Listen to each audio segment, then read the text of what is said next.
Thursday morning in Barcelona, and there's one final day of group action. Group D are back today, and with three teams still in the running for finals glory, who will get that prize of the last spot in the final four? This is the FanCode European Cricket Series Spain, and it starts right now.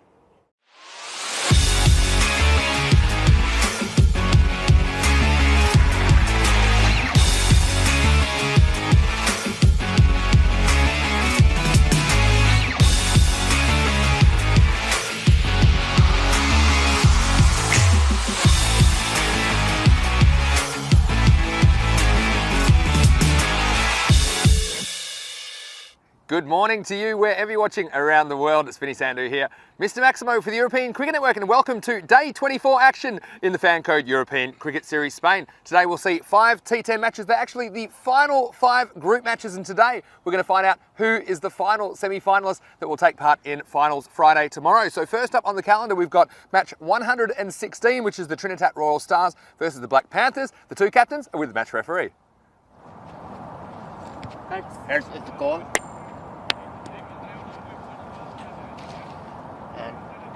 Head is it. So Black Panthers have won those. Black Panthers have won those and elected to bat first. Well, no surprises for me that Puneet Shamali, the Black Panthers captain, has won the toss and elected to bat first in this first match of the day. I'm sure he himself will be the key to their batting innings. Can he go big and get them to a competitive score? The Black Panthers, they've only won 1 of their 8 games, but they'd love to spring an upset today on their final day of action. Well, Trinidad Royal Stars, they're one of the teams in contention for that semi-final spot. They're 5-2. They're 1 win behind the leaders of the group, but they do have games in hand. So if they can win all 3 of their games today, they just might make it through to the semi-finals. I'm watching out for Mohammad Fiaz Haider and Mudassar Ali to open the batting for them. Now, unfortunately, they're without the Ansars, Sufyan Ansar and Akil Ansar, for personal reasons. They cannot play today. So that's unfortunate, but still they have everything to play for. Now, the conditions today in Barcelona, well, it's a beautiful day. It's going to be sunny, 17 degrees as well. So it's going to be a beautiful day for cricket. Currently, it's about 10 degrees, and this pitch, well, as usual, it's been covered beautifully, so it's nice and dry, and that's why I think it's a good decision from Puneet Shamali to bat first. There is a bit of dew on the outfield, so I think it could be a little bit difficult for fielding first up, but it's TRS with everything to play for. Rico Fool's in the commentary box, and of course, 5 games to look forward to. Over to you. Let's have a great day of cricket. Namaste, Salam Alaikum, Sas Sri Akal, Buenos Dias, good morning Vinny, good banda Vinny Sandhu, and yes, it's going to be a marvellous day as well. It's certainly going to be exciting. It is the last time we see the teams, all but one, from this group, Group D, and the reason being is that one of them will qualify for tomorrow's semi-finals, but who will it be? And I can tell you this, we have no idea, because it could be one of 3 teams. It's certainly going to be a sensational day. Talking about sensational days, a quick recap on yesterday. What a day day 23 was. Some of my highlights, well, Mohamed Umar Wakas for Kharaya, 62, 33 balls against the Barcelona Gladiators. And it was very much a day of the captains as well, with Adil Ahmed also of Kharaya scoring 61 of 24 balls against Skyways in that match. Janazib Asghar also scoring 52 of 26. Speaking of captains, Bangladesh Kings, Musir Rahman, what form he was in, I don't know what he had in his tee yesterday, but it was certainly doing the trick, scoring 60 of 23 balls against the Barcelona Gladiators. Karan Datta, another captain of Raval Sporting, he followed up his 100 in his previous match with 69 of 32. But really the match of the day was the last one, match 115. It was history in the making again. It all started with the Bangladesh Kings once more batting well, and again led by their captain Musir Rahman, 74 of 32, and he hit the ball bigger and better than anyone else did yesterday. He was really in good form, and setting that 134, 7 down. Minaj, their opponents, had it all to do. And were they going to spoil Minaj's party? Minaj, knowing they couldn't win the group and go into the semi-finals tomorrow, did want to finish with a bang, wanted to finish in second place. They needed to do something special, And once more, as we so often say, when you need something special, you have to look to the big guns in your team, and there's no bigger gun than Awais Ahmed. Scored 98 in his previous knock, not out against Skyways. Then he came back big, came back strong, and we saw the cleanest and the biggest hitting of the day, and probably of this FanCode European Cricket Series so far. He was another centurion here, scoring 107 of 33 balls, and that innings consisted of 4 fours in boundaries and in sixes 13. It was awesome to watch, and at some point it was absolutely breathtaking. And well, if you get a chance later on tonight, just flick back and have a look at some of those highlights. It was unbelievable. That meant in the day, once more, over 1,000 runs, 1,168. Wickets, well, the bowlers didn't disappoint, 58 wickets. And what that meant is Awais Ahmed with that knock goes right to the top of the most runs scored in this series so far with 389. Yasser Ali second, couple behind, then Asjad. But on to today, you can see there the first match here, Trinidad Royal Stars against the Black Panthers. And Trinidad Royal Stars are one of 3 teams that could win this group. Just looking at some of those players there. Well, Panthers, I think quite rightly, on this pitch and on this nice sunny day. A little bit brisk in the morning, but certainly not as cold as it has been on other days. It's a nice day to have a bat first, and Puneet Shamali winning the toss, no hesitation. Trinidad Royal Stars, they won't mind. I think when you look at their team, especially with the likes of Faiz Haider there, and also Mudassar Ali, and Muhammad Ali Mir, of course, they don't mind chasing, and I think they're probably better chasing, so both teams will be happy. Before we start, there's been a bereavement in the Ansar family, so we're not going to see the 2 brothers playing, and we want everybody here at the FanCode European Cricket Series, the European Cricket Network team, we want to pass on our condolences to the family. Our hearts and our thoughts are with you, and it's a difficult times, but we're thinking of you. So we move on to the first of the matches today, and we have Mohsin Raza lining up to bowl the first. The umpires, the man in black, Abdul Khan, Mr. Rajasthani, just giving us a wave there. And we also have with him Rauf Zuman, the Kotawala. We're just getting ourselves ready to go here. Let's just give you some of the information. So, Panthers openers going to be Balwinder Singh and Bikramjit Singh. Balwinder to face the first ball. Here we go. We're off and running, and we start with a wide. So that's a loose little opener. Well, Balwinder certainly looks the part, doesn't he? He's come out with some dashing headgear, and he'll be hoping to play some dashing shots himself.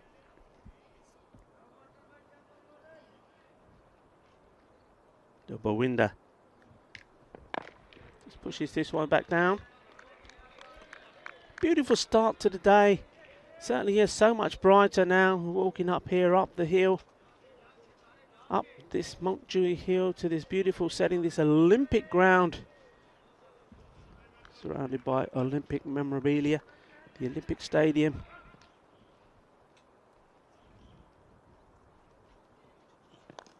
And that's going to go away for runs. Fielder does the diving, but the ball does the running all the way. Will it go? Well, he dives again. Has he stopped it? Well, he dives, then it goes underneath him. Then he chases after it again. And then look at this. He's trying to flick it back. But I think all he managed to do is flick it right the way, loop it over everyone. Look, this is great stuff from him. Off he goes again. And this time, Mohammad Shahzad, well, it just beats him there anyway. But the little flick, the flick back goes over. So, an entertaining first boundary for the day. And those are the first runs off the bat. Great work there Mohamed Shahzad, he's up and running early this morning. Down the legs, that's going to race away as well. And we'll see what the signal is. It's leg by, so 4 of them. So 4 off a inside edge, and that one off the pads. I can tell you this, and Roberto, the groundsman, has spent a good hour going up and down this outfield on his mower today. So that grass has been cut dead short, and anything that goes past the fielder here is going to race away, especially on the leg side to the right-hander. Mohsin Raza once more. That's a better line and a much better ball. It's a beauty. I don't think it touched anything. The wicketkeeper going up there. Ali Raza. Beautiful delivery. And that's a good comeback from Mohsin Raza.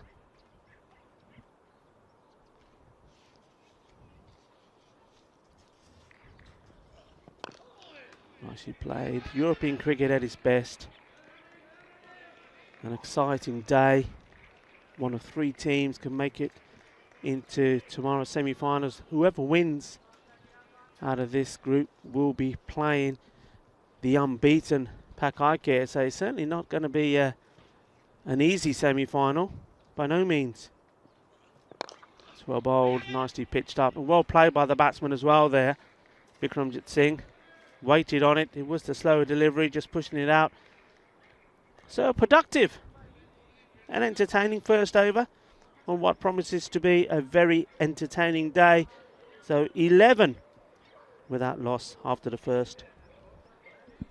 And appropriate point to welcome back Papa Smurf, dressed in blue today. Mr. Maximo, how are you, sir? Good morning to you. Good morning, Rico. Good morning to all of our wonderful viewers, whether you're watching on FanCode in India or our YouTube channel, ECN European Cricket Network. It's wonderful to be here, day 24. Can you believe it? I think I heard you saying as I came in, Rico, how beautiful and bright it is this morning. Here's Mohamed Sajid Iqbal to continue. Starts with the wide. Yeah, so it's really fascinating. What a 3-way race for that final spot, as you said. And what I would say, Pak Aike, well, they're the only undefeated team left in the tournament, and they will be the Group B qualifiers. We'll play the winner of this group. Pushed out. He's going to have to get his skates on, but gets there comfortably in the end. Yeah, probably what I would say, though, is that whoever does qualify from this group, they would have had a lot of competitive cricket behind them, and they would have had to fight tooth and nail for that spot. And Pak Aike, although on paper I suppose they're a stronger team, but they haven't really been tested that often in that Group B. So I think it'll be a very interesting matchup in the second semi-final tomorrow. That was drifted down the leg side, and it's going to keep going. And the fielder, he's done well. He's gone over, lost his footing. But the most important thing is he made sure that that ball did not go over that rope. And yeah, that's probably just an indication of a little bit of dew that there always is. Well, we always have these bright sunny starts to the day. The first half hour or so, there is a slight bit of dew on the ground, and you can see the fielder there going down. But did a good bit of fielding, made sure to stop the ball from going over the boundary. So All's well that ends well. Iqbal in once more. This is hit a bit uppish. Oh, and the fielder done by the bounce. Maybe that Tortuga has slowly made its way round to the offside boundary. But, well, this one just a bit unfortunate with the bounce there, the fielder. I like this positive start, though, from Bulwinder Singh. Yeah, and this is what the Panthers are going to have to do. They're just going to find a way to put 100 on the board and try to defend it. And of course, the answers, unfortunately, not able to take part today. And again, our condolences to them for the loss in their family.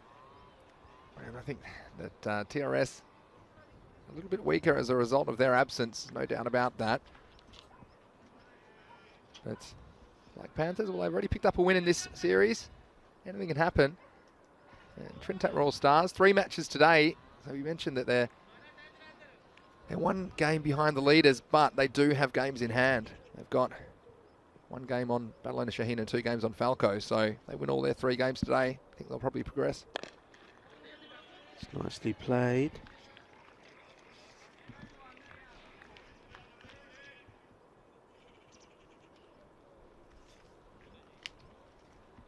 So I'm looking forward to also seeing Puneet probably batting number 3 if he comes out. Might see a few fireworks from him. On the leg side, and Bewinder would have hoped to have got something on that. Certainly was probably too close to move inside the line too. It came to him a little bit quicker as well, but he's disappointed. He'll be that he never got bad on that, because it would have raced away once more down the leg side there.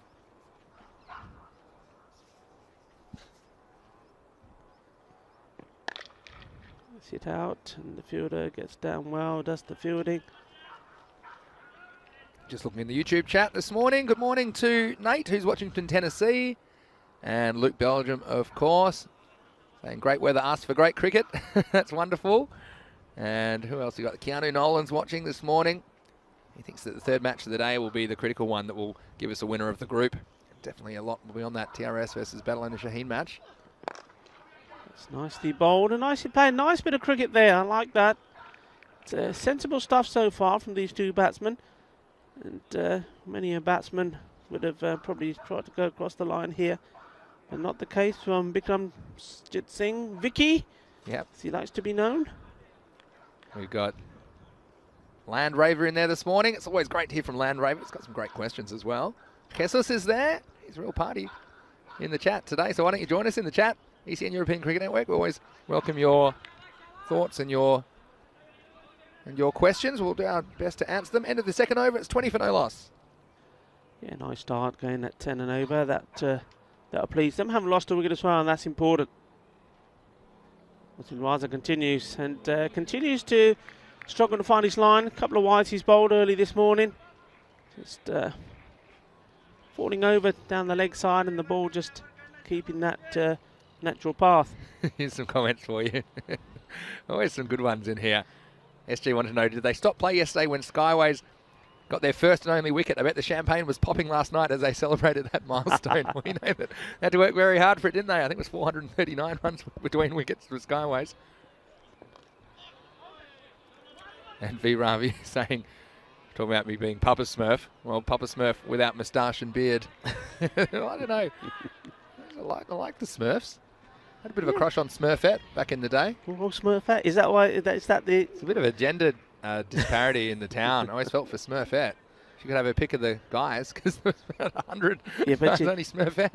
She did have a very annoying voice, though. You have to say. I mean, my hearing's not that good. I had the headphones on too long. So hello to Max Dolan as well, saying have a nice sunny day. Well, it certainly is a nice sunny day, and well, maximum temperature of 17 is forecast. Never thought I'd be saying 17 is positively balmy, but definitely got spring in the air. It's a wonderful place to play cricket. Beautiful view as well, of course, of the city of Barcelona. Ooh, and you can see there, when he gets his line, Mohsin Raza, it's very difficult to get away. And these are good deliveries.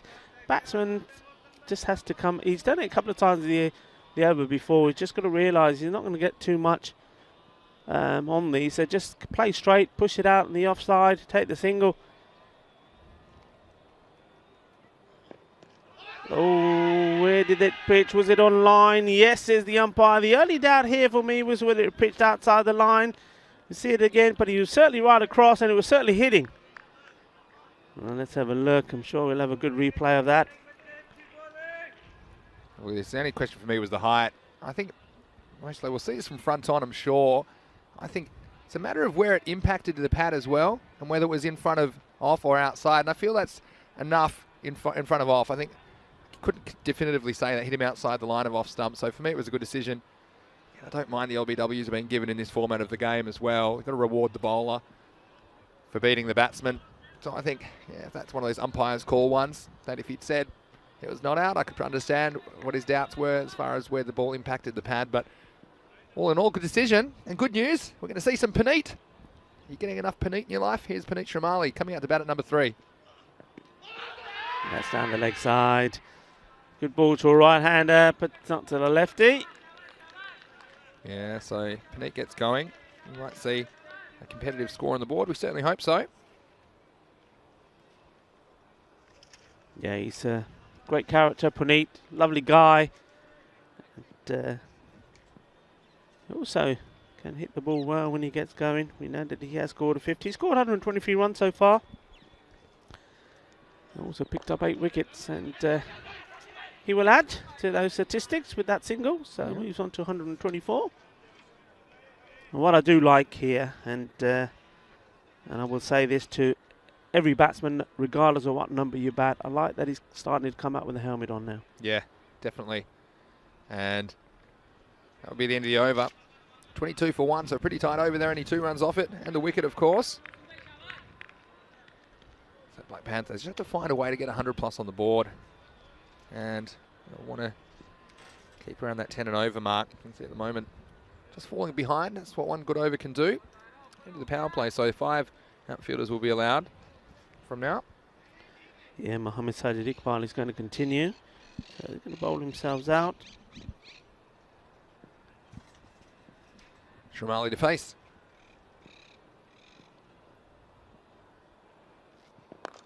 That's up and away, I would say. Fielder's giving it chase, but once it lands on that hard clay surface, it just goes away, and that's what's happened there. Good shot. We're out of the power play. There's nobody back there, and he's hitting over the top. And Puneet, if you give him width, he plays some very nice shots. I like his cheeky ones where he just literally guides the ball down, but you bowl it short. Well, don't let his size deceive you. He can hit it big. Gets back onto this, and that's going to race away to the boundary as well. So he's off and running. So 9 already, single and 2 boundaries, and that one was on the leg side, and he just helps that along. So this is good recovery. That 3rd over in the power play wasn't the best. They only managed to just get 2 runs. One of those was a wide, and also lost a wicket off Bikramjit Singh. But now back to plan, back to what they want to be doing. And actually like the clay infield. It brings a little bit of an extra element to the game, and it's interesting how the ball reacts differently. Like you say, when it hits that clay, it tends to skate away quickly, but if you hit it high into the grass surface, it tends to plug. So it's giving a little bit of character to the ground. That's well played. That's a very nice shot. Now I like this from Puneet, because the ball before, he'd shaped up to play it down leg side, and it popped up on him, and he just respectfully put it straight back down, blocked it. This one, full of ball, it was slower, and he had to make contact, because if he didn't, they all would have gone up for the LB, and it would have been pretty close. Waited for it, got down well, and just tardily put it away through the gap. It's good batting. Yeah, being selective, and he knows how important he is for the Black Panthers and their prospects of getting that kind of 100 plus score on the board. So smart batting. See if he keeps it up. Nicely flicked away. This time rotating the strides. So Bhupinder Singh, he's not had a lot of it lately. He has started well. He's made 8 from the 9 balls he's faced, but he's been stuck at the other end. Bikramjit Singh used up a few balls, and now Puneet's come on. He's had 6 to move on to 14, or 7 to move on to 14. So, well, he's back in the action now. The opener. Here he is on strike to Mohammad Sajid Iqbal. That's hit hard. There's chase on there for the fielder, and he's not going to get there. What a lovely shot that was. That's beautiful. Classy. Liking that a lot. Yeah, watch this. And again, I like the way he's hitting it where it was bowled. It was outside off stump. A little bit of width. A great bit of footwork as well to finish the over. So a very good one. 17 off it. 39 for 1 after 4. And just to let you know, we have a little bit of news about the weekend bonus, and unfortunately, due to some restrictions imposed last night in Malta, we've had to postpone the European Cricket Series this weekend, so there won't be the ECS Malta on Saturday and Sunday anymore. But what that does mean is you can all tune in on Sunday to Rico and myself, who will be bringing you the Italian Women's T20 final from Rome, Italy. We'll be there 10:30 a.m. GMT, 11:30 Central European Time, which is 4 p.m. in India. So please join us this Sunday for a bit of bonus cricket action. Yeah, well, that's the nature of the world at the moment, isn't it, Rico, that things can change very quickly, and we had high hopes of bringing you that cricket from Malta, but I'm sure we'll be there once the restrictions ease and the situation improves a little bit. Our thoughts go out to everyone in Malta at the moment. Yeah, stay safe, guys. stay safe and do the right things. And I know they put in a lot of work for this weekend, but you know, it will come into fruition, I'm sure. I like these retro numbers on the back of Bhupinder Singh's shirt. It really takes you back, doesn't it? It's got the old retro feel to it. It does. It's a little bit of a throwback. I like to see the kits of the Trinidad Royal Stars as well. I think they look pretty fancy with the 3 stars on the back of them as well. And we see Muhammad Ali Mir, and he is bowling at the moment, starting with a wide. See if he can straighten things up to the left-handed Shamali. That's well bowled. Good comeback after a big wide down the leg side. He's got his line right. They should. Well, I thought they should, and perhaps they could have sneaked a second there. The fielder a little bit slow recovering from the first misfield, but settle for the 1. Bhupinder back on strike. It's not a bad thing. Quite like it. Keep rotating the strike. Keep getting the left and right combination in. And you see there now, Muhammad Ali Mir having to adjust the field, make sure the players are in the right place.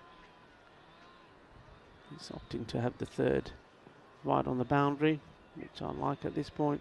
It's well bowled, and he's into play here now. Gets down. You see, I mean, if he was inside the ring there, that ball was just going to race away. So, and with Roberto cutting this grass even shorter this morning, that outfield is electrifyingly quick at the moment. Just having a look at the field set here. So, massive gap. This is interesting to Puneet. Nobody there behind square for him on the boundary. And that's exactly the area he targets, and that's good batting from him. He obviously picked that up straight away. I think that's a miscalculation from the fielding side here. You're bowling to the left-hander. You've got to have somebody on the boundary there. I wonder if they make a change. Muhammad Ali Mir now all of a sudden looking around. Yeah, he's wondering where do they go, because the power play's over. 5 outfielders allowed. He's like, how couldn't we get one there? That's Puneet's zone. And he did mention Rob on the lawnmower. He's a man on a mission. He hasn't been off it. So that's an example of a ball that raced away for 4 that perhaps wouldn't have made the boundary a couple of days ago. This will be wide. Wide down the leg side. And we've got a question in the chat. And it was Midgetio 14. Hey guys, loving the coverage. Just wondering how many teams entered into this competition. Well, there are 24 teams. And they've been grouped into groups of 6 teams. So 4 groups of 6. Only the top team in each of the groups is going to make it through. So this is the last day of group action. We already have our winners from groups A, B and C. Oh, he's gone big, and that's 6 carreras. Manos arriba, Vitro, manos arriba, porque eso es un 6. Es de primero el día. Little man, big hit. Watch this one. It's downtown. It's the first one over the fence, feeding the snakes. Puneet. Well, you can put a man back on the boundary. It doesn't matter when you hit him that well. That one's out of here, half a dozen. Oh, that was big, wasn't it? Sweet. It's on the legs again, and they latch onto this one as well. How quick his footwork was there. Hand speed as well. That's 4 more. Well, Puneet, he's in the mood to party. He certainly is. And the bowler just getting a little bit of advice here now from the... Don't bowl short on the legs. That'd be my advice. Just to finish what I was saying before. Yeah, there were 24 teams. We've got it down to our 3 winners in groups A, B and C. And there are still 3 teams in the running, including the Trinidad Royal Stars. We're having a hard time in the field at the moment.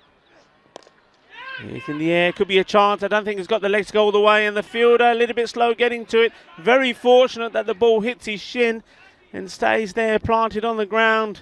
You say fortunate. I'm not sure he's feeling fortunate after that ball cannoned into his leg, but oh, that was an exciting over, that's for sure. That's the end of the 5th, and it's 58 for 1, so 19 off that over. Yeah, so we've had 24 teams, 3 semi-finals already determined, and the winner of this group, which are playing for the final time today, on match day 24, they will go through and be the 4th semi-finalist. So it's been great. We've seen over 300 cricketers during the span of this tournament.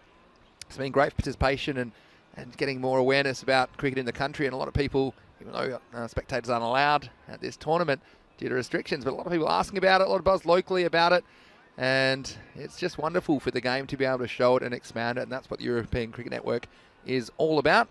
We're going to be in Italy from Monday for 5 weeks, and we're going to be going all around Italy as well, Rico, so that certainly will be exciting.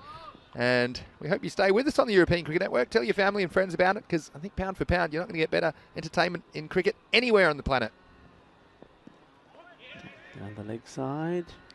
Madasser Ali's going to bowl this over. And probably see him opening the batting as well. It's going to be a very interesting 6-over check-in from me if these two stay there, particularly Puneet.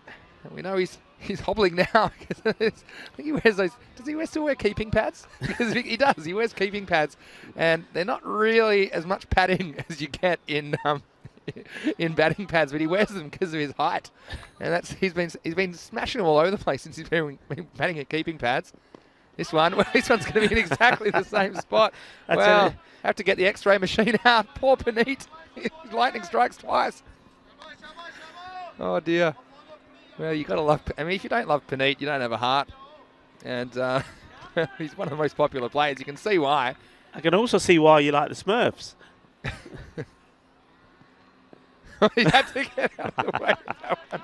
Oh, so I can tell you, as a wicket-keeper, the wicket-keeping pads, you don't get hit in the legs too much if you're a good wicket-keeper anyway. But they're more there's an additional kind of protection. But these balls are rock hard at this time. What is it right now? It's 11 degrees. And he's taken 2 full-on in the shins. So, all right, Puneet, get your legs out of the way of this one. Hit it with the bat. He's going to get his own back here. Oh, well, he tries. Well, he will get his own back because this will be 5, I think. I'm pretty sure there's going to be 5. But, oh, it has come off the leg, has it? What are you talking about, umpire? Oh, it has too. It has. He's tried to get out of the way of it. Well, that shows you. My eyes are deceiving me. And look, he's not playing a stroke, but he is trying to evade that, and that's why it's still led by Puneet. I know this is cricket, but you know when you had the boxing contest and the opponent knows he's got a weakness and he's just going for it, just jabbing him in the legs, it's jab after jab. I tell you what, Mohammed Faiz Haider here, he's laughing his head off here on the boundary as well. Oh, you get back to the cricket. He's going to have broken bones. All right, come on. This one, Puneet has entertained us all the time. He's had a haircut as well. Have you seen his haircut? I haven't, no. Are we not going to see the little hairband in his hair then? Wait till you see him in the field. He's snuck in a haircut from somewhere. And, Black Panthers, they're getting him. I said beg, borrow, steal, 100 runs. And at the moment, we're doing him in unusual fashion this over, but good batting. He's going to come around the wicket now. Madasser Ali, same result, down the leg side. So he's a freebies, and it's hurting the Trinidad Royal Stars. Well, it's hurting Puneet, especially when he hits his pads. But anyway, at the moment, they'll take these extras. They won't mind. Black Panthers, they'll know that the weakness they have is getting the runs on the board. They're relying on just 1 or 2 batsmen. So any extras they get, they're going to receive gratefully. Got a really good question in the chat. I'll come back to it in a second. But first, well, it's going to be another wide. And you're not watching a replay. Just can't get it right at the moment. We'll see the power of the left-hander. And who was it that asked me this? Someone asked me, I'll come back.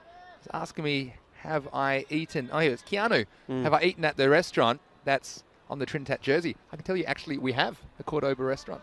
We've been there a couple of times. And well, I'll tell you what I think of it in a second. I can tell you it's going to be a good review. That's well hit. Just have a look at the bowler's feet when he bowls. When he delivers, he almost like, it's amazing he doesn't trip himself up. On the wrong foot. We might have a look at this next time. I was just going to say quickly about the Cordoba restaurant. We've been there. I can recommend it. Very, very good. There's plenty of great eating opportunities in Barcelona. There are some restrictions on when you can dine in at the moment. It's a very short delivery stride, isn't it? And a single to... Still 1 ball left to go. We've had quite a few wides this over. Had 4 of them, in fact. But, yeah, I can tell you, if you're ever in Barcelona, go check that out, the Cordoba restaurant. And not a paid review, but they did pay us in food. And it was very good. I can tell you. Food was excellent. They also support Skyways as well. How could you not like them? It's better bowling. He's finally got it right to Puneet. And what about the best thing worse? Go on, talk about it. Can you remember them? Everything I had was good. They came that big. Oh, the naans. Oh. Was it naan? Yeah, the naan. They were, I can't tell you how big they were. I'll give you the score in a second, though. At the end of 6, at 69 for 1. Oh, the naan was as big as the table. I almost had to, put 2 tables together. These things are huge. It was as big as 2 pizzas. I had to eat it. It would be rude not to.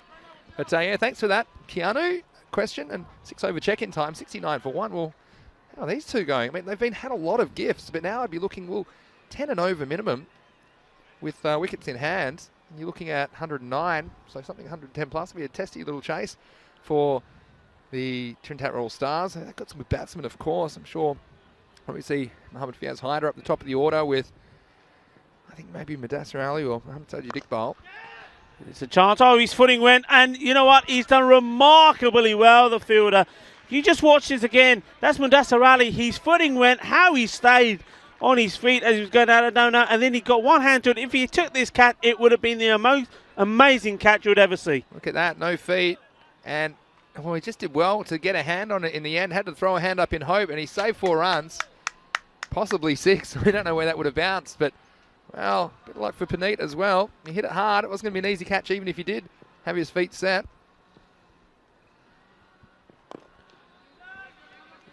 Been hit out there. Now this man, Balwinder Singh, I mean, I suppose I was going to say maybe he needs to think about just accelerating a little, but if you've got Puneet there and batting well, maybe the main thing he's got to do is just keep an eye on Puneet and just keep giving him the strike, keep rotating, puts the bowler's line off.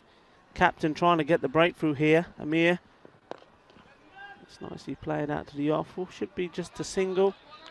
Not too many balls have gone down that offside, to be fair. It's all been down on the offside or hit here straight. I suppose that's mainly because most of the bowling's been to the left-hander, Puneet, and it's been down on his legs. Well, I don't like this. Well, he's been run out, and well, I'm not sure about this. We'll see this on the replay. And well, it's a controversial moment in this game for sure. And it's the captain, Amir Shahzad, and Puneet. Well, that's bad batting as well by him, I have to say. He obviously was out of his crease, and we see what happens here. He leaves before the bowling action, and we haven't seen one of these so far. And you see him just moving out. And, well, again, there's going to be debates about this, but much as a fan as I have Puneet, he did leave early, and that's a concentration lapse from Puneet, an unfortunate way to finish his innings. He's been run out, backing up, so... the captains, battle of the captains, and I was saying that Amir had come on to bowl to try and break this partnership, captain to captain, and I know there's lots of thoughts about it. We just watched this delivery. It's up in the air and just over the fielder, and the ball will go to the boundary, so that's 4 valuable runs. We talked about this we talked about it before, and we've got our views. It's not nice to see, nobody likes to see it, but at the end of the day, everybody knows the laws. All the batsmen know the laws. Yeah. You go out the crease, you've got a chance of being run out. And look, the current law is such. I'll come down to it in a sec.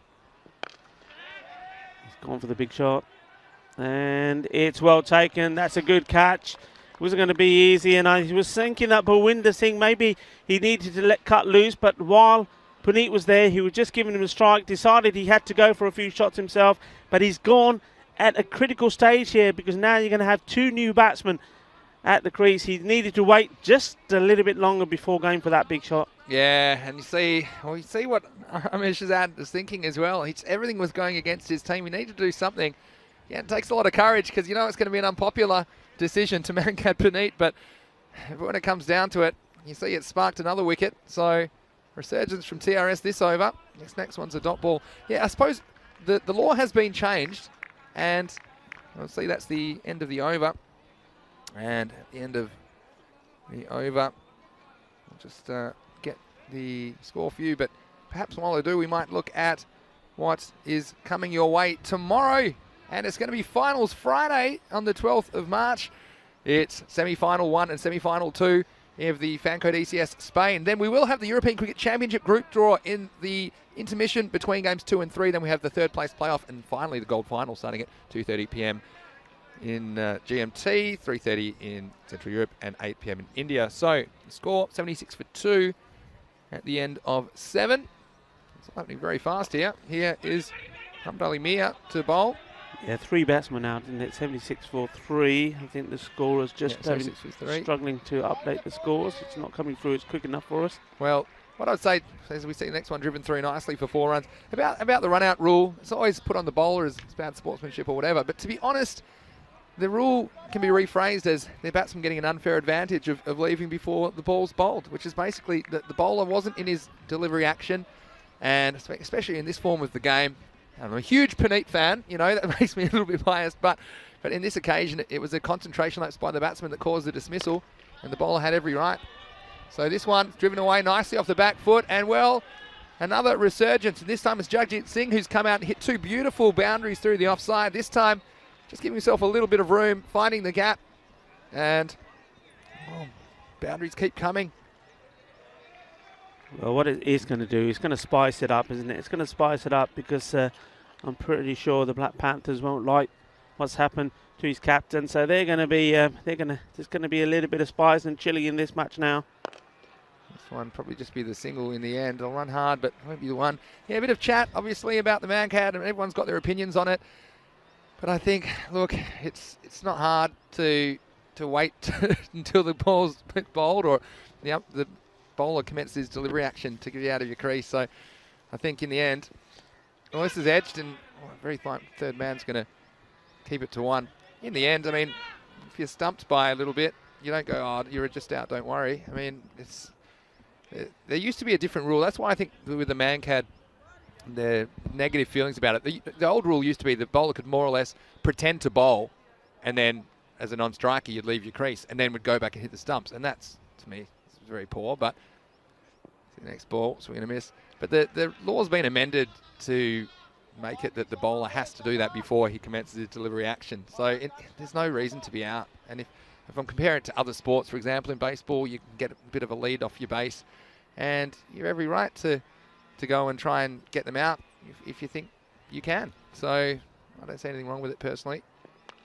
And that's well bowled, straight through, smashing into the stumps, and that's good from Muhammad Ali Mir. He delivers another knockout punch, knocks the stumps over, and he runs off. I don't know if he needs to go to the bathroom, but he played a nice little cameo there, Jagjit Singh. So fourth wicket goes down. Yeah, Midgetio says he barely backed up. It's not like he took off or anything. He just stepped as he thought the bowler was about to bowl. But and I take your point 100%, Midgetio, but he stepped as he thought the bowler was about to bowl. So you shouldn't be stepping out when the bowler's about to bowl. You should be stepping out once the ball is bowled.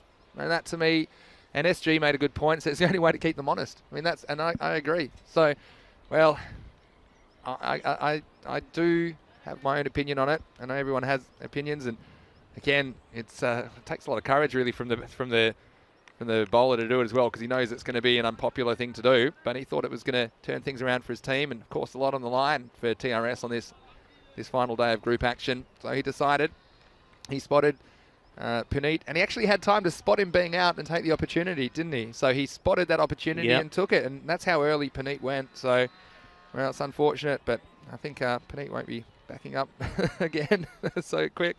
It's the end of 8, 86 for 4. Start of the 9th over. First one's popped up in the air. They'll get one, turning blind. He's going to come back for 2. Good throw, he might have been in trouble, but they're going to get 2 in the end. So can they just creep over that 100 mark? Yeah, Daljit Singh's got to play a few shots here now. He's played and missed a few outside the off stump. This one's going straight to the fielder, Haider, and he puts it down. They need to go back for 2, surely. He's got to get his skates on.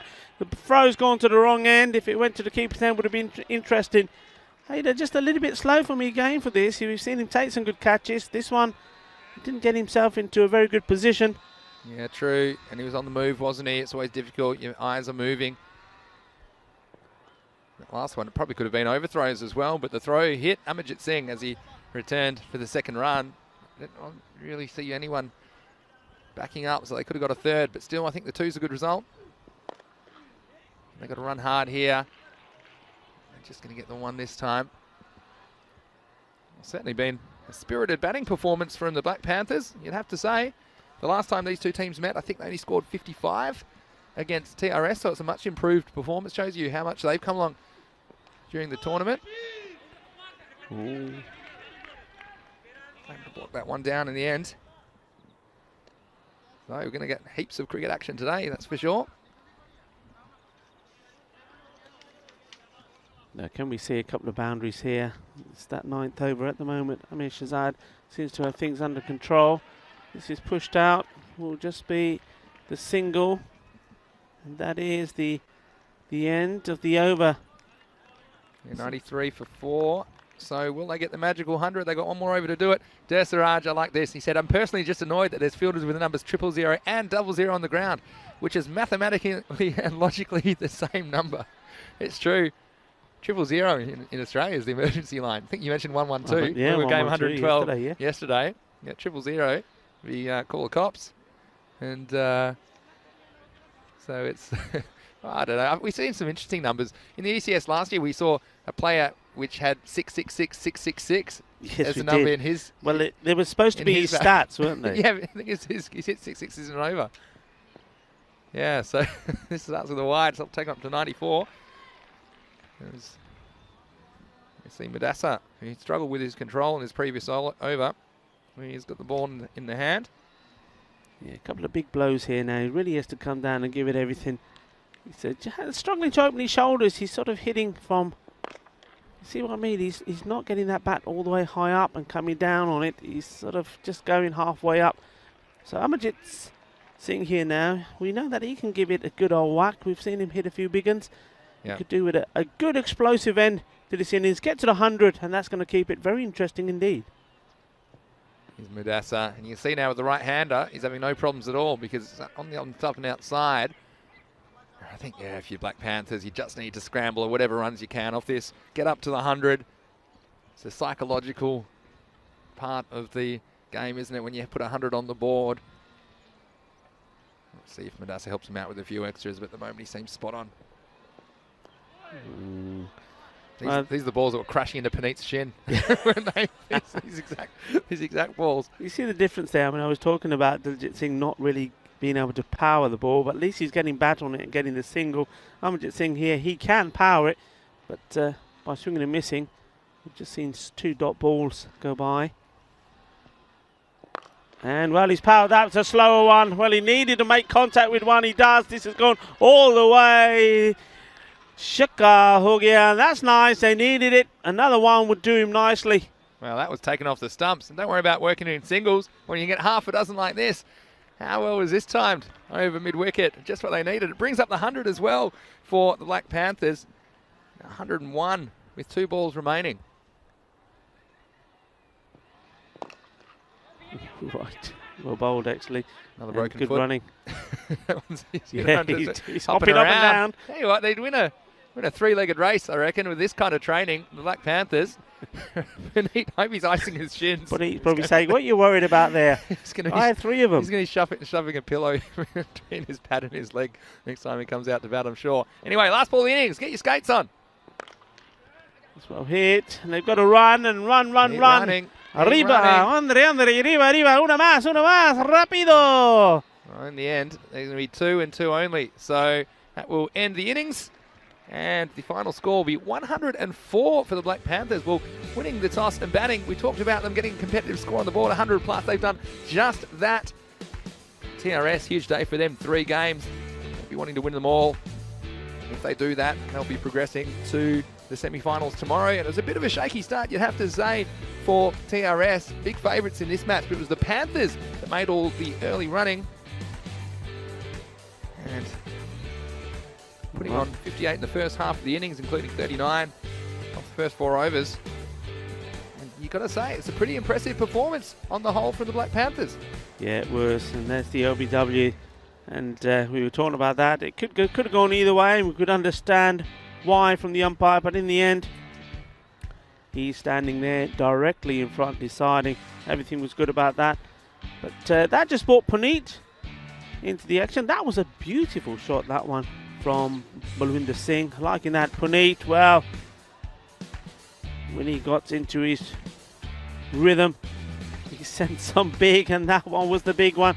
But unfortunately, the one that he was out on, he was just really, rather than try and hit it, you watch these shots there, he really is hitting the ball well. And he was hit a few times well as well by the ball on the legs. And I think that was the 3rd time he was hitting that over. And you see there, that was excellent work there from the fielder. And that was Mudassar Ali. His footing went from under him, and then there, you see, he asked twice. The umpire's probably looking and saying, are you sure, Skip, you want to do this? He asked again, and well, Puneet run out. The decision there. And then we saw the wickets fall pretty quickly. And then we saw some rearguard action as well, and that was nice from the Black Panthers. We've seen in other times they have struggled. That time Jagjit Singh being bowled by Muhammad Ali Mir. This man batted quite well. I think Daljit, he ended up not out. It wasn't the biggest hitters, but he played a good role in the partnership with Puneet and stuck around, rotating the strike well. Jagjit Singh, he did get a few nice shots of his own. He hit 2 boundaries, quick fire innings, and then Amjit Singh there at the end as well. Played and missed at a couple, and I thought, oh no, is it going to be one of those overs that they're going to be stuck in the 90s because he's not able to get bat on ball, and then the slower delivery came his way and he got everything on it and hit another 6 for his team. There's just a second in the innings. The only other one before then was from Puneet himself. So 104 for 4, that's a good score. Panthers will be happy with that. It's one that they can defend. They have good bowlers in their team, and I think the captain Puneet Shamali would tell you himself that he would rate their team as more of a bowling and fielding side than batting. So when you've scored 100 plus, then you've done a good job, and you're just having a look at them there. They're quite upbeat, they're bouncing up and down, they're ready to go. Trinidad Royal Stars, well, they'll be relatively happy as well. I think anything less than 120, they certainly have the firepower and the ability to go and chase. I think lot's going to depend on the batting of Muhammad Ali Mir, Mohammad Faiz Haider. They're the key men, and also you've got the likes of Mudassar Ali that can hit a few, and Ali Raz, and of course the captain himself. But it's going to be a little bit of spice, especially with that man card being done on the captain Puneet Shamali, so he's going to be fired up for this for sure. It's going to be an entertaining finale to this match. Trinidad Royal Stars, they have to win to keep their hopes alive of making the semi-finals. And I tell you what, also net run rate could play a massive part in this group, so if they can win and win handsomely, that's going to be in their favour as well. But we're going to take a very short break, so whatever you're up to, maybe get yourself another cup of tea and make yourself comfortable. We'll be back in about 5 minutes time to take you through the second innings of this match. Be back in a short while.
welcome back wherever you're watching around the world. It's Vinny Sandu here, Mr. Maximo for the European Cricket Network, and welcome back to match 116, the first match of day 24.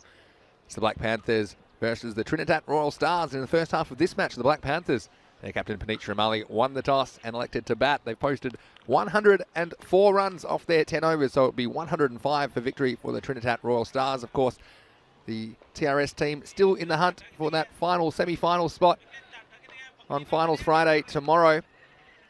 And today we'll know who tops this group, Group D. There's still three teams in the hunt, Trinidad Royal Stars as well as FanCode and Barcelona Shaheen. And it'll be a very fascinating day and to see how that plays out. Joining me in the commentary box, as always, Rico Full. Rico, we saw the Black Panthers. He said they need to put 100 on the board. They certainly did, and it's an interesting little chase for TRS. Yeah, I think it is. I think that the Panthers are up for this. Panitra Ramali, I think he's going to play a big part in this innings with the ball and in the field. We know he definitely is a Panther, isn't he? He pounces like one. Anything near him, he's going to get to it. And he's a very lively little character. And I can see what you mean about his haircut. He looks sprightly now, doesn't he? And just getting the field set, the bowler. The first bowler up for the Panthers is going to be Manpreet Singh. He bowls a nice tidy line, but he's up against the big guns of Mohammad Faiz Haider. And at the non-striker end is Mudassar Ali. The umpires are getting set to kick off this game. So our men in black for this one, Abdul Khan and Rauf Zuman. What do you think about approaching this target, Rico? I might ask you after this first ball, but it's a funny little target, 105, more or less. I suppose what I'd call it a pass score in ordinary circumstances. Let's have a look at this first ball from Manpreet.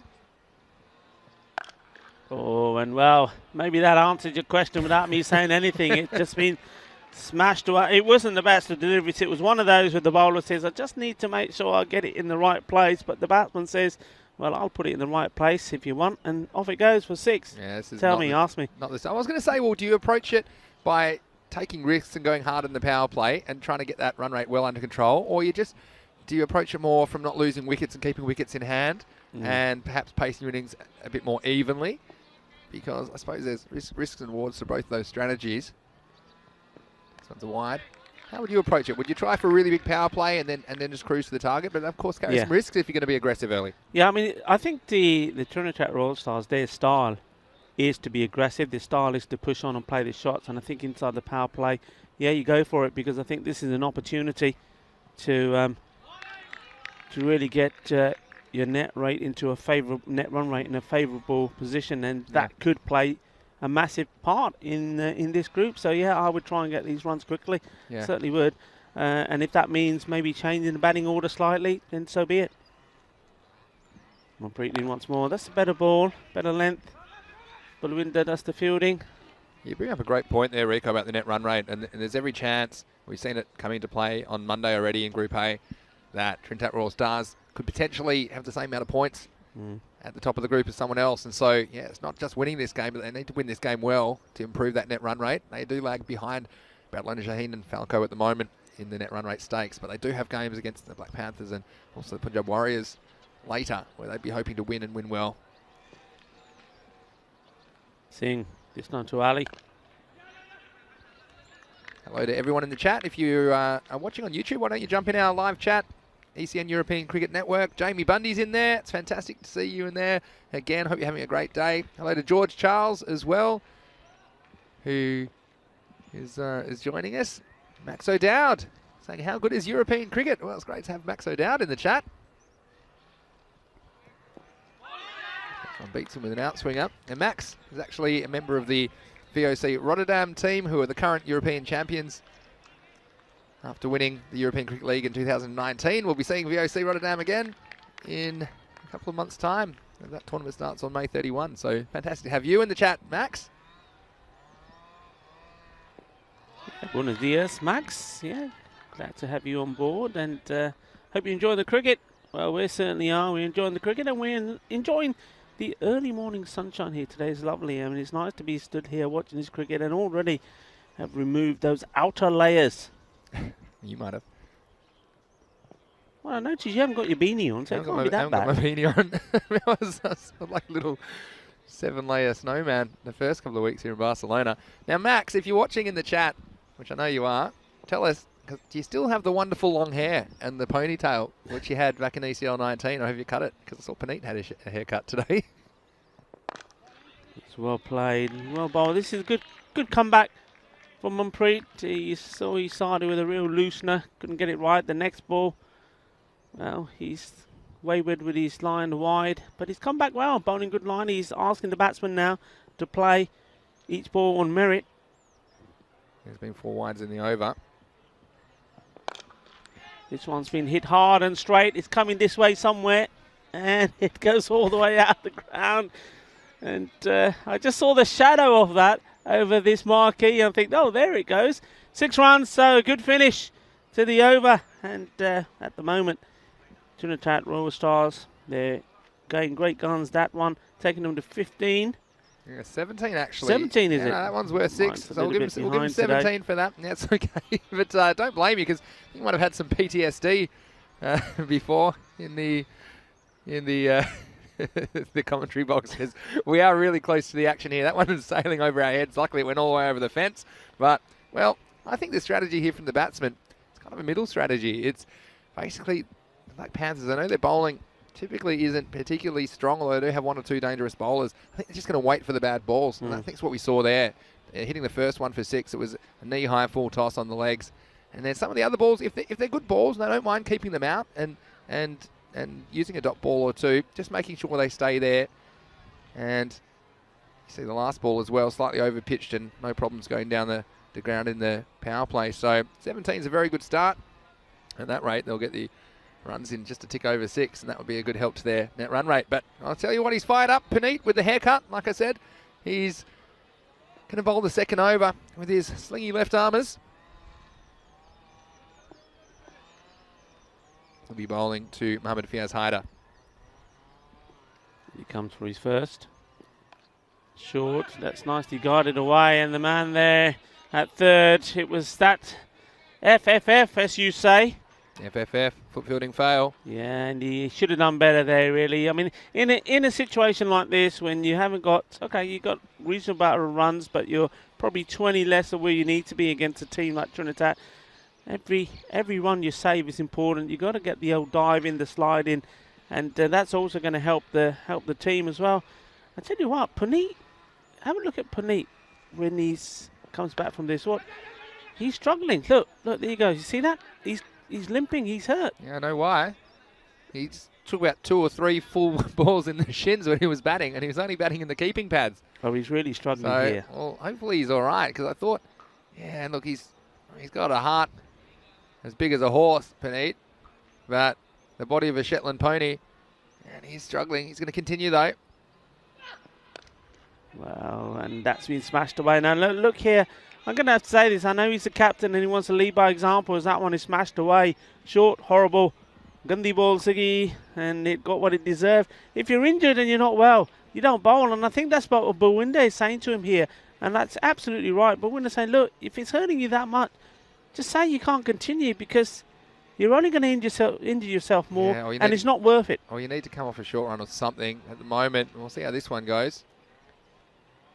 Well, I think that's going to go for 4 more as well. It wasn't as bad. It was a better ball. It was still too short. The batsman there just getting in line with Mudassar Ali here and just thumping this through. Beautiful shot, I have to say, with all the time in the world. And I like the elegance there and the style. But Panit, for me, he shouldn't have bowled this one. It's a tough one, isn't it? Because the thing is, if he does get replaced, it does count as 1 full over. He probably knows he's only got 12 balls. But at the moment, the batsman is using the pace nicely to their advantage. Just wanted the fielder and good running. Though the fielders are inside the circle there, it's still, you play the ball like that. And this is nice also. Look, even the batsman is having a chat, say, look, you all right, buddy?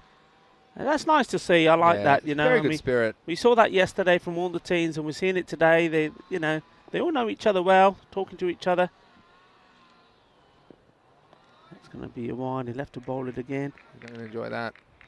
And he'll have to re-bowl it. Like I say, it'll be last ball the over, and Sharmali perhaps bit more hurt than we thought after his batting innings. Nicely played, but this time no single. Maybe Puneet, maybe it's like Samson. Cut his hair and he loses all his strength. Maybe he's rethinking his haircut. Anyway, that's the end of the over. And at the end of 2, it's 32 for no loss. So a very good start from TRS in this power play. Still an over to go.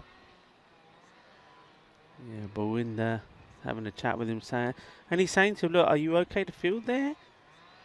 And Puneet, well, he's struggling, he's hurting. He would have probably felt a lot better if he could have picked up a wicket or 2 there. Wasn't able to.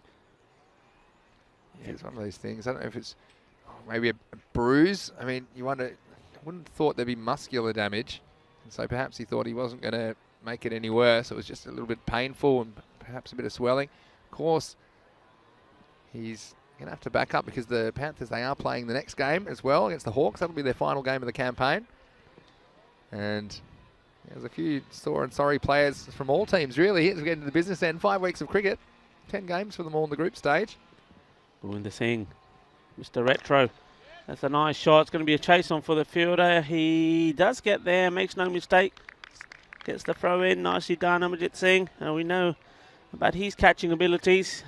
In one match early in this series, he took 3 on the boundary. He's a ball magnet, isn't he? He certainly is, yeah. Well, you know what I'm thinking about as this one is hit. That's nice. Lagya Shakal. Nicely played. Say smash. Well, who else was a magnet? Come and tell us. Are you talking about Shanoa Shazad? He was a ball magnet. And for Hiris Abadel, that was a great 3 balls. I'll never forget those 3 in a row. I'll talk you through them in a minute. But first, here's Bowinder. Just gone down the legs. Big leg buys. Yeah, Shanoa Shazad. He's on deep mid-on boundary. The first one, he ran so hard to get to the ball, he ran past it and couldn't get his hands down, didn't even attempt it, and the ball went behind him for 4. Then he dropped a catch, next ball, and then he got moved to the other side of the field, and the very next ball, he got hit another catch and dropped it again. So that's real ball magnet stuff. Oh, he's hammered that. That's gone hard, and he's knocked somebody out, I think. Who's that there? That was the flattest and hardest 6 we've seen on this series. I think that was Bazza. Was it Bazza taking that one? Take cover. Well, Baz, your insurance doesn't cover this. This one's gone right to the officials' tent. And that was hit so hard, it's never gone more than probably 10 feet off the ground. And it's been hit so hard by Mudassar Ali, still carried the boundary for 6. I tell you what, mentioned the net run rate being a factor. If it continues like this game could be over really quickly. Slower ball, asked the question, and well, I was going to say I don't think so, and the batsman, well, I'll give him credit. He stood there and said, okay, if it's out, it's out. We'll see the replay. He did get a long way. He got a long way across. This is the thing, and look, we'll see it from front on in the replay. And this is, I suppose, the question here. It's quite a long way forward, and the question is this going to hit the stumps? And well, again, it's one of those ones where, was it going over? I mean, it possibly could have gone over. There's an element of doubt, I suppose, due to where that ball hit the batsman. But again, I've said this before, you couldn't tell me conclusively that wasn't hitting the stumps either. So it's hit him probably in front of middle and off. The line was pretty good. If the line's good, well, then it becomes a question of height. And again, in traditional cricket, there's this benefit of the doubt kind of thought, but there's nowhere in the rules. And if the umpire's of the opinion that was going to hit the stumps, well, he's every right to make that decision. So I don't mind it. And handy wicket for the Panthers. Mohamed Ali Mir comes out on, he's on strike, pushes the first one out, no single. I've said this before as well. Everything is in the batsman's favour in this T10 format that we've got. As we see at the end of the over, 46 for 1 at the end of the power play. Everything's in the batsman's favour. The short boundaries, even the nature of the pitch and the T10 format favours the batsman so much that I don't mind these kind of, I suppose you call them 50-50 LBWs being given to the bowler, because they've beaten the batsman, they've beaten the bat, and they never had a chance to see if that ball was going to hit the stumps because the pad was in the way. So I don't know. You're a bowler, Rico. Come on, get on board. Yeah, I don't know, but I think I spent too much time and too many years also doing umpiring, and that was a close one for me. I think the batsman's been a little bit hard done by there, but hey, we are not in the right position. We're not standing with the umpire wrist. Yeah. They're standing dead in line, wicket to wicket, and well, so far they've been so good in this series. We've got to go with them. We've got to back them. Don't miss the ball. There's a solution. You only got 60 balls to bat. Give someone else a go then if you're not going to hit the ball. You found out the hard way.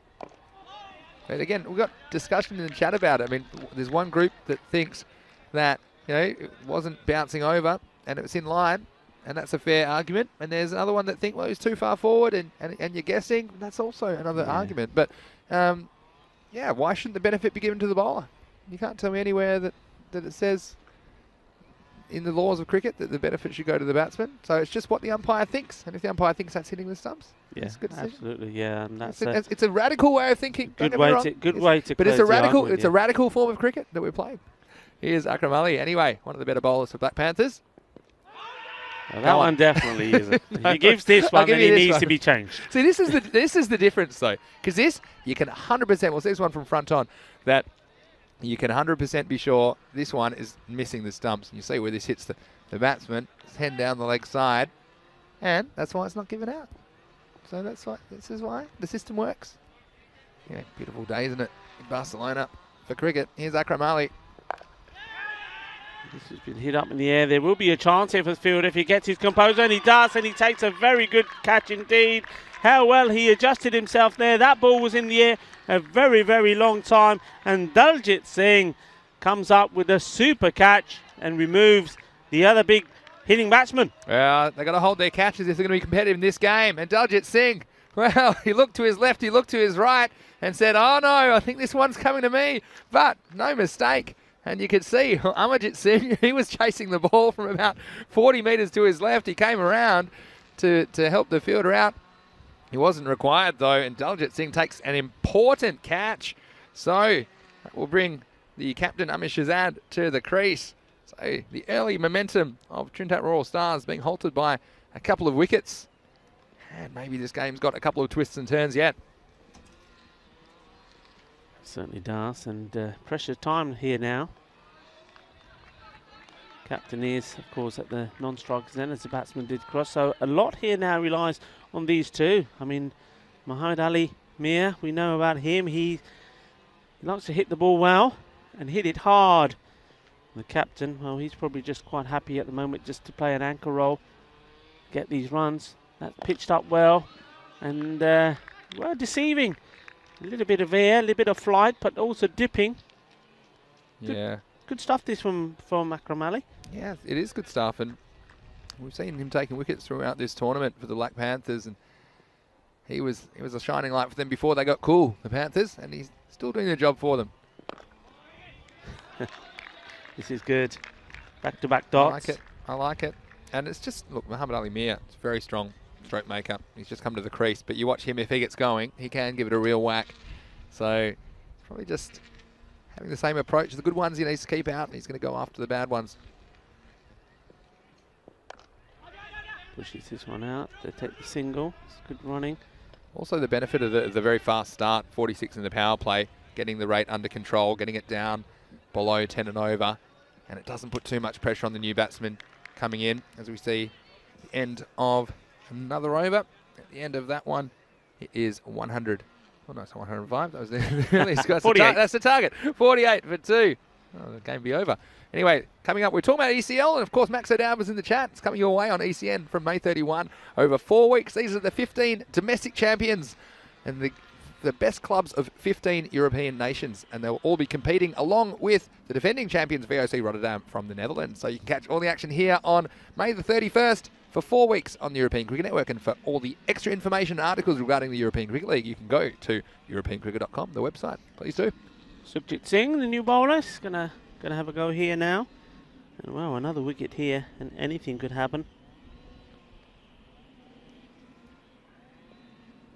Starts with it for quite wide. Batsman still. The captain giving it a thump.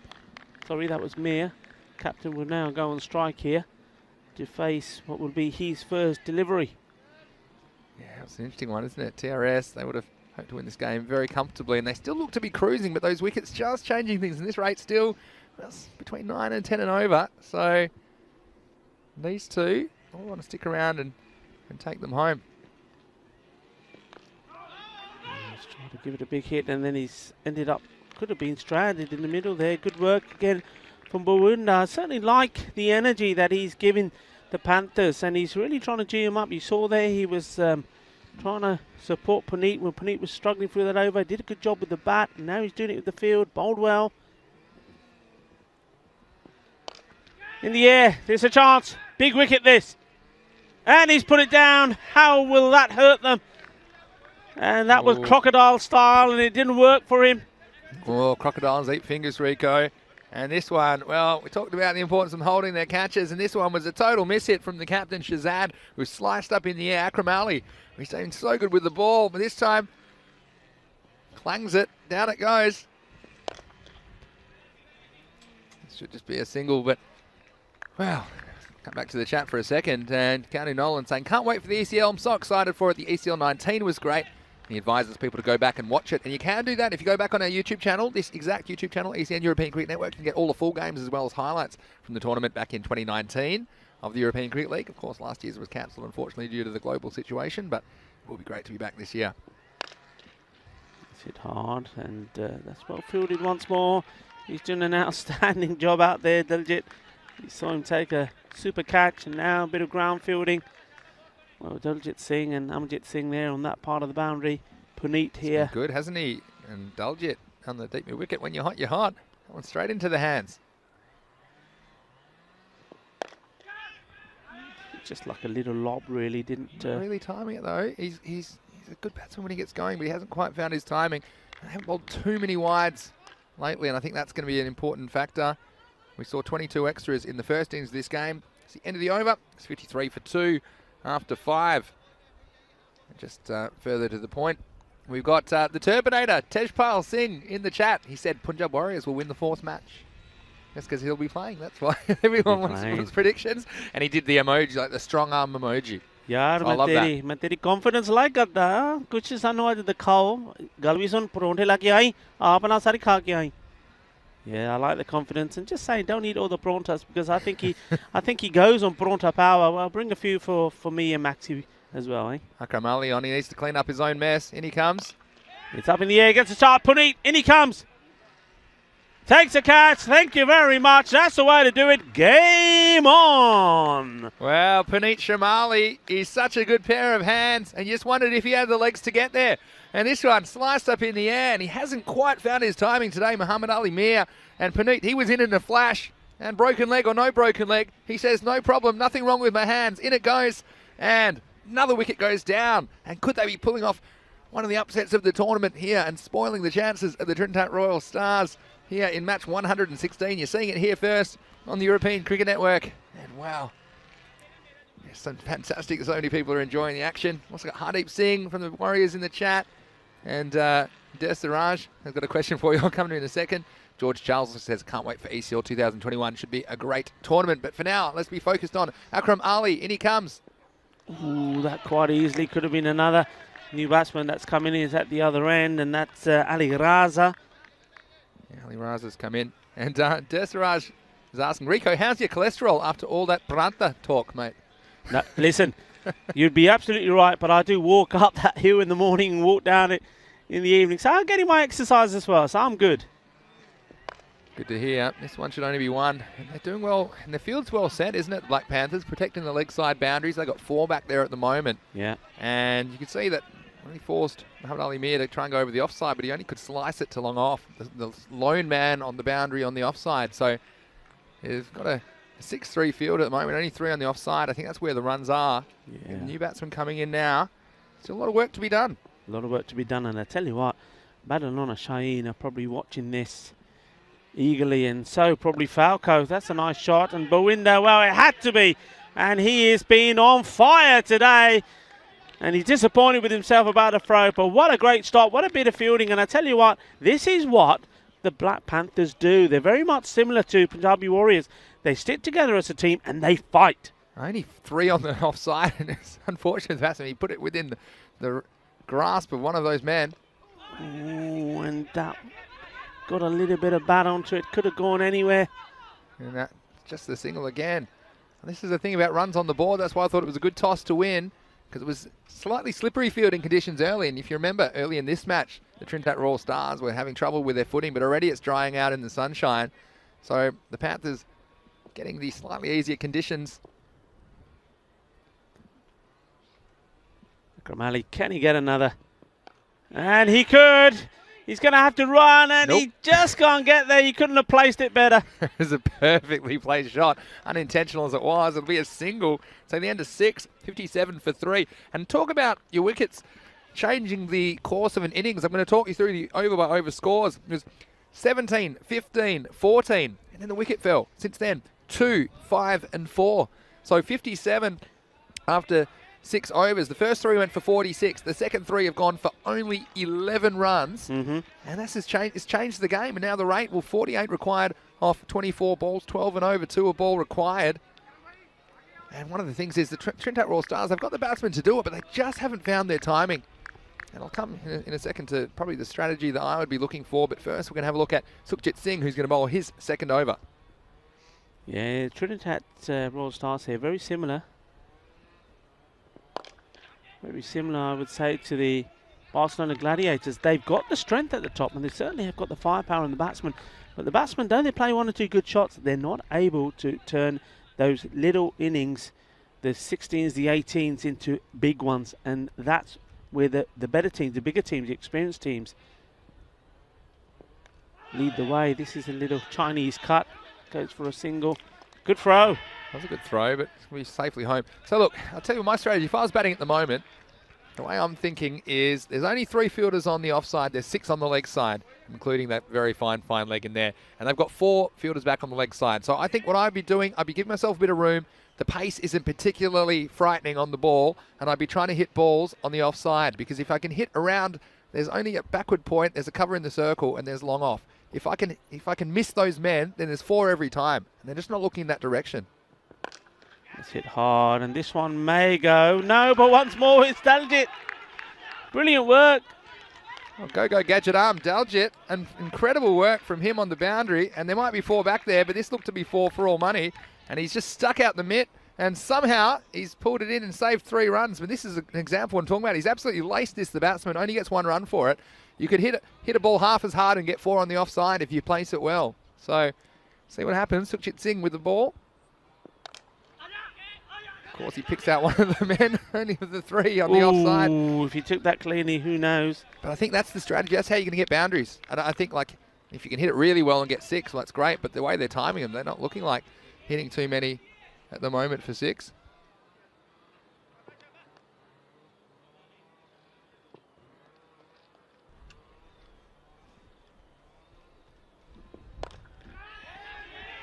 This is up in the air. Paneet again.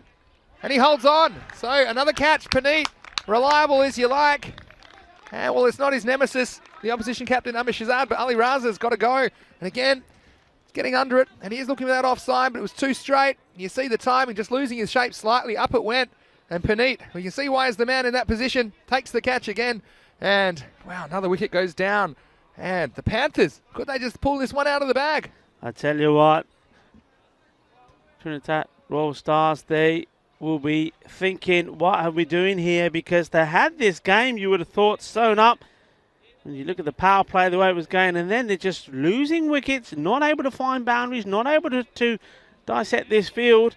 And, well, they're in danger of blowing this, and Barcelona and FanCode are probably all smiles at the moment. This game's not over, though, tell you that much. But the rate is of a concern now. 44 off 19 required. Last ball of the 7th. Swing and a miss, and Puneet getting excited. And that is the end of the over. So that will finish the 7th, 61 for 4, the score. Coming up, of course, Black Panthers will be back, and they're taking on the Hawks here the first time today. Cameron Zia will be leading the Hawks. Now, he won't be wicket-keeping today because he's got a slight injury.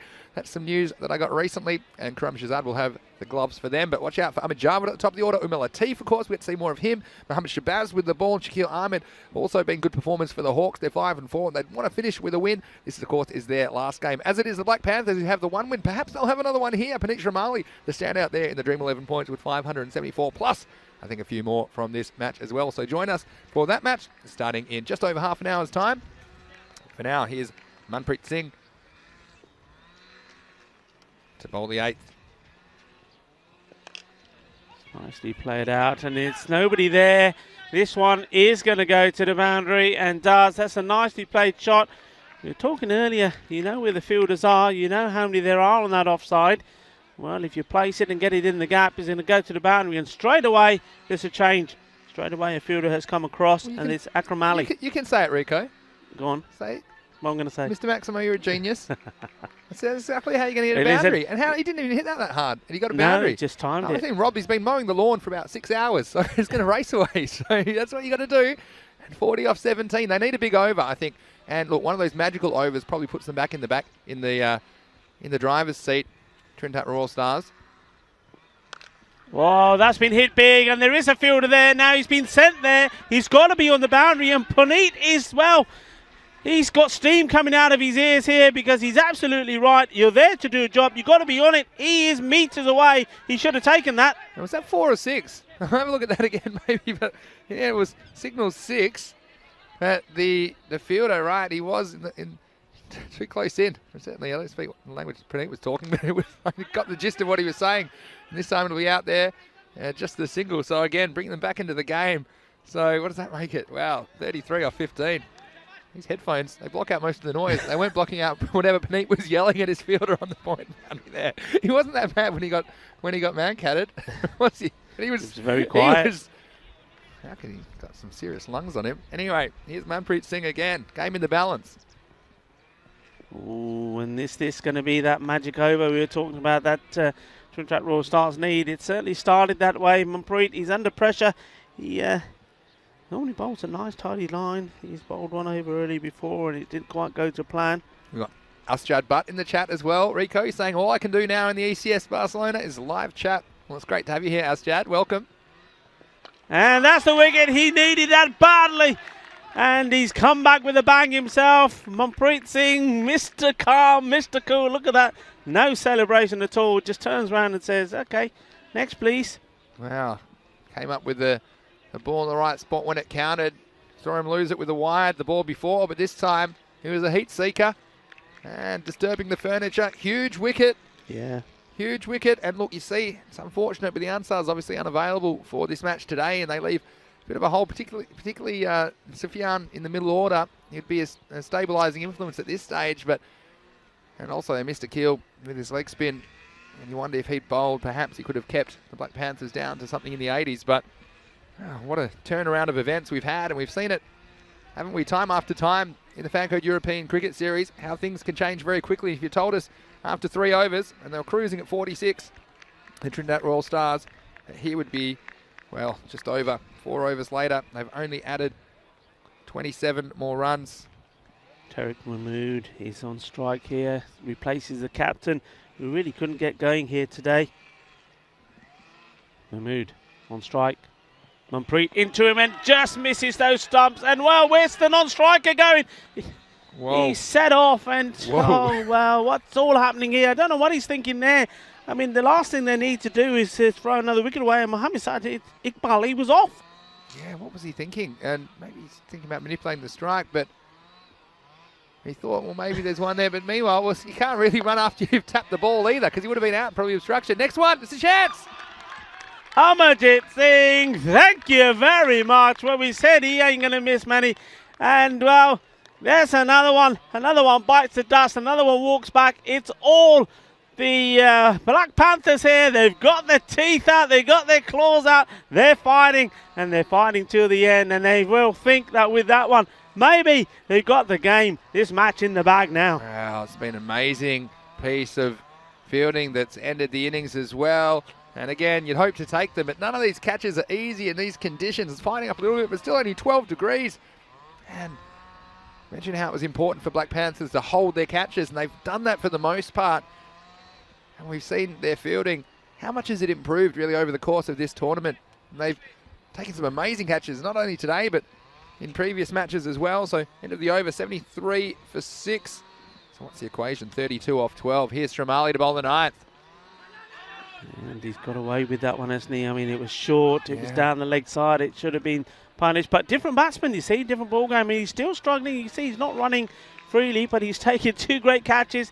He's on a high now. He wants to lead his team to a very famous victory here and set themselves up for the next match. That's the thing, though. That was all glove. If that gets any bat on that, that's probably rolling away for 4. And just nothing going the way of TRS at the moment.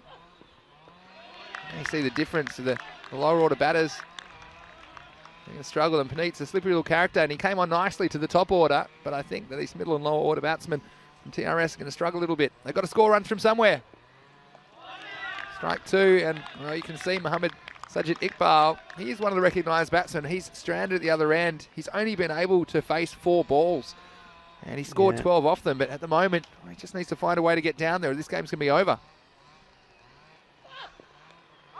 When the fielder's got to stop it, he can't. He did get fingers to it. Where's the ball going? He's going to go over 4 runs. I'll tell you what, who'd be a keeper? And he's back. This one, it's almost trip to the dentist time. Look at the deflection, and that's how quick it flew away. And the keeper had no chance. Bikram Singh to react. And in the end, well, Mohammad Sajid Iqbal, he was walking a single. I think he was happy to get down the other end. But in the end, the ball went all the way for 4. Look, they'll take them however they can at the moment. 27 off 8. Oh, this is going all the way. It's balle time. They needed it. They needed a big one, and they've got it. That's 10 off 2 balls there. Game on. We're back in it, say the Trinidad Royal Stars. Well, don't sign your checks just yet, because this one is out of here. 21 off 7. Last ball of the over. Look, he has the licence. If he can hit another 6 or 4, that'd be great. Oh, how wide was that? Is it going to be called? It's not. He's inside. Even Puneet was too short. He's walking back, looking at the umpire. Well, yeah, I'll tell you about your situations, your sticky situations, and Mohammad Sajid Iqbal only had a chance to face 4 balls. Let's have a look at this last ball of the over. And it was fine. You see, he's giving himself a lot of room outside the leg stump, makes it look wider than it is. So, 21 to win. Mohammad Sajid Iqbal is the man on strike. 20 for a golden ball. What are we going to see here? Again, I think they're going to come to rue those extras. They bowled 13 wides. Did TRS in their innings. Balwinder Singh, all the pressure on him. Gets a good ball in here first up. And, well, they'll think they're there. Well, conversely, if he disappears, then he's going to be having all sorts of thoughts. And there we go. The batsman had to make contact. He had to hit big. I tell you what, if he did make contact, that ball was going and still be going. Dot ball. Yeah, losing his shape, though. I think he's got to hit straight. He's got to hit hard. He has to keep the strike for me. So if they do hit to an outfield, I think they've got to come back for 2 and chance their arm. Even perhaps sacrificing other batsmen. But they need boundaries. They need them now. Hit hard towards Puneet. Puneet just gets down. There he goes. That's brilliantly done. This is crazy, because he hasn't chosen one or the other. He either had to run hard and try and get back for 2, but in the end, he's just watched it and run a single. So, well, now, 20 off 4. Basically 2 6s, 2 4s required. It's hit hard. That could go to, no, it's hit the deck and slowed up. Puneet, he's going to pounce on it. There you go. That's what the Panthers do. Oh, this is going to be a run out. This is crazy cricket. And it's almost, well, the batsmen stood and watched it, and they had a chance to run 2. And in the end, they've run 1. Crazy. And, well, you don't help yourself either. Again, it's an unlikely situation. They've had to run 1, because now 3 6s will be a golden ball. But the way they're going, I mean, basics. You don't win matches if you're not smart. Simple as that. This isn't going to go for 6, and basically, this is going to end things. Assuming there's no extras, it's going to be a huge boil over in match 116. Yes, and the Black Panthers, they won the toss, they put a score on the board, and well, despite the controversial moments such as Puneet getting man-catted in the first innings, he's come back and he hasn't said too much about it, apart from occasional suggestions to his players. But Puneet Shamali and the Black Panthers is going to pull off a huge upset and a big blow to the title hopes, or the semi-final hopes for TRS. Yeah, it's another dot ball. And you know what? There's going to be, obviously, performances, or what you see in the book decides the player of the match. But for me, this man bowling he's my player of the match because he has been outstanding. And I think his attitude, his buzz, his confidence as he comes in to bowl this ball. Final ball of the match. Well, there you go. And that is exactly what I'm talking about. When he was there batting, it was his confidence and his buzz that got them to that score. When he was there fielding, it was him throwing around, him keeping up the team, G'd up. When their captain was down, somebody had to step up, and the captain was down when he was injured. Bawinder Singh stepped up, and there with the ball as well. Well played, Bawinder Singh. Well done to the Black Panthers. What an outstanding performance. A great victory. Well, you'll see it all here in the FanCode European Cricket Series. And we saw early in the innings chasing this target of 105. It was a very confident start from the openers for Trinidad Royal Stars. And they blasted 46 in their power play. And we weren't asking whether they'd win or not. We were asking how quickly they'd win. We were talking about their net run rate. But as we said before in the FanCode European Cricket Series, if you think you know what's going to happen, you're in for a rude shock. But at this stage, it was raining sixes and Maximo's all over the place. This one, well, almost took out some of our officials. And they were scrambling for cover.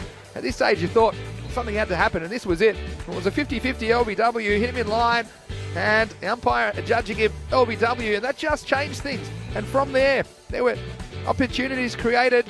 Akram Ali came on to bowl, but these were the kind of catches that if Black Panthers could hold them, you just thought they might be able to work their way back into the game. And Daljit Singh, well, he fielded amazingly well out that deep mid-wicket, and they were able to keep it tight from there. The new batsman not really able to get any momentum. And this is one Akram Ali. Well, you won't want to see this again. That was the big symbols. Out it came. And then Puneet Shamali, well, he's had a bit of an issue with his leg, but he had very safe hands, taking a couple of catches at crucial times. And this is another one that just looped into the Bermuda Triangle. They came from everywhere, but in the end, weren't able to do anything about it. But you look at some of this fielding. I mean, that's 3 runs saved right there by Daljit Singh again at deep mid-wicket. And ultimately, the Black Panthers were able to defend this score comfortably in the end, 104. And, well, Puneet then taking his second catch. And the Black Panthers, well, we've seen them improve and we've seen their development over this 5 weeks in Barcelona. It's what European cricket's all about, isn't it? It's about increasing the participation and the standard of the players incrementally, so it's a little bit at a time. That was the end of the captain, Shazad. He had an interesting morning. And then there was some interesting running towards the end. And well, TRS, they were all at sea. And in the end, they went under. And they went under by 17 runs, 104 to 87. Nice bit of fielding there by Amarjit Singh. Again, when it counted, they almost needed a new wicketkeeper after that one. Almost knocked his head off. And although they went to a boundary, and there was a couple of boundaries at crucial times, which just kept them in the game in the last over. You look at this effort from Puneet, sums it up. He just needed to stop this ball hitting the boundary, giving it everything. And in the end, you see the batsman just not really aware of the situation, and then scrambling runs. But TRS, well, that's really going to throw a spanner in the works for their campaign. They've still got 2 big games today that they can recover and put themselves in the mix, but they're going to have a huge crunch match against Barcelona Shaheen in the 3rd match of the day. We'll talk about that shortly, but first, coming up next, well, the Black Panthers, they're up and about, and they're on the prowl, and they've got the Hawks in their sight. So we've got the Hawks coming into this with 5-4, and matching the Black Panthers. They're now 2-7 after that victory. Could they perhaps get a 3rd victory? And Cameron Zia, well, he's struggling with a bit of an injury, so he'll probably not be wicket-keeping. That's the information we've got. But obviously, the Hawks, they've got some fantastic players. Mohammad Shabazz has been great with the ball. Amit Javed, probably see him open the innings. But at the moment, well, Black Panthers are not scared of anyone, and they'll be on the hunt for another win. They certainly will. And you know, the Black Panthers, it was only, feels like days ago that we were talking about the Black Panthers and saying, Gunnar, we would really like them to get a win. We don't want to see any team leave this FanCode European Cricket Series without a win. And they got one, and we overjoyed for them. We did not expect them. Well, many people did not expect them to get another win. They did. They have now won 2, and they will really be, well, they'll be fancy their chances against the Hawks. So can the Panthers take on the Hawks? Can the Panthers pounce and bring the Hawks back down to earth? Well, I think you can. And I'm going to end by just saying a few words, and those words are going to be Mankad, karma. Over to you, Mr. Maximo. Well, that's an interesting take on it. And well, look, no, you can't begrudge Puneet the win. And like you said, it was an interesting decision from the Trinidad Raw Stars skipper wasn't Amish Azad to take the run out, but I thought he was within his rights. But it is funny how cricket works, and in the end, their plans were spoiled by the Black Panthers, who had the last laugh. Anyway, we will see you in approximately 20 minutes' time to take you into match 117. That next match between the Black Panthers and the Hawks. It's the last match of their campaigns. I'm sure they'd both like to go out with another victory. So, from now, is Mr. Maximo, Vinny Sandu, along with Rico Fool. We'll see you shortly. This is the European Cricket Network, and you're watching the FanCode European Cricket Series.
Hello and welcome back to the FanCode European Cricket Series Spain Barcelona. It's time now for the second match of the day, and the Black Panthers, they're returning for their final match and they're playing the Hawks. They're here for the first time today. Let's go over to the match referee who's with the two captains.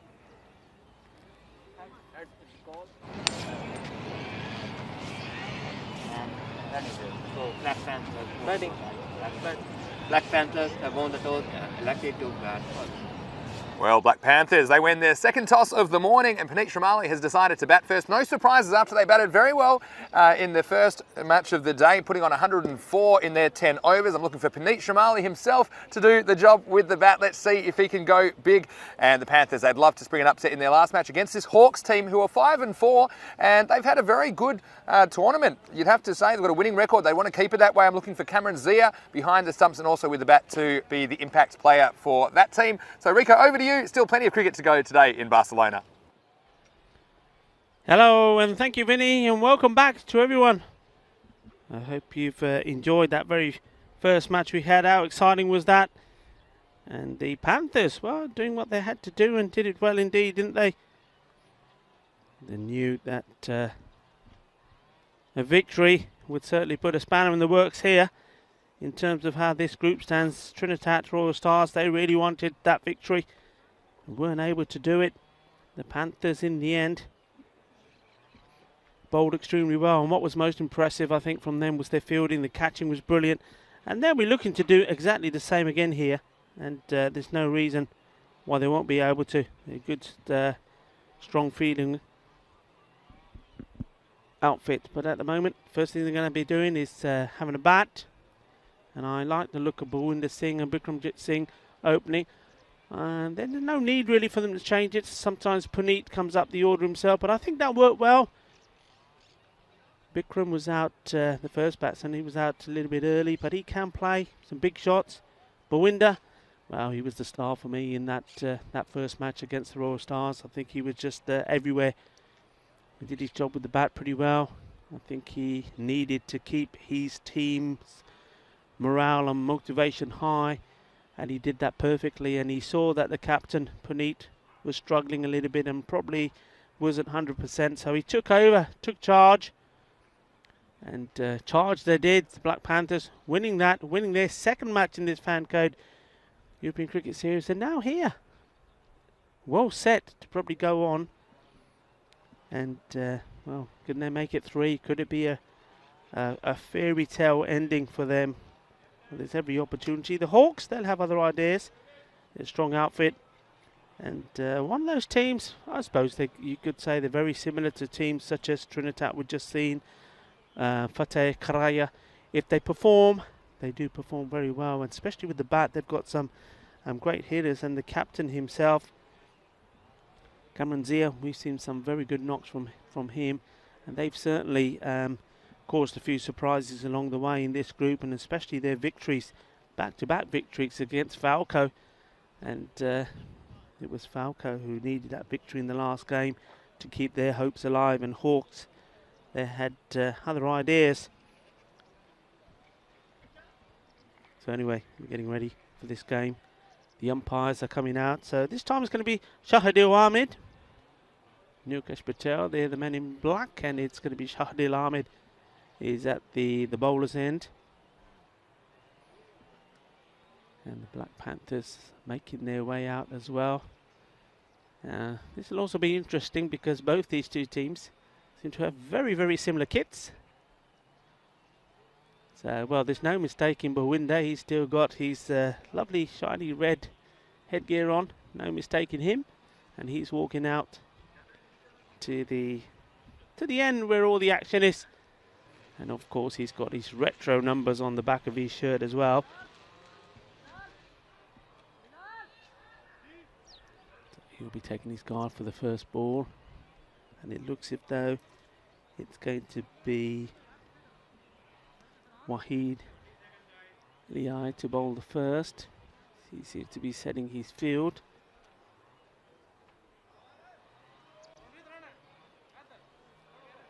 Well, we've had a fantastic start to the day. Great game. And this one, match number 117.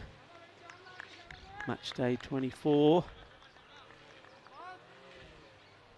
Looks set to be an exciting affair as well. The Barwinder Singh, the striker's end.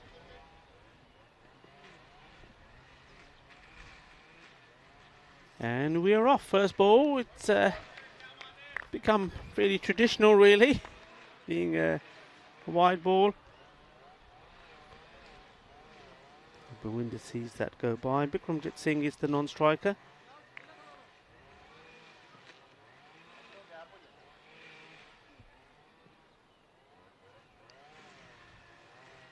Here we go. Comes back in again. It's better, and Barwinder quite happy just to push that back to the bowler and say, okay, that's a good one, you can have that one. And I think with more experience and with more games under his belt and the Panthers under their belt, it's those sort of deliveries that they'll negotiate and pick up the singles rather than the dot balls. Well, that will be another wide. So we've gone wide, dot, wide so far.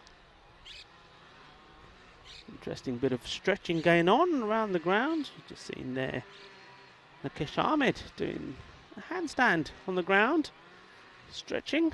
Not sure what that's stretching by doing that, but there he is. You just see him there waving his arms around.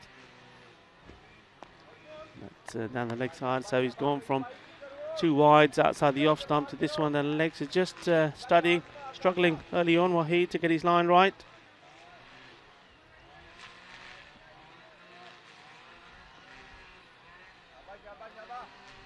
Beautiful day, nice and warm, gentle, pleasant breeze across the ground. Well bowled, and well, that's what we're talking about there, that shot there. So you've seen many of the teams, we saw that yesterday. That's one thing that Minaj did very well. Dropped the bat on the ball and they're off. Raval as well. Kishit Patel and Karan This one is okay, Shahidul Abdul says. So he's getting bat onto ball, running those singles, and also just rotates a strike because Barwinder now, he's probably thinking, oh, I've been stood here a while, I haven't really played any shots, so he's in his mind, he's thinking about playing the big shot now, whereas if he had taken the single, he's at the other end, and he's not thinking about that at all. He's got a new batsman doing his thing.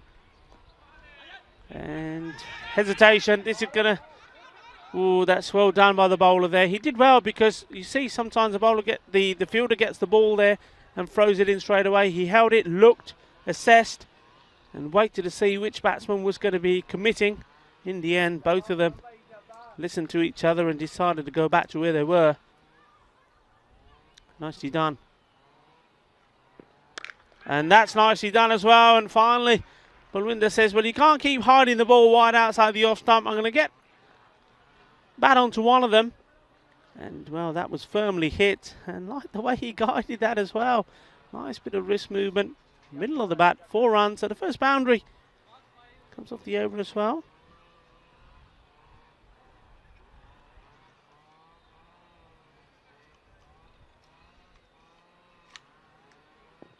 This one a little bit shorter, and they do take the single. Well run, good running, good backing up. Singh, he's not worried about not having to face the ball. He walks back to where he started the innings, back to the non-strikers. And with that single, the score has moved on to 8 from the first over, courtesy of a few extras and one nice shot from Barwinder.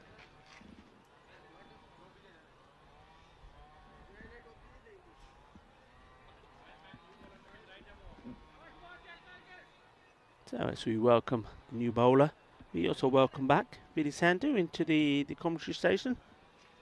Yeah, thanks, Rico. Good morning to everyone. If you're just joining us, if you are just joining us, you missed a hell of a game.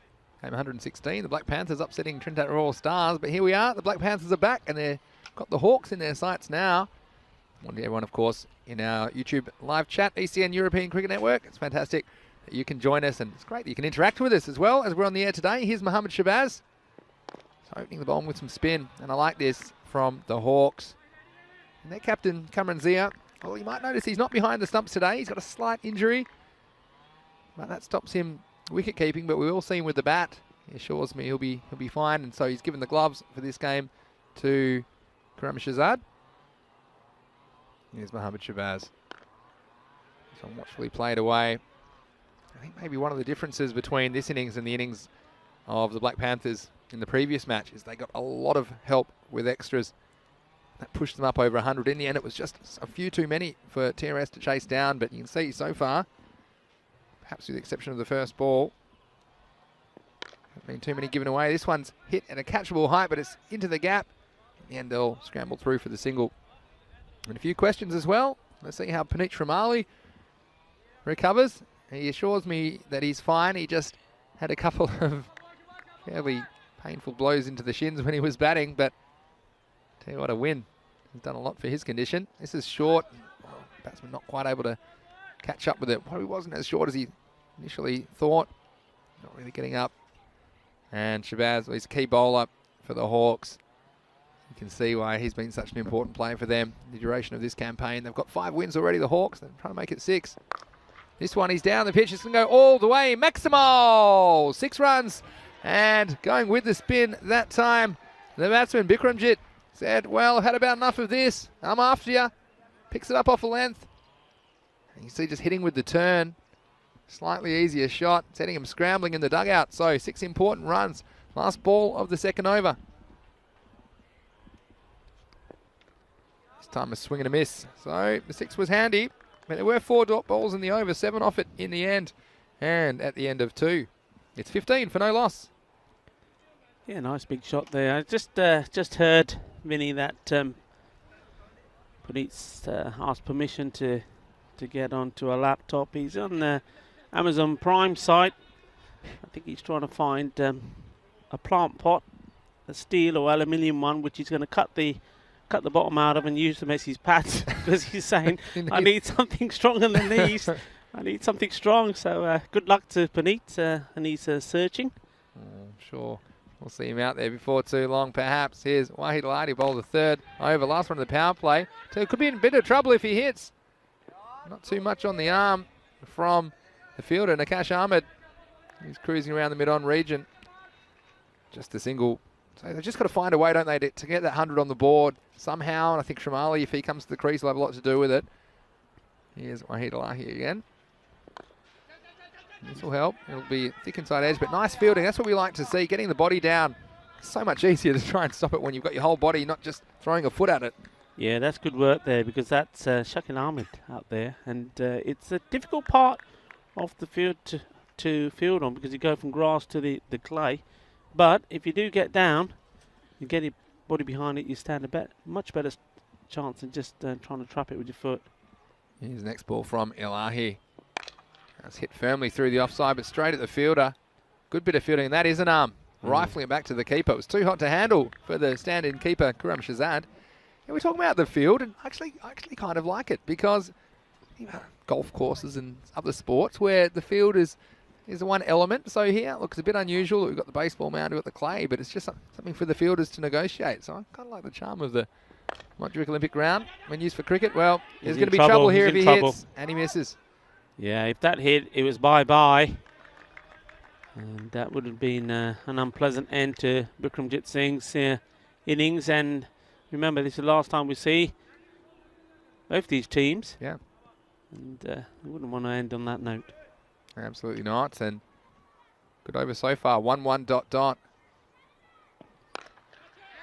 This should be caught. And it is caught. And you see the pressure of keeping the runs down, forcing the shot. And Balwinder not making any substantial contact with this one. Scooping up a catch. And taken expertly by Mohammad Shabazz at cover with a minimum of fuss. So the first wicket goes down at 17 for 1. Yeah, nicely done. And it's fitting that the fielder that did the good work, pick up and throw to keep them to the single, is the man involved in taking the catch. But look who's coming out. Well, his mail order hasn't come through yet, so he's still come out with his wicket-keeping pads on. Puneet Shamali, he's at the non-striker's end here. And he comes. Elahi, the successful bowler. This is a thick edge. It's going to go down to third man. Just the single. That will bring Puneet on strike. In fact, it won't, because that's the last ball of the over. At the end of 3, it's 18 for 1. Yeah, they just need to pick up. In the first match, the third over, the power play was a good one for them. Got a few runs. And, well, they'll be looking to do that now the hard way with the field spread. Mind you, Hawks, they're not going to spread the field unless they have to. They're very much like that. A little bit similar to one or two other teams that we've seen. Even though the power play comes to an end, they don't automatically just put 5 men out. They wait to assess the situation. Yeah, good point, actually. And just another tool at the captain's disposal. It's going to be Farhan Zafar to bowl the 4th over.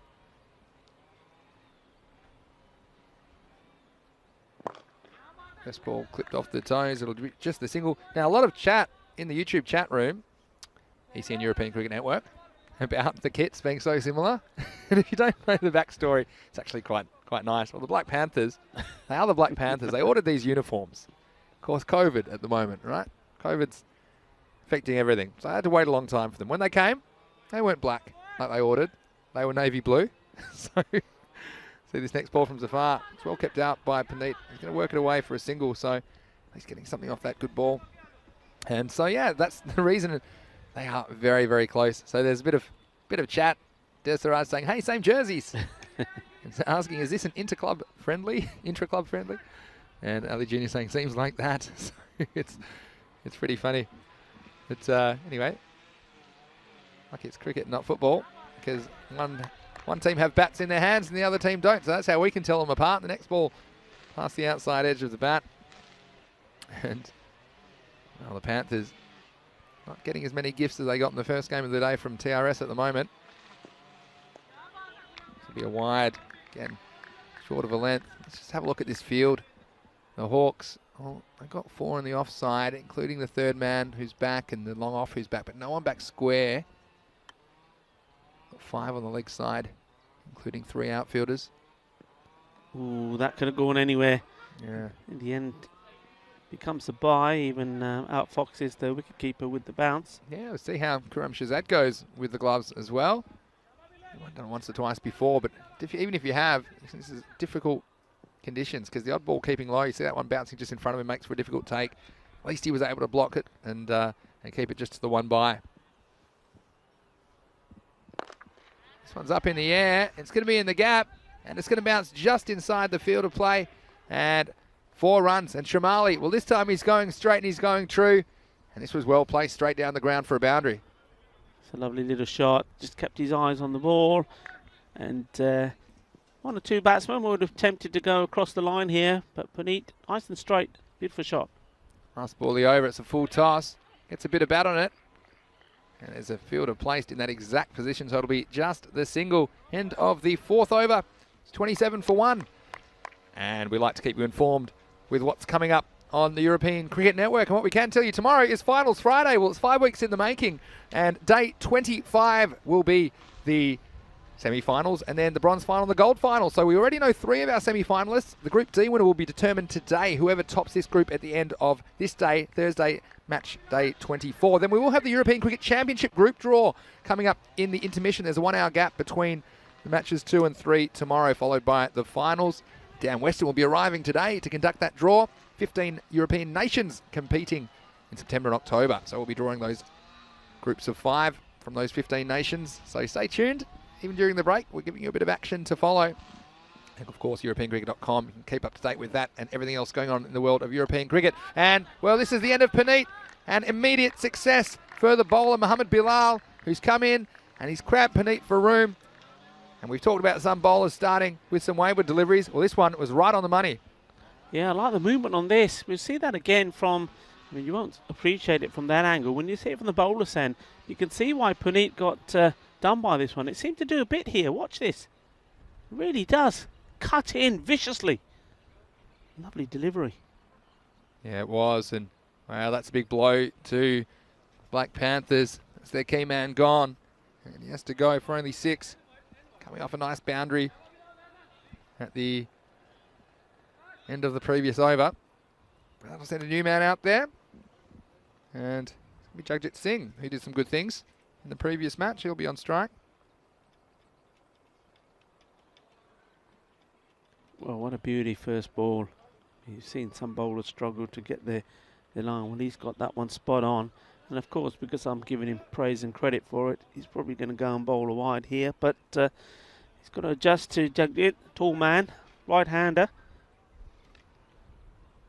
Here's the next ball. Outswing delivery, gets some bat on this, the right-hander. Don't think it'll go all the way. In the end, they will come back for 2. We mentioned the outfield was quickened up a lot. Of course, the dew's dried out now. It was a little bit slippery this morning, first up, but it's drying out nicely. Plenty of sunshine today in Barcelona. Currently 15 degrees, headed for a top of 17, and freshly mowed. This outfield is going to be substantially quicker. The next ball isn't going to get into the outfield because it'll be cut off at cover. Nice bit of fielding again, with just a single. Yeah, he's come out with some intent, hasn't he? Jagjit's got that one. Single takes him to the non-striker's end. He's certainly having a go. Mohamed Bilal. There's a slower ball picked by the batsman, and it could go for a catch. Instead, it goes for 4. And it was a nice attempt on the boundary. The fielder, I think initially he thought there was no chance it was going to carry because there wasn't great contact from the batsman towards the bottom of the bat. But then he hit the ground running, wasn't able to grasp the ball, and even worse, went straight past him for 4 runs. Yeah, one of those tricky ones, isn't it? You have to make your mind up earlier what you're going to do. You're going to go for the catch, or are you going to settle just to give it a single? But that one there has been called. Yeah, it's just for off the surface. So this should be a free hit. And, well, just losing his radar a little bit now is Mohamed Bilal. It's a good opportunity here for Bikramjit Singh to play a big shot of his own. Just the 1-4 so far in the 7 runs that he scored. Well, he's hit it in friendly fire. I think it was headed for one of the outfielders. No, it's not going to go for 4. He's just put enough on that. But it will allow them to get back for 2. It was a funny one, wasn't it? Because it hit the non-striker, just deflected off him slightly. And it was going to one of the outfielders. Instead, it went to the other outfielder. So I think it's fair enough still to take the run. But then it was almost messed up on the boundary, wasn't it? So there's a lot going on here. Watch this. You got to watch out. That might have hit his bat in the end. And, well, double hits. Next one, it's a high full toss, and it's going to get the treatment. And it's going to be 4 runs. It wasn't quite high enough to be called a no ball. Square leg umpire signalling that it was just below the waist, but still 4 handy runs for the Panthers. And we started strongly, did Mohamed Bilal, but a loose end to the over, you'd have to say. Yeah, that was loose. So the score moving along nicely here now. That's 41. So they probably still believe that they're 10 runs behind where they like to be, but with a couple of extras there and loose deliveries. You saw the wide, the free hit, and that one going to the boundary as well.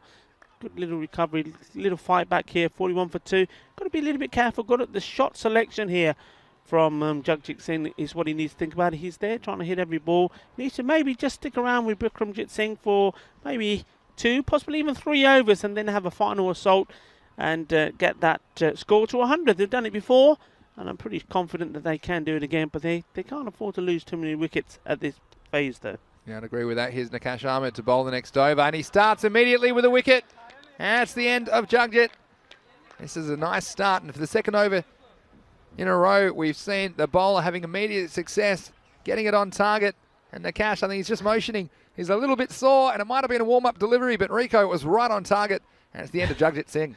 I tell you what, I think everybody, probably even the batsman there, Jagjit, thought this was going to come a lot quicker than it did. I mean, you can see Nakash Ahmed there, he's still sort of just going through the motions of moving his arm, the bowling arm around, because it's probably a little bit stiff. So, and you can see he came in and he gingerly bowled that one. But for him, though it was gingerly, it was right on the off stump. The batsman missing it, and he gets a wicket. So just when we were saying that they need to build a partnership and Jagjit needs to be careful and the right shot selection, he's made the wrong selection. He's on his way back. So a new batsman comes in.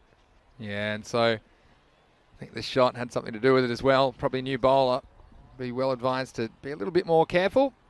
Amarjit Singh. It's worked away nicely. Just be a single down to square leg. It's such an important aspect of bowling. You only get 12 balls, we've said, in this form of the game as an individual, and you don't want to waste them, and you don't want to start with a wide, you want to start right on target. And so for the last couple of overs, that's exactly what the Hawks have done. Yeah, they have. They've learned, haven't they, as they've progressed and played more games in this series. That's well firmly hit, and it's going to be 4 runs. It's very well hit, and not just firmly hit, but I like the way you place this. अच्छा shot सीगा, पूरी timing भी सीधा नहीं, placement सीधे कितना अपने हाथ use करते हैं, ball the angle in between the fielder जैसे कि गब्बे चल गई, चौका हो गया. Nicely done, liking that. Yeah, and boundary they needed, just maybe turning things around. They want more of the same. In comes Nakash. This one's hit flat batted straight back. It's going to get over the bowler, but it won't get past the outfielder. And Mohammad Sahel cleans up at long off. Hello to Jagdeep Singh. Pepsi is in the chat. It's great to have you with us, Pepsi. And we'll see the Warriors later today, of course. We had the Turbinator, Tejpal Singh, in the chat earlier. So wonderful that a lot of the players are getting involved in the chat as well. You can ask them questions. Next one again on the length. Just worked away Pepsi to ji, Mohammad Bilal.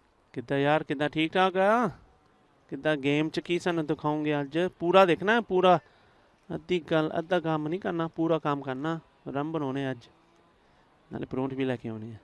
मैं वो तहीद ने already कह दिया सी. Here's the last ball, the 6. Again, the batsman having to wait for it, having to make all the pace at the moment.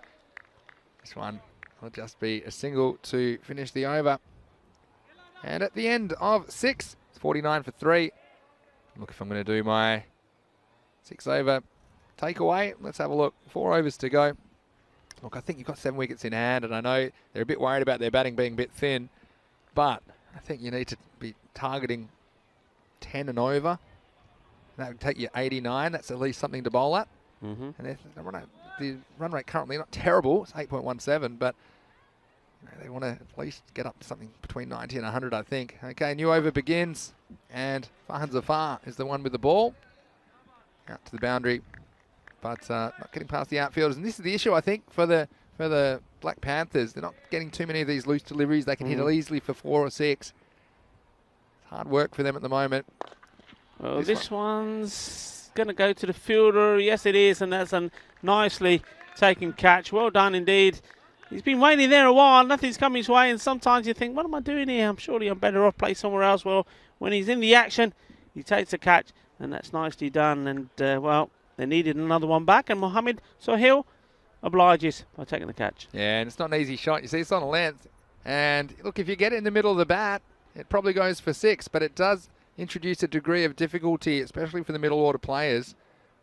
And, well, this time he wasn't able to get enough on it, and it proved an easy catch. And Mohammad Sahel, you can see why he's in that position. He's got a very safe pair of hands, and that will bring Daljit Singh to the crease.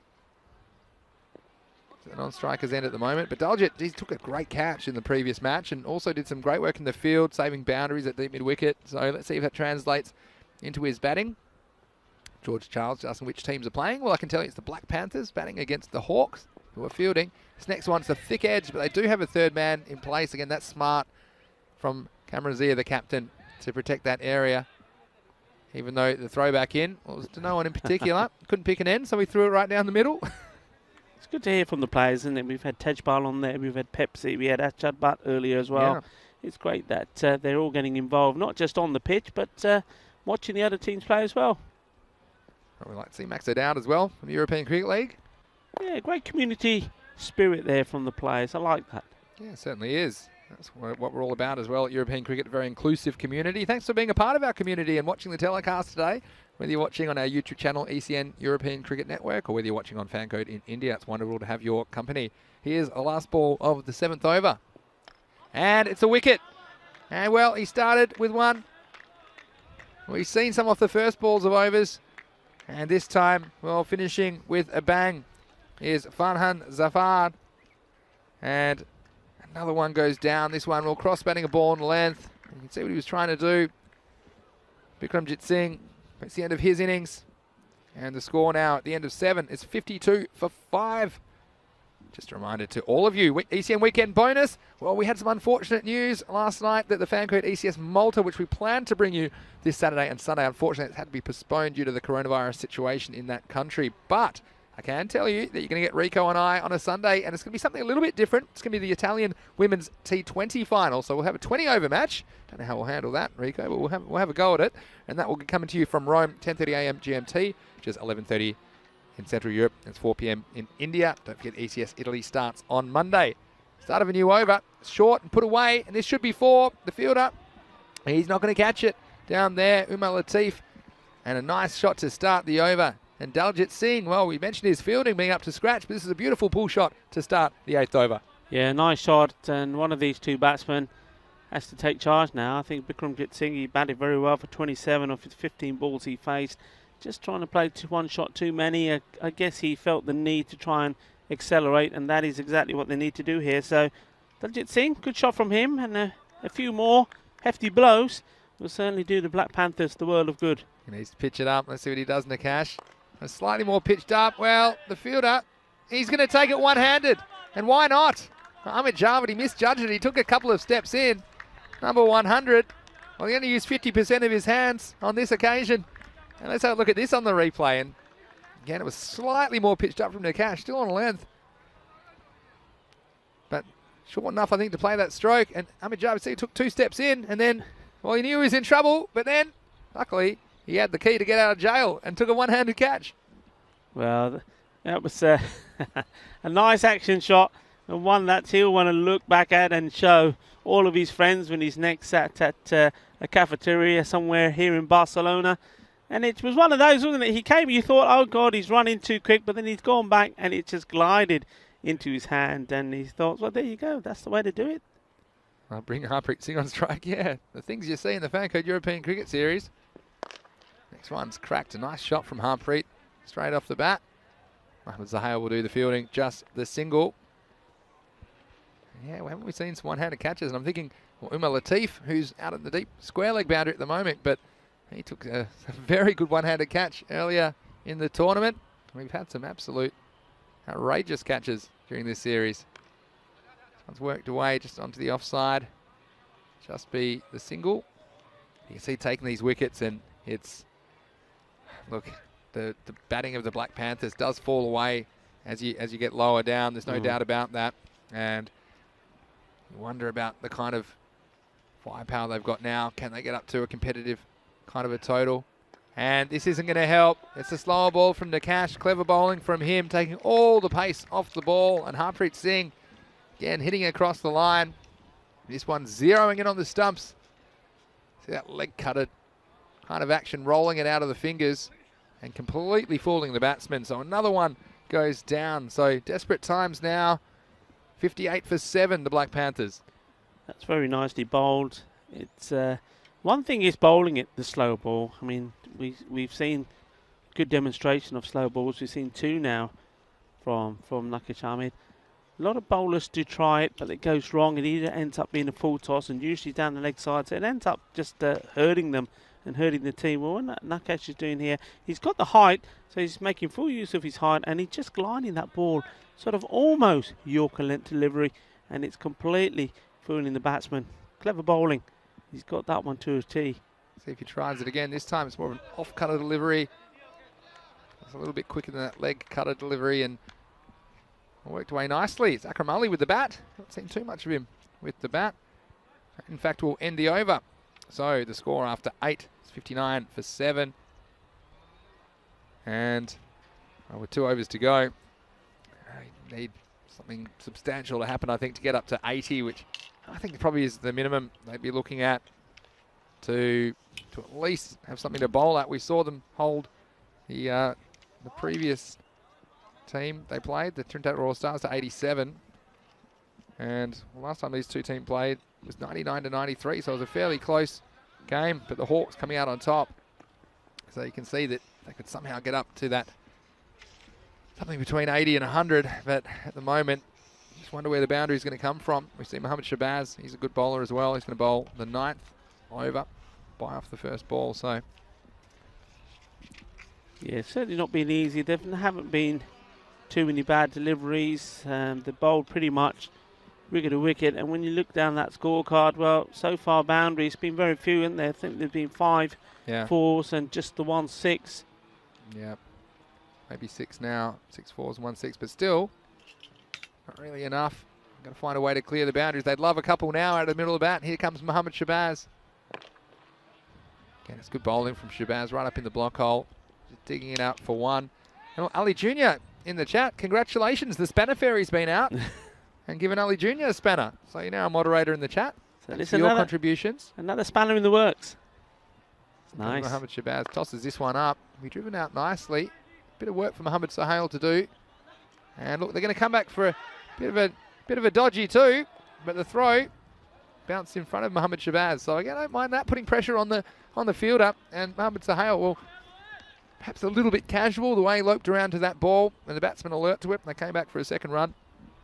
But I'll come in a second to let you know how to get a spanner. Oh, this one, well, he's bowled, and he's beaten all ends up. Akram Ali, well, he hustled back for 2, but this next one from Mohamed Shabazz, again fooling him. This may have taken a little something on the way through. His off-spinning delivery. And in fact, I don't think it actually even got any of the back pad, whether it did or whether it didn't. He was beaten all ends up, and another wicket goes down, an 8th goes down now. And, well, they've fallen to 63 for 8.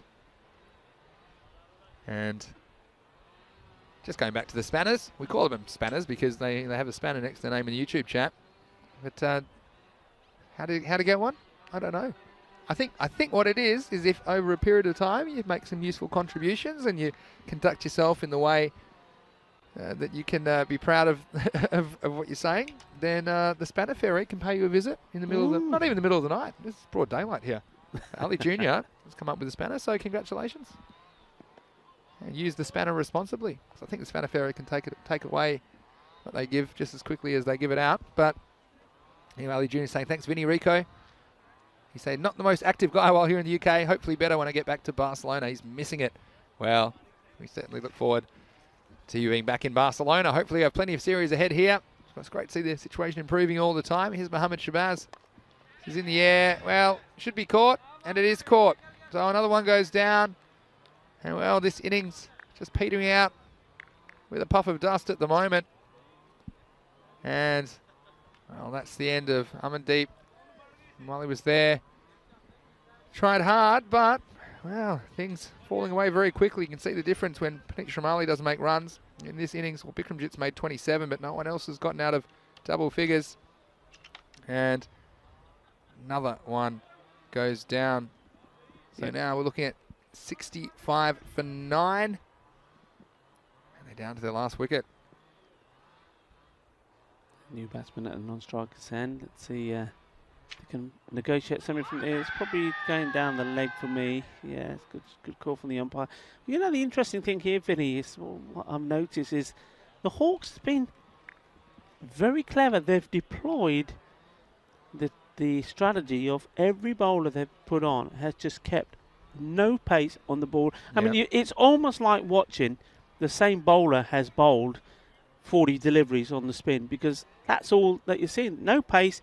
Everyone's bowled exactly the same, and well, the Black Panthers just haven't been able to play it. They haven't been able to score runs from it, and it's been, well, cleverly done. Nobody's been charging in and grunting and groaning, trying to get something out of this pitch. You're just floating it up there, and it's buying wickets at the moment. It's working. Anyway, here's the last over, and, well, Footy might have had a chance to run out, but he can't do it sitting down. He just lost his footing slightly there, the fielder. It was Fahan Zafar. And Mohamed Bilal chasing the end of the innings now. 65, now 66 for 9. This is a nice shot off the pads. And again, this is one of the things when you're down to your last 2 batsmen, you can't really be too aggressive with the running, pushing the 2s, because if you are run out, that will be the end of the innings. You don't want to waste the balls at the end of the innings. And so Bilal trying to finish things off for the Hawks. Swing and a miss. So we've got Sam Williams in the chat. Hello, Sam. How are you doing? He wants to know, how do you lose your spanner? Well, you don't want to know, Sam. You don't want to know. And Jesus, well, you probably deserve a spanner, Jesus, but you're still a bit young. Work at it. Put you down for 2026.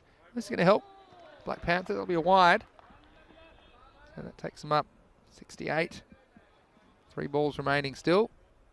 Jamie Bundy saying Black Panthers coming down from their big win against TRS. Yeah, well, they were definitely hitting some heights in the previous game. This one, well, it's a big swing, but going nowhere fast. 69 the score. Yeah, but do you write them off? I know it's a low score, but do you write them off? I tell you what, I wouldn't, not straight away. Oh, well, we've seen them do some. That's what Ali Jr.'s thinking as well. Says don't count them out yet. Absolutely, Ali, I agree with you. Might crash out too. So it'd be the last ball of the innings. Let's see if now you've got the excuse. You're not going to get bowled out. Well, if you are, it doesn't matter because you're out of balls. You're out of time. Got to have a go. Well, not if that happens. You get another ball. Bit of an anticlimax. Yeah, who knows? Who knows? And we've seen 63 win a game so far. Don't forget that. We've seen 69 win a game too. And this score in the 60s, it looks like. It's going to get a bit of pad. Oh, get your skates on, guys. Well, you got to come back for 2. It's the last ball, unless I miscounted. Well, probably would have been out anyway. But in the end, it'll be a leg by. Protects his average. Don't know how many bats, but Sukhjit Singh, nice effort from him. And they will finish this innings with that score. A little bit less than what they were hoping for, the Panthers, early on. Well, I had to scramble for the runs even early on. There's a few miscommunications. And there's the odd one. That was a nice shot off Shabazz. Probably the only time they got him away, to be honest. In fact, it was the only Maximo of the innings. And so you can see that the duration of the innings, the Hawks just kept the pressure on and holding their catches for the most part, sometimes in unusual circumstances. Puneet Shramali, well, he got this one away and it looked promising for them at this stage. A beautiful straight boundary for him. Mohamed Bilal coming up with 1 or 2 good deliveries as well. And this was a funny one. Oh, that was bat-to-bat action. And in the end, they had to come back for 2 again. You saw the Black Panthers are made to work for every one of their 71 runs in their innings. And that was the end of Jagjit Singh. Again, probably wasn't the time to play the shot. New bowler. Nakash, well, he bowled pretty well while he was there. He was clever with his pace. That was one which did find the boundary. But more often than not, there were chances abounded. Mohamed Sahel had sure hands. That long off. Wicket after wicket would fall down, and ultimately they would lose 9 of them on their way to their final score of 71. Boundaries were hard to come by for the Black Panthers. Again, maybe finding things a little bit more difficult in their second match of the day against the Hawks. And look at this for a catch. Well, like shelling peas. Ahmed Javed said, well, that was a bit of a misjudgment, but I got away with it. And then clever slow ball from Nakash.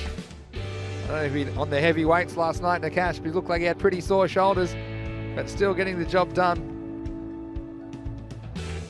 Ultimately, you could see the scramble of the Black Panthers getting up to a score which, well, say we've seen a couple of scores lower than this defended, but they'll need to field and bowl the house down if they're going to be competitive against the Hawks here in match 117. Yeah, they certainly will do. I mean, 72 is the target. That's what they're going to have to try and defend. And, well, you're not going to put it against them because we've seen some weird and wonderful things happen this FanCode European Cricket Series. And the Black Panthers, they're one of the teams that you wouldn't write off. Anything's possible when they're out there.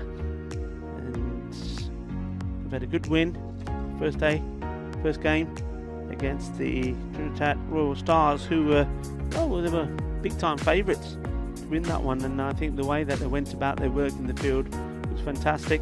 Mind you, they did have a few more runs on the board. This time round, they're going to have to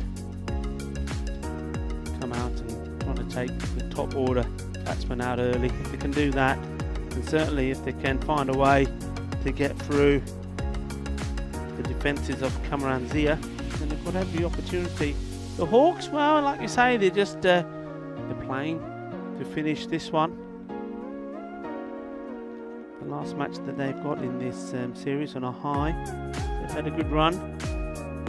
5 wins, and they'd like to make that in 6 in this their last match and finish on 12 points, and that's a very good and fine achievement for them. They were a team in the very first European cricket series. They were struggling to find form, struggling to score runs, and they are one of many teams that have shown that how by playing regular, how you improve and how you get better. And we've certainly seen that from them. We've certainly seen it there from the bowling. I think they bowled very, very well.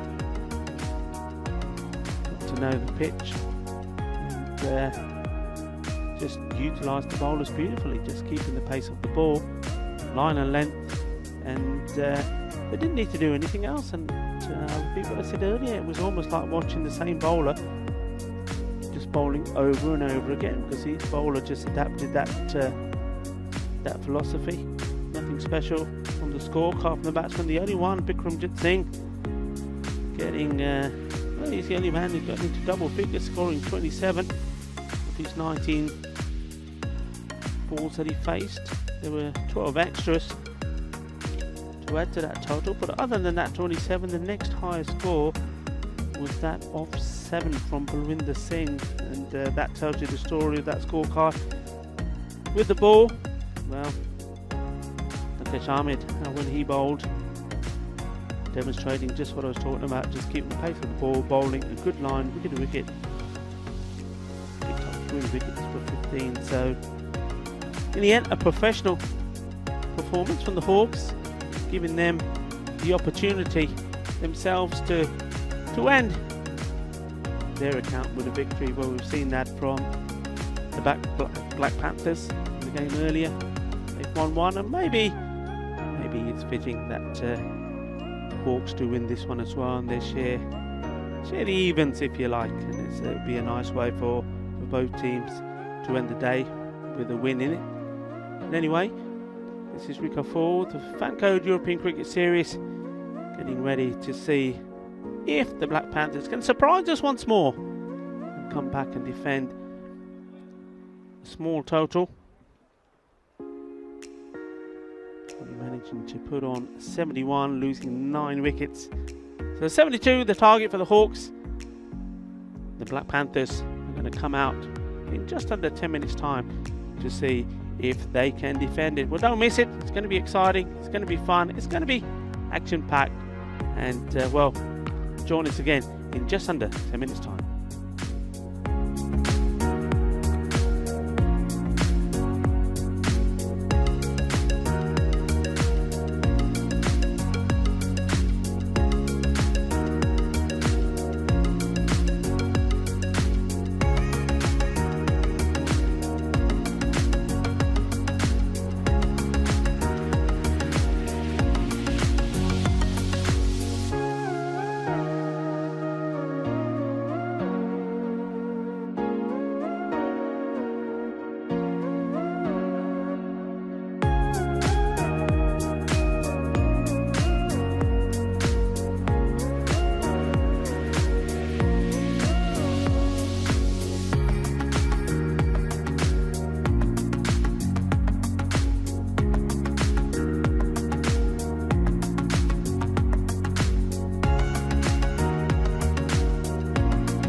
Soy Rico Full aquí en campo de Montjuïc. Es un campo olímpico por de FanCode European Cricket Series. Vale, de partido de Hawks contra con los Negro Panthers. And we're ready to start here. Looks like it's going to be Balwinder Singh getting ready to bowl to Mohammed Bilal. The Hawks chasing 72 for victory. And we're off.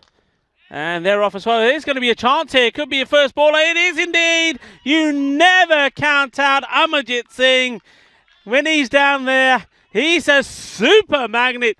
He takes a catch to the wicket off the very first ball. And, well, Balwinder Singh, you're having a good day.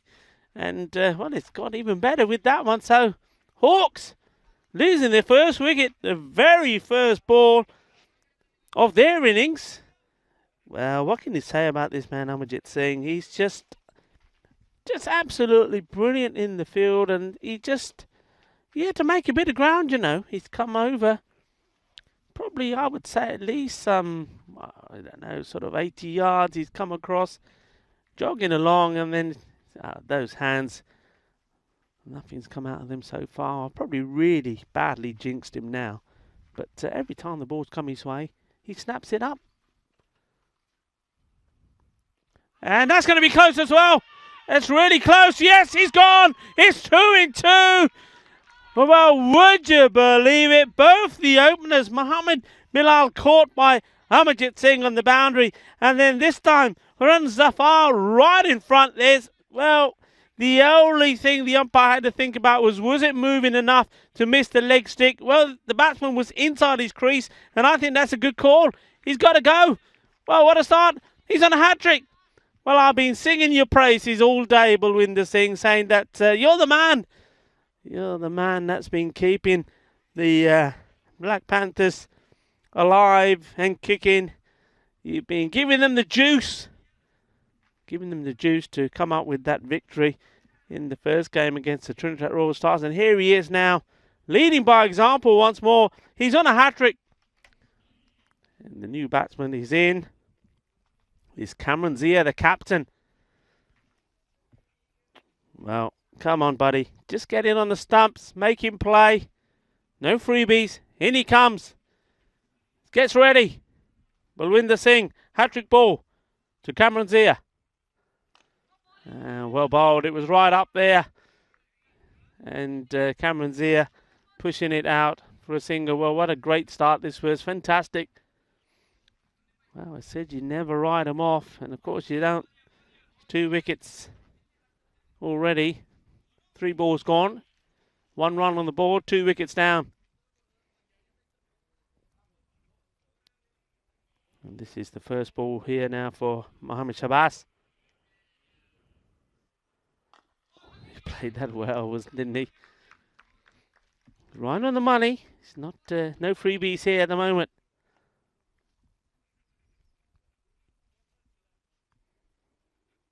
What a start. And if I was Puneet Shamali, I'd certainly come on and bowl this second over, keep the pressure right on. Putting the thing in once more. This one just a little bit down the leg side, a bit shorter as well. But that's not going to hurt him too much, just a single.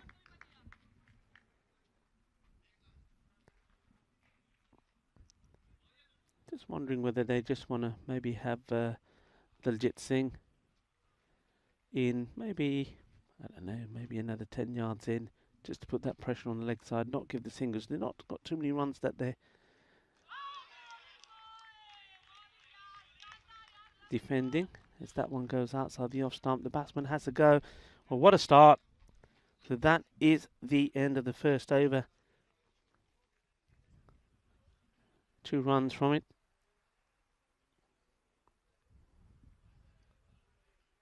But more importantly, 2 wickets as well.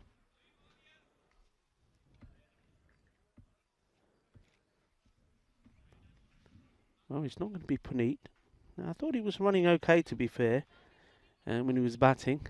but he's probably thinking that he's not able to put all of the weight on the leg that is injured when he's following through. That may be the problem. But this guy, tell you what, he bowled very well. Manpreet Singh, in he comes. Oh, that one is swung, but swung too much. And he's bowled a line in the previous match, very similar to what we saw most of the Hawk bowlers do. Just getting the ball in the right area, letting the ball do the work. Well, that time it just did too much work. And that's better, back on these lines straight away. Didn't get a lot of bounce, that one.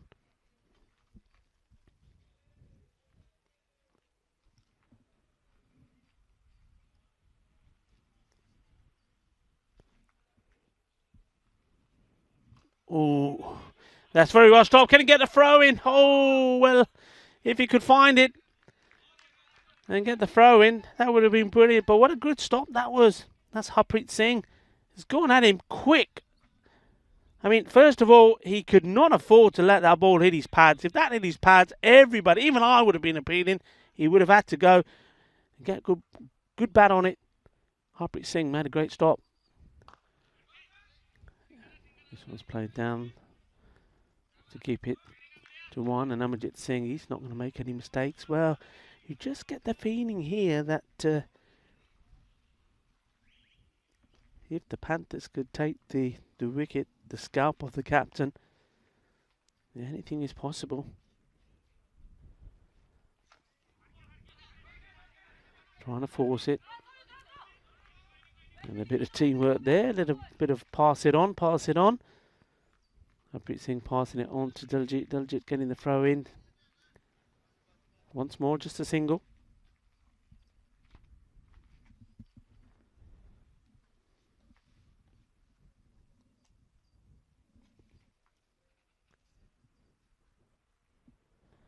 This one's been flighted. He's gone for a fuller Yorker length delivery. Batsman, not convincingly, but able to get bat on it.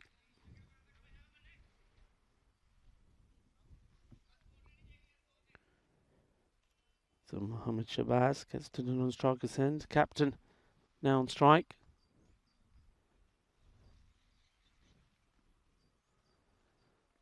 That's hit firmly and through the gap this time, in between Harpreet Singh and Diljit Singh. So the first boundary.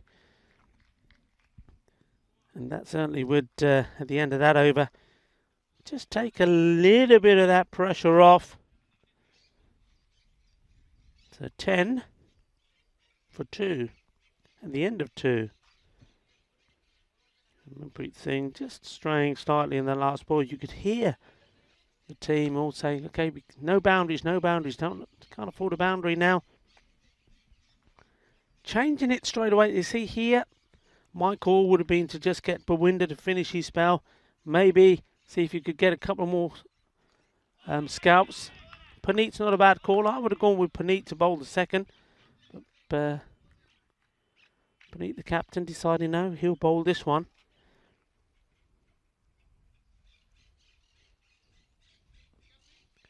Perhaps get the pressure on with Bawinder coming back on again. Well, we'll see. Let's see what Puneet can do first. It's a good line. I suppose also with Puneet what helps is just to change the direction, being that he's left-handed.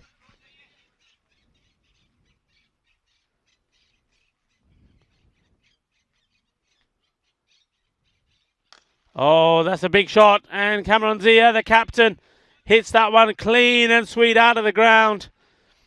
Well, he's not going to let the Panther bowlers get on top of him. He's still going to play his shots. Short, and that will be put away. Gandhi ball, Siggy. And when it's Gandhi, he's got to go, and go it does. Chokka ho gaya.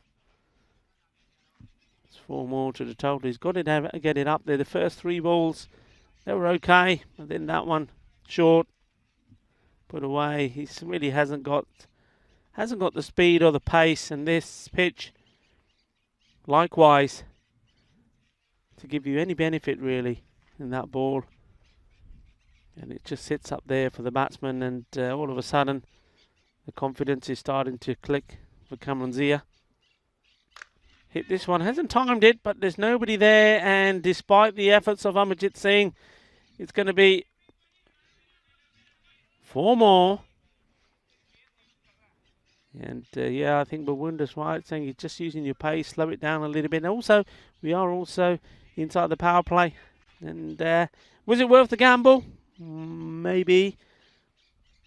I mean, even if there's a wicket here now, because of the number of runs that have been scored, I would have gone with Bawunda. I just think when it's a low-scoring game, the only way you're going to win this game, I think, is you've got to take the wickets, and you've got to take the wickets off the top order. You can do that, then you can turn the screw, can't you, when you get the batsmen in that are struggling to hit the balls.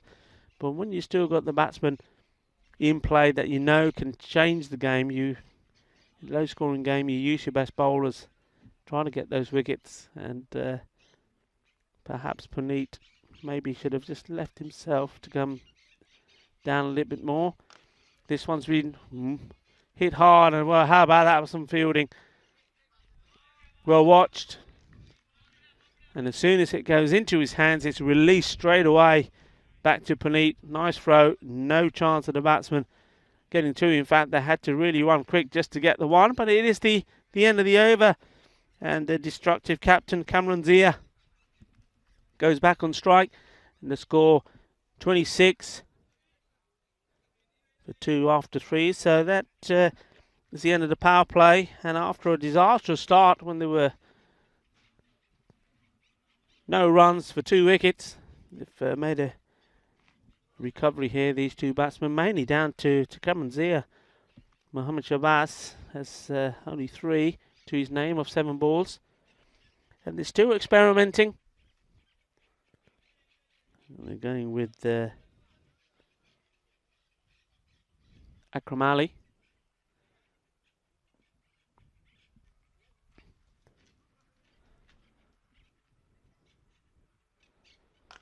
And that one's gone. Balle, balle, balle. Nice shot. And just waited for this. Just look at that. We've seen quite a few batsmen do this series. Just little shuffle across. They're standing almost outside the off peg, wait for the ball, and then dispatch it. Awais Ahmed. Well, yesterday, last game, didn't he do it a few times? There we go again. There's that movement. This time his fence has gone up in the air. Fielder coming across. Oh, he's taken it on the second attempt. Daljit. Well, for a moment I thought, no, he couldn't do. Surely not Daljit Singh. He's as good as Amarjit Singh.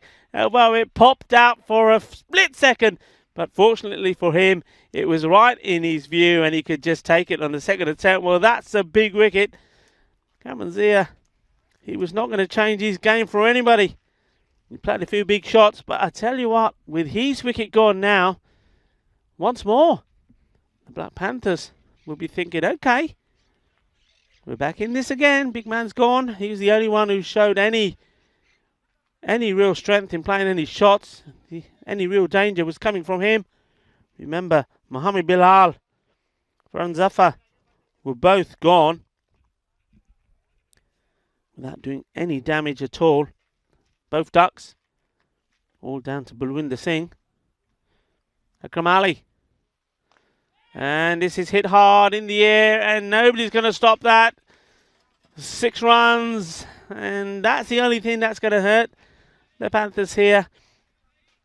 The odd boundary of 2 and over. And because they've not got so many runs to play with, even if they're picking up wickets now and again, they've got to stop the flow of the runs as well. This one, oh, it's down the leg side. Fielder, though,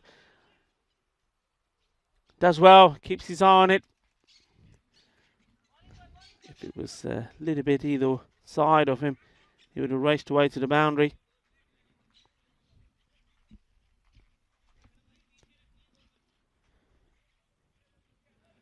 So Mohammed Sohail is the new bat that's gone out. That one will probably be a no ball. Yep. It's no doubt about it.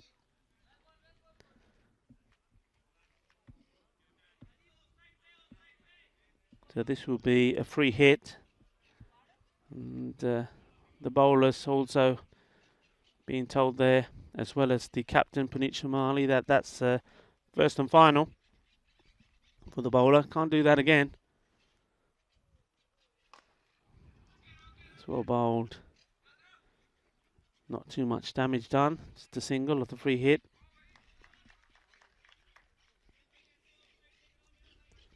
So Mohammad Shabazz goes on strike.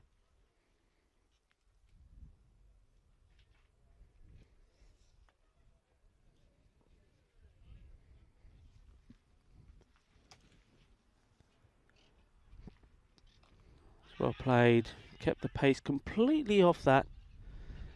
And well, they do have the same kit as the Hawks, and with that type of bowling, it feels like the Hawks are still bowling because it's exactly the same style.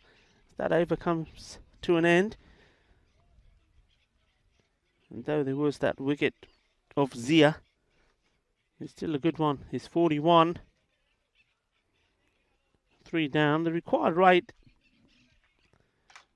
is 5. So the Hawks know that they don't have to play the big shots.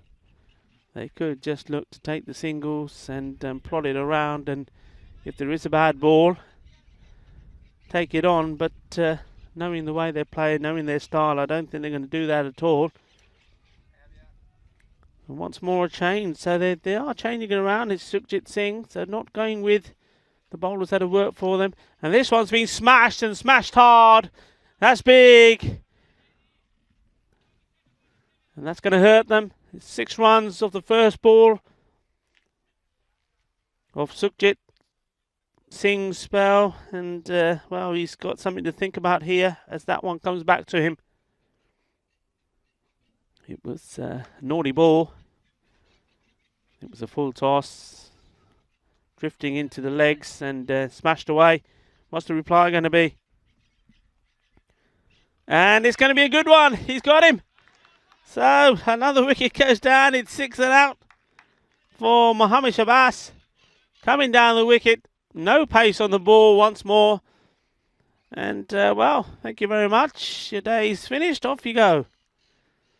And he makes a rather rapid walk back to the dugout. And he'll have a few words said to him, no doubt. And once more, as I said, they don't have to play these big shots. They don't have to take the chance. Just play them on the ball before that, for example. It was not a good ball. It was a full toss. You put it away. That's the runs you need off the over already. The next few balls, you can even dot them out if you want, if they're that good, or just push them for singles. But you need to have that mentality to play that way. The Hawks, they like to hit big. So another wicket goes down. A great comeback from the bowler. So Amir Javed.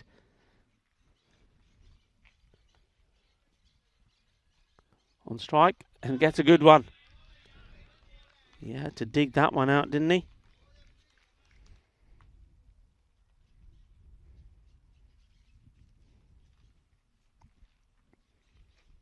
Great comeback from Sukhjit Singh. First ball was smashed away for 6. And now he's come back and he's bowled 2 very good deliveries. And, oh, that could be close. I think he's gone. Yes, he is. He was right in front. No doubt for me here at all. And once more, a big swing, straight ball. That's going on to go on to hit the middle and off stump. Another wicket. And no wonder they're all smiles at the moment. Just watch, there's no pace on the ball at all. Big swing. Well, that's probably one of the easiest decisions that Shuhadil Hamid has had to make in this FanCode European Cricket Series. So another one bites the dust. Amir Javed, he's on his way back. Well, what a scorecard this is. We were talking about the scorecard of the Panthers. Well, first 2 batsmen, we had the Golden Duck and we had the Golden Duck. And then you just see there, at the moment, he's still there. Mohammad Shabazz probably wondering what's going on. The captain came, smashed a few balls around before he went in 28 of 11 balls. And then we've just seen Mohammad Sohail bowled after playing a good shot. Basically 6 and out. Amir Javed lasted 2 balls. And new batsman Thumps this one out to Puneet. And it's Umar Latif now. Umar's no muppet. We know he can bat.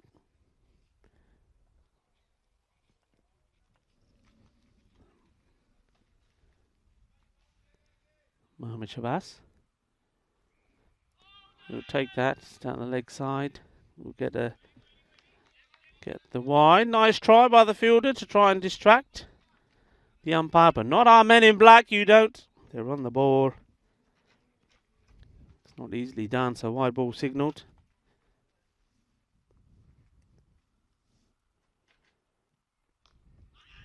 Well, looking to take the single, but Latif not interested. Stay there. Knew it was the end of the over, maybe.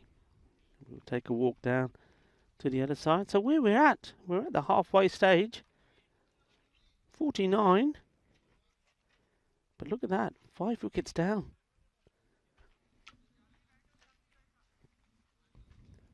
You don't ride them off, do you? And here we go, we're 5 down, halfway stage, so we go back to the top of the list. So Balwinder, well, if he can get those 2 deliveries in that he got first time up, there's every chance that he'll pick up more wickets. Bowling to Umar Latif. 30 runs required.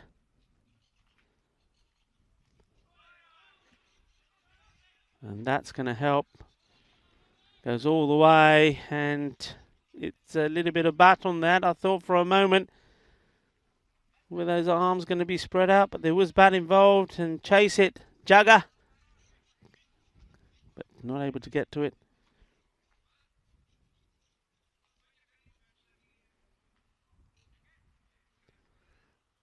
So Balwinder. Nice to see, he's still smiling. Come on, retro man. Let's have another. In he comes. It's hit hard. Amarjit Singh does the fielding. बहुत बढ़िया, बहुत बढ़िया. चल चल मेरे भाई.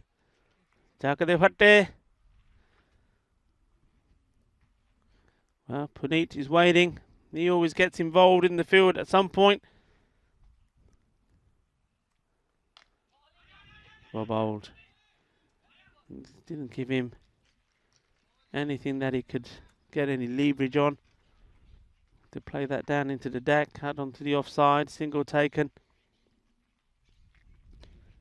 And maybe both these batsmen realising that if they do what those above them did and throw their wickets away, they're in a bit of bother. Well, this one was short and it had to be put away. And it has been put away. Bien golpe. Vale, la lanza no está muy bien. Un poco corto. Y cuando hay corto hay de oportunidad para un bien golpe. Así, así. 6 carreras más. Balwinder Singh.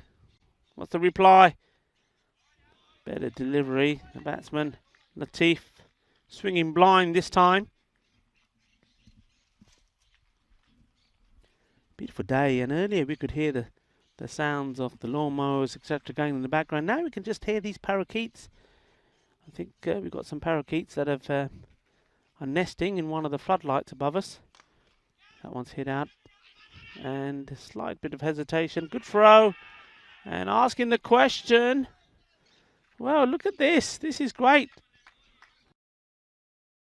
What a great bit of fielding. And I like the little bit of... Look at this. Chaka de fatte. Jumping in the air from Balwinder Singh as well. Watch this. Here we go. Idda lagda na jida de ball gayi. Ball jida ball aa rahi si aade nach la mundiya nach la ay. And well, good positioning also from Nilkesh Patel, the umpire. He was right on the line, and the decision not out. So 62, creeping towards this target now. So basically 10 needed, 24 balls. It's going to be Sukhjit Singh. Flights one up there. Played out to Manpreet. Just sliding it in.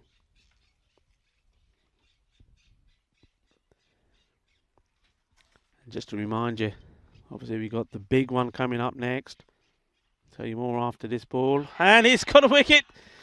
Well, I might just keep you waiting a little bit longer because that certainly just adds to the drama here. 9 runs required, but another wicket going down. And much to the delight of Sukhjit Singh. You remember, first ball of his spell ended up going many a mile, but he's fought back well. He's getting the ball in the right places, taking the wickets. And this one was too good for Mohammad Shabazz. Played all round it. So he departs, scoring 11 off the 13 balls he received. So Umar Latif is going to have a word with the other batsman and say, look, we're not there yet. And it's Khurram Shahzad who's going to be on strike. And well, I would attack him. I would get the men up and really put the pressure on. If he's going to make good contact and he's going to go flying over the top, you're not going to be able to do anything about it anyway. And they're asking the question. And, well, Shuhadul Ahmed is having a think. Now, this one was slightly different to the one we saw before. Now, the umpires are going to have a chat. I don't know what they're going to chat about, because square leg umpires certainly cannot see anything from there. But if we see this again, it's almost like he's gone past and then come back. Now, I don't know how that plays into this. Let's see here. No, that's okay for me. And I think the batsman is out. His bat is in the air. Now, what's happening here? Now, it's being given not out. So, I don't know the reasonings there. Obviously, square leg could not see it, that's for sure, I don't think. And therefore, Shahidul Ahmed has to make the call. Now, maybe he didn't see it. And if he didn't, well, that's fair enough. You can't give what you don't see. This one's played down the ground. So, the batsman who's making his way to the striker's end now after taking that single, Umar Latif, I think he's lucky to be there. It's the type of dismissal we don't like to see. We've already seen it work against them. But Trinidad Royal Stars had to find something, the captain.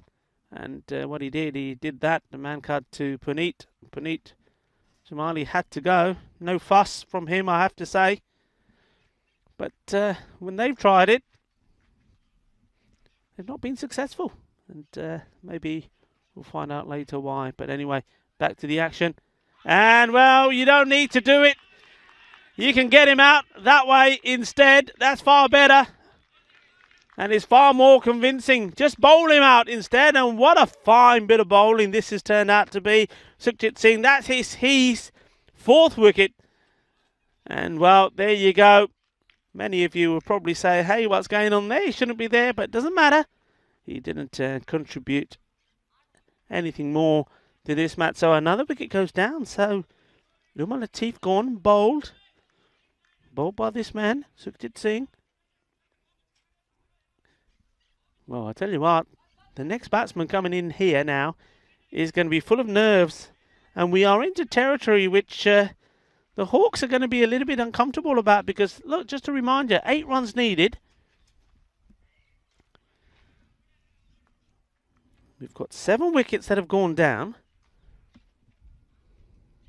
A new batsman coming in. We'll give you some information on him as soon as it comes through. But, well, the main thing you need to know is Waheed. Eli, he's played pretty well. Did a good job with the ball. Now he's got to do it with the bat. What's he got? Well, he's got a straight bat at the moment. He's done pretty well there. He hasn't gone out and given it the old wish-wash and hope for the best. So has he got a cool enough head? And don't forget, you've got the batsman on the other end as well. Ooh. Who's only just faced one ball and made one. And that's nicely played. And Jagjit. Well done indeed. Had a lot of ground to cover.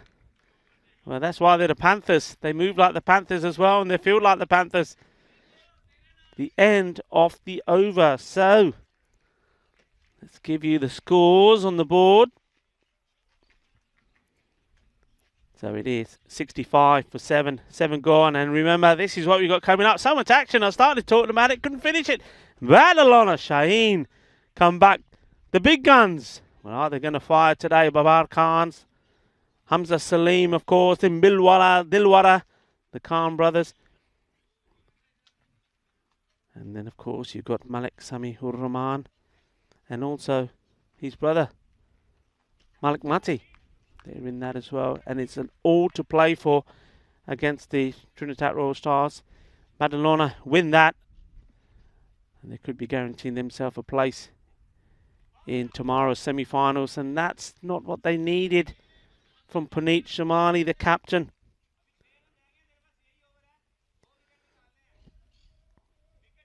He bowled well. I'm just wondering whether this was probably a good time for Manpreet to come up at Shamali. We're just losing each one there, so go back to this game. So 7 runs needed. Plenty of balls to play with at the moment. Panthers need wickets. It's well bowled. They'll go through for the single. So Waheed gets to the non-striker's end.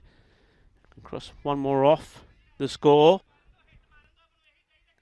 And this is going to be interesting now. You can hear what Balwinder is saying. This is it. This is who we need here. Marande, hit Marande. Just get the ball in the right place. He's going to have a swing. And that wasn't in the right place. And that's going to race away. And even Jagjit, a Panther that he is, can't get to that. This time the Impala has got away. The Kookaburra Impala runs to the safety of the jungle. And that's 4 runs. And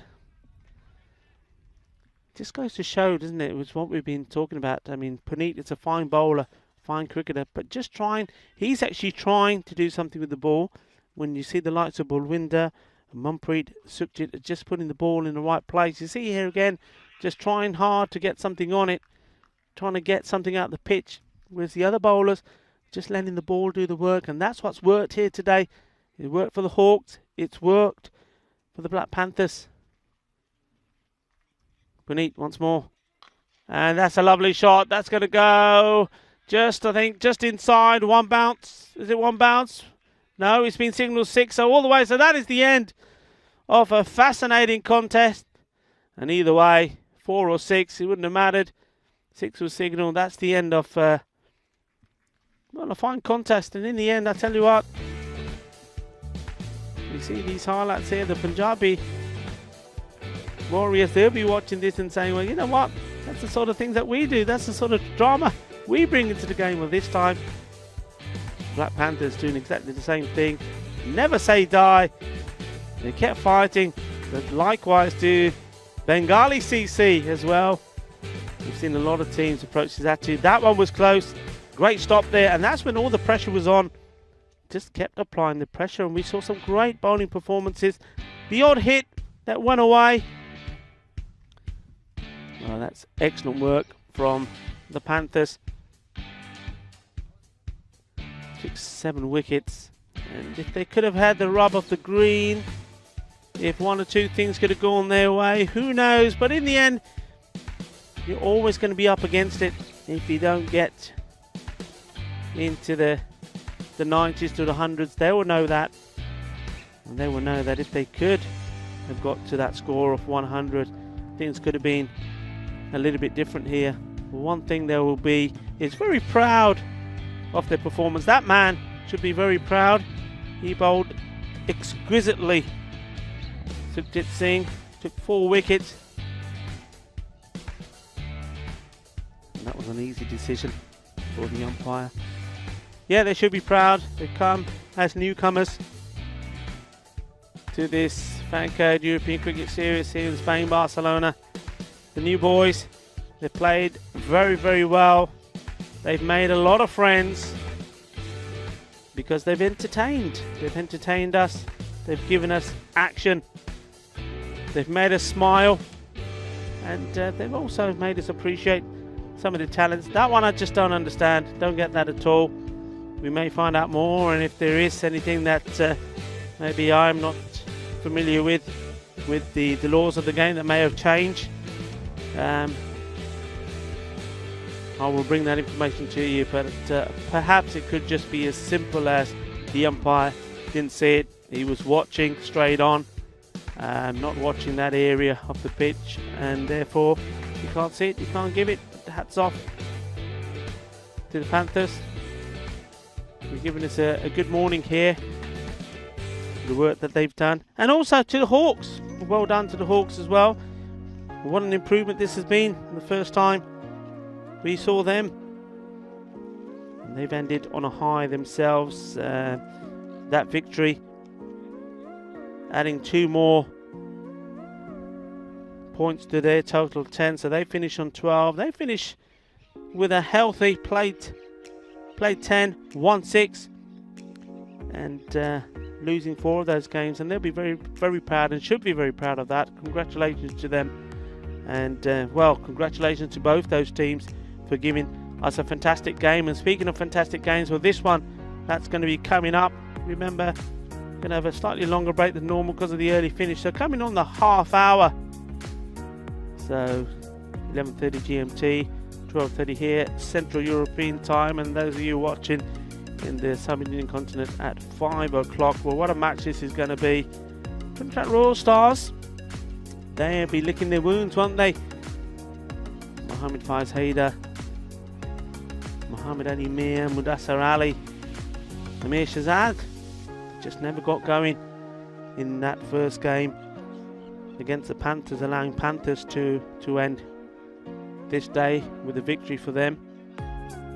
It's not going to be easy because they've got the likes of Baba Khan, Dilwara Khan, and also Bilwara Khan to contend with, as well as the youngsters, the brothers Mati and Sami ur Rahman, and of course also Hamza Salim. Now, Barcelona Shaheen, for me, they've got the firepower to score big runs, and well, Trinidad Royal Stars, they've given them the freedom to do that. They've won the toss, Trinidad, and decided that they would field first, so they're obviously still backing themselves in the field to chase. But I tell you what, Barcelona, if they get going, and we've seen them get going early on in set big targets in the first 3-4 overs, but then they've lost wickets, and that's the one thing that I would say about Barcelona Shaheen. They've got good talented players, but I just think they're just missing the tactical side of their match. They just don't have a good game plan. I think they're very eager, very keen players, and they're a lovely bunch of lads. I've said before that Baba Khan and Hamza Salim are lovely guys, lovely to speak to, but I think as a team they don't always come up with the game plan, so it's almost like every batsman that comes in is just coming out to bat freely, to bat at will, and not really batting to a plan that the team had discussed, and because of that sometimes they lose wickets very quickly. So even though they get good starts, they then crumble, and then they rely on somebody at the bottom to get them out of trouble, and sometimes it's been the youngster Malik Mati, who's batted well, left-hander. The last time we saw it was they had to rely on Bilawala Khan when the top order disintegrated. They've just got to have a plan. I think they need to know what the plan is and what you're doing, and bear in mind that if things go well for them here and they do end up topping this group, well, they will be playing their semi-final against the very strong Pak Eye Care team, and you've got to go into those matches with a plan. You've got to know what your role is in the match, what your role is in the team, and you've got to put that role into action. But if everything clicks, well, we know what they can do. They can score big, but yeah, for me, just missing a game plan. They can get a game plan together. If players can go in knowing that what their roles are to do, I think they could be very explosive. But they've got the opportunity to show us their firepower because they are batting first. Trinidad Royal Stars, I have to say I am surprised at the decision. I thought that they would perhaps like to have a bat themselves, maybe try and get the runs on the board and put a little pressure on Barcelona, but they're electing to go with what they believe is their strength, and well, you can't doubt them for that, which you're chasing, and well, to do so, they need to make sure that the big guns that they've got as well need to perform. So we're going to take a slightly longer than normal break here now, courtesy of that early finish, so it gives us time to prepare for this exciting match. So don't go away. Remember, we're back in the half an hour, so get yourself something to snack on. Get yourself, I don't know, maybe a little bit of popcorn. There you go, popcorn and cricket. Why not? Why not indeed? A cup of tea, or wherever you are. Maybe it's lunchtime where you are, and make yourself a sarnie and join us on the half hour. Don't go away, because that is going to be an explosive game, and it could be the one that decides this Group D. So, just for now, the FanCode European Cricket Series, me, Rico Poole, just saying goodbye for now, and see you in just under half an hour.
Hello and welcome back to Barcelona, Spain for the toss for match 3 of the day, match 118. And what a clash this is going to be between Barcelona Shaheen and the Trinidad Royal Stars. Now this game could have a big impact on the final standings in Group D, and both the captains are with match referee.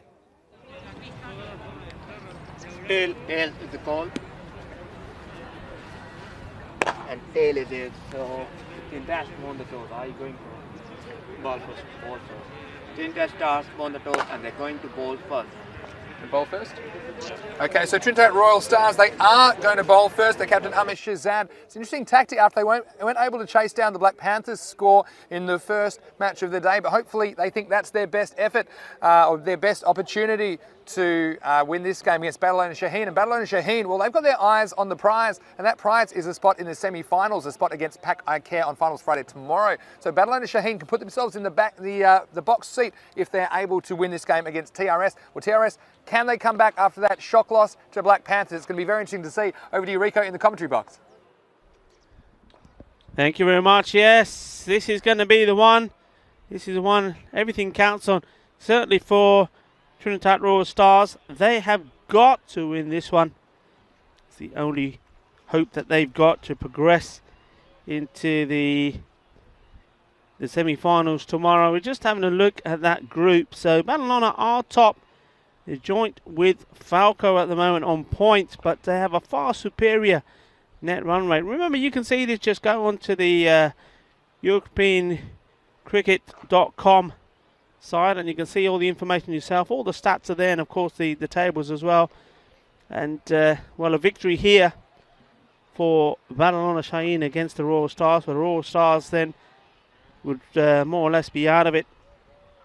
And even though they've got a game left against the Punjabi Warriors, so this is a must-win game for them, because Barcelona victory here, they then go into that last game against FanCode.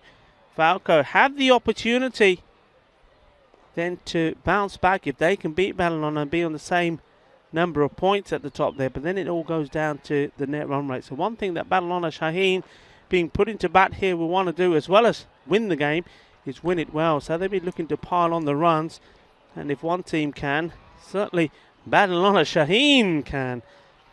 Just having a look at the fantasy dashboard there. So Babar Khan and Samrat Ali, I would imagine that they will open. Samrat Ali, he hits the ball sweet, but one of many batsmen, I have to say, in this series that though they've looked good and looked pretty destructive and talented, they haven't actually gone on to score the big runs to show us that. I mean, unlike Mustansar Iqbal, he's looked good, scored runs. Awais Ahmed has looked good and scored runs, and big runs we're talking here. Yasir Ali looked good, scored runs. Kuldeep Lal has looked good, scored runs, and of course we can't miss out Karan Datta, Kishit Patel, and also Gurwinder Bajwa. All of these guys not only have they looked good, but they have gone on to score big runs, and I think that's basically what Barcelona Shaheen have to do. Babar Khan, Samrat Ali, they've got to score the runs, pile them on, and then hope to restrain or skittle out Trinidad Royal Stars pretty quickly. Trinidad, well, they know it's do or die for them as well. It's a strange decision for them, I think, to field first. I think maybe in this situation, the key is for them to bat first and try to do the same advice that I'm giving to Barcelona. But they fancy chasing. They certainly have the batsmen that can do it. Once more, similar to what I'm saying about the Barcelona Shaheen batsmen, haven't really gone on to score big runs. They make starts but don't finish. Interesting game. And we go over now to the umpires. Abdul Khan and Nilkesh Patel, the men in black who are out there to see us into this match. And it looks as though we're going to start with Mohsin Raza as the bowler. He's continued to do that throughout the series. He's the man that they call upon to get them the first strike. And talking about first strike, Barcelona, they're just relying on Babar Khan to do that for them. Now he does strike it and strike it well, but once more he's been getting himself out. It is Samrat Ali on the other end on striker, so we're off. The big match, Monson Raja in for the first ball. Well bowled. Right up there, Baba steering it down to the leg side to square leg area, takes a single. And one area that Baba Khan has found difficult to handle is when he's hitting the ball straight. Though he is hitting it, he's not able to clear the fielder. Several times he's been caught straight here, right in front. So Haider, doing the fielding here in front, could find himself in the action. Samrat Ali on strike now. And he goes big straight away, and that's a lovely shot. That's gone out off the park. Gidna Badda Shaka liking that, and well, he's gambling on his ability here, just walking into this shot. No mistake. We've seen a number of batsmen play a similar shot and missing out as they come through, but not this time. That's gone all the way through. Big hit, 6 runs. And no doubt there'll be a little adjustment made. Not that fielder would have been in contention to stop that one. So, single of the first. Big 6 from Samrat Ali. Off the second ball. He's first. Here we go again. This one's Fuller. And this is trouble. If this goes through, Baba's in all sorts of trouble. And it wasn't a good throw. He went straight away. Single was there. We've seen many a team take him. It went to the fielder, but it wasn't blasted at him. And Samrat Ali just didn't move. It was his call, I have to say. Samrat Ali's got to make the call, but, well, Baba Khan was stranded there. Just watch this. He was off, watching the ball, not watching the play. And as soon as he looked, he saw that Samrat hadn't made a move at all. Well, a direct hit or even a better throw, he could have been on his way back. Slower ball, it's down the leg side, and, well, the bowler appealing, not really sure what he's appealing for. He should be just saying thank God, because that one wasn't a good ball. It was down the leg side. Someone getting pad onto it, otherwise would have been a wipe, but really should have been thinking about smashing this one away. Gets away with a bad ball. This one full and hit over the top. One bounce, 4 runs, and just trying with his line a little bit here. Mohsin Raza. This one too full outside the off stump. And the batsman of the ability of Samrat is going to put it away. I mean, he's played a similar shot to that, didn't he, in one of the games. He absolutely clubbed it. But it was a great catch that was taken that dismissed him that time. So he'll be making sure if he's going to hit it there, he's hitting it over the fielders. This one short, and it's gone. Balle, balle, balle. That was big. That was hit hard. It was a Gandhi ball, and it got everything it deserved. Within a batsman, idani ball. Khana pina. It's gone. And well, what a super over. And well, I think everybody just struggled to keep up with that. And there's some big shots there in the end. Got away with a couple.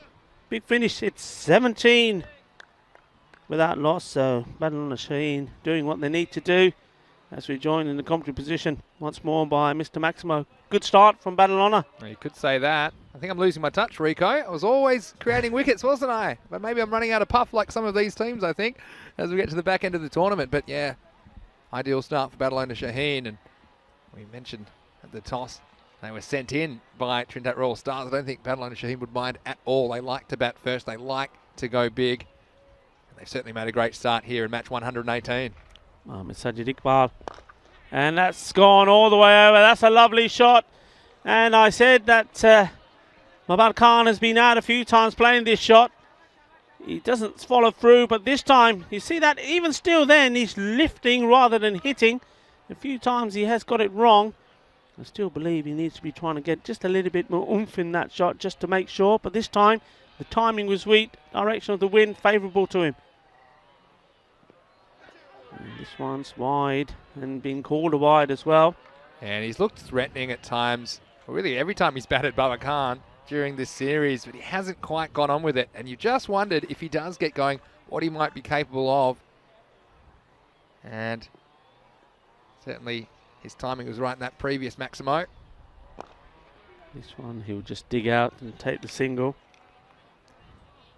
But Trinidad Royal Stars, of course, they're reeling after that loss, which is means they need to win both their last games, this one and the next one against the Warriors, and win them very well to be in contention.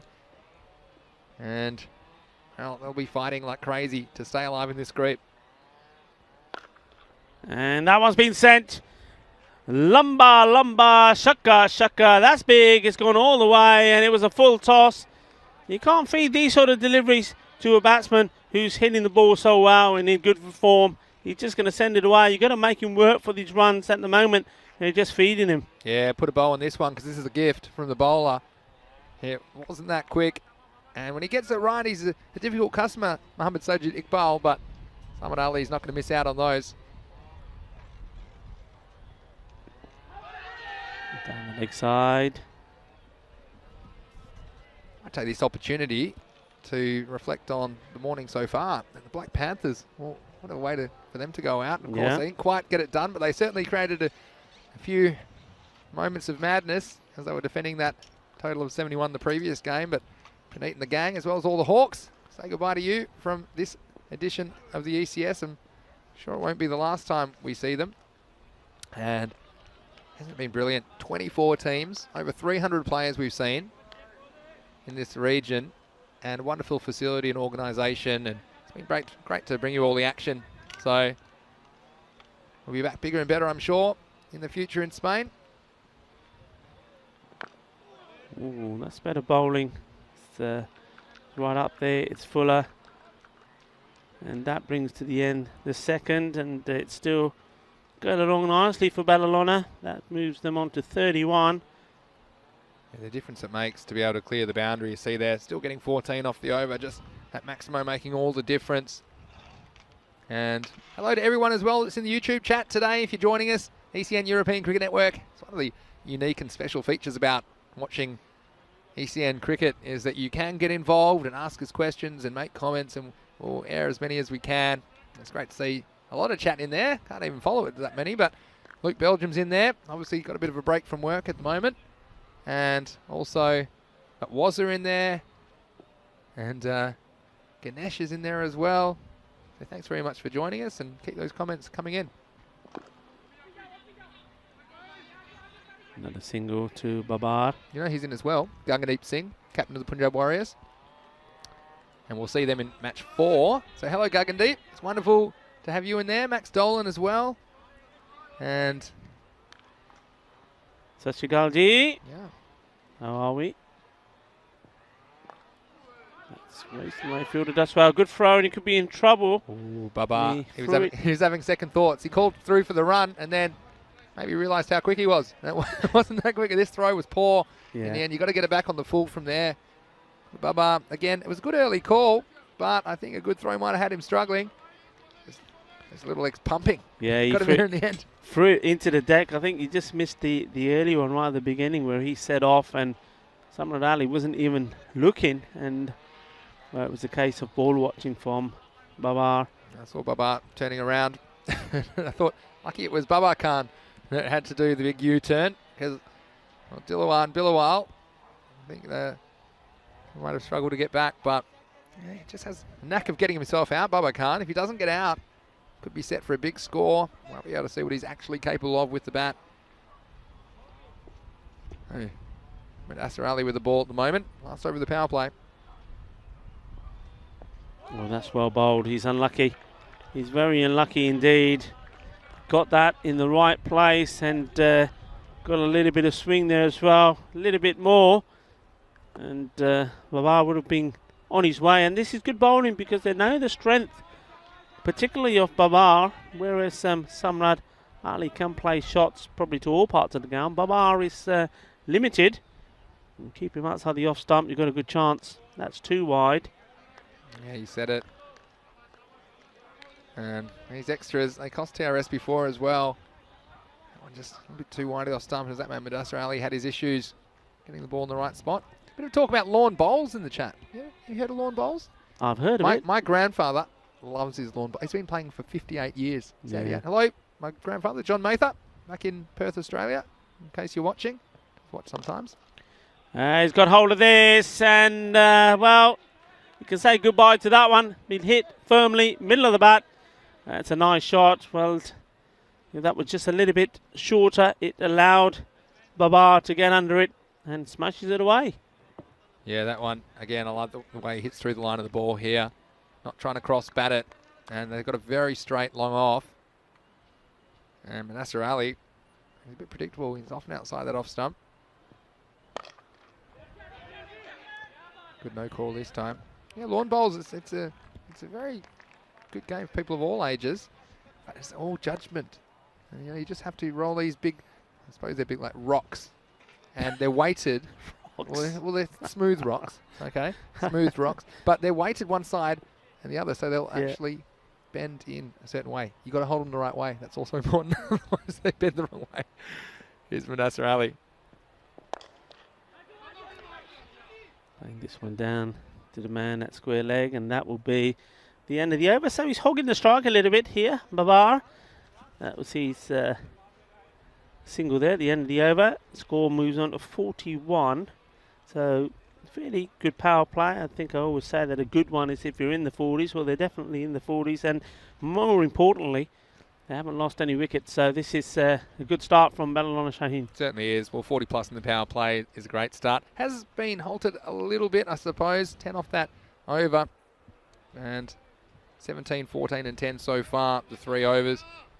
Maybe looking for something, I think, in excess of 130 here, Barcelona Shaheen. And they can improve that net run rate as well if they win and win well. And that could come into the equation. Again, they'll have the big game against FanCode, the last match of the day as well. So all to play for. It's going to be the captain to do the job in the 4th over. Ahmed Shahzad coming to the attack.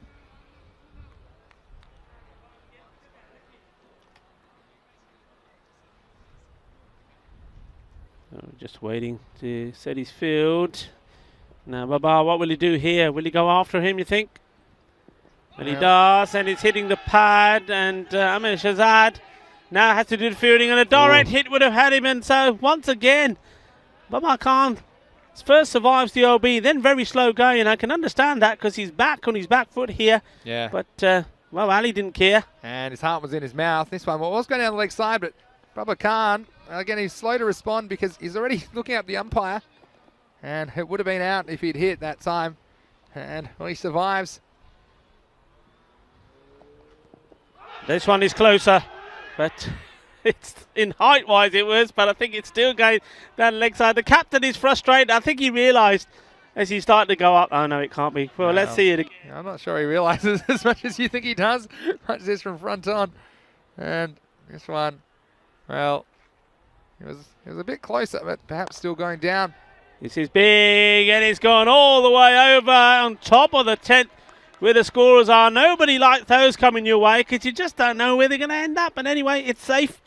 No harm done. Nice shot. And just dealing in boundaries here. And, well, that's a good reply back from the batsman from that the appeal. Yeah, another one gets away. Short. And thumped. Well, that is big. That is crushed into something hard. I don't know what it is. Oh, that's a car alarm going off, maybe. What is that hit? That was big. That's going out of it. That might have hit a shipping container or something. I don't know. Someone had a safe walking past. I don't know if you heard that on the effects, mate. It's a mighty crash across the road. That was too short. Paying the full penalty was captain that time, Shahzad. And this one is gone. Ginna, Sona, Fatte, Chakatete, and wow, Pataki bhi chal pe. Dekho, le. Ja, le kiya ball. Well, you can't bowl it there to this guy. He hits it well. And 3 in a row. Yeah, well, Rico, last ball the over. Well, maybe not. And you can see what he's trying to do, but again, Shahzad. It's better when he got a little bit straighter, I think, to these batsmen and kept it pitched up.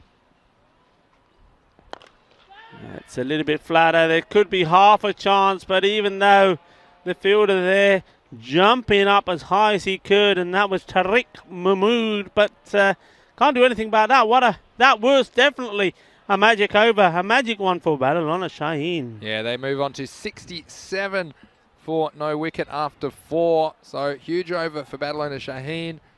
And there were 26 off the bat. Don't forget, tomorrow, once we know our Group D winner, we'll have all the pieces in place for Finals Friday. So starting at the regular time, we'll have the 2 semi-finals, then the bronze final and the gold final in the afternoon. But what I will say as well, in the middle, we'll have the European Cricket Championship group draw. The 15 countries participating in that tournament will be drawn into groups of 5. So make sure you join us for that. Lots of action here on ECN coming up tomorrow. And Mudassar Ali, he comes back into attack, but only finds that the sixes are not just coming off the bat of Sarad Ali, but also of Babar Khan. And this is gone to a flag. This is the one that he struggles on sometimes, where we've seen him caught right in front of us. You can see once more, it just dropping there where our European Cricket Network flags are. So that's only a couple of meters out of the boundary. So, and this one he's completely missed and he has to go. He's disappointed with himself. A slower delivery, and it was well disguised. And if you're going to bowl it slow, well, it's got to be straight and it's got to be right up there. That's good delivery. So a good comeback from the bowler. So Mudassar Ali has the first one in the bag. And we see it again, don't we? 6 and out. And Babar Khan thought it might have been his day. The first one, I liked it because he didn't try to overhit it and he hit straight. This time he went across the line and he fell for the trick of Mudassar Ali, who kept it straight, took a bit of pace off the ball. I tell you what, for a minute there, I was going to get out my umbrella because it was raining sixes, wasn't it, here in Barcelona. But Babar Khan, big wicket goes down. And, well, it's not going to get any easier for TRS because Hamza Salim is coming to the crease. And we know how damaging he can be, the left-handed number 3 for this team. Yeah, and it's important here. Now, this is I was talking about this before the start of this match. Barcelona Shaheen, they have a habit when they lose one wicket after they make a good start, they then collapse. They just crumble a little bit. So they've got to pick up, got to keep this going. They've still got Samad Ali there. Hamza's just got to play a sporting role, keep his wicket intact for a little while. It's a good start from him, just pushing out to the leg side. Yeah, perfect situation for him to come in as well, Rico. I think that left-hand, right-hand combination will work nicely. I think also Mudassar Ali's bowling, although he has 3 balls left, but it will suit Hamza Salim. Swing into him, and he's very strong on that leg side. Oh, that is nice, and that is just perfect timing, perfect placement. And, well, he just seems to do it effortless, doesn't he? There just seems to be any panic there. And, well, he'll be very happy about that. And he needs to acknowledge the cheers off his bench because that shot takes him past his 50, 53 off just 16 balls. Well batted, sir. Slow ball, well dug out. Now, this is important phase now for Samad Ali. I've talked before about the big batsman going on from here and making the magical 100. Well, this is a great opportunity. He's got plenty of time to do it. But the most important thing is even if he doesn't get to the 100, he's got to go on from here and make a good score. Even if it's the 70s or the 80s, he can't lose his wicket here so close to the point that Babar Khan has lost. He's got to need to put another partnership in here. This one's a full toss for Hamza Salim. He'll work it away. May look for 2. They will in the end. Yeah, good running. That will end the over. And so another pretty good one for Barcelona Shaheen, although the wicket did go down. They finished the over 83 for 1. And yeah, Samad Ali, he's the leading run scorer in the tournament. And his highest score of 75, you think that might go down today the way he's batting. And he's got to his 50 very, very quickly indeed. He's now 54 off only 17 balls. And his strike rate is probably what's outstanding. He's been going at about 250 during the tournament, 2.5 runs per ball. So I think if he sticks around, and well, you can expect him to face 15 more balls. Yeah, it's highest scorer for Barcelona, right? Yeah, highest score in the tournament. Yeah, but his highest score in the tournament. And I think that 75 could go down. Well, that's been absolutely hammered away. Well, listen to the sound of that. He actually you could hear him load it and fire it. Bang, it went. And did it go? We see him hit one earlier down there. Well, this one absolutely went like a rocket. Yeah, locked, loaded, signed, sealed, delivered. And Mohsin Ali giving him length. And, well, Samad Ali put some length on it of his own. That was smashed over backwards square leg for 6 more. And, well, big game for Barcelona Shaheen. They're eyeing off that semi-final place. If they win both their games today, they'll do it. And they've made a very good start here against the Trinidad Royal Stars. Certainly have. Raza now needs to get it back. Needs to get it full, straight, Yorker length delivery. Slower one he goes for, and it's gone up in the air. Fielder thinks he might be in the action. He doesn't, and it just sails over him. It was a nice effort. I think it was good to take the pace of the ball. It nearly worked. We saw the slower ball is the one that finally got Baba Khan. But, well, this guy, Samrat Ali, he bats so much straighter, so much correcter, doesn't go across the line. Yeah. Just hit through that. Nice shot. Great effort 6 runs. Great effort from Fiazi on the line as well, but couldn't reel it in. Oh, my word. Balle, balle, balle. Well, it is all about the boundaries here today. And I tell you what, I'm going to call it early. There's no better time to score 100. And the way that he's batting is definitely on. It's going to take something special to get him out. Well, he's into the 70s and was within one boundary of his highest score of the series. I tell you what, Mohammed Fiaz Haider might have got within a fingernail of the last one, but this one was well out of here. And again, you can't give him any length, and you can see the problem for the bowlers at the moment. If they bowl full, they're disappearing. If they bowl short, they're disappearing. So where do you bowl to a guy that's in this kind of a form? And, well, the 100 already up for Barcelona Shaheen, only the 6th over. And that's nice, that's clever. He's seen that was wide, stopping his shot. He's not going to risk getting out to a loose shot outside the off stump. He'll take the wide and take the extra ball. Super hitting. So much pressure now here on Mohsin Raza. His first over went for 17, and he's getting the same amount of treatment in this one. Well, I'm thinking for Mohsin Raza, and he comes again. That's well bowled, and that's the delivery. That's what I'm saying. I know it's easier to say when we're sat there saying that's what he needs to do, but that's what he's got to be trying. It's so easy to overpitch that as well, but yeah, that's good. He's come back there with a Yorker length delivery. You said exactly right, Rico. The margin of error is so small, and if it's any length, it's half volley, it's probably going to disappear. It's a full toss, it's probably going to disappear, but that one's spot on. Hamza Salim, the left-hander, on strike now. Well, he's not quite timed it, but he's picked it. It was, again, the slower ball, but it was too full. And Hamza Salim in on the act. And that one's gone all the way, sailing across to the boundary ropes. And that will be, well, it's going to be a 6 for him. That's his first 6. In fact, that's his first boundary as he gets moving along now. Well, he's not going to get a nice welcome to hit a boundary than that one. Here's the next ball to the left-hander. And, ooh. Good area that time. Through. Yeah, that was a better area, and they're going to take the single. That's good. Good vision from Hamza. Asking the question, and not out, says the umpire. It was beautifully placed.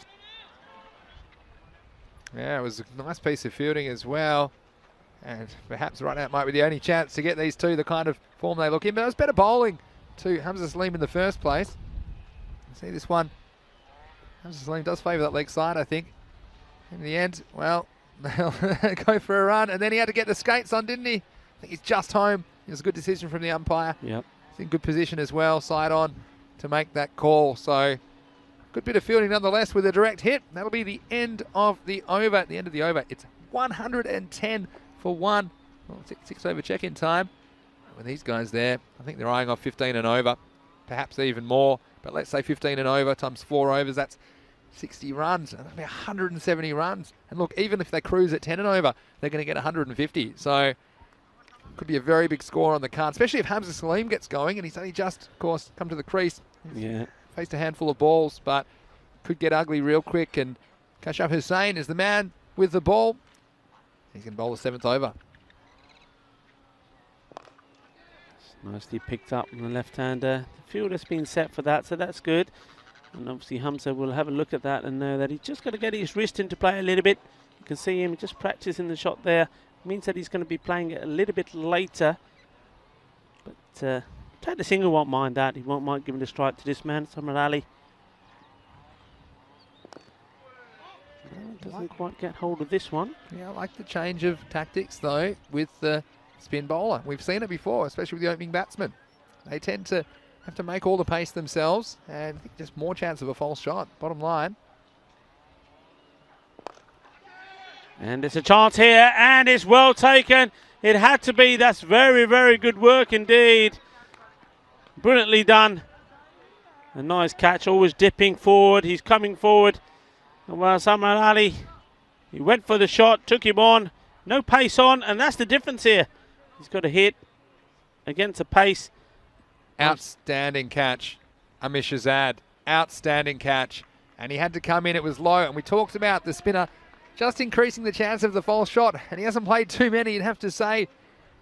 Samad Ali, but he falls just short of his best score of the series, but still 73 valuable runs for Barcelona Shaheen. And they are flying in this innings. They still have plenty of firepower to come in the middle order. But it was an outstanding piece of fielding by the Trinidad Royal Stars skipper. And perhaps he can just get this innings back under control. It's already a full-blown emergency for TRS, but that will help. Certainly will. That's super catch. They're the hardest ones when you're in the deep. You're running in forward and then you're diving forward to take them. Well, he's done a great job there because Samad Ali was going all guns blazing. This one nicely floated up. He'll take the single. Gets himself set the other end. So Bilawal has been sent up the order. Normally you'd see his brother coming in, but he's been in good form of late, so he's earned the right to come up here. And that's dirty. And we know what happens. When it's a Gundy ball, it gets put away. And that has been put away. And he knows, the bowler, that he's undone some good work. But hey, that's this left and right combination. He's bowled very well to the right-hander. And that would have been a good length delivery to the right-hand batsman. But to the left-hander, well, he's going to put it away, especially one of the quality of Hamza. That's right. Ball turning into him. Slightly easier for the left-hander to negotiate.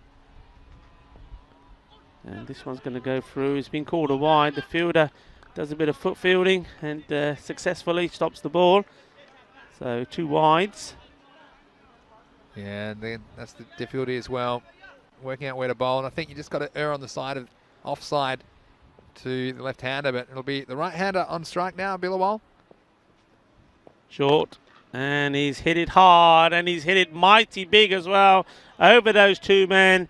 And, well, I don't have to signal it. The umpire doesn't have to signal it because the fielder in front of me, Mohammed Faiz, had a signal. Give it a sit again. How's it go? 6 carreras. Thank you very much. I don't think his own fielders will appreciate that, but he's having a bit of fun with us. Fielding here outside, just in front of us. In front of the competition. You know what's great? A lot of people asking what we're doing next. We're going to Italy, and that's what you can see on your screen right now. We have 5 separate series for a week each, and these are the places that we're going in Italy. So we're starting in Rome next week, Monday the 15th of March. Then we're going to Bologna, Venice, Milan, and Brescia in Italy's north. And each series is 5 different teams. It's for 6 days, actually, each week, Mondays to Saturdays, 4 matches a day starting next week. So please join us for our Italian adventure. The FanCode European Cricket Series Italy starts Monday the 15th of March, and it's only a few days away. Here's Mohammed Ali Mir to continue. Oh, he's got this wrong, and straight to the man who's been doing, well, he was giving the impersonation of the umpire, giving a 6. Now he can give the impersonation of an umpire, giving the batsman out, because that's what he's done. He's taken the catch. So Mohammed Faiz Haidar, well done, that man. Takes the catch, and this time it's going to be the finger from the umpire, not the arms up in the air. And the wicket, Hamza Salim getting this all wrong, being called a little bit square, and putting it into the hands of the fielder, who welcomely received it. Yeah, and you see how it's so important to have your best fielders in these positions straight down the ground, the long and long off position. And you can see, well, Mohammed Faiz Haidar couldn't do much about the one that's going over his head, but this time he gets his chance and he takes it. Here's Mohammed Ali Mir again to continue. And this next one, well, it's going to be out of here. It's too short, and it's whacked away over mid-wicket and over the grandstand. Maximo, that's one for the cheap seats. Lagya Shaka. And that's gone a big way up and a long way down the road somewhere. And we're not getting that ball back. Well, that's what Barcelona do. You think you've got a wicket, you think you're going to get back into the game, and, well, the batsman smashes you for the biggest 6 of the day. Mohammed Ali Mir, and he comes once more to Bilawal. This time it's down the legs, and it'll be a wide ball. Good call by the umpire. Yeah, and you can see, at least he's not bowling short. He's obviously learned his lesson. But this is Barcelona Shaheen team, and that's why, look, I do fancy them progressing from this group, bottom line, because they've got this powerful top order. They don't always come off, but in the middle order also can give it a real thump. This is sliced away, a bit of luck going away. That'll be 4. I totally agree with you. And you know the other thing that they're doing here and doing well, now you've got the likes of Dilawar, the captain, who could come in here. You also got Sajwal Khan, But they've thought about it. Well, look, we've got a left-hander. Left-hander's got out. Let's put a left-hander in and keep that combination going. And Malik Mati ur Rahman, well, he's a youngster, but he can hit the ball well. He certainly can. We've seen him do it before. I'm sure he'll be trying very hard as this innings comes to its conclusion. Here's Muhammad Ali Mir. There would have been some bat in that. Otherwise, perhaps hitting him outside the line, leg stump anyway, but no signal from the umpire, so he'll give it a run. Yeah, it's gone a long way off the bat, and I think the umpire's having a little word with the wicket keeper to say, "Come on, let's calm down a little bit with the appealing." I don't mind the appealing. You just turn it down. You're within your rights. That's the keeper in me, but I can say, well, the main thing is the correct decision's made, and so the umpire obviously just having a little word. But at the moment, it's all Barcelona Shaheen, and here's Malik Mati Rahman. See what he can do. Gets a little bit of bat on this, but it's going to come straight off the kneecap of the fielder. And is that going to run all the way? Well, I think it will in the way. And we've seen some funny own goals in this series. And this one, well, knees up. This one's bounced all the way. Watch your patella. Douche. That's gone all the way. Look at the deflection. Oh, at least he's still running. That's what we like to see from the fielder there, Harun Riaz. But, well, misfield cost him a boundary. It could have bounced up and hit him somewhere else. He wouldn't have been running there. And I tell you, he would have been in trouble because that would have been the baby maker. Right, next one. Well, no one's catching this either. And this one, kneecaps or not, it's heading to the rope and 4 more. And Badalin Shaheen just continuing to pile on the runs. And there's been 3 4s and a 6 off that over.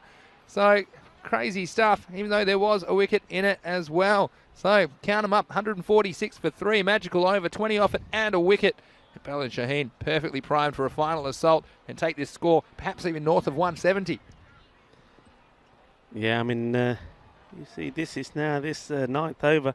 We've already had some magical ones. Well, if we get a supersonic one here, and who knows, they could even go on and be challenging for that the highest score that we've seen in ECS. I know it seems unrealistic, but I tell you what, if they get going, especially this man, the big gun, waiting to receive this delivery, it's going to be Hussain once more. He bowled well, though, you have to say.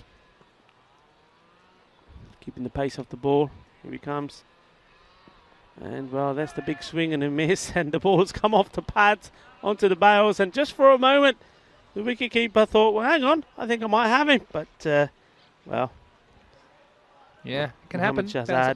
My first ever stumping, I took bounce off my pads. Yeah? Yeah, I remember. I was like, I'll take it. Don't know whether to feel good or bad about it. I mean, guess you make your own luck. But Kashif, what can he do? Ball's running out in the innings. 11 left. Bit of wide, good eye from the batsman. 0-0 to 0-0. How about that? Yeah, how about that indeed? It'd be good if it's, well, it wouldn't be good for Barcelona, but if the captain takes the catch, then what? Yeah, well then, 7 zeros involved. Here we go.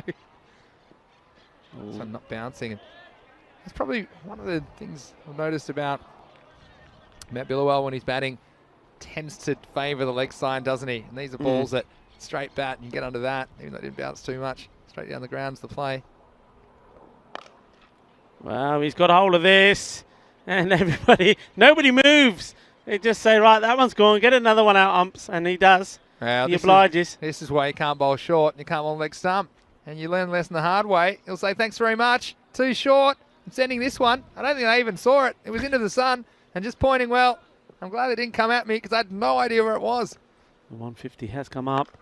And this one has gone a long way up in the air. And it's another one that goes. This one, it doesn't go over the ground. It goes through the door and to the other side. This one's a very polite one. This one's gone through the gate. And, wow, Billowell, he's muscled up and he's ready to go. And let's have a look at this one. The grounds crew, they're keeping busy. And they might have 3 men back on the leg side at the moment. Hope they paid their ticket prices because they're just spectators, Rico.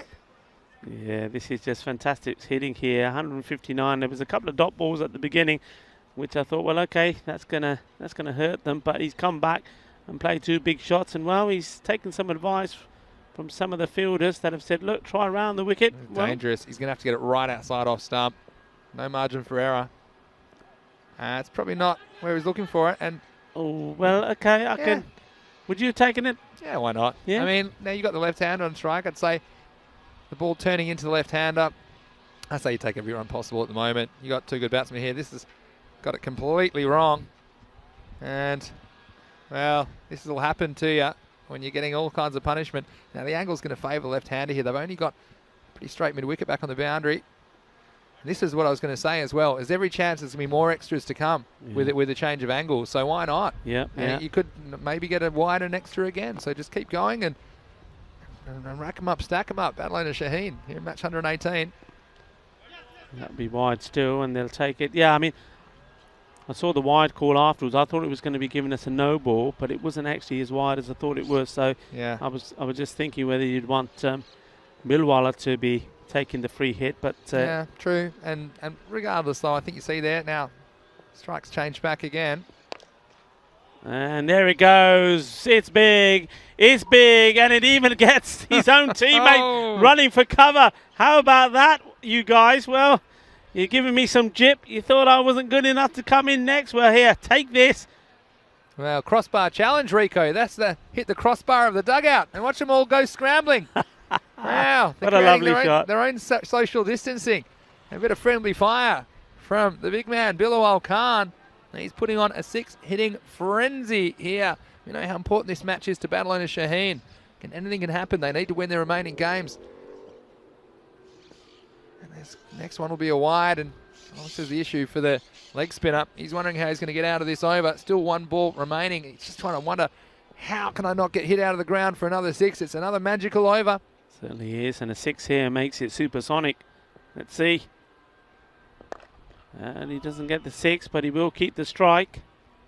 Yeah, so a huge over. How about a quarter century off the over? 25 off it. And after 9, it's 171 for 3. Yeah, and well done to our guys, one of our partners, Spring Productions, and the camera crew here, working very well. Richard, Chris Taps over here, and Martin. I think Martin's up there in the tower. And, well, we've seen a few balls coming his way today. And good work there, catching the Barcelona boys, taking cover as the rocket came over. Yeah, they had to, didn't they? But I tell you what, get out the spare tyres because the wheels have fallen off. Trinidad Royal Stars today, staring down the barrel of a monster run chase. 171 the score. Here's the 10th over.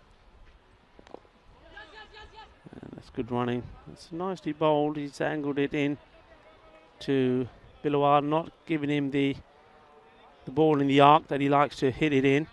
So now he's got to think about his line. Get it right to the left-hander.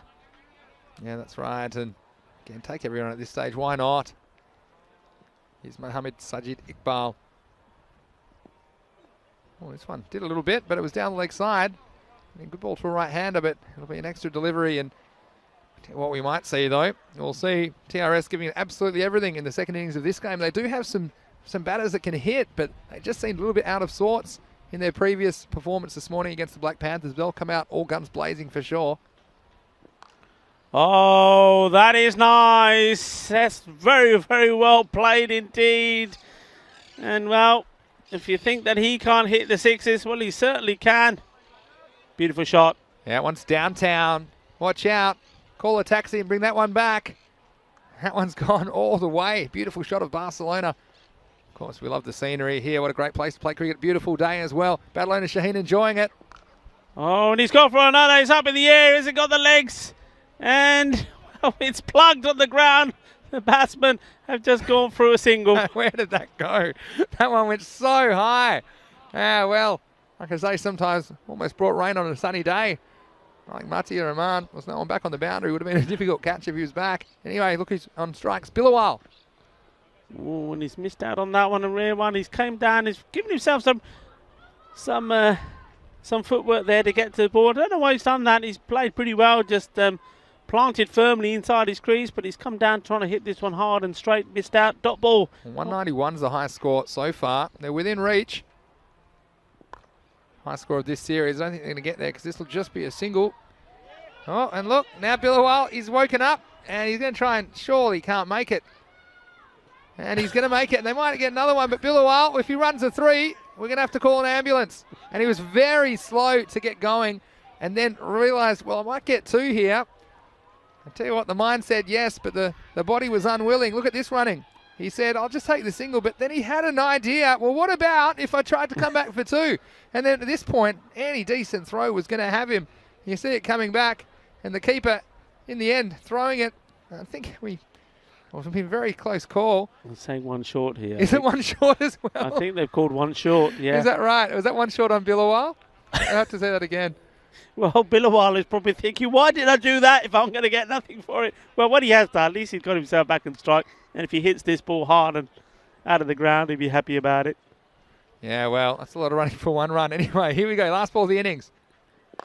And he's hit it well, connected, but he's a bit out of puff, but he's still got enough for it to go all the way over. And that's 6 runs, and that's very well batted from him. He's finished. He's knocked here on 45. 45 with 6 sixes. How about that for a cameo? 45 off 15.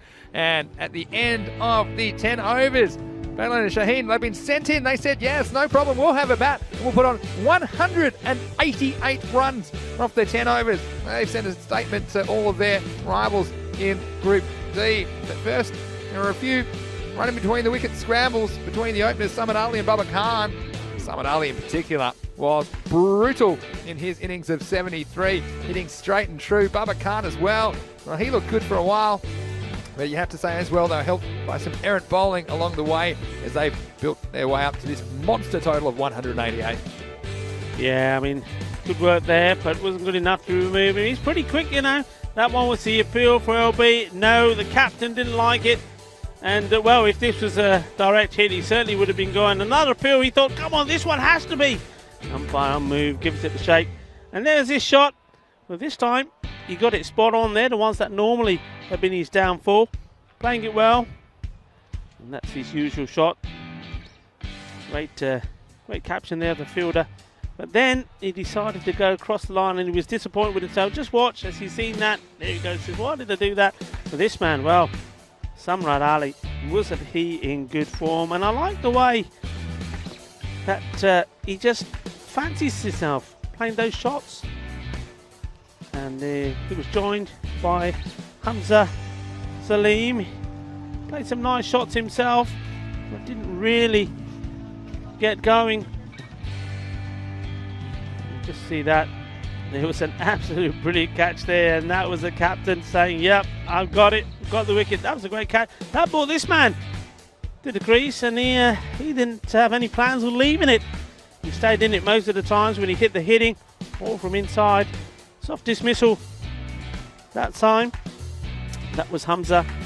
But I think it was clever from Barcelona to bring in another left-hander. This man, Matiur Rahman, and there was a one that went off the knee. He had to chase after it, and it still went all the way to the boundary. That was big. He just waited for it and absolutely hit it away. And you can see there the fielder just saying, nope, we're not moving. And it's almost like the fielder pointed to the bowler and said, well, if you hit it, you get it. And then he's almost taken out his own team. This was a lovely shot there. Just look at that pick up. And that was the young Matiur Rahman. There's a chance there of Billawal being run out. He saw the opportunity to get to the other end.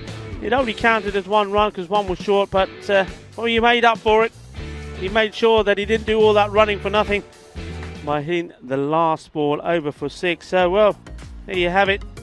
188 for 3. I was saying at one point, even though it looked unrealistic at the end of 8 overs, that maybe that record, 198, was still on. And when you think about it, they only fell 10 runs short, and in between there was a couple of swings and misses and a few dot balls, but still they managed to get to 188 for 3. Trinidad Royal Stars, they've got it all to do, but they have their own firepower, and that's what they'll be thinking about. And while they're thinking about it, let me give you the scorecard. Well, you saw Baba Khan once more got started. You can see how dangerous he is.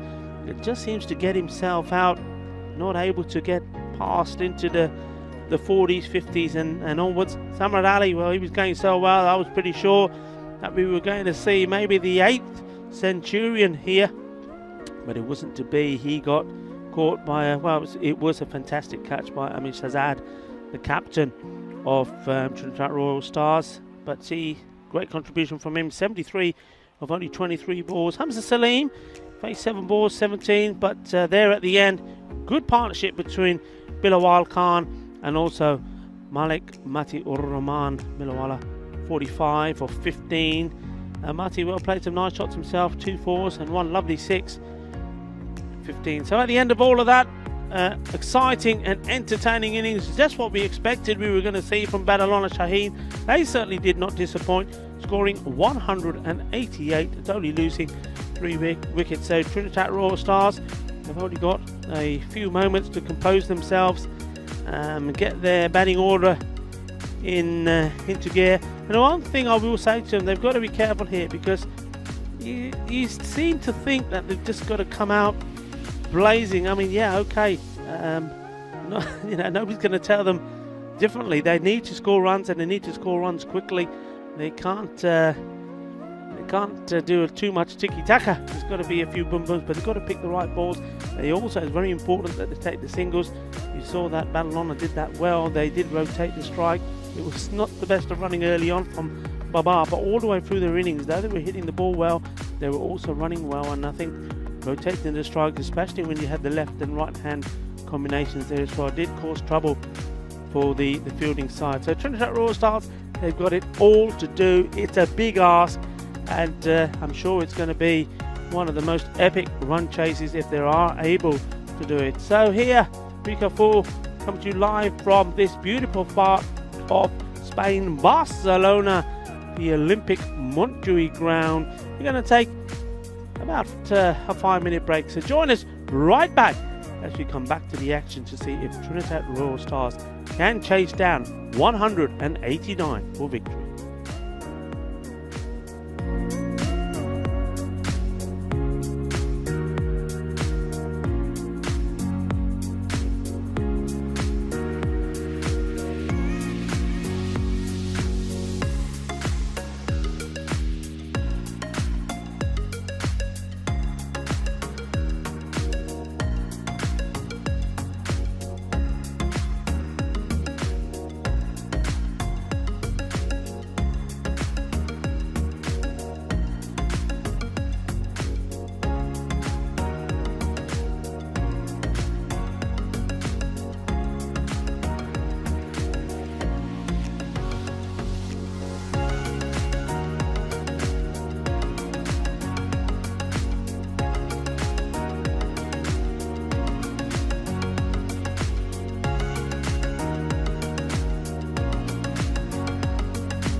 Welcome back as we join the umpires Abdul Khan Rajasthani and Nilkesh Patel back out there.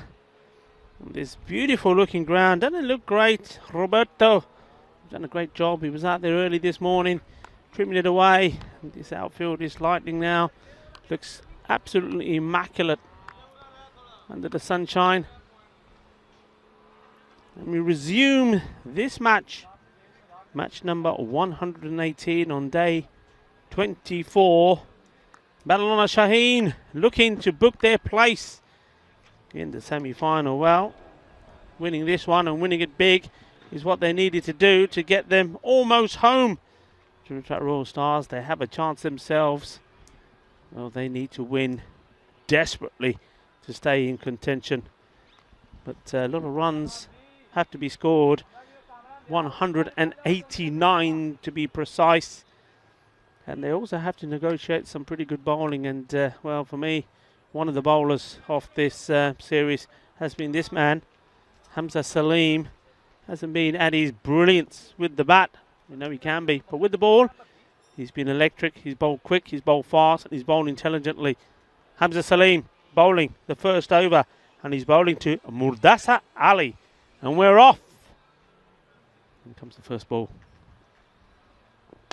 And straight to Dilawar. Wasn't required in this first game with the bat. The captain.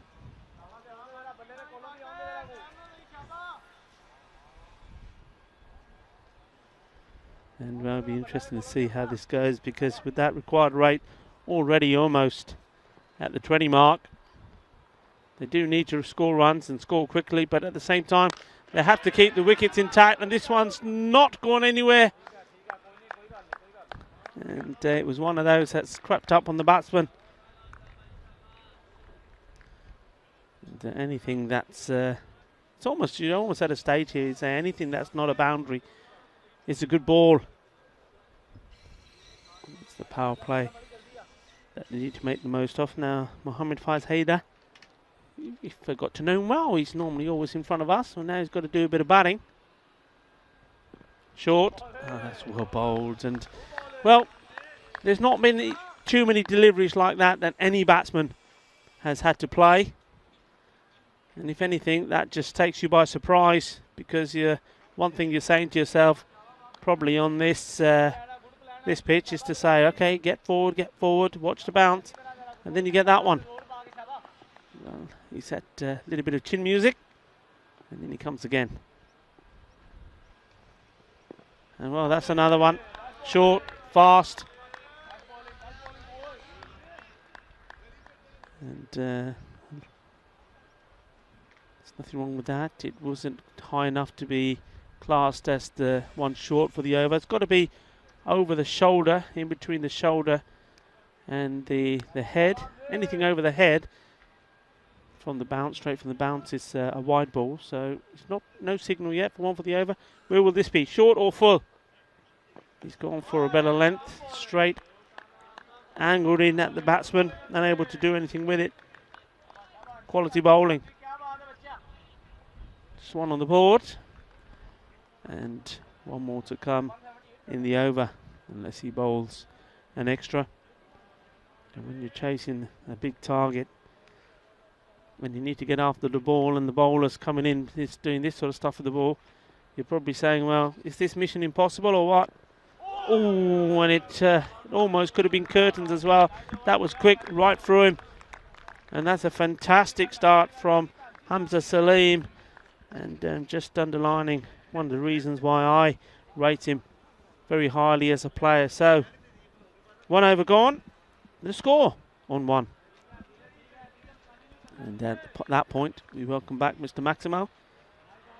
How are we doing, bud? You good? Yeah, I'm going well. It's a beautiful day. Nice spring in the air. Spring in my step. 16 degrees and sunny at the moment in Barcelona. It feels like double that to me. We've had a few chilly times, especially early on in this tournament, but you know what, it gives me some hope as well that the summer in Europe and across the planet is going to be a little bit brighter, as hopefully the global situation improves and we can get a little bit back to normal.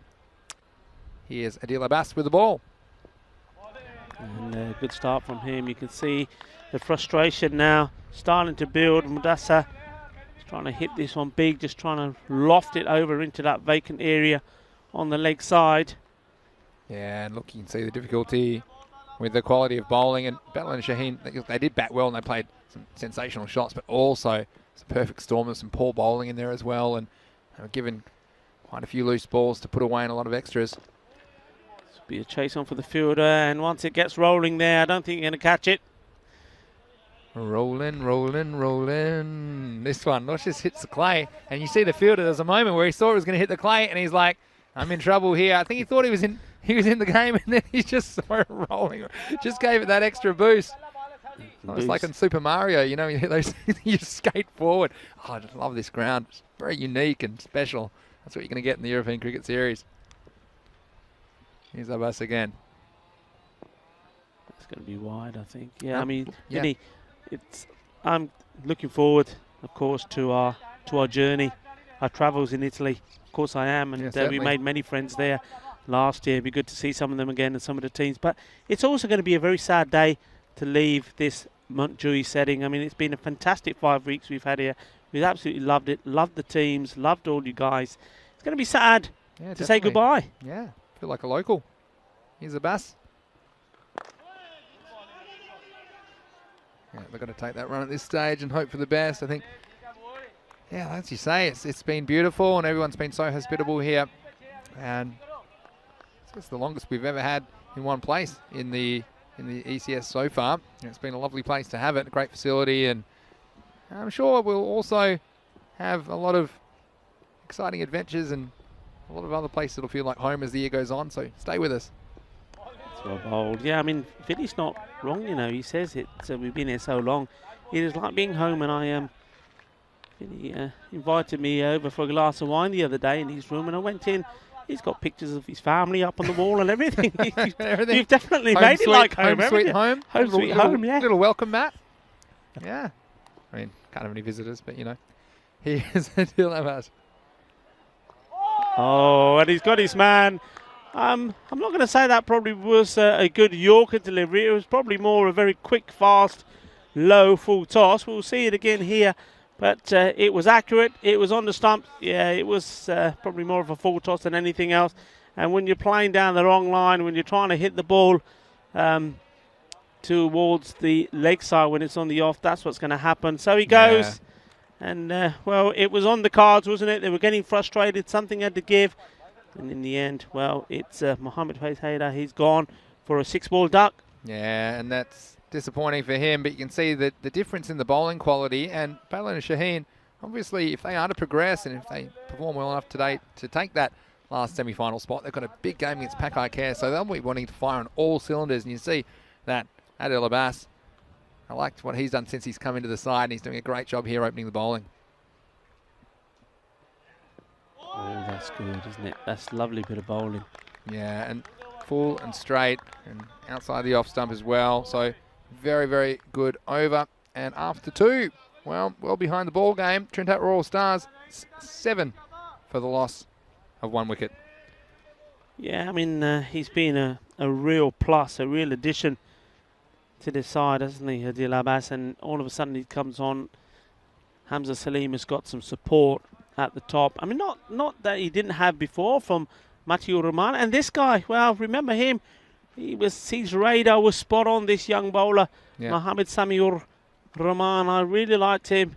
He got the ball in the right places. I love the way that he goes wide and angles the ball in. And let's see if he's got his radar right today, because if he has, he's going to be difficult to get away. Let's see if he gets it swinging. It'll be left to right on your screen.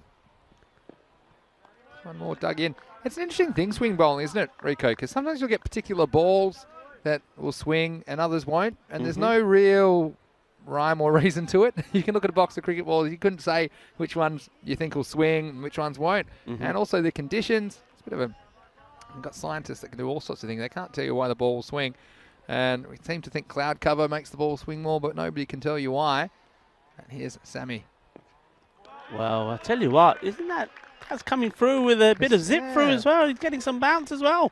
So not swinging a lot because it's a slightly shorter length, so obviously less distance before the ball pitches and yeah, going through to the keeper. Maybe he thinks, well, that's the way to perhaps bowl a bit more defensively. Knows he's not going to hit down the ground if he's bowling that length.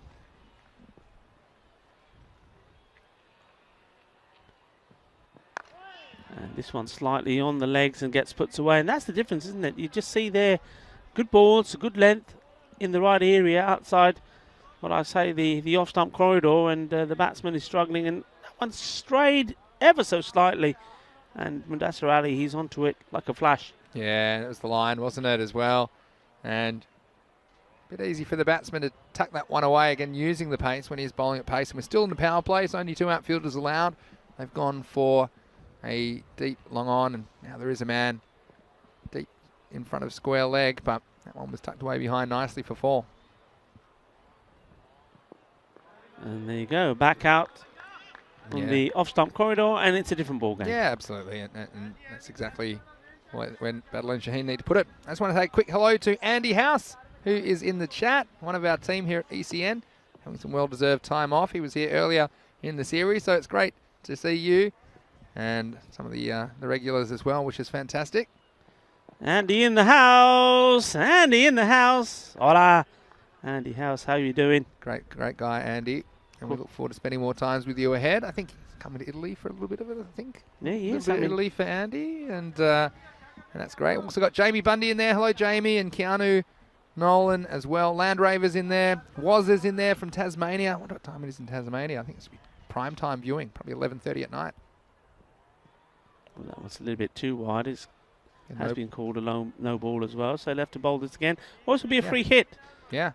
Well, if they're ready 100% aggression, I think it'll be more than that now, as we see. Sam Williams in the chat as well, saying, how's he? So it's a bit of a reunion at the moment, isn't it? ECN crew. Great to see you in there. Free hit. It's hit hard. That's going to be chased by captain there, Dilawar. Good work from him. Dilawar's a good fielder, and he just has a way of just sneaks around to the ball, doesn't he, Dilawar? And well, that'll end the over. So at the end of that one, they doubled their score, but it's still a bit less than what they require, to say the least. It's 14 for 1 after 3. Yeah, the rate now around 25 runs, so it's really going to take some doing from here. Something special is going to happen. The only thing you can say is that they've got the time to do it. So still 7 overs to go, but you literally got to be hitting 4 boundaries and over? Yeah. Minimum, and then some, probably. Yeah. 25 and over. So they need an average of over 4 a ball. They hit every ball for 4 the rest of the innings. They lose. But look, I think we know the result of this game, but it gives us a chance to have a look at the two teams. Of course, TRS just shows you how well. Maybe they overperformed early in their campaign, but missing a couple of key players there, unfortunately, and struggling to get it done. This is quick from Hamza Salim, and he's one of the few bowlers that can extract something out of this wicket. And that was on the batsman very quickly, Muhammad Ali Mir. Yeah, nice to see the Hamza, as soon as he bowled it, even as the batsman was coming through to the other end, he asked the okay, he said yeah, and then he does the same and gets to the other end. I think this is all about him coming on here now. It's just is about trying to wrap this game up, isn't it? Get the good tight over in here, 1 or 2 tight overs, and it's literally yes, game over. And well, that one's gone over. It's gone over and gone a long way. That's a top shot, and I think that is the batsman saying, well, okay, you can bowl some of that stuff to the others. You bowl it to me, I'm going to make you fetch it. Yeah, and maybe getting a bit carried away with the short stuff, Hamza Salim, and comes a bit predictable. If you do have the pull shot in your arsenal, you think you can be pretty short. It's going to be short of a length. So let's see if he comes back with more short stuff or whether he pitches this one up. That's clever. Took the pace off it, and I think there's a little bit of a glaring smile there from the batsman to Hamza saying, okay, yeah, you got me. But Hamza just probably, I think sometimes though, Vinny, when the bowler is getting a little bit of success, perhaps to one batsman bowling the ball short, I always used to find this when I was bowling, if I started bowling short, it was very difficult for me to get the ball back on line. It took a little time, whereas if you're bowling full and want to bowl the short one, it's easy. You can do. And, well, that one he did get right. It was full and straight. And And sometimes you could just get into a rhythm where you're just bowling short, and then it's very difficult to get out of that. Yeah, and it's a control thing, I guess, and I guess a practice thing as well. And bowling's one of those things. You think of all the moving parts to your bowling action, your run up and your stride and your arm mechanics. Hamza Salim, well, he's shown the ability to pitch it back up. Not this time. Well, it'll be a good, and the wicketkeeper's lost his footing, and even though I think he still would have found it difficult to find that because he went a long way up, he's turning round, he's trying to get going, and he's just couldn't get his balance on the ground. You see this again. Yeah, and having to go for it, Muhammad Ali Mir. It just staggered at that moment. I still think, I wonder if he would have found it. In the end, he wasn't that far away, was he? It's probably a couple of metres, 2 or 3 metres, and pointing at the ground. But still, it's not going to hurt Badlin and Shaheen too much. Hamza Salim, last ball of his spell, came up. Doesn't have a wicket yet, but he's bowled very well. He's kept it tight. Slower ball, and that's going to be another one that's going to have to be fielded. It's gone a long way, 6 runs, and that one came out wrong. He thought, well, is he going to go for a short one? He definitely wasn't going to bowl short to Mudassar. Yeah, attempt a slower ball, and that one picked, sent over. So, well, they do get the maximo in the end, 28 for 1, the score after 4. And look, we were talking about our adventures ahead. The FanCode European Cricket Series. It's been a great 5 weeks here in Spain, but Rico and I and a lot of the gang are heading to Italy. And we certainly can't wait for this to get started. It will start on Monday. We'll actually give you some bonus content this week on Sunday because we've got the WT20 final. But then from Monday the 15th of May, you can see we're in Rome. And these are individual 1-week series starting in Rome. Then we go through 4 other cities as well. So please join us Mondays to Saturdays over the next 5 weeks starting this Monday, because there's going to be plenty of cricket action as we take you around that wonderful country of Italy. Here's Malik Sami Uraman to continue. And that's hit out towards Diloar. Just has to deviates a little bit. He's keeping an eye out for the Tortuga. That's there somewhere around. Mind you, I think it made its way around the point area today. It's probably Tortuga. Yeah, I'm glad you told me what that means. The now. Tortuga, yeah, the tortoise. Yep. That's always funny, that bit of the ground. Well, he's in the right corridor once more. The batsman playing that shot, and it looks like it was a very wide ball, but when you see how far down the leg side Mudassar Ali has moved, you can see why it wasn't. He's going along nicely. He's got 24 to his name, or 15 balls here now. He's certainly looking to play his shots regardless.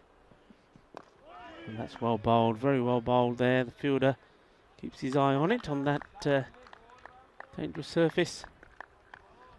Comes to throw in, a good arm from him as well. So Sami now gets a chance to bowl a few deliveries to Muhammad Ali Mir, who's on 4.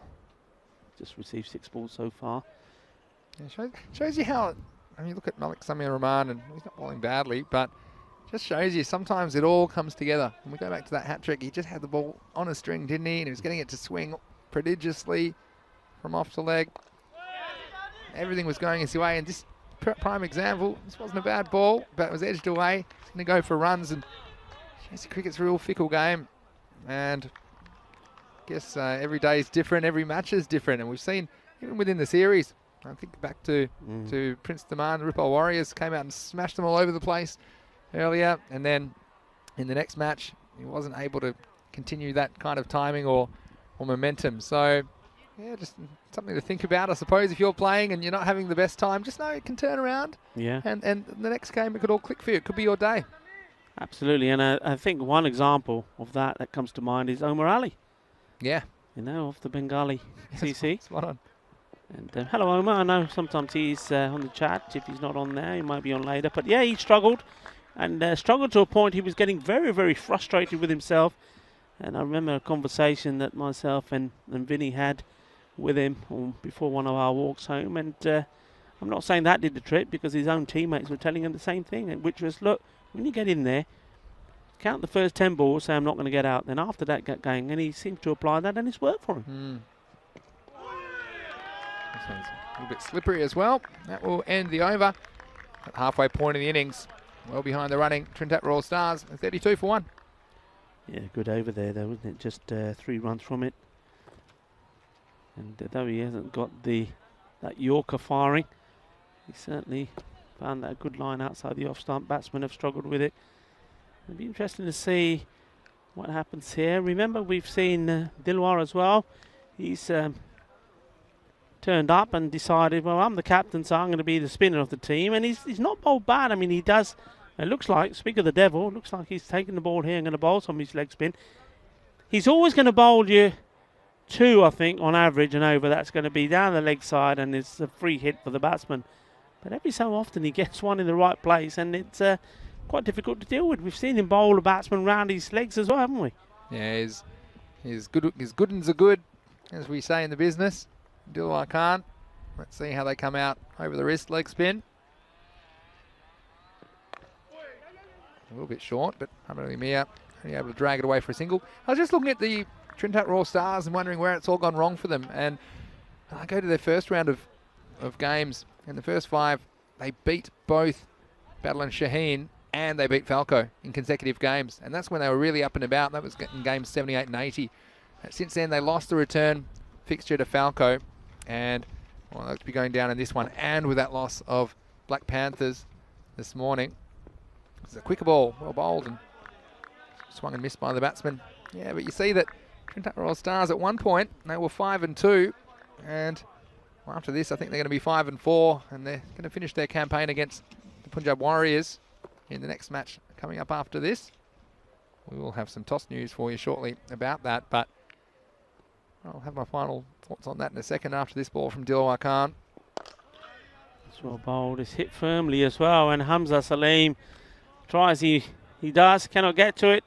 Too much power in that shot. Playing it off the back foot here. Watch this, just giving it a good old thump. Yeah, it was really well struck out of the middle of the bat. It wasn't that short either. Dilwar getting hit down the ground, and he comes again.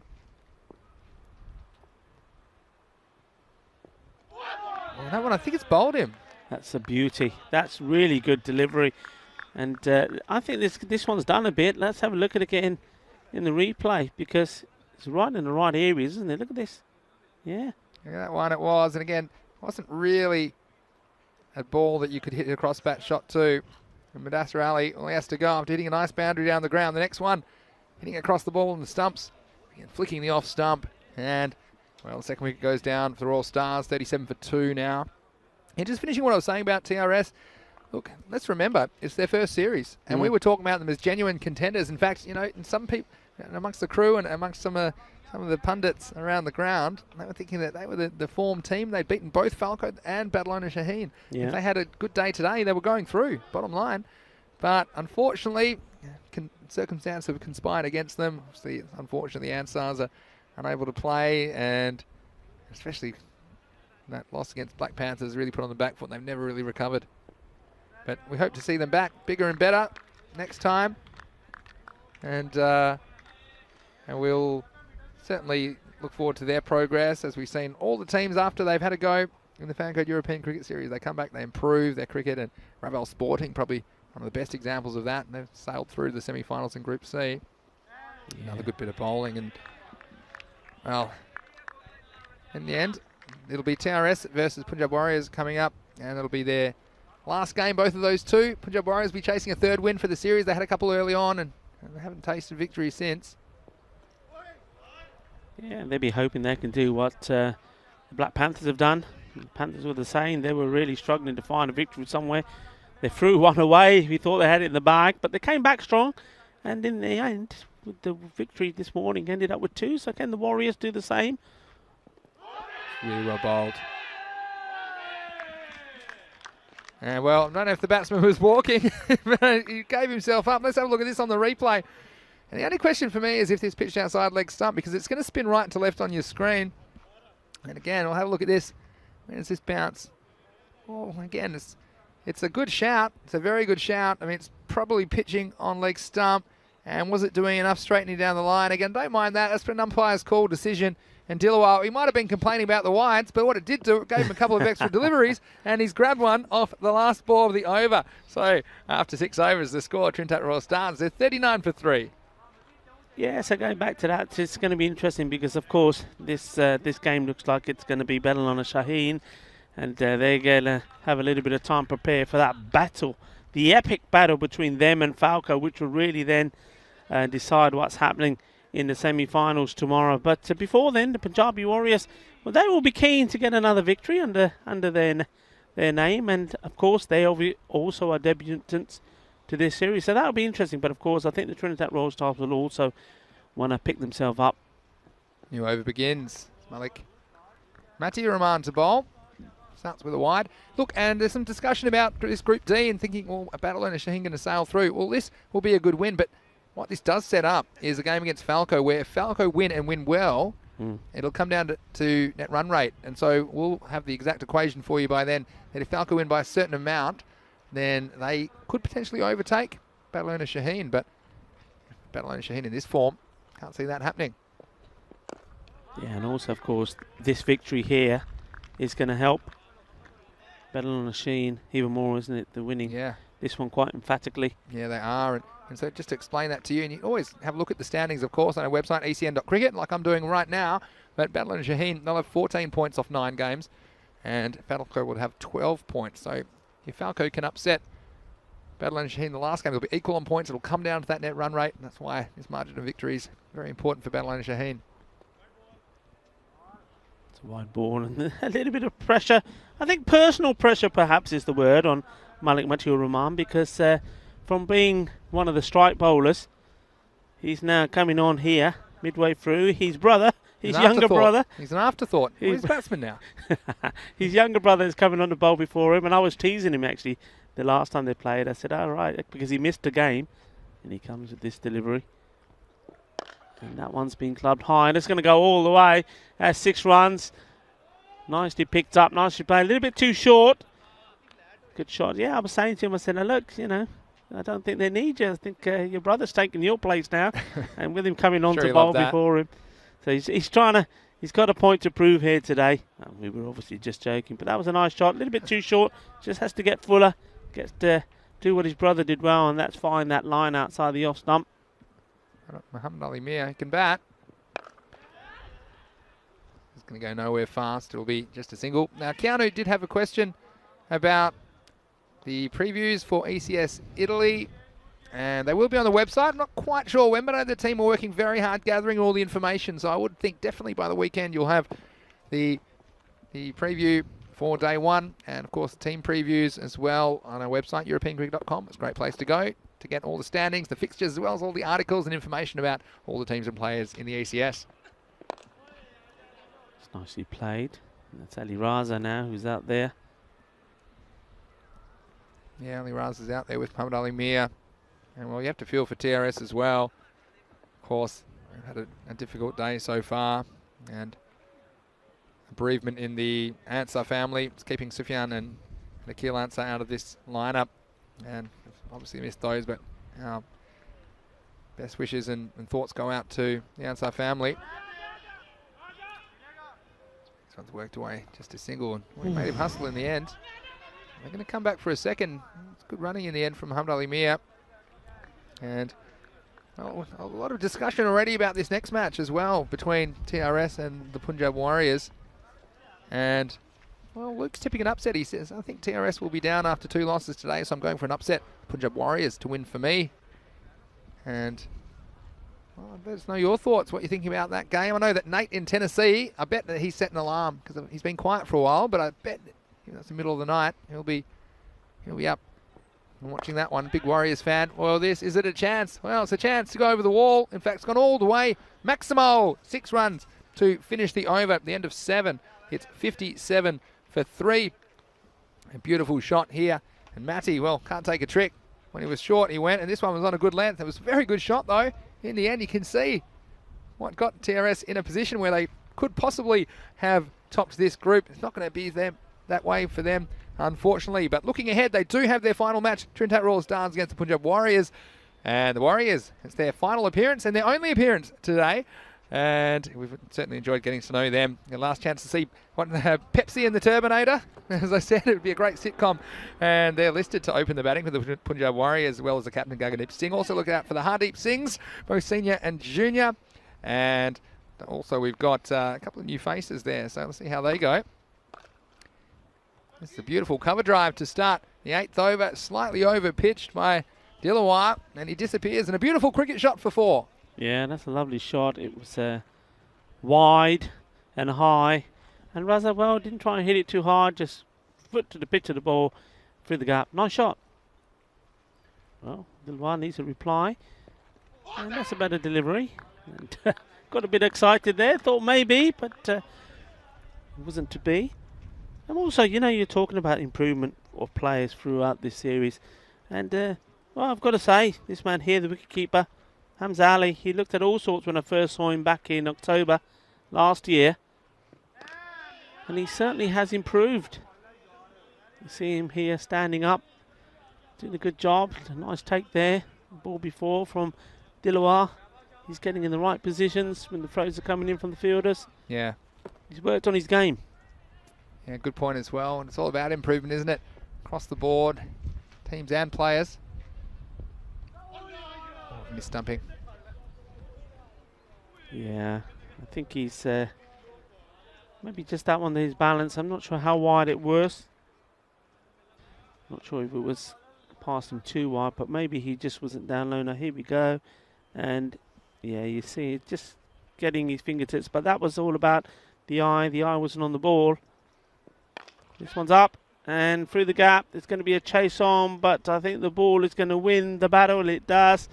So Sammy has to do the fielding. 4 runs, a little bit too short. Yeah, and again, that's all you can do as a batsman at this stage is play the balls as they come to you and keep trying to be aggressive. Yeah, it's not easy for TRS. They do have this next match coming up against the Warriors to think about as well. The news there from the toss was that the Punjab Warriors, they won the toss and elected to bat. So they'll have some time to think about it when they're in the field, but they'll have to chase and they'll need to have their batting wits about them in the next match. And this one's hit straight. Hamza Salim does the fielding. Good technique, nice work. No way that ball's getting through him. And well, though he gets the ball back gently to Dilawar, doesn't collect it cleanly. But that is the end of the over. So the score has moved on to 68 now. And 3 wickets down.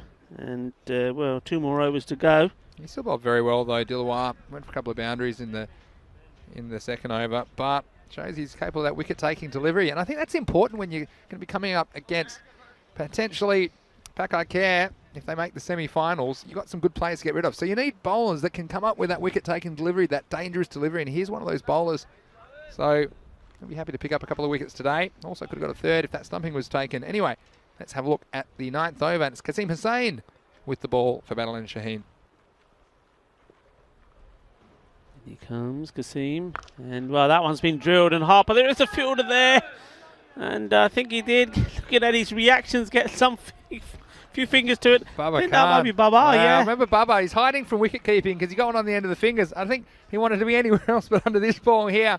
He had to get the springs out, jumped on the trampoline, couldn't come down with it, so 6 runs, and well, a rare maximo for TRS in this innings.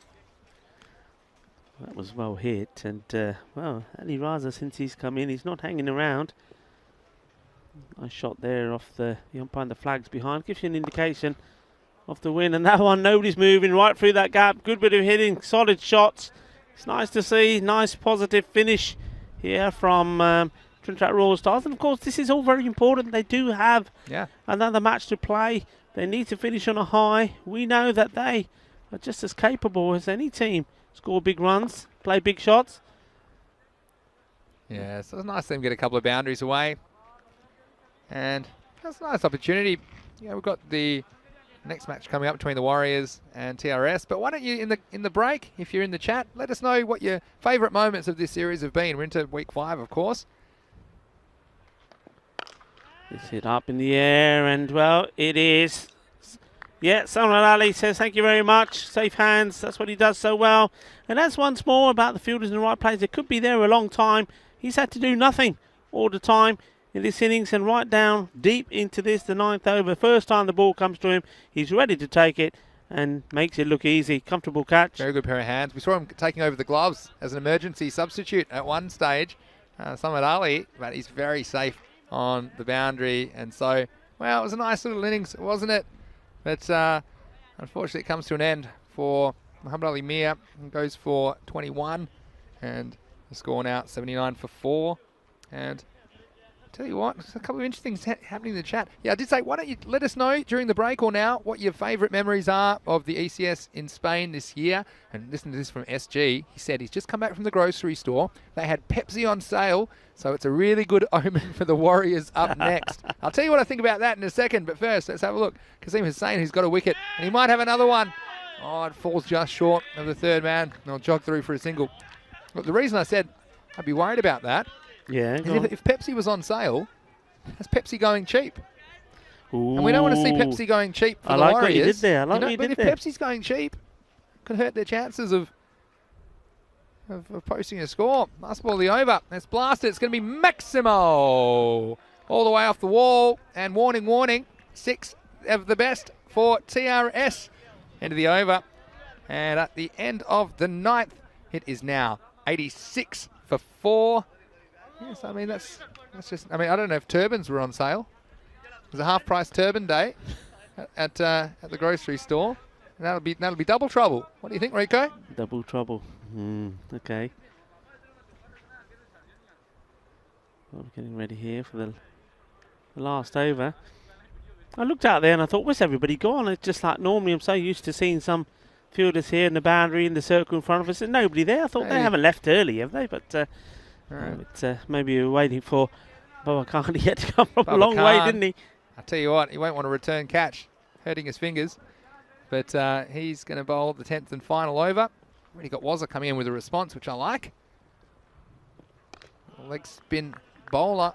The first one's going to be played out for a single. Wazza says, Vinny, my favourite moments would have to be some of the Benny Hill theme errors, running between the wickets or fielding. I have tears in my eyes, laughing so much. And we've certainly had some of those moments. That's ECS. You get a bit of everything. That's hit hard, and Samrat Ali does well. I think it's the first fumble he's ever had in his life. Won't cost him any runs. Yeah, but let us know what you think. Land Rover says, favourite moment? Definitely the tortoise. And he even found the tortoise emoji. What was it called in Spanish again? Tortuga. Tortuga. Don't know how you spell it. This is a chance. It's going to carry it on the full. Hamza Salim to take the catch. Another wicket will go down here in the 10th over. So that's the end of the batsman, Mohammad Sajid Iqbal, who comes and goes quite quickly. Does that again? Tortuga. Tortuga. Listen, Tortuga. The only thing that Hamza Salim was worried about here is the way his hair looked. Because look at that. He took that and the cap just slid off and he thought, oh no. Yeah, it's annoying, isn't it? Have to bend down now. Anyway, wicket for Baba Khan. How about that? Nice work. I'll take a cheapie at the end. Everyone, some of these players, I love the statistics. They're all queuing up to bowl the 10 overs. The 10th over, I should say. There's always cheapies. I've played with guys like this. It really annoys me. Because when they get the wickets. Because everyone wants to bowl. We've won the game easily, and everyone just to form an orderly queue. They want to bowl the 10th over. They know you can always get an easy 2 wickets just to put the ball in play. A couple more good comments coming in. Thanks so much to everyone for your input. Here's Babar. So we pulled out for a single this time. And who was next? I think we saw... Keanu Nolan saying favourite moments. Bajwa's 156, of course, world record T10 score. Yeah, but also the super. bowling of the little maestro, Gurung Mayavanshi and Sonu Jungra. Yeah. Yeah, very, very good. There's no ball, so I'm going to have a free hit next. But yeah, keep them coming in even during the break if you get a chance, and let us know. I'll tell you one of mine. I think I said the golden ball finish. We only had one of them, but what a finish it was. And Abhishek Boraka, unfortunately, rearranging the furniture on that occasion. Unfortunately, if you're a Gracia fan, well, the free hit, it's going to get a bit of bat on it. Nobody wants to chase it, but they're going to have to. That's going to be 4 runs. Just watch this one here. As the ball's coming. He is the captain. He has the right. Watch. I don't know if you catch it at camera. Watch what he does. He just points to the field. Hey, you go. There you go. He Yeah, said, it's all right. yours. All right. He was pointing at no one. The invisible man. So I had to go get it. Yeah, Vicky Sondi, remember the golden ball match 12. And we had the back-to-back finishes that were very, very close. You wonder if we might have 1 or 2 more close finishes before we leave Barcelona. Here is the last ball of this match. And it will just be a single, take the score to 95. So it's a big victory. It'll be a good net run rate boost, and that's going to be important heading into the last game because Bangalore and Shaheen, they'll have to lose very badly to FanCode if they're going to get knocked out of the finals race. But it is possible. We'll do the exact calculations and come back to you probably during Game 4. But in this match 118, it was all Barcelona Shaheen. They were sent into bat by TRS and they put on 188 runs in return. The TRS batsmen only able to gather 95. And Rico, well, very one-sided match, and well, I've got one more match to come. Trinidad Royal Stars, can they rebound back after 2 heavy losses? Because in this one, they were never really in the hunt.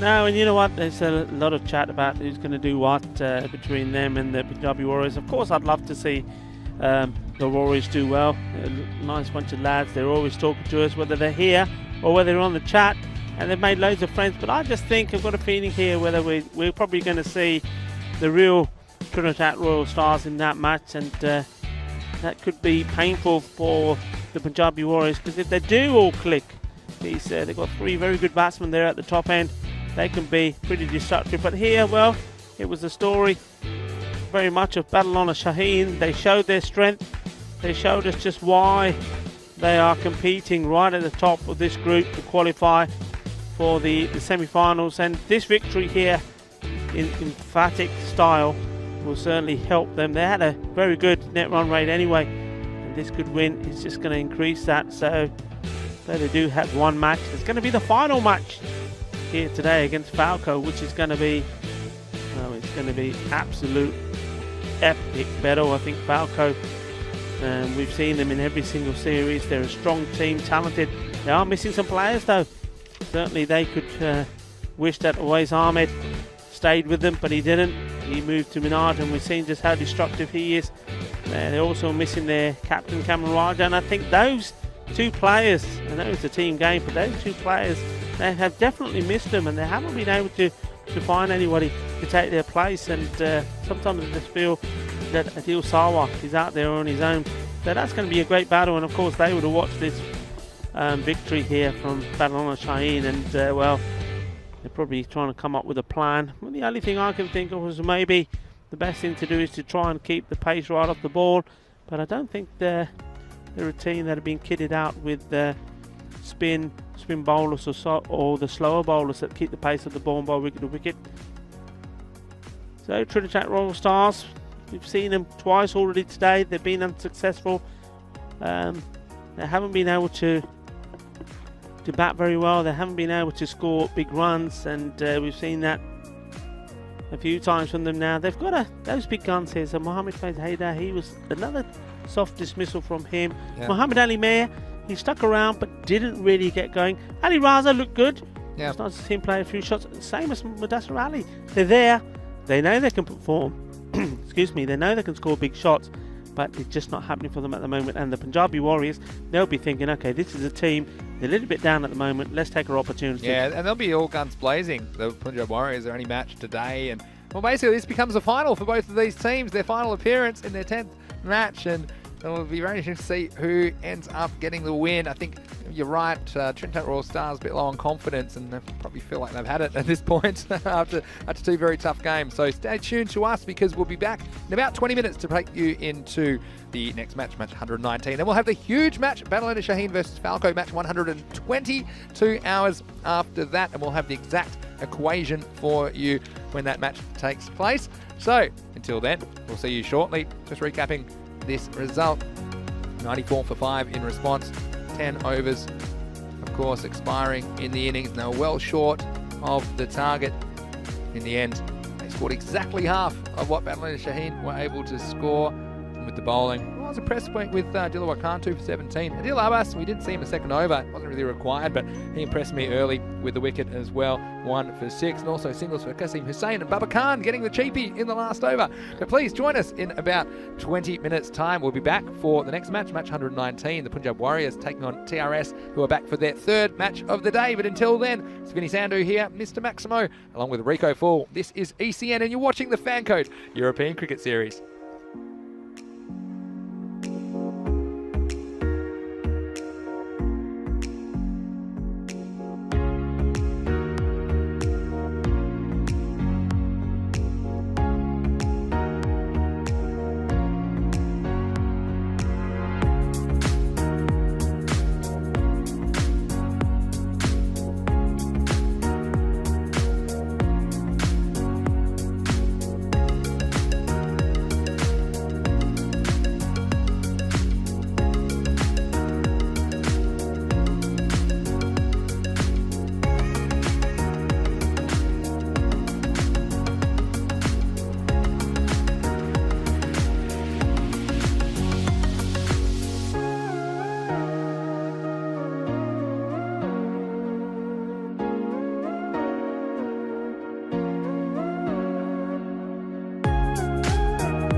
Hello and welcome back to Barcelona, Spain. There's still 2 matches to go today on the final day of group action. It's time for the toss for match 119. It's Trinidad Royal Stars. They've had a tough day so far, but they have one more match and it will be against the Punjab Warriors. It's great to see them. So both of these teams would love to finish their campaigns with a win. Let's go over to the match referee.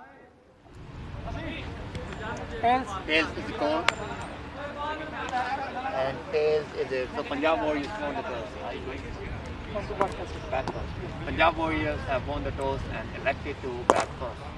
Well, there you go, Punjab Warriors. Their captain, Gagandeep Singh, he's called correctly. He's elected to bat first. So we might see the Turbinator up front, or we might see him in the middle order. I suppose we'll have to see. They're 2-7. They'd love to finish with a 3rd win before they finish this series. And the Trinidad Royal Stars, well, they're reeling after a couple of lackluster performances, particularly in the field. So can they finish on a strong note? Their captain, Amish Shahzad, said they really wanted to. They've enjoyed the experience in the ECS. Of course, it's their first series. So can they finish with a bang? Still 2 matches to go today in Barcelona. Rico, it's over to you in the commentary box. Thank you back. Well, welcome back, I should say. And thank you, Vinny. It's good to be back, and it's good to be getting set for this match. I think it's going to be a good, entertaining fixture. We're seeing the Punjabi Warriors coming back. They've entertained us. They've given us plenty of action. And, well, I think on their day, they're good enough to beat any team. But, of course, you're relying on the talents of the likes of Tejpal Singh.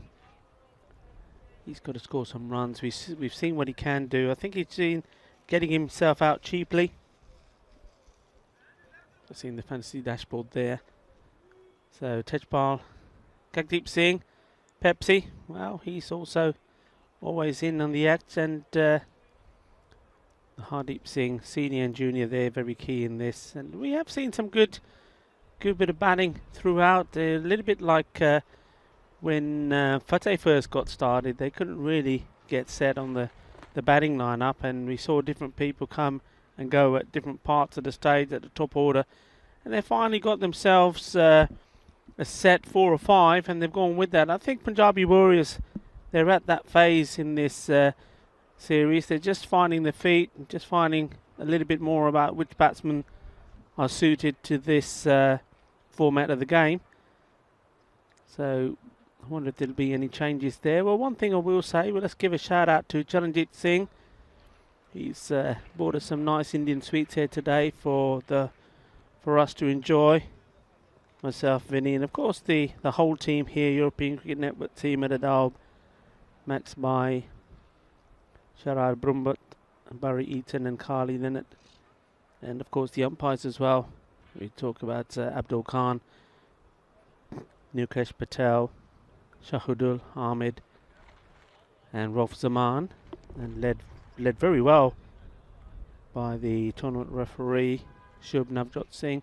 Bought some nice sweets for us, some bit of barfi. Thank you. Yes, congratulations to him. He's got his papers through his full residency now, so he's becomes a Spanish national, and it certainly is something for him to celebrate. It's something he wanted to share with us, and that's very nice of him, so thank you very much. And we wish you well in this match. Well, we can see who is at the non-strikers end, and that is going to be Tejpal, and we'll give you information.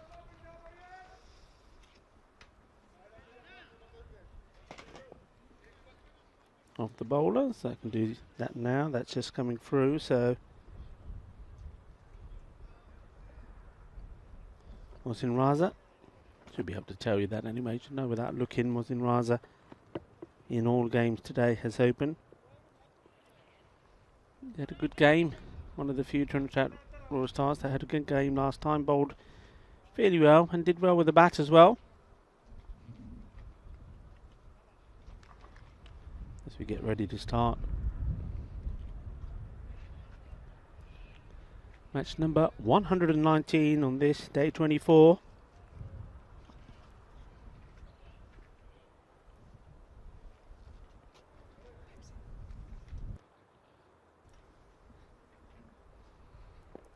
And well, Jagdeep off the mark straight away. Little Pepsi. And as you say, we know the story why he's called Pepsi. And it could have been worse for him. His father could have been drinking anything else. Well, it's a good job he's not in Spain. He could have been having a San Miguel or a Mau. Hello, Mau. How are you today? Ooh, fishing outside that off stump, Tejpal. That could have been Sprite. Hello, Sprite. 7-Up. Fanta. It's a good choice, I think, from your father to be drinking Pepsi when you were born. Because, like you say, it could have been completely... It could have been Tizer. How about Tizer? Remember old Tizer? That was a little bit high on Tejpal. A little bit flat, I think, here. Trinidad Royal Stars in the field. They just need to raise the volume levels a little bit. They haven't had a good day out, but that all could change in this match. Look at that backing up there from Jagdeep. He was practically halfway down the pitch.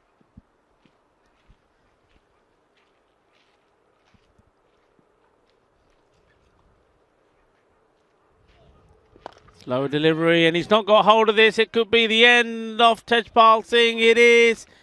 Well, it was just floated up there, really. Nothing in the delivery.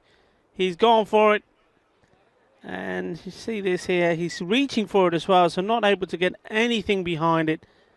And the captain, you've seen him take a very difficult catch today, but that one was straightforward. So he departs. And Vinny is probably in a corner somewhere shedding a few tears because Tejpal Singh, the Terminator as he calls him, he's taken a liking to Tejpal. I think we all have.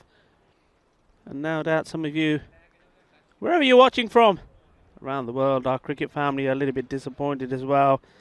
But we say goodbye in the batting sense to Tejpal Singh. But I'm sure we'll see him with the ball when he departs. Caught by the captain. Amir here on the boundary doing a fantastic job. Off the bowling of Mohsin Raza for 0. It's well bowled. Outside the off stump. Keeping the ball in that corridor.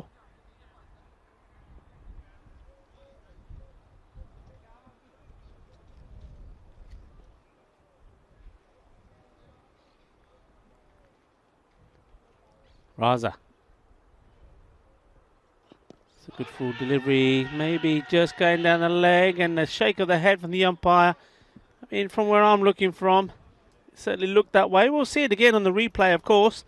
That will be a little bit more conclusive.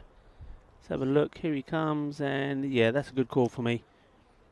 The batsman is coming forward and still on the way forward as it hits him. And you can see the ball is going to go on there to miss the leg stump. So that is the end. The first over.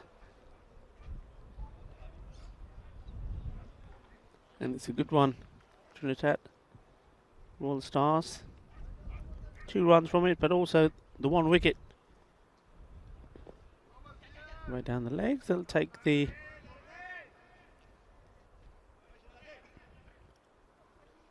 leg by, and they may take another one if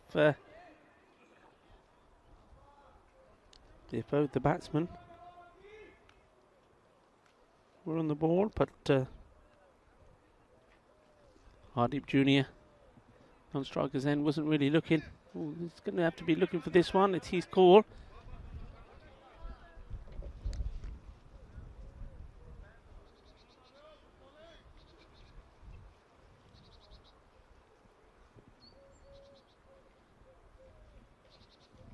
One of these 2 batsmen has to really establish themselves, start playing some shots, build a partnership.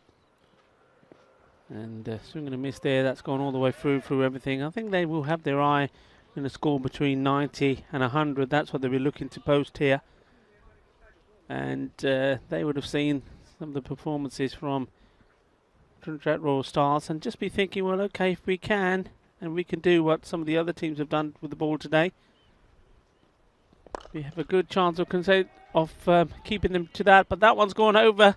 I saw the captain shaping up to possibly take another catch. He was hoping it would be, because I tell you what, he's caught so well Shazad, but this one's gone right away over him. There you go. He's leapt. Couldn't get to it. So 6 runs. That's a good hit from Hardeep. Will he take him on again? He does. And chase on for the fielder. And he's not going to get there. You see there, he's stretching. He could have done the splits and still not got there. Nice shot. Certainly giving it the blade, isn't he? And there's the fielder doing the running, doing the chasing. And Mudassar Ali unable to stop it.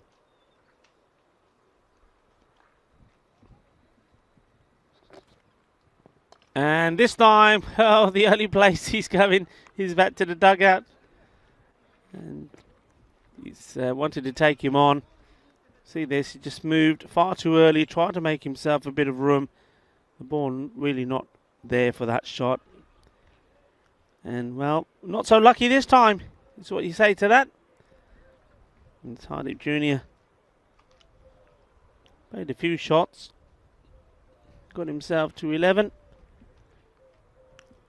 Now has to make his way back. And that's disappointing. It's not a nice way to get out. He was in a hurry.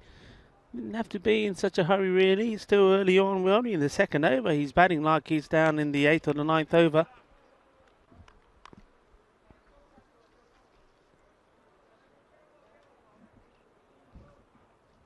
Well, that was the end of the over. The wicket right at the end there, so it's 14. 2 down. Raza to continue. And, ooh. Well, it was called by Pepsi. Pepsi wanted it. You see this, as soon as it's played, watch, he's gone. And Gagandeep wasn't happy with his call, and you saw he gave him a glare and said a few words as well, saying, look, what are you trying to do? Get yourself out. Need you to stay there. Need somebody to stay there with him. And he's worked that away. Well, look at the wicketkeeper go. It's a long, long way to chase. Well, you know that Linford Christie in 1992 finally got his gold medal. Well, look at him go here. Boom, there's the gun, and they're off. He went like the clappers, the keeper. But no chance of cutting that one off. Good chase, though, from Mohammad Shahzad. 4 runs to the captain, Gagandeep. And then goes flashing at this one, and it's been given a wide. Well, that's how wide it was. Got to leave those ones alone.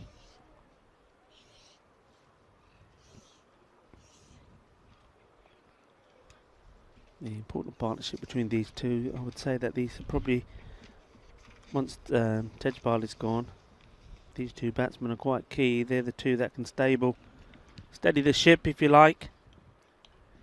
Rotate the strike, play a few shots.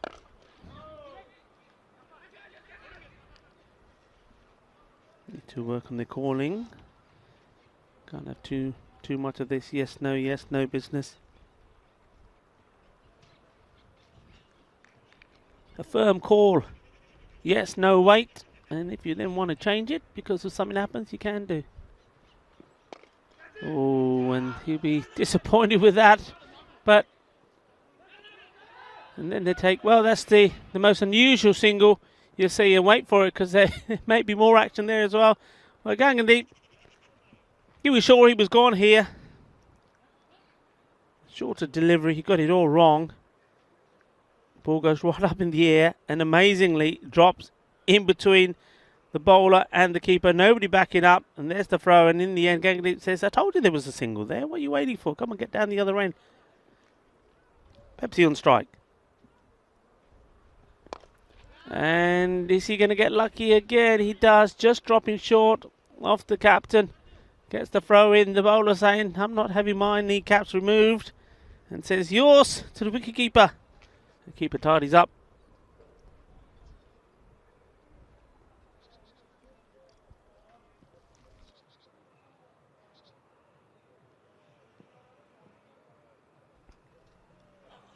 Raza, this time spraying down the legs. Good work from the keeper once more. Being kept busy. Mohammad Shahzad.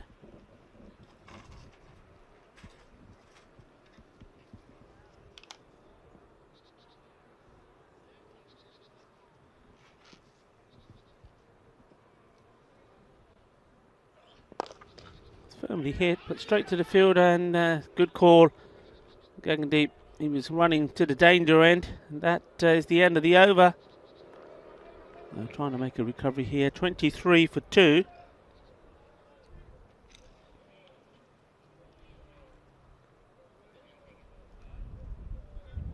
Down, that will be a concern at the moment.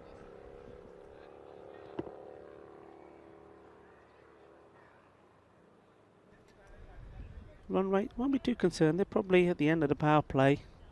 I'd always say that most teams would like to be on 30, so they're not too far behind it. It's the wickets they've lost that will be concerning them, and I can see that's why Gangadeep is a little bit cautious with the running that's going on here between himself and Jagdeep Singh. It's nicely played, nice soft hands, guiding that down. Mohammad Sajid Iqbal.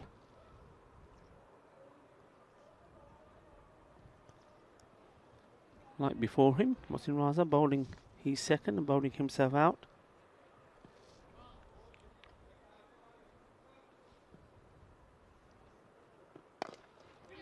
Well bowled, well played.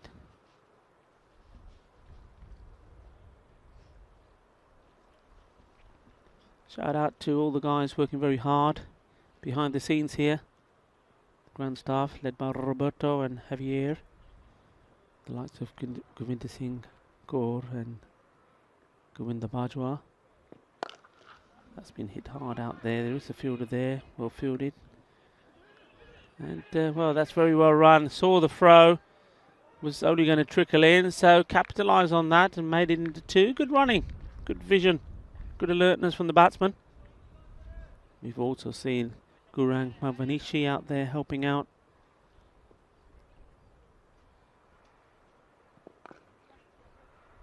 So they've done a top job, quality work. We've seen them have to work overtime this week. We've had the rain as well earlier on at the beginning of the week, making this this pitch look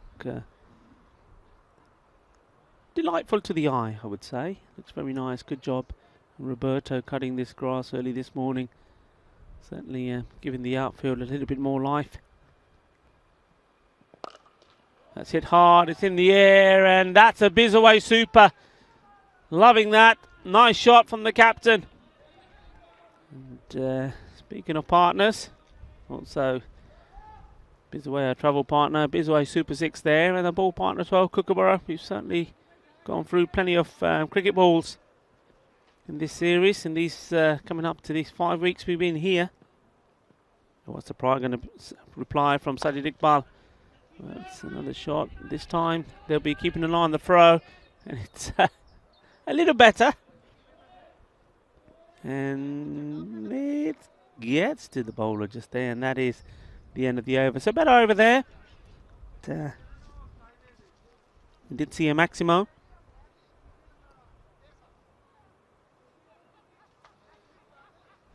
So the score moves on to 35. Still one good magic over away from where they'd like to be, I think. 4 overs gone, 2 wickets down. Also Spring Production, speaking of our partners. And well, tomorrow, partner we've been mentioning but haven't seen much of. It will be our trophy partner, Locker Lifestyles. And they'll be bringing out the bling. Played out, nice looking shot. They'll chase it, and the fielders should get there. They'll come back for 2.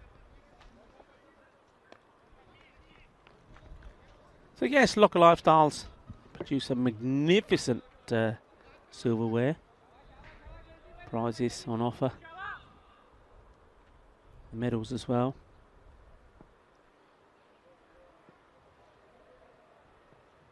Slower ball. And if it was straight, it would have probably done the job. Gangadeep takes a walk, has a word with himself in his ear and says, come on, don't get carried away, have to stay here, have to stick around, and I think he's absolutely right. Firm hit, Pepsi. Makes a little skip, gets to the other end.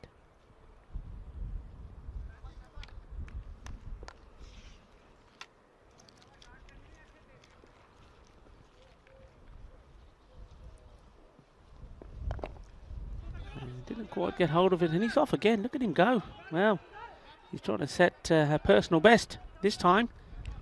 The ball didn't go as far, but that's very good work from the wicketkeeper. He knows that when it goes down there, it obviously knows about the abilities of the fielder there at square leg. And he was off like a flash. Mohammad Shahzad.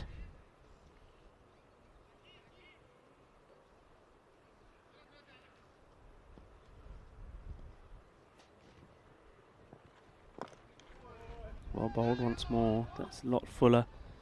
And it's raced away. He's unfortunate there. You see the captain was just making a change during the field. He brought one player across and sort of almost into the 45. But batsman still managing to get enough on this to squeeze it through the square leg and that man there. And it goes all the way to the boundary. A very useful boundary as well indeed. So Gagandeep with that one. He moves into the 20s. 20 of 11 balls. And now he's gone, well, even more so than 45, but slight change here now. So the backward square leg has gone right up on the boundary. So the man on the off has come up. And this is going to be a chase as well. Well, there you go. Good footwork this time. He didn't want to bend down for it, did he? He relied on his size 11s and they did the job. That was Mohammad Faiz Haider there.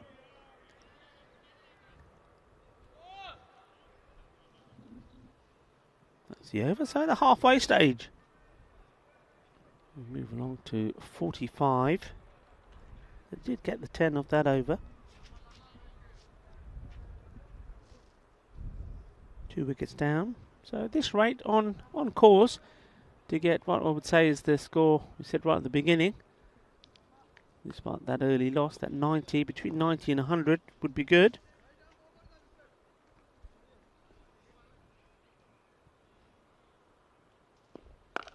And that's been hit hard, and that's the captain coming on, and well, he's getting no respect from Jagdeep. Smashes that away nicely, and straight away the captain deciding, well, okay, I'm going to move another player across on that leg side. You can't have him on the boundary. He's already got 1, 2, 3 there. He has him in the ring where that went, so Jagdeep will now be looking to play the off.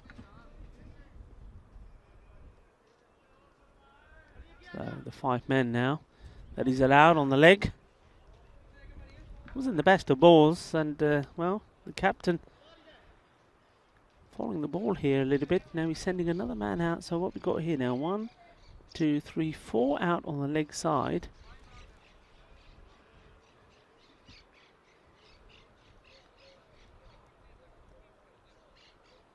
And just checking his field. Here we go. And he gets the wicket. And Jagdeep, what have you done? Aaki kitta yaar, aaki kitta. Field भी देख के ओ ही shot Maria. चल चल हुन जा बाहर. Shot Maria गंदा. वापस आ गया बंदा. इद्दा चलदा. He wasn't happy with that, and well, he has to walk back. So after bowling a bad ball and setting a field to that bad ball, comes back with a good one. Amir Shahzad takes the wicket of Jagdeep Singh. Contributed 13 of 10 balls before got himself bowled out playing a ganda shot across the line.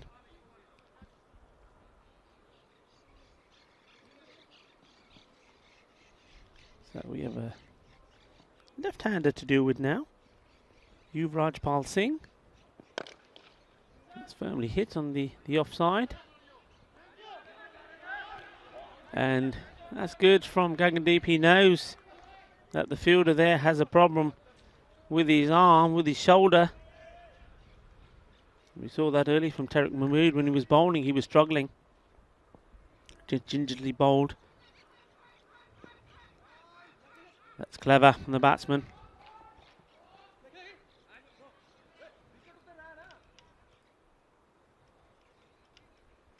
Good work from Yuvraj Pal. He played the nice shot, sorted out. Takes the 2, seeing that one. He's down the leg side, steps inside, and the batsman managing to negotiate the single as well, so 2 wides. Captain to captain, and a nice shot played by Kangdeep, but the fielder has been put back there. He was moved there at the beginning of the over. That they've continued with this 4 men on the boundary, the Royal Stars. And now there's a change to the left-hander, so we've got man comes into point, leg side goes back. It's nicely played, kept his shape well, played it nice and straight past the bowler. They look to take 2 and do take 2, and that's a decent looking throw in the end, but just took too much time, and the captain not happy. You can see there he's giving him the evil stare, and the fielder not wanting to make eye contact, and finally he does, and the skip saying, come on Mudasa, what are you doing there? You know there was no 2 there.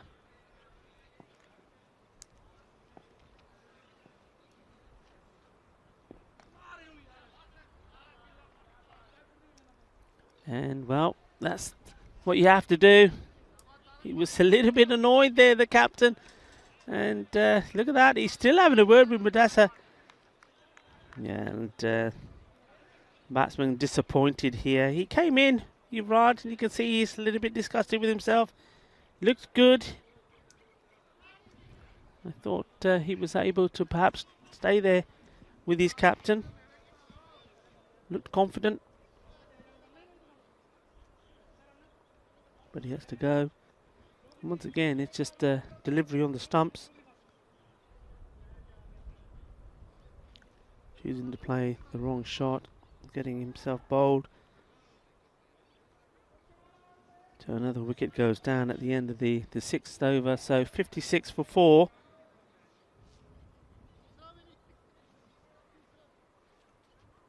The captain has taken 2 for 11. And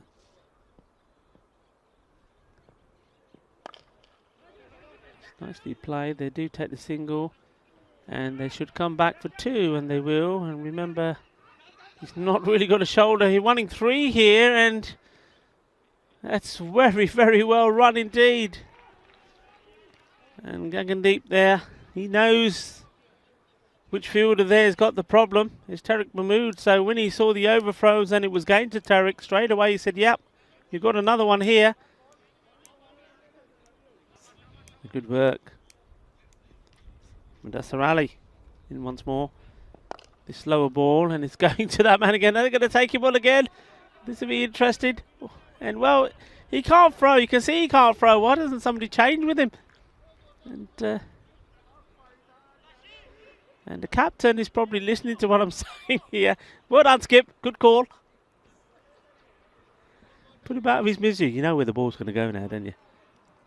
You know it's going to go straight. Captain is going to go straight to him now. He's having a laugh in front of me. This Shazad. You heard what I said. He knows it's going to happen. Let's have a look. Is this ball going to go towards the man standing in front of the score box?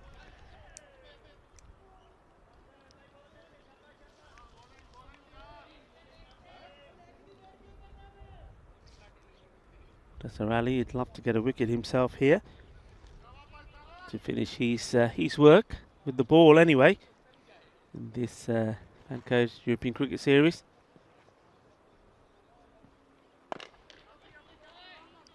Whips that one through. It's the captain does the fielding. Gets the throw in towards the wicket keeper. Good work from him.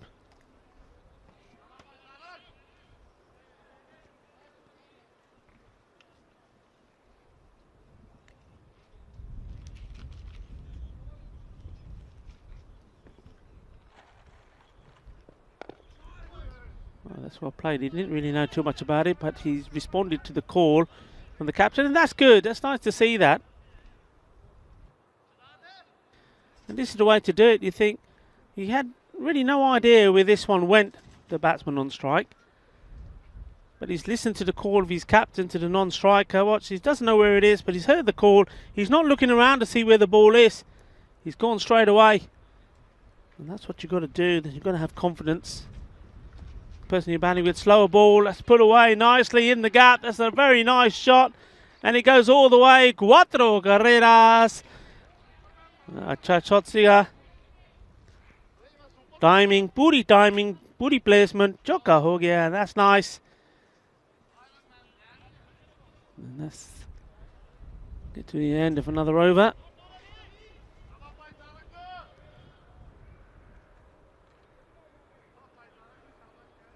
So 66 at the end of 7. So the 90 is still on. You just got to keep going, and I suppose as long as Gagandeep is there, he's moved on to 31. There's every chance that they will achieve it.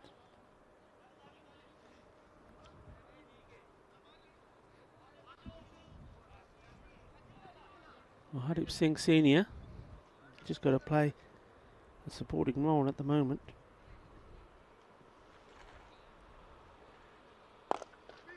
Nicely played down the ground, trying to split the two fielders.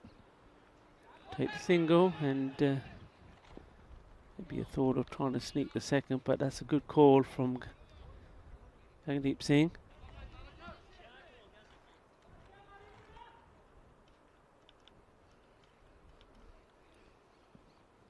Just wonder how it's going through his mind. I mean, he's obviously wary that we're into this, the 8th over, but he's doing well at the moment. He doesn't need to get too carried away. Just keep doing what he's been doing.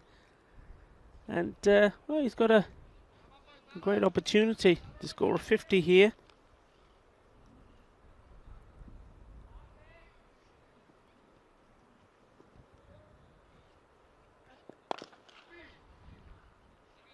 It's good from Hardeep. Gets his captain back on strike. Mohamed Ali Mia.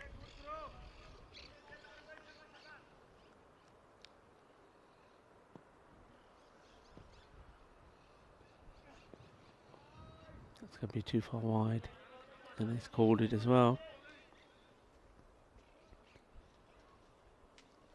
Been pretty tidy so far. That's only the 6th extra. First one, he really tried to do something mid, tried to whiz that one through. Goes down the leg side, and good running again from both these batsmen. So just keeping the scoreboard ticking. That's the important thing here. It's even turning things like that. What could easily be in a dot ball into something. Take the leg by. We're in the 70s now.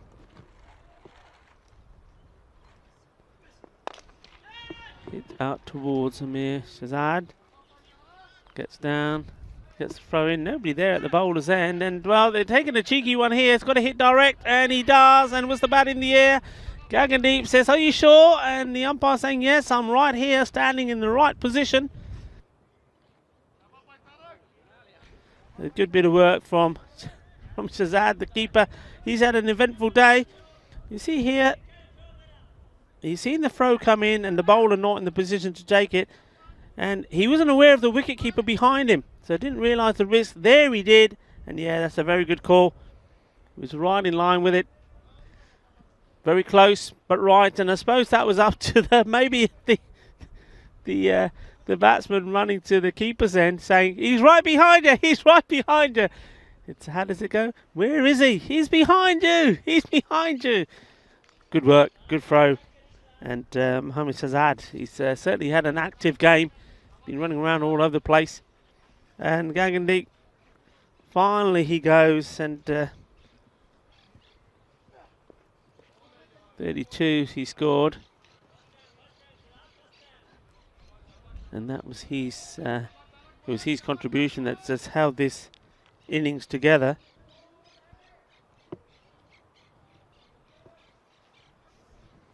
And with him gone now, I think they will struggle. Somebody's got to play a few big shots. Who will it be? No, Hardeep Singh Senior, he's been there now. He's played a few balls. Well, you've got Jaspal Singh. He's certainly he's a big man. And if he can get hold of one or two.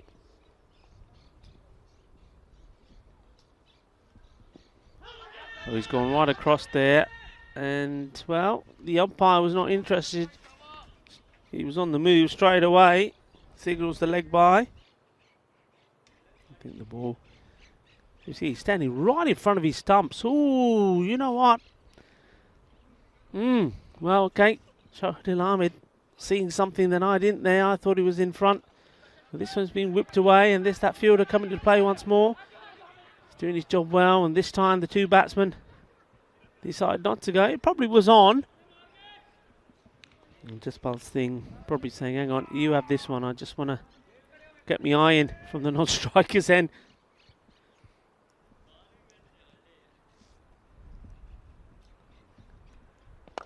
Up in the air. This is a firm hit. It's going to go all the way. Balle, balle, balle. Liking that. And so does the umpire. Has got a big smile on his face when he puts his hands up in the air there. That's naughty but nice from the umpire. And that's gone all the way into the catering tent as well. He's just checking the ball. Any spaghetti on there? Any ketchup? No. A little bit of mayonnaise. Wipe it off. Thank you very much. And you can have it back. Here we go. Captain once more. And he's going for another one. And is it going to get straight to the fielder? It does. Where's his feet? He keeps it inside. Good catch there from Muhammad Ali Mir. So the big man, Jaspal, he has to go. So off he goes.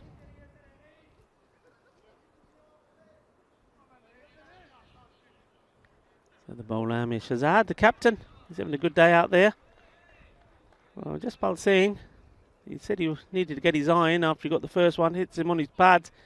I think he was quite lucky to be there, to be honest. But when he got his second chance, second ball, we sent that away. But the third one, it's well caught. And that's a swing and a miss. And where's this ball going to go? It's going, it's going, it's gone. That's going to be 4 byes.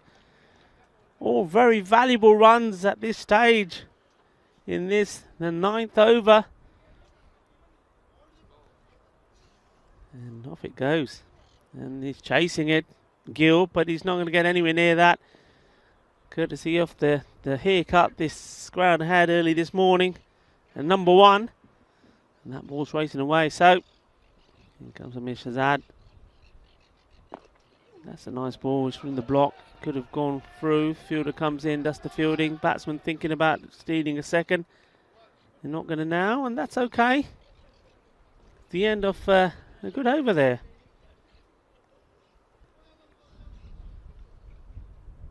Charanjit Singh, of course, the man out there. Charanjit brought us these lovely Indian sweets. Congratulations to him. Badaiyan ਤੁਹਾਨੂੰ ਤੁਹਾਡੇ paper mill ਗਏ ਆ ਨਾਲੇ ਬੜਾ thank you ਕਿੰਨੀ ਸੋਹਣੀ ਬਰਫੀ ਲੈ ਕੇ ਆਇਆ ਮੇਰਾ favourite ਖਜਰੇਲਾ I like the khajrela. It's nice. That's the one made of carrots, a sweet made of carrots, Indian sweet. Khajrela, khajrela, khajrela mino khao. Yes, I like it. Khao mino khajrela. I like the khajrela. I like the Ali prawns as well, but well, Tejpal, he was going to bring me those. And maybe he's keeping them for later. Nice to see how the Punjabi Warriors are supporting these two batsmen. He was on the move, and he does get something on it. Direct hit, he's in trouble. And yeah, oh, he's on the floor, but he's still on the floor. Giddy up, giddy up, giddy up. He's got to get there, he does. Well, look at that. I tell you what, he was burning rubber. And that's the rubber on the soles of his shoes here. He's got to get his bat.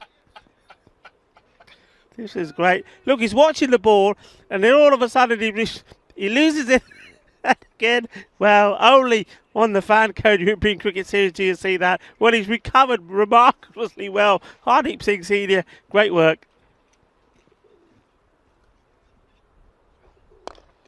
It's nicely played. Well,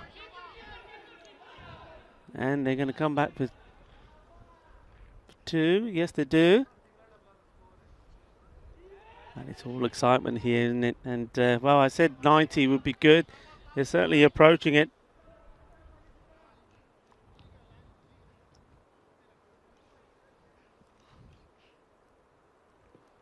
Mohammad Ali Mir, he comes again.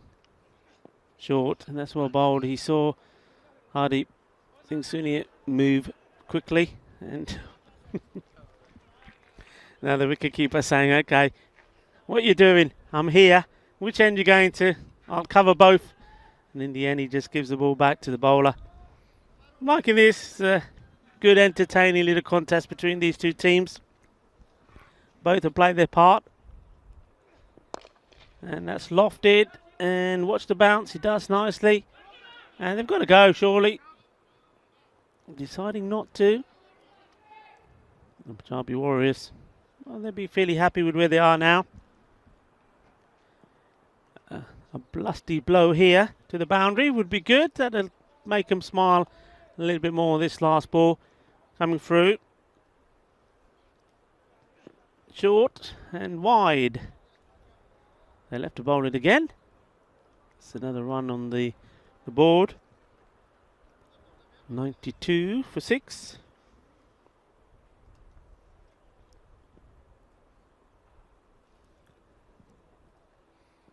And Charanjit hit a big one. Be a good way to celebrate. Has a swing and a miss, and then thinks, what are we doing? Who's going to run who out? There he goes again. I tell you what, he's definitely got his running shoes on today. He's been running all over the place. We're going to see that, I'm sure, the highlights early on. You saw him do the 100-metre dash to the boundary. Didn't catch the ball the first time, but he repeated again the second time he did. But anyway, that's good from the Punjabi Warriors. At one point, it looked like they're going to struggle to get to the 90s. And well, Tejpal Singh, he just couldn't get going today. Been disappointing. I was hoping we'll see him score some good runs. We know that he's got the ability to do so. He did go for one here, too wide, too far away from his body. And well, the captain, we know he's not going to drop those. Amir Shahzad, that was an easy catch for him. And some good shots. That one just over Shahzad this time. And this innings was really built around the Punjabi Warriors captain. He batted very well indeed for his 32. The wild swing there, that was disappointing for me there. Hardeep Jr., he just got himself in. Lucky. This was lucky. This could have gone anywhere. But look, in the end, they thought, right, we will have that single after all. It was all happening here. And that was the time when it was Jagdeep Pepsi was in there with his captain. Had a few shots of his own as well. These two did run particularly well. And even though in most cases one was faster than the other, but they still got to the same end when they had to. This one was hit big, hit high in the air, and went all the way. The captain, he did take a little bit of punishment early on. He got his line wrong, and then he moved the field around. And then he came back with a wicket. Thank you very much, he says. And Pepsi went, fizzled over. Yuvrajpal Singh played some nice shots. He looked pretty confident when he came out there. All smiles there afterwards with the captain. And there wasn't all smiles here. Look at that. Look at that pose. If looks could kill, he was just waiting to see Mudassar Ali make eye contact and gave him a telling off. But he did get a wicket later after that. And that one would have been close as well. And there they were off again. And someone else who had a rough time there in the field. And there was the 3 they ran because it was, you can't see him out there. It was that man, Tariq Mahmood. He can't throw. There he is. He's saying, I can't throw, you know, my shoulder's gone. But they still left him out there. Eventually he was moved, but still on the boundary. It wasn't like they moved him in. Where's that gone? Good calling there from Gangandeep Singh. Go. Listening to the call of the captain. That's a nice shot. This was a beautiful shot outside on the off. Waited for it, placed it. And in the end, when he did go, it was to a very, very close run-out call. And you watch here. Here we go. But he didn't know who was behind him. He saw him then and thought, uh-oh, it could be a little bother. I tell you, it was very, very close. And my guess is that was very close as well. Well, I thought he was going to go back first ball. He wasn't. He did get another. And he did tonk it. Tonked it big. He went right into the catering tent there. He did get his man afterwards. Going for the big shot. And no mistake from Muhammad Ali Mir. And, well, story of the two captains. One captain, very good bowling. 3 for 19. Amir Shahzad and Gangandeep Singh, the captain of Punjabi Warriors. And look at that. That was... Just couldn't get going, could he? Hardeep Singh Senior. And it was all smiles there. I think everybody enjoyed that. And that's what I like to see. That's what this FanCode European Cricket Series is all about. It's all about these guys here. All the players, of course, from Catalonia, from this part of Barcelona, in this lovely part of Spain. They all know each other pretty well. Some of them have played with each other before. Some haven't. Some haven't played on a pitch like this before. Some haven't even played with a hard ball before, a proper cricket ball, before they've come into this series. They've played a lot of tape ball cricket, and how nice that is. How nice it is that those guys can come and take part in a series like this, enjoy the game, and that's what it's all about. It's about enjoying themselves, providing some action and entertainment for us all to enjoy. Well, I certainly enjoyed that. No doubt you did at home as well. So just to recap, we'll have a quick look at that scorecard once more. So an innings that was very much built around the captain, Gagdeep Singh, making 32 of 19. Gagdeep Singh there, Pepsi, he'll be disappointed the way he got out. Tejpal Singh, well, he only plays one way, and this time he just wasn't able to get the full meat on the ball. मैं तेरे क्या सी परोंठे लेके आ, परोंठे नहीं लेके आना, आप भी नहीं खाते, मैं भी नहीं खाते, बस zero. एक गल होगी, मेरी गल मान लिया कर. That's all I'm going to say to him. Hardeep Singh, 11 of 7. He batted quite pretty well, and so did Hardeep Singh Senior. He was not out. 11 of 11. Jaspal there, surviving an LBW call, but hitting back with a big 6 before he was well caught on the boundary by Muhammad Ali Mir. Jalanjit Singh, Badaya Tuano, he's got his papers, he's bought us some nice Indian sweets, and he was 2 not out at the end. So, just to recap, as we get ready to take a short break, Punjabi Warriors 92 for 6. So, Trinidad Royal Stars, they've managed to keep the Warriors to a score that they hope they'll be able to get to, and they certainly will be hoping that their big guns that have failed to fire this morning can fire in this, their final match of this FanCode European Cricket Series, as it is the Punjabi Warriors as well. So one of these teams will be victorious. Who will it be? Well, join us just after the break. We'll be right back in about 5 minutes time to see if the Trinidad Royal Stars can get to the target of 93.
Bienvenidos and welcome back to this beautiful setting in Barcelona. We are in Montjuic. This is the Montjuic Olympic ground, and we're ready to start the reply of the Trinidad Royal Stars. Punjabi Warriors stuck to their task and battled away. I tell you what, they had to work hard for their runs, and they did. They got to 92. They lost 6 wickets in doing so. So Trinidad Royal Stars are chasing a lot less than what they were against Barcelona Shaheen. And, well, they know that they need a good start. Get a good start, get a good power play in. Don't lose those early wickets. And they have every opportunity to finish their series with a win. And we're off, we're ready to start, and Yuvraj Pal is asking the question straight away, and the finger goes up, and it's another disastrous start. And we're just having a look here. Well, he's all smiles, and so he should be. He's just got a wicket of his first ball. Let's have a look. And, oh, I think there's definitely a little bit of bat involved there. And even the batsman is indicating, yep, look, some batsmen say, we'll make it up, but Shahidul Ahmed is not interested, and you've got a feel for him, haven't you? That's not nice. And he knows it, we know it. I think you at home, because you've had the opportunity like us to see it the second time around, know it. Shahidul, well, he was not convinced, and he's given it. And our men in black, I have to say, and I will say, they usually are spot on, but on this occasion, not to be. Muhammad Ali Mir, well, he's been knocked out with one below the belt. He's on his way, and that's unfortunate. Not a nice way for him to end his day. That one stayed a bit low, and it's shot through. So this is a very good start. Yuvraj. UV. I'm liking this, UV. Look at the sound around this ground. I'm loving it. Punjabi Warriors.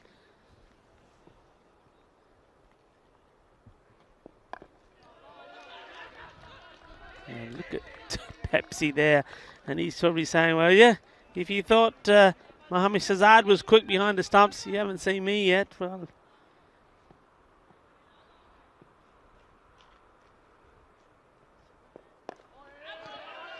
and no easy runs at the moment here. Well, Mohammad Faiz Haidar.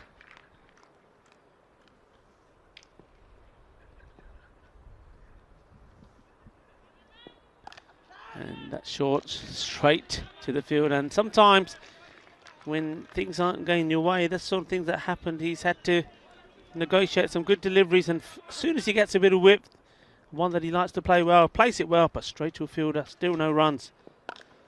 This one will be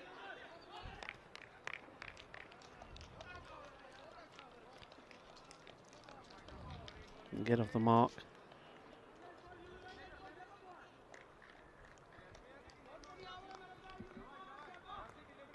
And that's the end of a very eventful over. The score 1-1. Well, these two now, both very capable, very good when they get going. They need to bat well together, and if they do, you know, don't be surprised if they take this all the way to the end and bring victory for Trinidad Royal Stars. They're capable of doing so, but the captain, Gagandeep Singh, he's got other ideas. He's just doing a little warm-up there.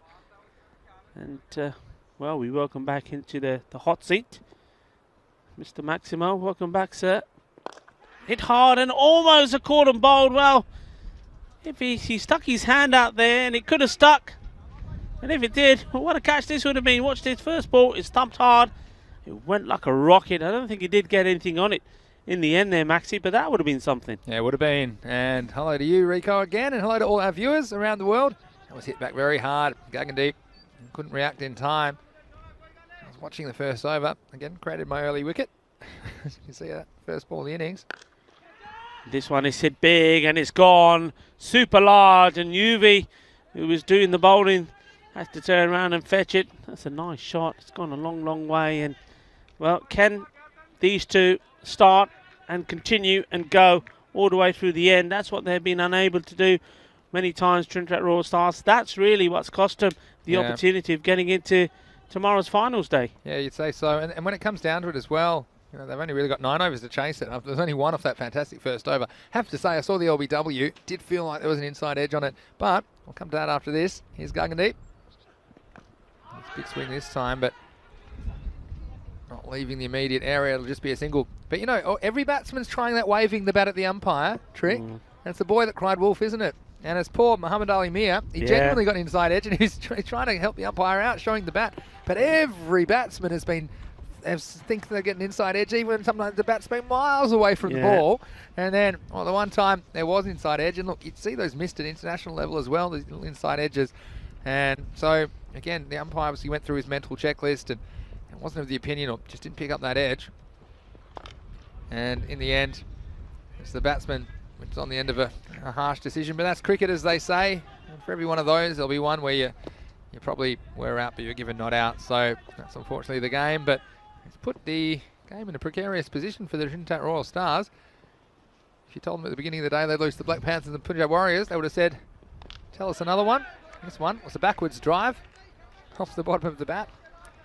But yeah, I think we might see a really close finish here. That's what we're hopeful of anyway. Both these teams, this is their final chance to impress us all, and certainly have a lot of fans around the world tuning in for this game, and of course the final game of the day, which will be a big one.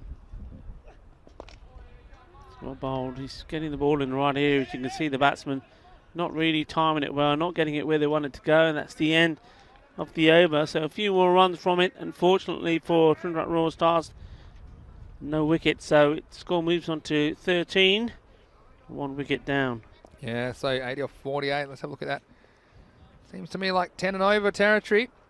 8 overs, 80 runs, and, well, again, you'd say 9 wickets in hand, and the Trinidad Royal Stars, they'd fancy themselves to get these runs, but they couldn't chase down 100 against the Black Panthers early today.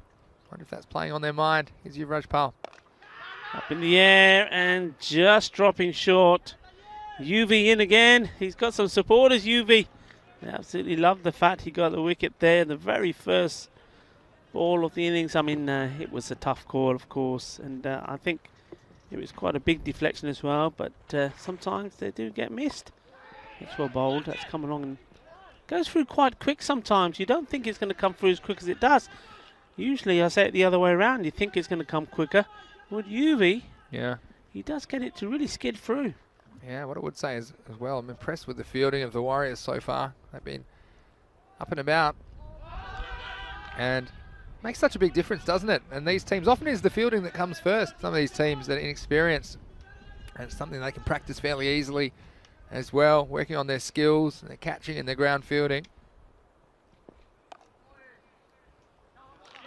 You see, and again, these make all the difference. Every time you stop 1 or 2 runs, it'll happen several times in the game, and you can see the Punjab Warriors, and we saw them doing some great catching earlier in the series as well. So I'm impressed with their work.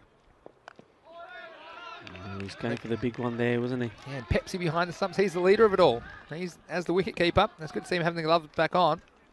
That he sets the standard, and he's full of energy, and that's infectious. And the rest of the team all very verbal in the field. It's an awkward customer, isn't he, Yuvraj Pal Singh, as we see that over come to an end. And what an over it was. Again, there's only 1 off it, so he only conceded 2 runs in his 2 overs. He had 10 dot balls, picked up a wicket as well, 1 for 2. Well, what a contribution that is. So at the end of 3 overs, it's 14 for 1. Yeah, where they've been hiding him. And they're still going with spin, and it's going to be Tejpal Singh. So, just setting his field now. Well, he's got to be careful. One thing he doesn't want to be doing is bowling too many down the leg. He's come on to bowl sometimes when it's been really a cold and horrible start in the morning. Damp, wet ball. It's different here today, different circumstances. So, he'll be hoping to get good rip on this ball.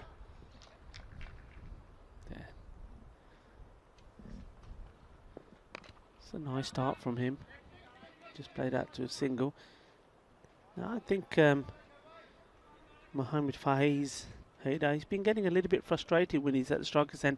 He feels that he's been hitting the ball well enough outside the off stump to be taking singles, but Mudassar Ali is just standing in his crease and not looking to take them. Yes, definitely have to go for that one there. And you see, that's what they do well. Look, I mean, even though there was a fielder backing up, still not afraid there, the fielder, to have a dive to try and stop that ball. And this time it was Numan ul Haq Chowdhury throwing himself around, and that's how much it means to them to finish on a high. That's that one, and it's got him, and there's the celebration. And he loves it, and I love it too. Nice and straight. Was it pitching on line? That's the only thing got to check. Where did it pitch? Let's have a look. Have a look. Well, return of the Terminator. That's pitching in line. Yep. That's hitting in line. That's hitting the stumps. And you sweep at your own peril. And isn't he happy about it, Tejpal? Good decision from the umpire, no doubt about this one. Keeping a little bit lower than the batsman thought. And Ralph Saman, I'd say you can take your hat off, but you can leave it on as well. Good LBW decision going the way of the Warriors. Well, they're up and about. And Trinidad Royal Stars are in a bit of trouble now. 16 for 2.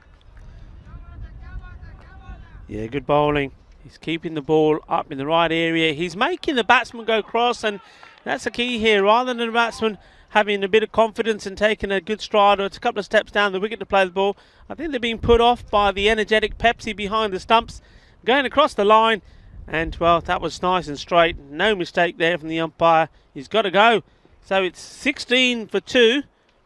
And the new batsman is Mohamed Sajid Iqbal. And he's on strike. Well, they've got to get things moving soon. And, well, Tejpal, he's always a little bit of a risk, I suppose. He might bowl some loose deliveries, but if he gets it right, it'll be tough. It's a chance, and just over the fielder who was doing the acrobatics along the ground earlier. I'm not sure how far over this was over him. Here we go, it's hit well. Yes, Chowdhury there, and he just wasn't able to get the elevation. He had to give it the big jump. He gave it everything, but the ball just a little bit out of his reach. So that's what we're talking about. He's always at risk of a few boundaries, but also if he bowls well, can pick up wickets. Tejpal. And this is scooped up. I think he's got the legs to go over. The wind's helped that along, and, well, you got lucky. Hardeep Singh on the boundary. He's not able to stop it. So the over comes to an end with 2 boundaries. So though he did get a wicket in a low-scoring match, a couple of boundaries in an over, that's going to hurt you. There's a little sting there for the bowler. Yeah, 10 off the last 2 deliveries. So now they're up to 26 for 2 after 4. And just reminding everyone what's coming up tomorrow. It's Finals Friday. The first trophy is on the line for 2021, and it's going to be right here, of course, on the European Cricket Network. We have the 2 semi-finals, then we have the finals in the afternoon, first the third place playoff, and then, of course, the big one, the gold final. But in the middle, we will have the group draw for the European Cricket Championship, and the 15 countries that are participating in that tournament, which starts in September. They'll be drawn into 3 groups of 5, so they can see who they'll be playing in that first ever ECC tournament. Jaspal is continuing, and one thing we probably lacked a few close finishes lately compared to what we used to on ECN. And you just wonder, maybe this is a game that will throw it up. 66 off 35. Hit high above the fielder, and it's going to be stopped. In comes the throw. Yeah, this wind has picked up all of a sudden during the course of this match, and it's blowing, if you like, the way you're looking at it from the point area, the offside across to the leg side. So balls hit in the air towards the off are going to hold up. Anything hit on the onside are going to take off. Well, it's not going anywhere. And I've just got a few comments in the chat, and they're astute comments from our expert viewing audience. Land Rover saying he likes the use of spin in the power play, puts pressure on the batsman to hit big shots off the slower turning balls. It's a very valid point by you, Land Rover. Thanks for your input. Up in the air, and fielder getting under it, and he was never in any position to take that catch, you could see. And it's been signalled no ball as well, so he's going to be okay. He's saying, I knew it was. Yeah. And he went a long way up, and I was mentioning the wind. The wind was taking that all the way, and you could see from his movement. Watch this. He's trying to see it. Look, he's moving, and Riley still not able to get to it. But it wouldn't have mattered. It's a no ball. Yeah, and that's for a waist-high full toss or above the waist, and I think that's a good call. I mean, it's probably around the waist, perhaps. You could argue either way, but I think that's the one that has to go to the batsman. This will be a free hit. Misses out. Good work by Pepsi. That's the one between the batsman and the stump. Some keepers have missed that this week, but he's all over it. It's very good work. There's lots of chat as well. Everyone reckoned they were picking the Warriors in this. Seems like everyone's coming out of the woodwork. I think a few of them did actually. Keanu certainly said that he picked the Warriors. Hit hard, and once more good fielding. Oh, wrong end. Wrong end again. Wrong end. And that's another case of the batsmen not looking at each other. And the striker was looking at the ball. They might have both been looking at the ball. At the end of, I was going to say the end of another over, but I think there might be one more because of the no ball. We're just going to get the confirmation. Yeah, we'll have one more ball this over. But yeah, thanks so much for your input in the chat, everybody. And Jamie Bundy said he's found something in a job search. Assistant Maximo Administrator. Care to elaborate, Vinny? That's nicely played shot. He's walked into that. That's the shot of someone that really wants to face the next over. I'm telling you that one. He's just had to tap dance away. They talk about getting your foot to the pitch of the ball. How about getting him out the way? Watch this. Nicely done. Takes the single, keeps the strike. Hit the over. So it's 31 for 2 after 5. Let's have a look at where we're at in this game. 62 off 30. So 12 and over basically. And that's 2 every ball. And so dot balls right now, if you get a few of those, the Warriors, you can really get ahead in the game. But conversely, some boundaries, and it could all swing the other way. That was an interesting shot as well, and it's you can see you can see in the background when that ball is being fielded from the fielder, and that's UV. Look at that! You can see the clay being blown there with this wind, so it's not easy going to be fielding there.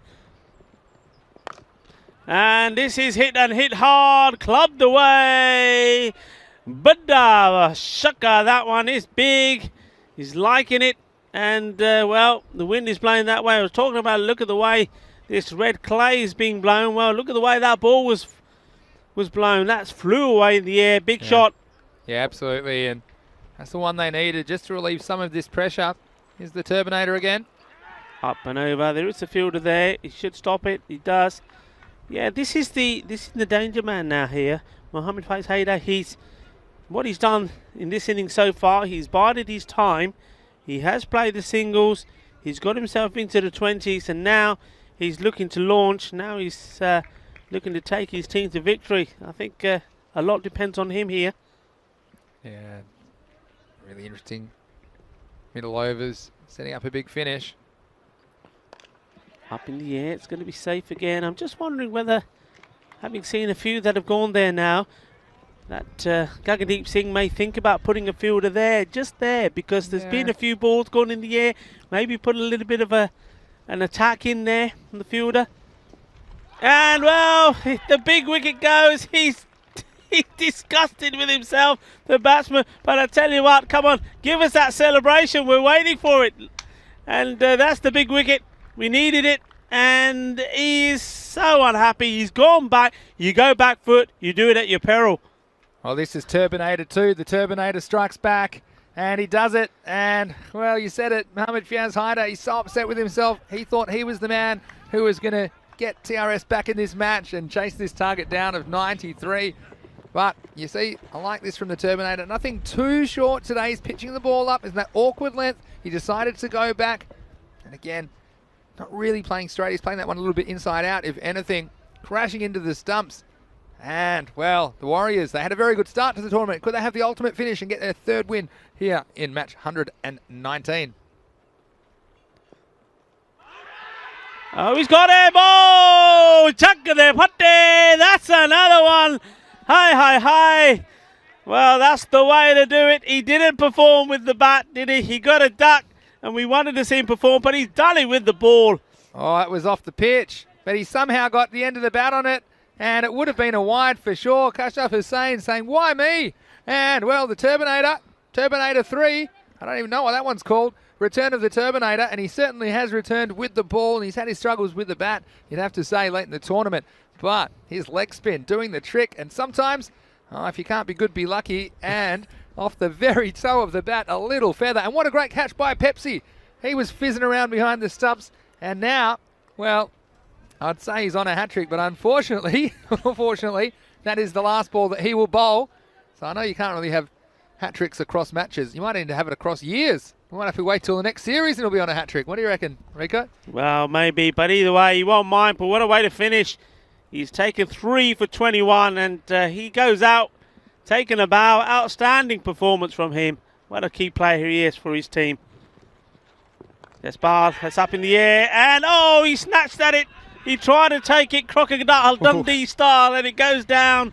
And, well, that could have been a big one, and that would have been a team hat-trick, wouldn't it? Oh, yeah, team hat-trick, and I've talked about their fielding being so good. Unfortunately, that one getting away, and I think, was that Hardeep Singh Senior at point? Anyway, that one goes down, moving right along.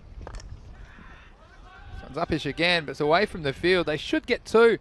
And this is where the running's so important, and they will in the end, but look, Rico, was a feature of the Warriors innings. They didn't hit a lot of boundaries at times, as we see. Well, there was a tussle there. What happened there? Was a little collision, was there? A little bit of a love tap on the boundary. Not sure what's happened. They're just making sure he's all right on the boundary.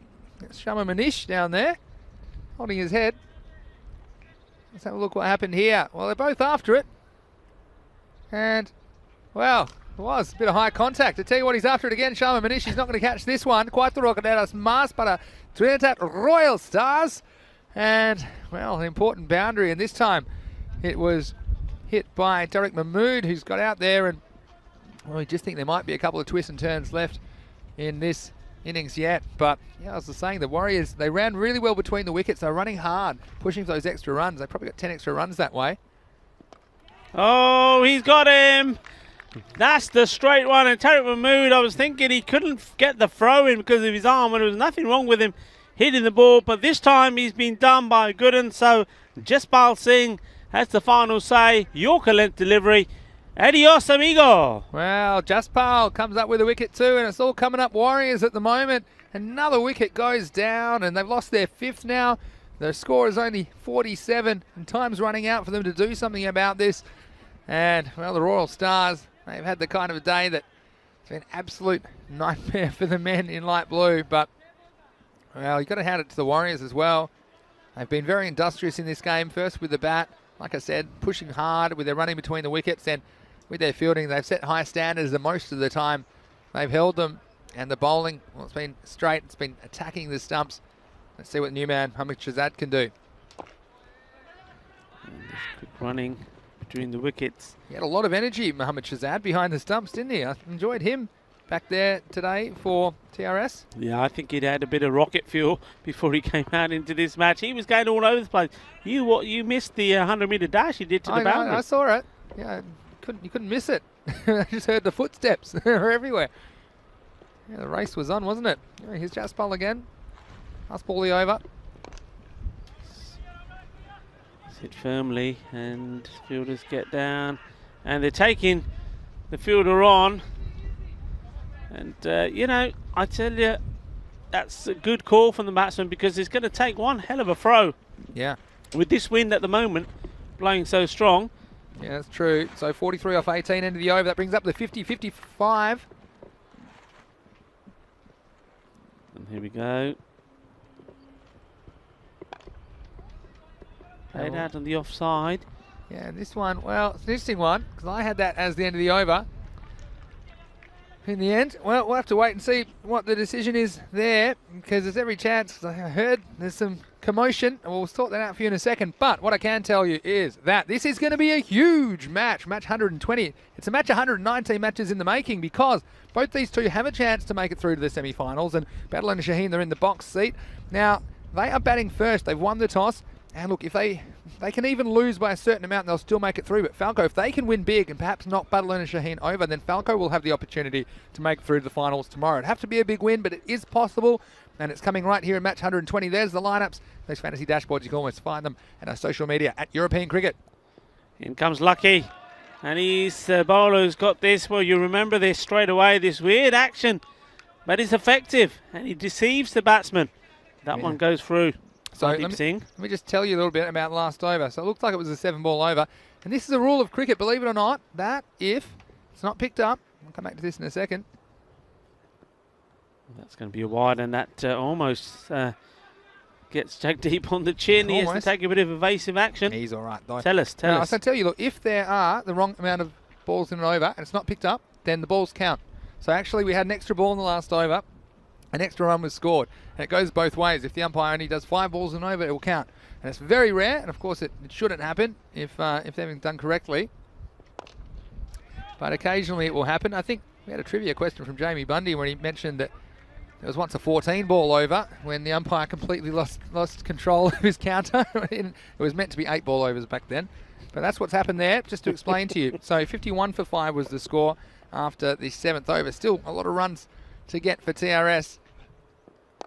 Set up in the air. It's just going to drop short, I think, of Gagandeep, the captain, running in.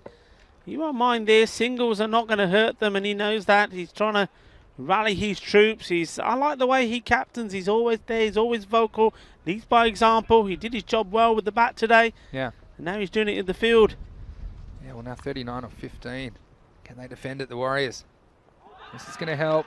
You see, this is the difference between taking wickets as well. There's been 5 wickets in this innings, so yeah, I have to go back. Muhammad Ali Mir, the first ball of the innings. I wonder what he's thinking right now.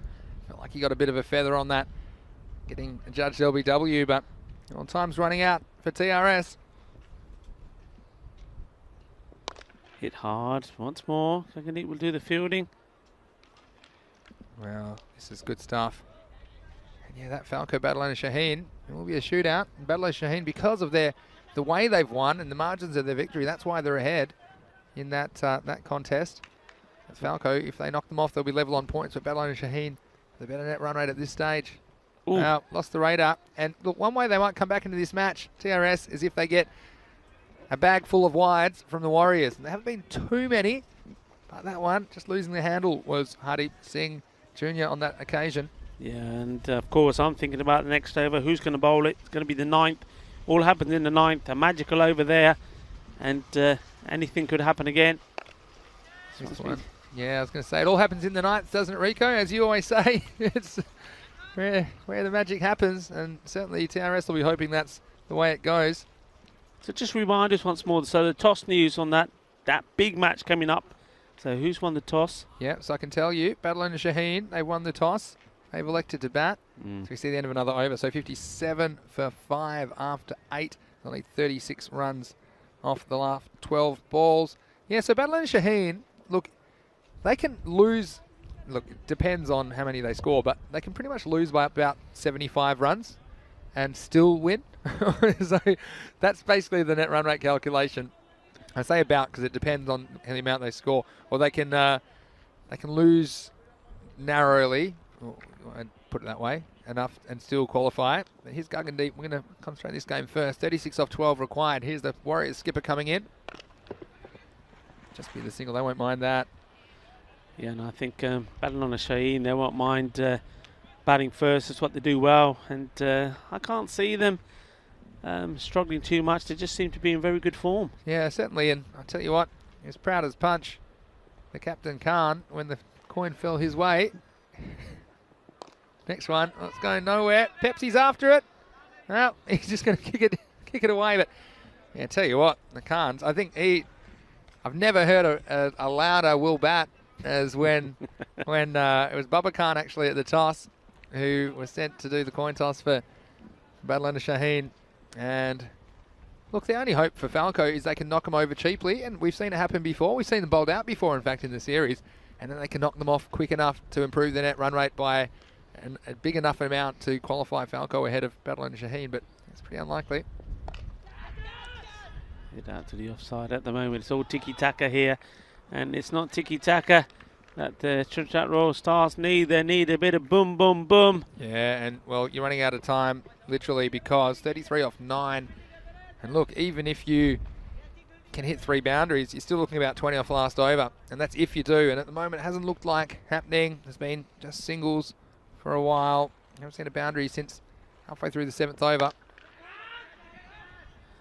It's going to drop safe. I think it does between the two fielders. Good work there from Chowdhury. Gets the ball in. Yeah. But look, let's take a hat off to TRS firstly. They had a very good first half of the tournament. And again, it's all gone wrong for them today. But they've had some good performances. They've beaten FanCode. They've also beaten Barcelona Shaheen during this tournament. So it's a very impressive debut in the FanCode European Cricket Series for that team. This one will be 4. I think it's going to fly away off the edge. It was always going for 4. So, well, a boundary just keeps him in mathematical contention. And like I said, it's been a great debut. And both these teams are new to the format and new to cricket at this level. And then also the Warriors. I mean, you think about the Warriors and they've captured the hearts of a lot of viewers out there on the European Cricket Network. 2 wins early, then they had their own struggles in the middle of the tournament, didn't they? Had a couple of heavy losses, went down to the Black Panthers, but they've gotten right back up and look to be springing a bit of an upset in this match. So it'll just be a single to finish the over. So I'll finish on 66 after 9. And that means they will require 27 off the last over. But yeah, hats off to these guys and also all of the teams. Whether they be new or whether they haven't been, for the standard of cricket. We've had lots of compliments, I guess, from our viewers.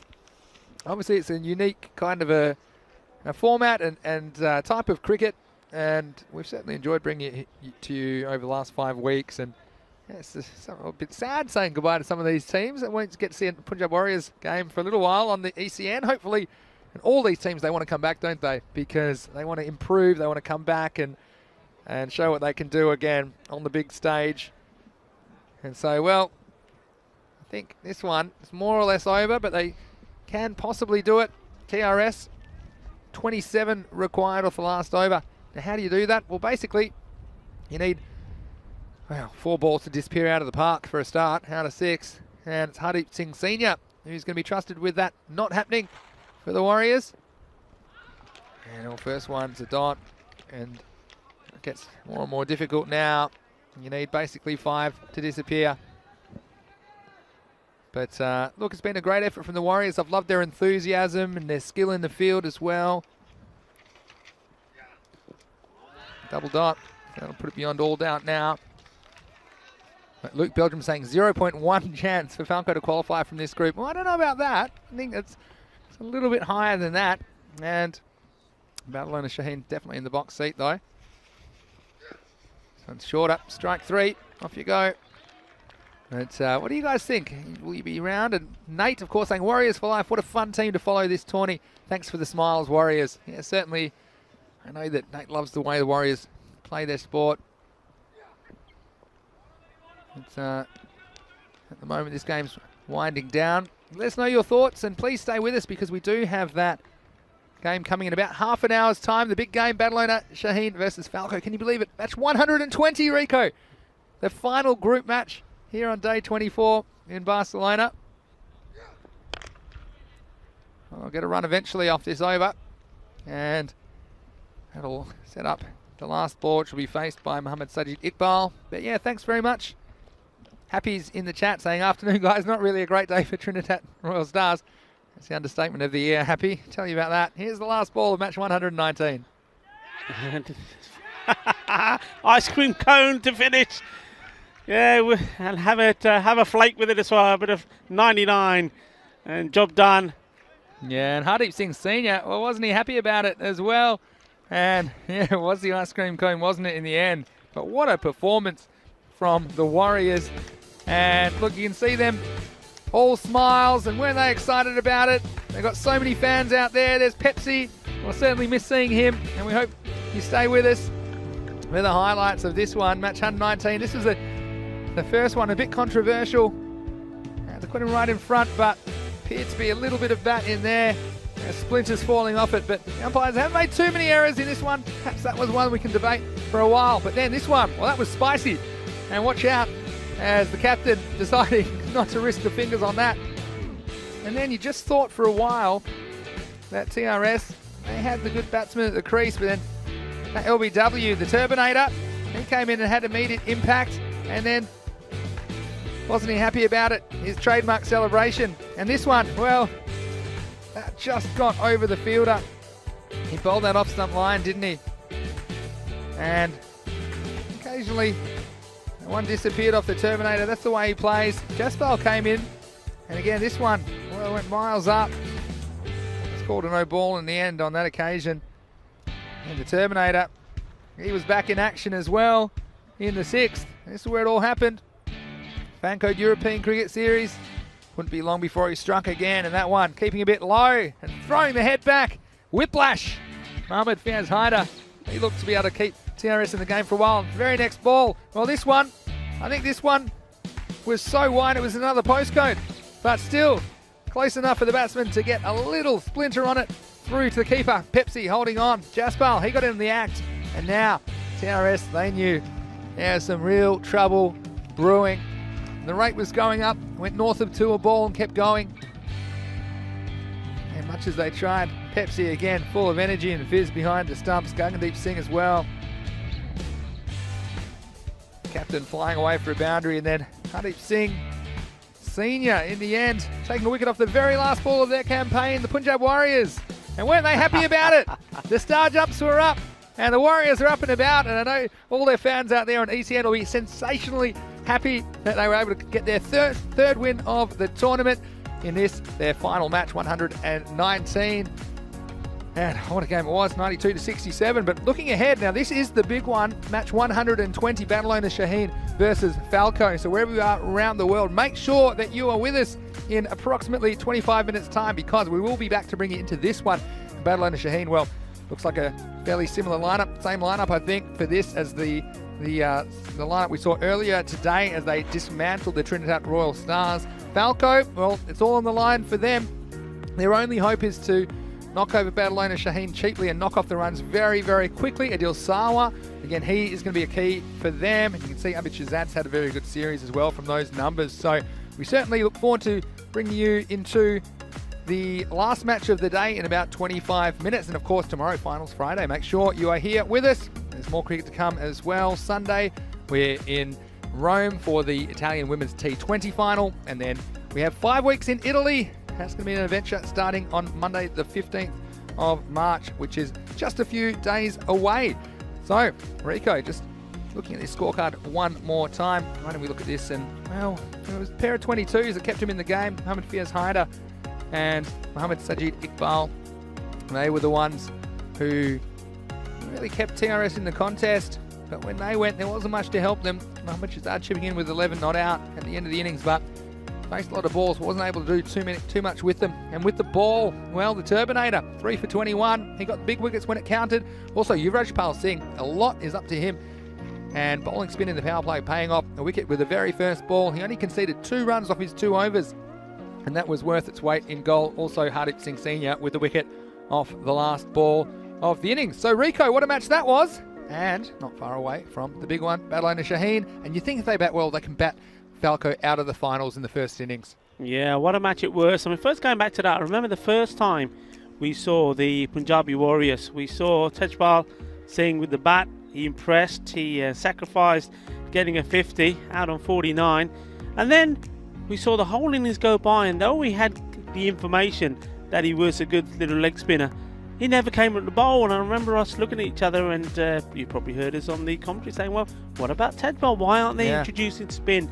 And it just goes to show how quickly Gagandeep Singh, the captain, realised that on this pitch you need to use spin. And as soon as he was introduced, he's always been in the wickets, and well done to him again. Didn't score any runs, that's disappointing for him, but taking 3 wickets, that was key.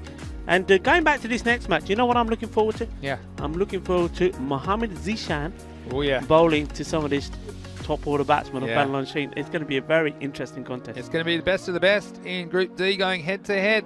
And with that semi-final spot not quite locked up, we'll see what happens in match 120. Just finally a comment. And I liked this comment from Luke Belgium saying, to the Warriors, pleasure to see them play, always with a smile on their face. Very pleased for them to sign off with a well-deserved win. And we'll look also to the Trinidad Royal Stars. 5 wins in their first ECS is not a bad result at all. Certainly not at all. And so Trinidad Royal Stars can be very proud of their first series. Unfortunately, it didn't go well for them today. But again, we've enjoyed watching their journey over the past 5 weeks. So We'll see you in about 25 minutes as we go into match 120. So have a little break, but then come and sit right back down because there's plenty more cricket action coming your way tonight on ECN. But for now, this is Vinny Sandhu, Mr. Maximo, along with Rico Full. This is the European Cricket Network, and you're watching the FanCode European Cricket Series.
Hello and welcome back for the final time today to Barcelona, Spain for the FanCode European Cricket Series. And it's the last group match. Can you believe it? It's match 120 between Barcelona Shaheen and FanCode. Well, both these teams do have a chance to make it to the semi-final. Barcelona Shaheen, they have the superior net run rate, but if FanCode can beat them by a big enough margin, it will be FanCode that will take their place on Finals Friday. So why don't we go over to the all-important coin toss? Let's go to the match referee. Heads is the ball.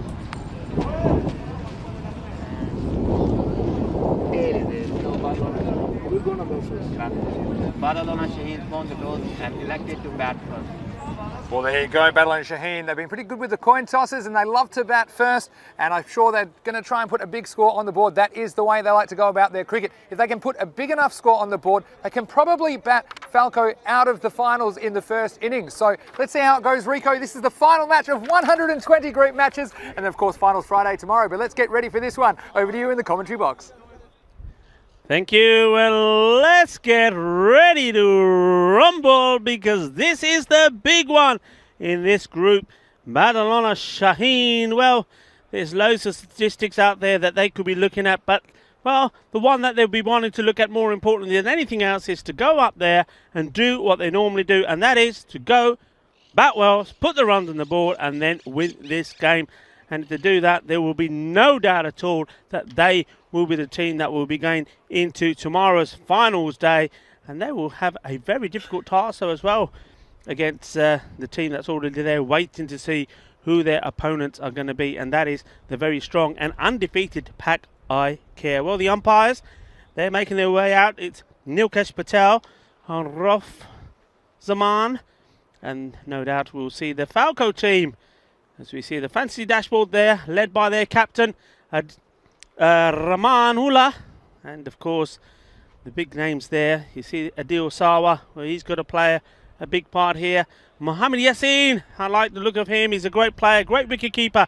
And he's shown some real talents and skills with his batting as well. But basically, FanCode, they've underperformed for me. I think they looked like they were rocking and rolling. And then they had that defeat from the Trinidad Royal Stars, and after that they never really fully recovered. So they want to come back strong. So whatever the outcome, I mean, they'll want to win this game themselves, whether it gets them to the finals day or not. They want to win big. They want to show that they're impressive, and what a time it could be for Adil Sawa. I still think, though he has got into the 90s on one occasion in this FanCode European Cricket Series, I still think he has something left to give. Could this be the match that he does it in? Well, for the moment, you see that FanCode are setting the field, and I think there will be no changes. Well, I'll be very surprised if there's any changes here from the batting. And it will be, of course, Babar Khan. And he's out there to see if he can continue where he normally starts and go on to make big runs. He so far gets into the 20s and the 30s, but then he seems to give his wicket away, whether it's that loose shot he plays straight, being caught on the boundary, or playing across his lines. Many times he's done and gets caught trapped in front. So it's time for him to impress, and he wants to do it in style here. And the man at the other end, Samrat Ali. Well, what about him? He's hit the ball marvellously. His timing has been epic in this series so far, and this is a great opportunity for him to score some runs as well. Barcelona Shaheen, they know what they want to do. Get the runs on the board, and then with the likes of Hamza Salim steaming in, they've got every opportunity to win the game. And win the game to do, we don't have to get our calculators out. It's as simple as that. They win, they go through to tomorrow's finals. Getting ready to start here. It's going to be with the ball, Shiraz Mohammed bowling to Babar Khan. You can hear that countdown. Dilkesh keeps that arm up there, and any minute it will go down. And we are off. In he comes, the first ball of this all-important match, 120. Hit high in the air, and it's going all the way. Balle, balle style, seis carreras. Welcome to the show. Welcome to the party. Match number 120. It's where it's all going to be happening. What a start that is. And be strong, play your shots. That's what he's being told. Well, that's what he's going to try and do here. Second ball coming in. First ball goes for 6. And, well, sneakily goes away, but that's going to race away. Nobody's going to stop that. They're after it. There's dust everywhere, but the ball wins the battle. 4 more. 6 and 4 to start 10 off 2 balls. And the 2 batsmen just have a little chat. I think Samar Ali's saying, yep, good start, but don't throw it away. And, well, he's got time to think about it as the ball comes back. Well, this is a perfect start for Barcelona. Well, that wasn't a bad ball, the second one. It was a little bit lucky from Babar, not where he intended it to go. Shiraz, it's better. Good reply, good line is what he's hearing. And that's Zishan. No doubt he's getting ready to bowl the next one. It's a top-class player. We've seen him do wonders with the ball. And also in this fielding position where he is now, he takes some very good catches as well. The only man out straight, the other man on the boundary. Third man, and he's going to be in play here now. Gets across, gets down well.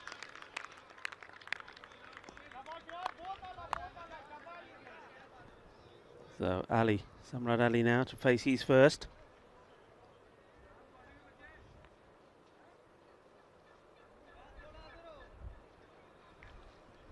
And he's had a very good series here, and he'll be hoping to impress even further. Play some nice shots. His timing's been very, very good, very strong. All round the wicket, it's not just about the short ball or the ball straight. Plays it all around the park, and that's what I like about him. There we go. And plays that out. That's a beautiful bit of fielding. Excellent work. And he gets the applause of his teammates there. Had to get down, had to be strong. And certainly does save 4 runs there.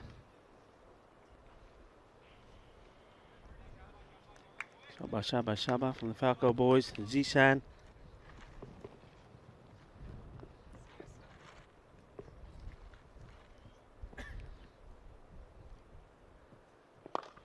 Just chips this out. They go straight away, and he's pretty quick, isn't he, Babar? Once he gets going, it takes a while to stop. So, but that's the end of the over, and it's a very good start. That single means that they've got 13 from the first without loss.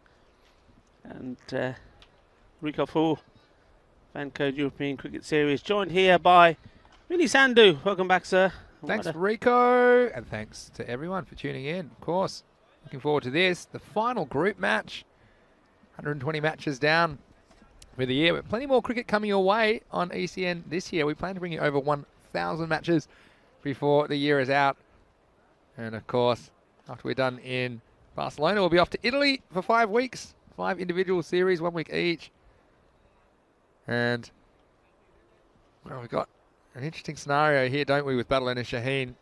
And it's hard to say because we need to have a look at the final total they make first. But FanCode, if they want to progress to the semi-finals, they'll have to chase this total down in a lot less than the 10 overs, probably even less than half the time. So this is why we think that if they can put 100 plus on the board, it's going to be, well, not impossible, but highly improbable that FanCode are going to do enough to progress. But regardless, I'm sure both teams want to win this match.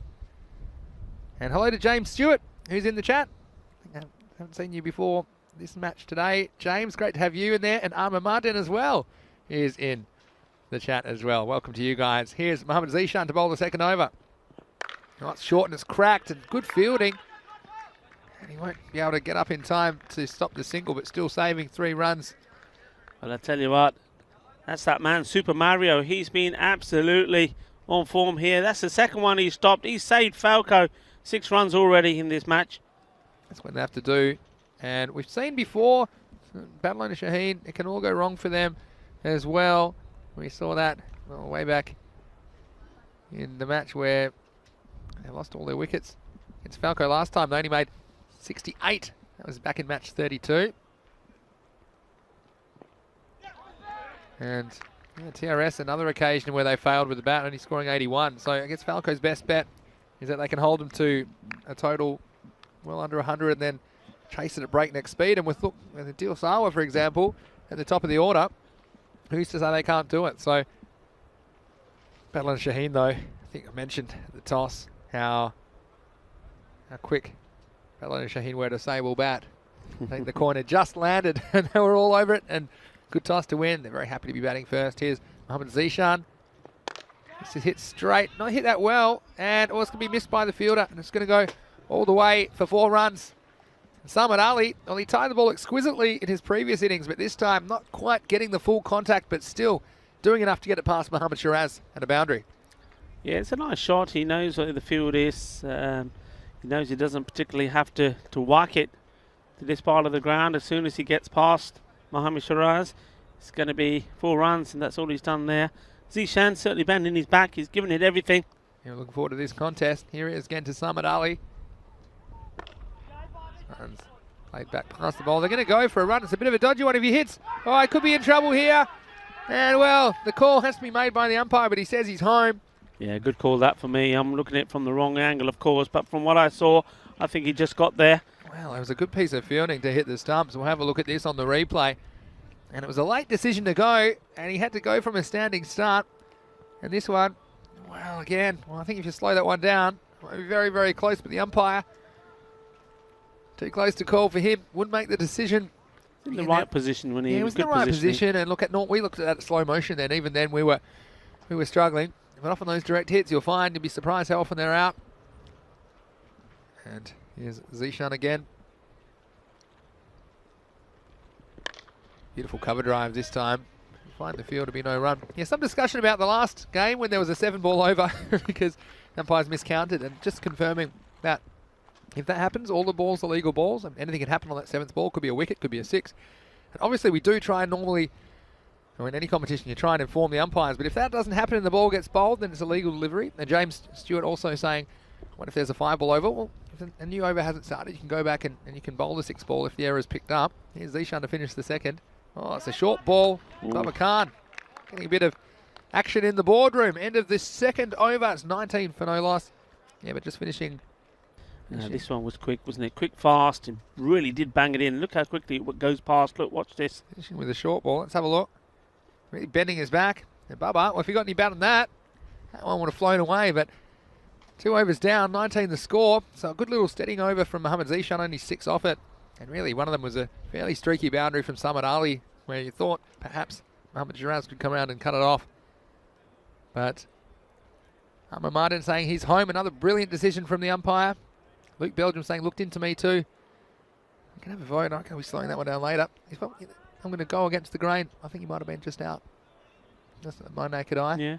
I mean, once again, though, I think we need to see it from the other angle. It's not the right angle. It's all about was the bat down, etc. It happens really fast. Yeah, well, it does. And yeah, they don't have the benefit of the line replays, of course. Maybe one day when we're all flush with cash, then we will have the proper DRS in place. Well, that's definitely the future as well. We hope to grow this, of course. It's so fantastic. It's grown to the point that we have broadcasts of this quality as well in the FanCode European Cricket Series. So it's wonderful to be bringing you the action here. We've got 3rd bowler coming on now, Kamar Javed, to finish the power play. He's going to bowl to Samad Ali. Comes Javed. Beats him outside the off stump. He hasn't missed too many today, Samad Ali. Yeah, well, Paul Jarman thinks it's in. Max Dolan saying, oh, Barcelona Shaheen, not a good start. Well, to be okay in the beginning with 13 off the 1st over, but that 2nd over of Zishan, and it just shows you there's no foregone conclusions. And every time we say we know what's going to happen next in the FanCode European Cricket Series, you normally get a reality check. Yeah. I mean, we've seen TRS, who are flying, and they've lost to both the Black Panthers and the Punjab Warriors today, going down heavily to Barcelona Shaheen. And no one picked those results.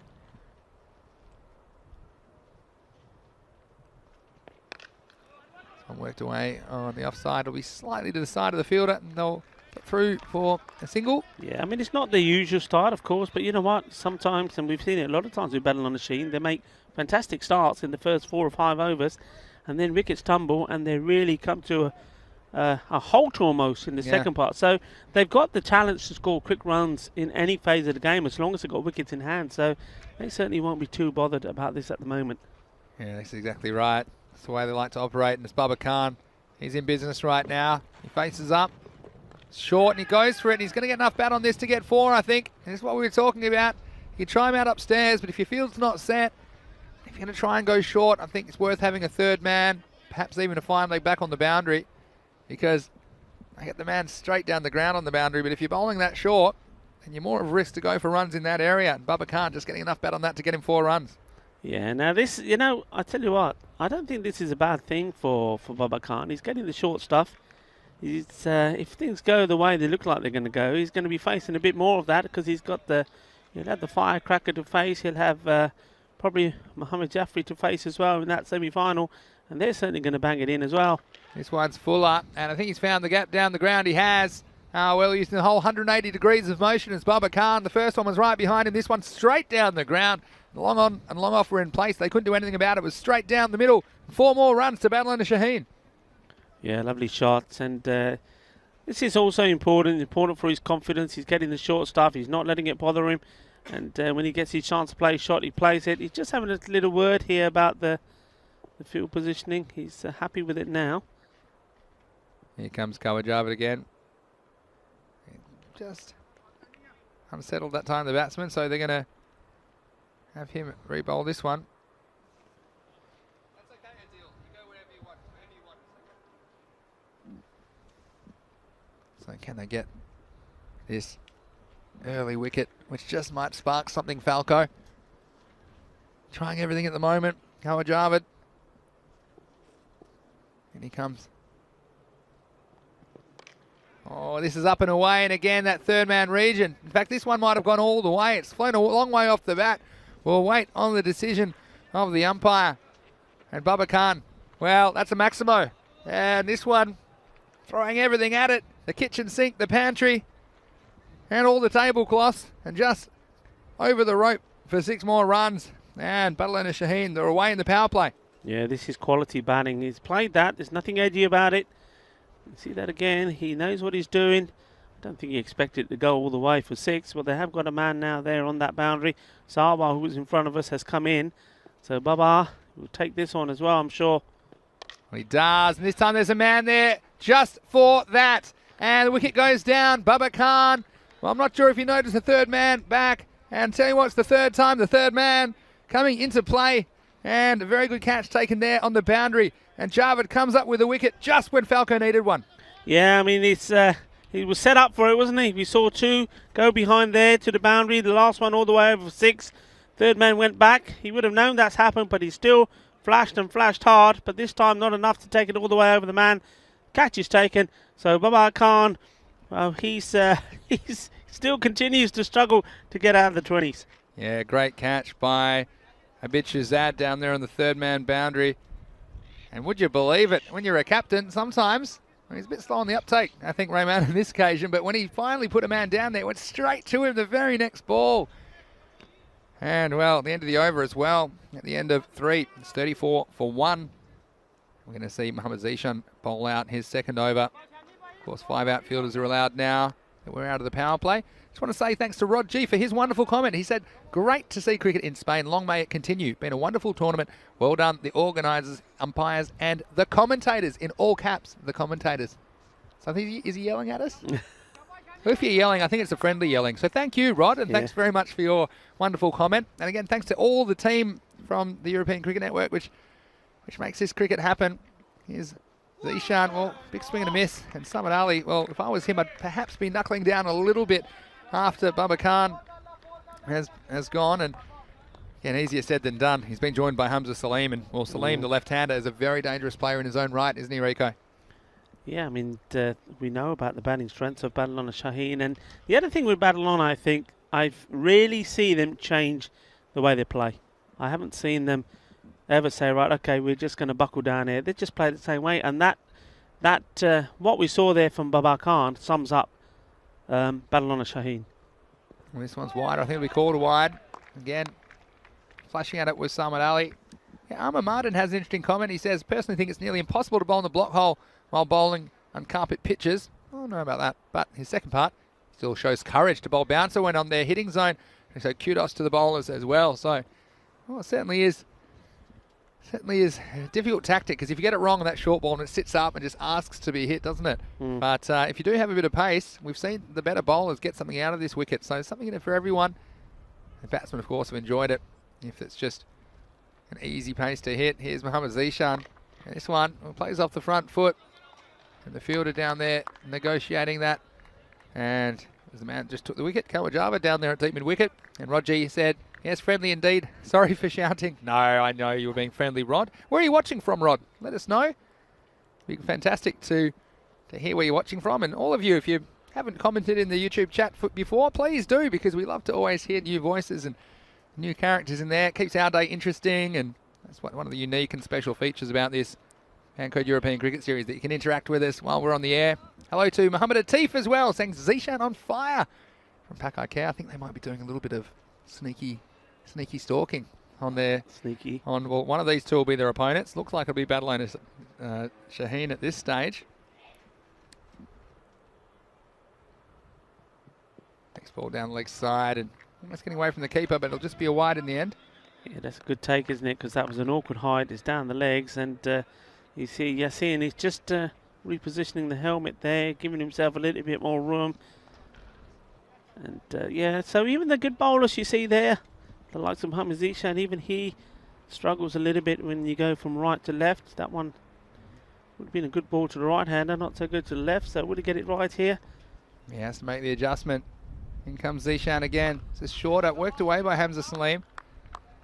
That'll just be a single, so seem to be a little bit cautious sometimes early in the innings, but if he gets going, and especially if you get two-leg stumpish to him, and I think we'll see a few balls disappearing. That field just adjusting for Samad Ali.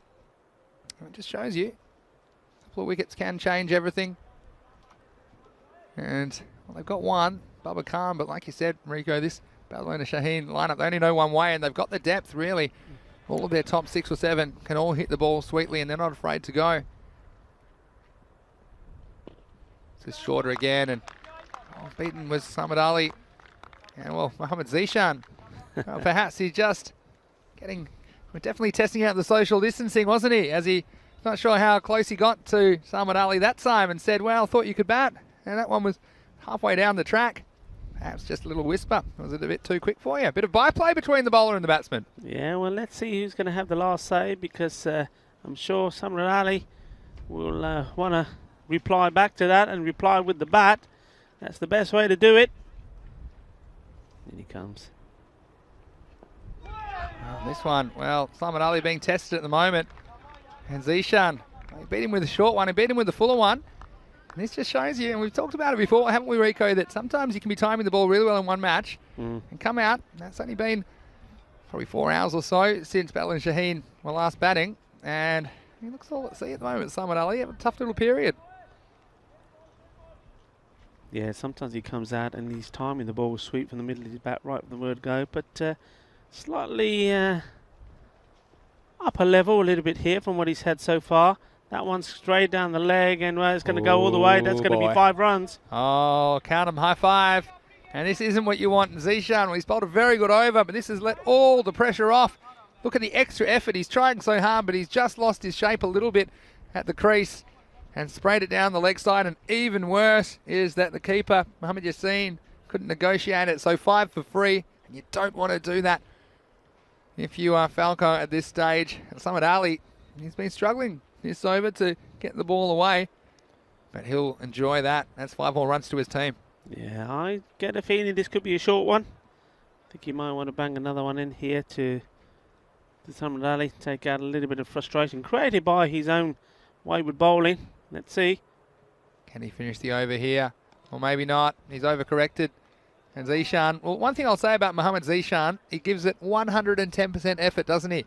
And you can see he's trying his best for his team. He knows they need wickets, and probably just straying a bit in control because he's going for that extra pace.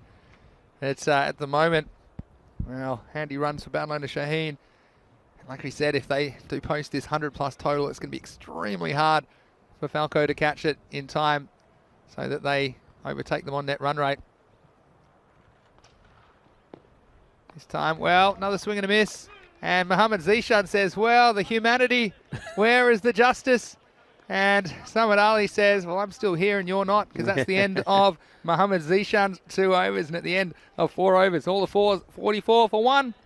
Now, what are they playing for? Well, Finals Glory on Finals Friday. And this is tomorrow Make sure you join us in the morning. You don't want to miss the first one, I'm telling you. 7:30 a.m. GMT, which is 8:30 in Central Europe. It's 1 p.m. in India. Catalonia Tigers versus Raval Sporting. What a game that's going to be. And then followed on by a semi-final 2, Pack Care versus the winner of Group D. It does look like Barcelona Shaheen possibly could be Falco. Then we're going to have the ECC group draw in the interval. Then we'll have the third place playoff. And finally, match 124, the gold final. Who will raise the trophy in the first FanCode European Cricket Series of the year? You do not want to miss it. And if you've got family or friends that are available, why don't you tell them about the telecast as well, because it's certainly going to be a top quality day of cricket, the best of the best in this FanCode European Cricket Series going head to head. Abid Shazad is coming on the ball. I think this is the point here where if you had the spinners, you'd introduce them. I think they've had pace, they've had to adjust to it, and now having to adjust to a slower bowling, I think would work. Nice looking shot from Hamza Salim. Start the over. Well, it gets through one fielder, but it'll still just be the single. Well, Rod G's watching from Madrid, but he's a Londoner. There you go. Where did you live in England? Are you from London? With me? No, not from London. Where did you live when you were there? The last place was just Hertfordshire way. It's the other side, near Watford. Oh, yes. Okay. It's a You've got that wonderful, classy accent. I always wonder where you picked it up. Hang out with all the right people, did you, Rico, when you're in England? Well, I think they hung up with me. But anyway. I'll tell you what. Samad Ali, for a man that scored 73 last game, he looks like he's never picked up a cricket bat before, doesn't he, at the moment? He's all at sea. Yeah, he's just adjusting. But you know what? The thing is, I think you've got to fight through it, haven't you? And this is what you've got to... Though you could be in Form 1 match, well, as they say, you're only as good as your last innings, and now he's got to buckle down. He knows he's still there. That's the key thing. That's the thing, I suppose. Which has had the bowler on strike 2. Samad Ali... They're struggling a little bit, but we know what a class player he is. And even in the longer form of the game, you'll find sometimes even in a test match, for example, a batsman just going through a little period where they're struggling. But it just shows you, doesn't it, that sometimes a batter, like look at Bubba Khan, he's always smashing all over the place, finds a way to get out. At the way Samad Ali seems to be golden, can't find a way to get out. And he's going to get it wide here. Hamza Salim was looking for one, but they're not going to get it in the end. Yeah, he's just got to, I think this is where you see him, he's just walking, having a little stroll to himself. He just got to say to himself, right, okay, come on, go back to basics. Don't try and hit the ball too hard. Let's find a spot. I've got a left-hander with me, accomplished batsman with me. I don't have to swing the bat. Well, if I just play a few shots out, get a few singles, just get the runs going again, instead of dot balls, I'll be feeling better again. And that's what he's got to do. Just a few dot balls, get Hamza on strike. And, well, he wasn't content doing that. Still going for the big shot. And that's what happens. It's sometimes you just got to be smart. You just got to do the right thing. And the right thing here would have been, well, I'm not seeing it. I'm not hitting it. Take a few singles. Yeah, and so, well, that time missing out on the straight ball. And I said he wouldn't find a way to get out. Well, number 4, off he goes. And just luck ran out and just wasn't his time today, Samad Ali. He's a little bit unsettled at the crease and missing that one. Again, playing across the ball. So, in the end, we've got another wicket going down. And this will bring, I'm looking forward to this, Rico. This will bring Bilawal Khan to the crease. And didn't he smash some balls out of this ground earlier today? Well, certainly did. And he doesn't normally come in at this point. He normally comes a bit lower. But after his good knock a couple of innings ago when he made 60 odd when all the rest failed, they've stuck with him. So good luck to him. And well, we know he plays one way. They know he plays one way. They've already put the fielder out there for his shots. Third man is coming in, and yep, another one going out. It's Mohammad Zishan now going out there. Yeah, but Abid Shazad, I think he's been a very good player for Falco throughout this series with the bat and the ball. Around the wicket now. Bilawal, we'll get some bat on it. He'll get a run, although running, not a huge fan of that. I enjoyed his running between the wickets earlier. It was very entertaining. That'll bring Hamza Salim back on strike. He was looking for you earlier. Well, you have to catch me first. I think that's one of the reasons why I was looking for you. We'll just see. Tell you what, he whacked the ball, doesn't he? We'll see this delivery and we'll come back to that. All right, here we go. Last ball the over. Get through for a dot. And yeah, beating Salim outside the off stump. So It's the end of the over. That's 47 for 2. Only 3 runs off that over and a wicket. And, well, after a strong start, they're just stalling a little bit in the middle of this innings. Okay, go on. Right. Rico, tell us. When I was having a chat with both the teams between, and this big man, big unit comes to me and says, "Commentator." I said, "Yes, sir." He said, "Emergency services. Why?" I said, "What do you mean?" He said, "You say I need emergency services if I run the 3. I said, "No, it wasn't me. It was the other guy." He said, "Maxi say that?" I said, "Yeah." He said, "Wait till I see Maxi." So he was looking for you. Never heard of him. Changed my name. He's after me. No, but he did say to me, he said, we had a good laugh. He said, the whole team did it, so did I. So keep it up. So keep it up. That's good. That's what we like to hear. And this one was hit well and might be a chance. It's gone straight through the fingers. Now, it wasn't an easy chance by any means for the fielder out there, Zahib Khan. But it carried all the way. Maximo! And there you go. You don't need the oxygen mask just yet, Billawal. You just keep hitting them like that. You don't have to run it all. 6 runs to battle under Shaheen. Wow. He's got a safe pair of hands normally, and that one's gone through. It's gone through also for 6. This is the game-changing moment now. This one, it's his favourite shot. I'd say it's his only shot, Rico. He tries to do that. Maybe it's the Always Khan shuffle. Or the Muhammad Ihsan shuffle, just getting outside off stop. But if you bowl it there, and of course Muhammad Shiraz's got a bit of pace about him, then I think you make him go fetch it. And that's what Muhammad Shiraz is trying to do. Oh, this one, it's a wild. It's almost a no ball for height. In the end, it'll be a wide. It was a very good piece of wicket keeping from Muhammad Yassin. Yep. And I've liked his work behind the stumps as well. Took an outstanding catch one-handed earlier in the series as well. It was against the Hawks, I think. And yeah, this time that could have quite easily been 4 extras. That was a quality stop because he didn't have much to see of it either because it was really full. This one's well bowled, but he's going to get a bit of bat on this. This will take some stopping down there, and it won't be stopped. And, well, it's a Montjuic bounce. And this one, let's see what happened here. And this could be the tortoise. It's back. It's burrowed under the clay. How's this? How do you say it in Spanish again? Tortuga. Tortuga. El Tortuga. La Tortuga. La Tortuga. Has hit the ball. Les pelota. The pelota, well... And, well, I think the fielder there is not too happy, and they're not too happy with this work. I think that might be young Awais Khan out there. Awais Khan. Luckily, he's far enough they wouldn't have heard any of that. This one, that's the end of the bat, I think, in the end. If he missed that, I thought he was in a bit of trouble, Billawal. And that's one of the benefits. I'm looking at where Awais Khan's fielding out there, and I reckon it's a good 50 metres to anyone else. So if everyone's yelling at you, you can't hear him. Well, you say you can't hear him anyway. And how would they know if it was a good bounce or a bad bounce? Because we're about 100 metres away. We saw it take a pretty bad bounce. You can't blame the kid too much. Anyway, here's Mohammad Shiraz. Bigger out. And he's pushed it down. It was slightly wider this time from the bowler. And he's just...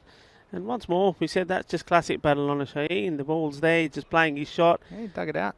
But you know what? I'll tell you the big twist in this FanCode European Cricket Series Spain. Well, I'm going to keep you waiting because this is the last ball over. This is a bit of match 5, kind of match 5 action. But I'm going to tell you something that's going to blow your mind at the end of this over. But first, Hamza Salim, he's got a bit of FOMO. He's only faced 3 balls. He's going to face a 4th here from Mohammad Shiraz. Oh, it's up, it's in the air, but it's going to be over the offside. It'll take some stopping. In fact, it won't be stopped. So that will bring up another boundary. And, well, they'll go past 60 at the end of 6 overs at 63 for 2. There were 16 off that over in the end. Mohammad Shiraz, well, can't take a trick again. A ball flying in that 3rd man position. I'm surprised they don't have one. I'll do my 6 over check-in. 63. Well, I think they'd fancy themselves for 12 and over from here, to be honest. They got 8 wickets in hand. They got big hitters all the way down the order. So that would be 111. 48 from here. 111 for 2. So something 110 plus. Like I say, if they're anything 100 plus, it's going to be really hard for FanCode. They're going to have to go like the Clappers to catch them in time if they're going to progress to the finals. But anyway, you want to hear, Rico, you want to hear the big cliffhanger? I do. Go on, tell me. I'm waiting patiently. Billawal Khan might be the tortoise. Look at that green helmet. Sometimes I reckon he's hiding under the grass. He's not hiding anywhere. Have you seen the size of it? No, take it easy. Anyway, he's on strike now to Bid Shazad. This one gets a bit of bat on it. Fly out. What do you reckon? Look at that green helmet. Where do you think that's come from? I reckon he's been lying down under the grass. He's got a little tunnel, and then you see the little green helmet poke out over the top of the surface, and then the ball jumps. We thought it was a tortoise, but it's really the green helmet of Billawal Khan. I think the tortoise, he needs a helmet. The ball's coming at him at this It's rate. not a at the shell. moment. I mean, that's what tortoise has its own helmet, really. Not on his head. On its body. Get a pad on this. This won't be out. That'll be 4. Can you call? I guess a helmet does have to be on a head, doesn't it? By definition. Well, like, you can't call it a body helmet. It'd be body armor, I suppose. I don't know. I think a tortoise's shell can't be a helmet. You could use it as a helmet. I mean, we don't advise de-shelling a tortoise. I'm pretty sure that's illegal these days. Anyway, we're going to move right along. And next ball, well, slower delivery. Outside leg stump. I'm pretty sure that pitched. And so you can yell all you like. I don't think that's going to be given. Good umpiring again. Leg bye called. Yeah, I was going to say I've heard of other parts of the anatomy on the body referred to as a helmet. So, I don't know. Really. ECN after dark. I think it's a bit early for that. Put the kids to bed. Rico in game 5. Anyway, let's get back to the cricket. Here's Abid Shahzad. This one's worked off the legs. It'll take some catching, and the fielder's not going to make it in time. 4 runs. So strong on the leg side is Hamza Salim, and that angle from Abid Shahzad just working nicely into him. A little bit too straight and clipped beautifully off the toes for 4 more. Yeah, nice shot, and this is what these two are doing here. Billawal, he doesn't like to run, he likes to hit the ball. He's realising he's not hitting it cleanly, taking a single. And this is what we were trying to say there earlier to Samrar Ali. Just take the single, give Hamza the strike, throw the bowler off his line a little bit. Here's Shahzad again. This is short. It's going to get the treatment. This one's feeding the snakes all the way over the fence. Maximo! 6 runs to Hamza Salim. What a pull shot that was. Oh, that's a fabulous shot. Listen, there's a big difference between Mohammad Zishan steaming in and bowling the ball short here than this bowler. It's a completely different ball game. And Shahzad, well, he ain't that quick. You pitch it short to Hamza Salim, he's going to put you away. Pure aggression in that shot. Well, you don't drop short again. Shahzad, in he comes. Time he goes offside, driven firmly down to the fielder on the boundary. That will end the over at the end of 7. Well, it's walking stick, 77 for 2. Just a reminder, of course, we are back for Finals Friday tomorrow. Don't forget about that. But we do have some bonus cricket for you on the weekend. Now, unfortunately, we did plan a series in Malta, but because of some new restrictions, we've had to postpone that series. But we do have the Italian Women's T20 Final this Sunday. So if you want more Rico and Vinny, and if you want to see some great cricket from Italy, the T20 final will be shown from 10:30 a.m. GMT, which is 11:30 in Central Europe. It's 4 p.m. in India on Sunday morning, the 14th of March. So please join us then. And of course, from Monday, we've got the FanCode ECS Italy over 5 weeks. New over starts, worked away off the legs. Shahbaz Ahmed with the ball in over number 8. And actually, Luke made a very good point, saying they better get their skates on because he thought they might have been struggling a little bit with the over rate. But I think they might be okay. They've still got, I think they've got about 7 minutes, and they need to get through the next 2 overs in that time. So, again, something to be conscious of. Of course, you need to bowl the 10th over, start the 10th over before the 40-minute mark. This one, well, big swing and a miss. Yeah, he's missed out on that one, and this is a time now for Billawal to go. He's got to go big. He's got to take him on. There's not too many balls left. He's got big hitters also to come in. So if he's not able to get going, his strike rate's not been brilliant here. 13 of now 9 balls. He's really got to go for it. And you've got still Dilwara to come in. You've also got Malik. Well, again, he's trying, but not that too much pace on the ball. And that was clever bowling by Shahbaz Ahmed. And they've obviously got the memo to keep it outside the off stump. And look, almost luring Billawal into a 2. And we saw that before, didn't we? The funniest one earlier was when he started to jog a single, and then you could see about halfway down, he thought, well, hold on, I might try for a 2 here. And then he just had to go from a standing start, and then eventually he made it back. The throw was a bit poor. It was interesting to see his thoughts in real time, wasn't it, Billawal Khan? Yeah, but there was more to it. We'll finish that off after this ball. Oh, he doesn't know where that one's gone. It's gone safely. Watch the bounce fielder. Watch the confusion raise. Yeah, so going back to that, they did take the 2, and then it was 1 short. It was 1 short. It was 1 short. So, all that for nothing, wasn't it, in the end? Lucky he didn't get run out because he's seen a couple of those, and they've been no runs in the end, despite them running back down the pitch, running about, best part of 40 metres. It's Hamza Salim still struggling a little bit outside the off stump. It's Billawal this time. Well, it's hit hard down the ground against good bowling. Not giving him too much to work with. And it'll just be a single. So it's been a good over so far. 1.111. And they're just doing whatever they can to try and keep this down below 100. Again, it's very different Billawal Khan than we saw take apart TRS in the second half of that innings earlier today. Hamza Salim, he's got to be careful here, the bowler. Can't get on his pads, can't get too straight. It's actually fairly well bowled. Saw him coming, so he dropped a little bit shorter, made it uncomfortable for Hamza Salim, but he will retain the strike with that single at the end of 8 overs. It's 82 for 2. Yeah, so 12 balls. And, well, this the 9th over. We've seen a lot happen in this. These two are more than capable of making it a magic over. But at the moment, I have to hand it to FanCode. Their bowling has been pretty tight. In terms of the extras, well, bear in mind that 5 of them came from 1 ball. Yeah. With those 10 wides. Sure. There's only 12 extras in total.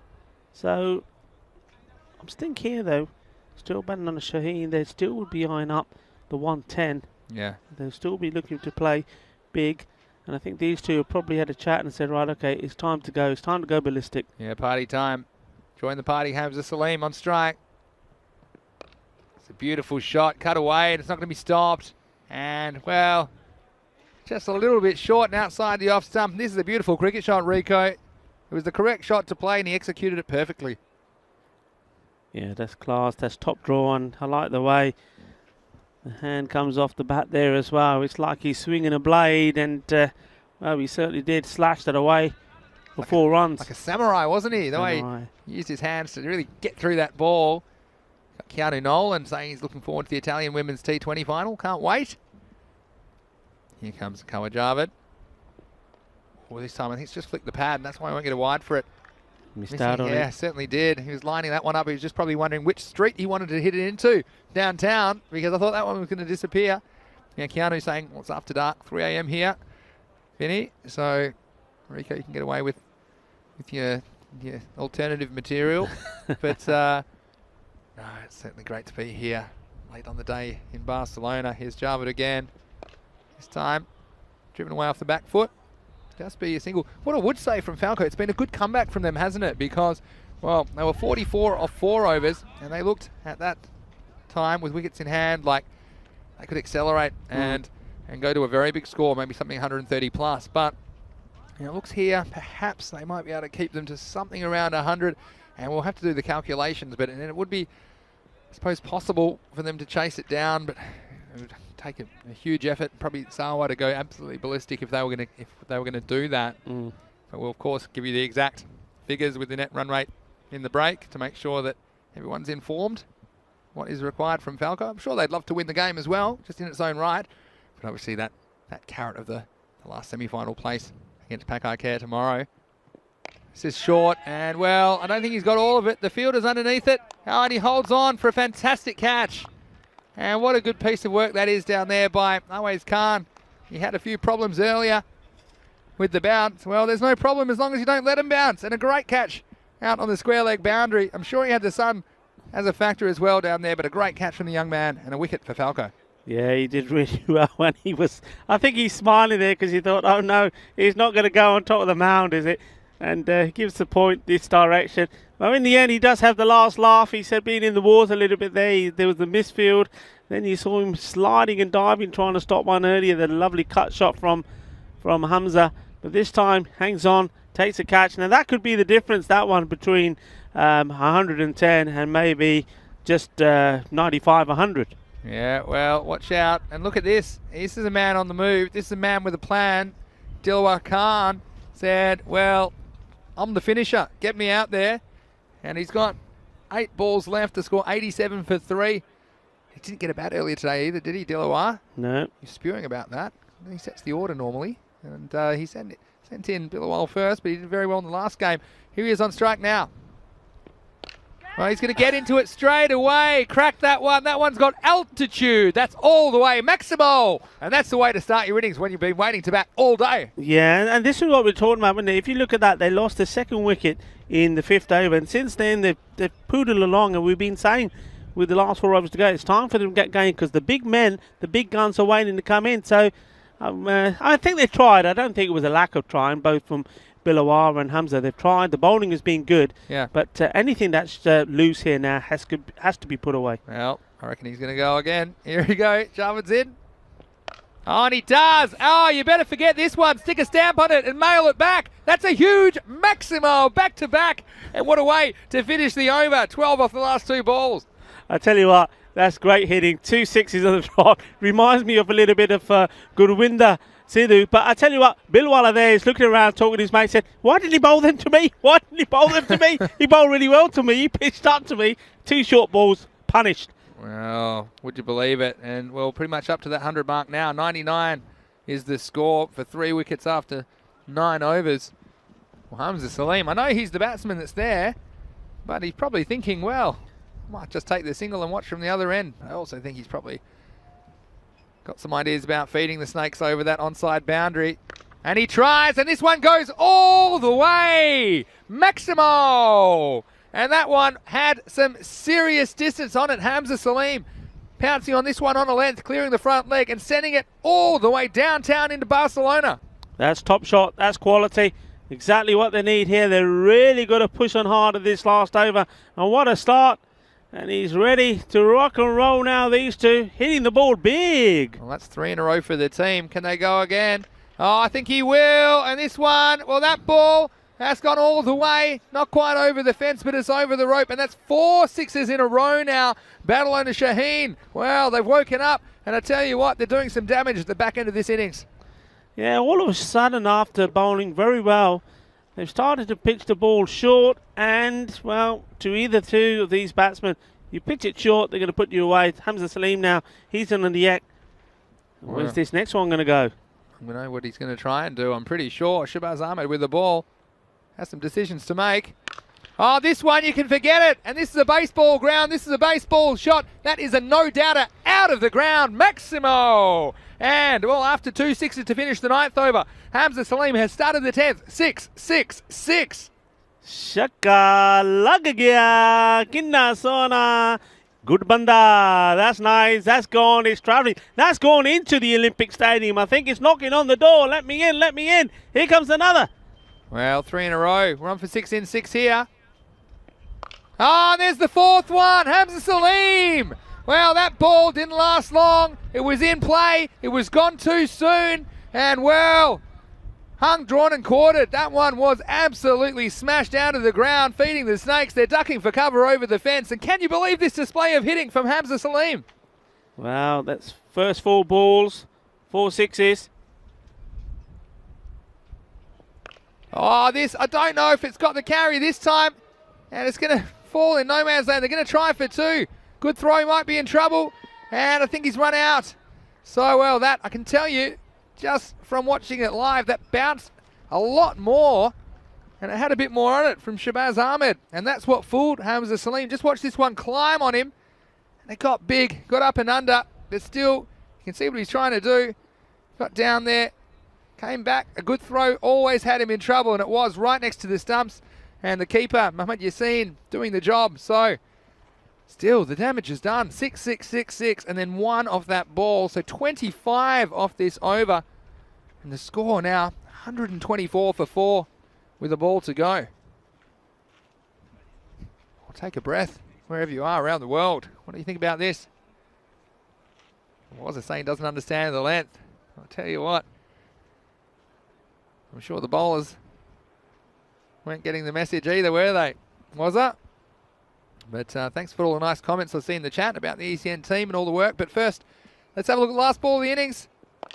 And, well, this one, I'm not sure it's going to go. Does it have it? It does. And then another 6 to end the innings. Can you believe it?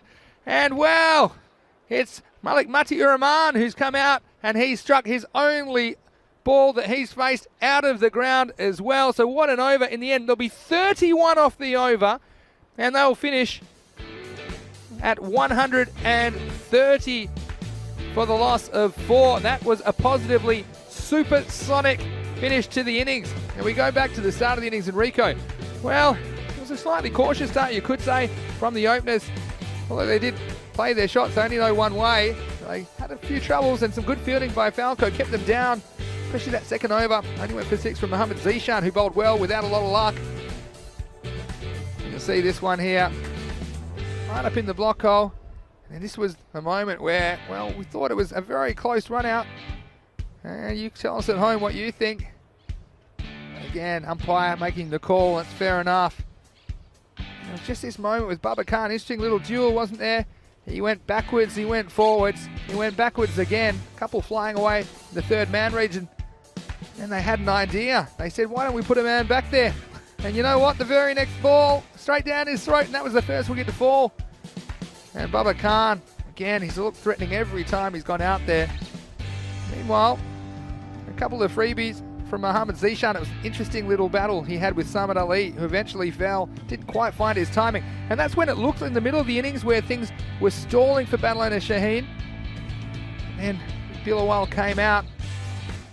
And that one, a bit fortunate to get 6 for that as it went through the fingers of the field. And Hamza Salim came and made a couple of nice shots, but it took a while to get going. But certainly, once they got going at the end of the innings, it was take cover because the Maximos were flying everywhere. Well, look, that's what it all comes down to, isn't it? Because there was some comments earlier in the chat as well, and a few people were saying not the best start from Barcelona. Normally they get off to a better start, and we said then, yes, but what you got to remember with them is sometimes they fire early and they fall flat, but as long as they have those big guns there, anything can happen. And well, the big gun came out here, well, and he played some shots. First of all, there was a great catch. So Bilawal, he didn't really get going, but that was a super catch. And I like the way he just said, take the pictures. This one's for you, Mum. Oh, Mum enjoyed that one. Thank you very much. And well, then Bilawal came in, and he only knows how to bat one way. First 2 balls were sent on massive 6s. And then we thought, well, does he need to be at the other end? Well, maybe he does. And Hamza Salim said, what are you talking about? Have you forgotten about me? And there were some massive hits from him as well there. That last over, well, 30 runs, 31 runs off it. Absolutely brilliant. And Hamza Salim going for the second here. So close to getting his 50. And what a 50 it would have been as well. It would have been 50 in just 19 deliveries. And then right at the end, Malik Mati coming in and saying, anything you can do, Hamza. I too am a left-hander. I can do the same. And he's absolutely bashed that for another 6. An amazing end. 130 for 4. Well, 1 minute we were saying they're going to struggle maybe to get to 95 between 100. But we did say this is why they've got to play the shots. Let the next man come in because he might fancy the bowling. I'll tell you what, Dilawar certainly did fancy it. 130 for 4. Well, that's a good total in the end there. How was that last over? It was 6, 6, 6, 6. 1 and a run out, then 6. And we didn't even notice Hamza Salim. He went to 50 with that single, and when he got run out as well. And so he ended up on 50 off 19 balls. Well, there you go. That's that's just been changed. I saw the 49 and said, well, he got to 49, but they've obviously made a correction, so we did get to 50. They found the missing run. That's why I was just checking that one out, and I heard that. So I just checked that out because on my score sheet, I had him as scoring the 50, but you had to keep up, didn't you? You had the calculators out, the 6 times table. It was a lot of runs scored, and I do have some information as well, and this isn't going to be good news for FanCode fans.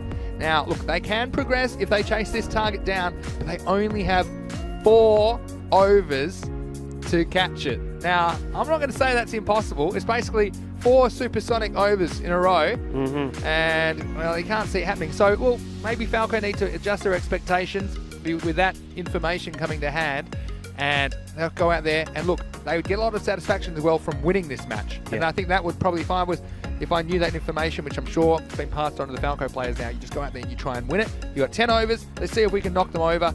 And obviously they beat Barcelona Shaheen earlier in the tournament. They'd love to beat them again here in match 120. Yeah, it's all about having a good finish and a big finish. And yep, I mean, that information that's coming through there now looks very, very unlikely. But FanCode, what they can do is they still can be remembered for a fascinating run chase if they get these runs. And I keep saying if, the same way we were saying, well, if Barcelona Shaheen can get to the 100, well, they got to 130. And FanCode, they've got a few men up there that can really hit the ball well and hit it hard. And Adil Sawa, if he can get going, maybe this is going to be his day. FanCode, they would still like to be remembered here in the last game, playing a very memorable match and a very memorable run chase. Certainly, big rivalry between these two teams in Group D. We're going to take a quick break. It won't be too long. Final match of the day, but come back in a few minutes for the run chase. It'll be FanCode chasing 131 for victory here in match 120, the final group match of the FanCode European Cricket Series Spain. You're watching the European Cricket Network.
हाँ जी बोलो कितना बैठ गए हाँ साह ले लिया ਅਸੀਂ ਵੀ ਲੈ ਲਿਆ ਕਿੰਨੀ ਸੋਹਣੀ ਇਨਿੰਗ ਸੀਗੀ ਕਿੰਨੇ ਸੋਹਣੇ ਲਾਸਟ ਓਵਰ ਸੀਗਾ ਚੰਗੇ ਛੱਕੇ ਮਾਰੇ ਆਪਣੀ ਦਿਲਵਾਰ ਨੇ ਆਪਣੇ Hamza Salim 50 ਬਣਾ ਲਈ ਆਪਣੀ well done to Hamza Salim getting his 50 there right at the end and also what about that man the youngster Matthew Rahman coming in for one ball and smashing it over for 6 so FanCode big ask it's going to be literally you would feel an impossible task for them to try and get to the score in 4 overs, which is what you heard there.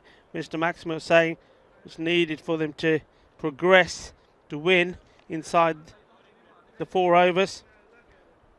What is more likely, and what I think is something they need to have their mind on, is perhaps getting the victory, a memorable one, and ending this, the first FanCode European Cricket Series of the year, on a high with a win. So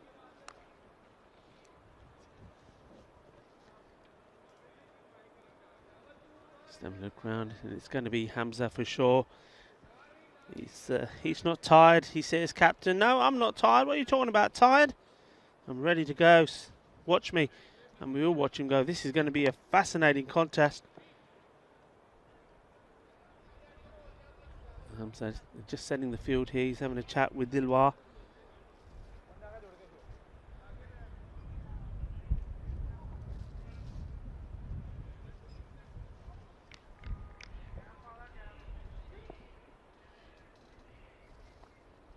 So, Adil Sawa.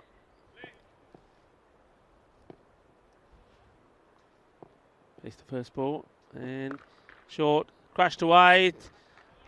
And that's going to be 4, so that's a good start, starting with 4 runs. Short. And that is loose. Now there's nobody there at all. Yeah, short down the ground, and he played that very well indeed. So no messing around.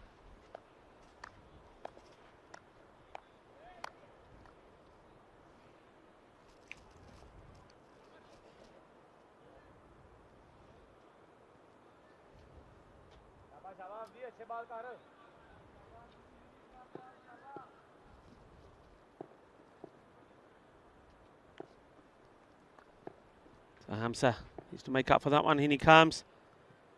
It's short again, and that's who smashed away. There's a fielder there. And well, for one moment, I thought, has he put it straight in his hands? That was really clobbered, I have to say. And the fielder, Kasim Hussain. You see this again. Watch.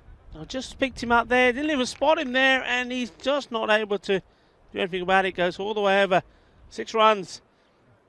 Well, we said it's going to be an absolute impossibility. But Falco, as the fielder gets changed, and it looks like Mati is taking his place now. So Hussein back inside the circle. And as always, the fielder who gets swapped is the one who has to do the fielding. That's well, gets down well, gets the throw in. So Adil Sawa, those 2 boundaries now, gets a single, goes to the non-striker's end. And it's going to be Mohamed Yassin.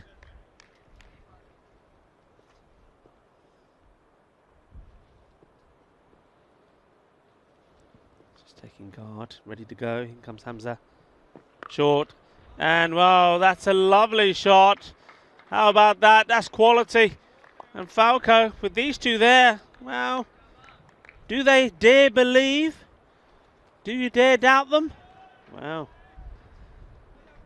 you can see that Hamza, you saw him bowl in the match previous, and he looked unplayable. Now all of a sudden here, he's just bowling runs. He's got to get it right, got to get that ball full outside the off stump. That's a better delivery. Batsman still giving a good swing, and fielder Mati does well, gets the throw in, keeps them just to the single. Oh, he doesn't, because that's hit. Has that hit the edge of the pitch? It may have done. Oh my God, where's this going? And for 1 minute, I thought this was coming our way. It all happened there. Well, let's have a look at this again. I mean, the throw, I'm sure, hit the edge of the strip, which is what outfoxed the wicketkeeper, Hamza Ali. Here we go. So, nice bit of work from Mati. He's getting the throw coming in now. So, keep an eye on that ball. Batsman says, nah, it's easy. Yep, right on the corner of the pitch, and off they go. This is in the air. And that's it. That's the end. And guess who takes a catch? It's that fielder who was on the boundary, who didn't take the one last time when the ball went for 6. They moved him. He's come inside. First he stops the 4, and this time takes the catch and takes it well. And he's going to have a few words with his captain. And that's the first wicket. So it's going to be a slow walk back from Yassin at the end of the over.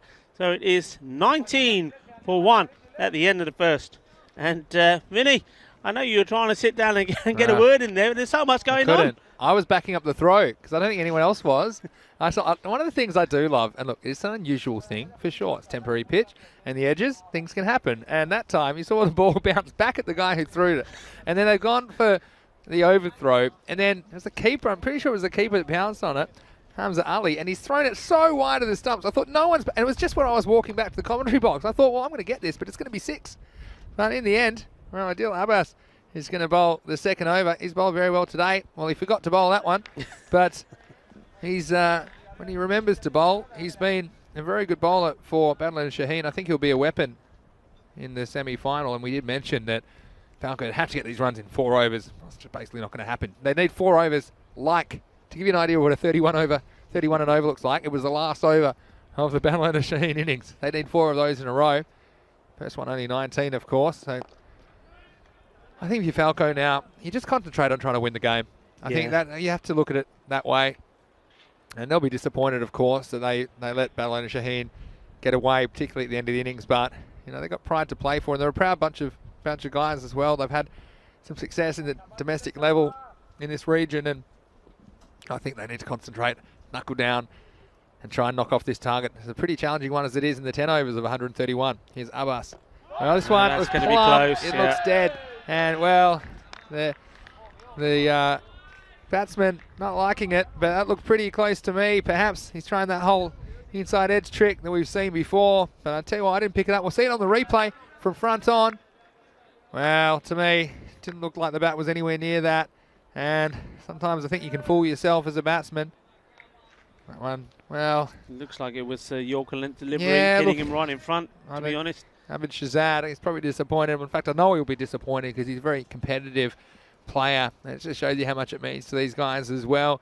But that will be the end of his series, I think. And so second wicket goes down. The score is 20. Yeah, and of course he's disappointed. He goes without scoring. In fact, he goes... First ball he faced, so it's a golden. And that's not a way you want to end your series. It was a very good delivery right in the block hole. And, you know, Hamza Salim didn't get his line right. He did pick up a wicket. But this man, Adil Abbas, well, wherever they've picked him up from, he's so useful for him. And he just bowls really well, just attacks you all the time. He's fallen straight. Here he is, the new batsman. It's a bit too full this time. Full toss. I tell you what, it'll be trouble if he hits. Oh, I tell you what, almost needed 2 throws to get there. Was that Samad Ali? I don't know. Let's have a look at this throw. What happened? I think he just got freaked out by how much time he had, so he thought I'll throw it a bit softer to make it more accurate. And then in the end, looked like he was throwing a shot put. Let's have a look at this. First, there was miscommunication with the batsman, and the new batsman saying, okay, we're serious about this run, are we? And in the end, he got home, but very peculiar piece of cricket indeed, even by FanCode European Cricket Series standards. Here's Abbas again, this time to Sawa. It's down the leg side, it'll be a wide. Bowl that one again. Yeah, I'd like to see a big finish for sure. I'd like to see Falco chase this down, and I mean they'll be so disheartened because they had big hopes of qualifying, I'm sure. And it's the first match they'll play today and the last, obviously. So all day they would have been hoping that results had gone their way and they'd be in a better position perhaps that any win would take them through to finals Friday. Here's Abbas again. Again, he's always full and straight, but a bit of bat on this one. It's going to fly away for 4. And, well, I think Bilawal Khan is not very impressed. He's the one that has to chase it. You see that he's looking. They're doing this. I've noticed this. They'll do the point, don't they? They'll point. And sometimes there's no one there, but they're pointing it somewhere. Yes. And they hope someone else is going to go fetch it. But Bilawal had to go pick that one off the fence. So, well, full and straight. That's his modus operandi, isn't it? It's just a little bit of bat, I think, with the field up in the circle. And down it goes for 4. Here's Adil Abbas. Again, full and straight. Worked nicely. This is a beautiful shot off the pads, this time by Adil Sawa. And time to cover off that one. That one raced to the boundary at mid-wicket. Well, we haven't seen too many shots better than this today. That was just really classy. And, well, look at that. Not even the camera able to keep up with that. Beautiful timing. Right through the gap. 4 runs. That's the way to do it. So, consecutive boundaries. Here's the last ball of the over from Abbas. Bit shorter this time. Cut away, and this will be 4 more, I think. And nice shot, and perhaps anticipating that the bowler would bowl it a bit shorter. He didn't have any luck with the full ones, and he was all over it. Look at that footwork, back and across with the back foot, and that's the perfect cut shot. And again, no one back at third man, so a trio of boundaries to finish the over. And after 2, it's 34 for 2. Yeah, good bit of batting there. And we've said, haven't we, that Adil Sawa, he's a classy bat. I think Falco have relied too much on him, to be fair. I don't think they've been anybody really to support him. They found some support in Mohammad Yassin, who used to bat a little bit low down the order. They pumped him back up to support him. But really, they're missing their captain, Cameron Raja. They haven't managed to replace Awais Ahmed. And that's probably where the downfall has been. Too much pressure on Adil Sawa. That's true. Here's Salim back for his second and final over. Beats him outside the off stump. This is why I've always thought it was going to be difficult for them, no matter what they scored, Badalona Shaheen, because we knew that Falco were going to have to get the runs in about half the time. And when you know that Hamza Salim has 2 overs up front, even if they collapsed to be all out for 70 or 80, you know that it's going to be very difficult with Hamza Salim Even though he went for a few in his first over, but there were some very good shots in there as well. In he is again, and this time it's worked away. Some thought of a single, and tell you what, these two, don't know about them being on the same page with the run in between the wickets. I don't even think they're in the same library. There's a few toys being thrown out the pram there between them. A little bit of miscommunication. Zohaib Khan, he still finds himself being promoted up the order. We saw a late cameo for him in one game where he hit a few big sixes. And since then, he's been up the order. Didn't really work for them the last time they played with the needed quick runs. Well, he's in here. He gets another chance. This time's driven, and this is a beautiful cover drive. And, well, Zohaib, he said, well, don't worry about this. I'll show you a good cricket shot. And this was. And it wasn't even a half volley. It was off a length. And you saw the way he just manoeuvred that front leg to get himself in a position, and his body weight all forward and over the ball all the way along the ground. What a shot that was. It was a nice shot indeed. The ball being examined, and Nilkesh Patel, the umpire, saying, no, that's okay. We can carry on with that one. Here comes Hamza once more. Needs to get a little bit fuller. This will be shorter. Watch this. It is. It could be a chance. In fact, it's going to go all the way. And, in fact, it's just bounced inside the field of play for 4 runs. And again, well, it was Zohaib Khan staying ahead. And he's obviously been watching Hamza Salim. He knew once he got driven, the next one was going to be shorter. He was there waiting, ready to pounce and getting it just over the mid-on. Still in the power play, so only 2 outfielders are allowed at this stage. They've got a third man and a deep backward square leg. So nice shot by the batsman and Falco. I think they've got their eye on this target of 131 now. Here is the next ball from Salim. And he knocks him over. So he has the last laugh as Hamza Salim. And he did it with the bat. Now he's doing it with the ball. And Zohaib, he played some nice shots while he was there. But he's going to have to go. And, well, wicket goes down. And Falco lose their third. Yeah, good bowling. I mean, he has gone for a few. But like you pointed out, the quality of the batsmen have been slightly better. They've capitalised on the bad balls, capitalised on the ones that have been short, too short. But when he's get that one in the right corridor, especially when the batsman is trying to attack and playing attacking shot, he's always going to get through, and that's a good wicket. And, well, Zohaib Khan, he played a little cameo there, didn't face too many deliveries, but he's got 9 runs off the 6 balls that he faced, but he has to go back. And now, Falco, they're in danger of collapsing here. They've just got to put a partnership together. Adil Abbas is there, and he just needs, Adil Sawa, sorry, is there. He just needs somebody to stay there with him. Yeah, well, it's the captain, Rahman, who comes to the crease now. And he's going to have to face the last ball of this over from Hamza Salim. Wow. Nice pull shot. He's going to get 4 for it. A little bit short. And the Falco captain pouncing on it. Wasn't quite out of the middle. But again, only 2 outfielders because it was the last ball of the power play. And that one hitting the clay and racing away for 4. Yeah, nice shot. Again, short ball. Not sure what. I think Hamza's used that too much today. In the previous match, the quality of the batsman against a short ball wasn't quite the same, and he didn't get punished here. Anything short, every ball has been taken apart.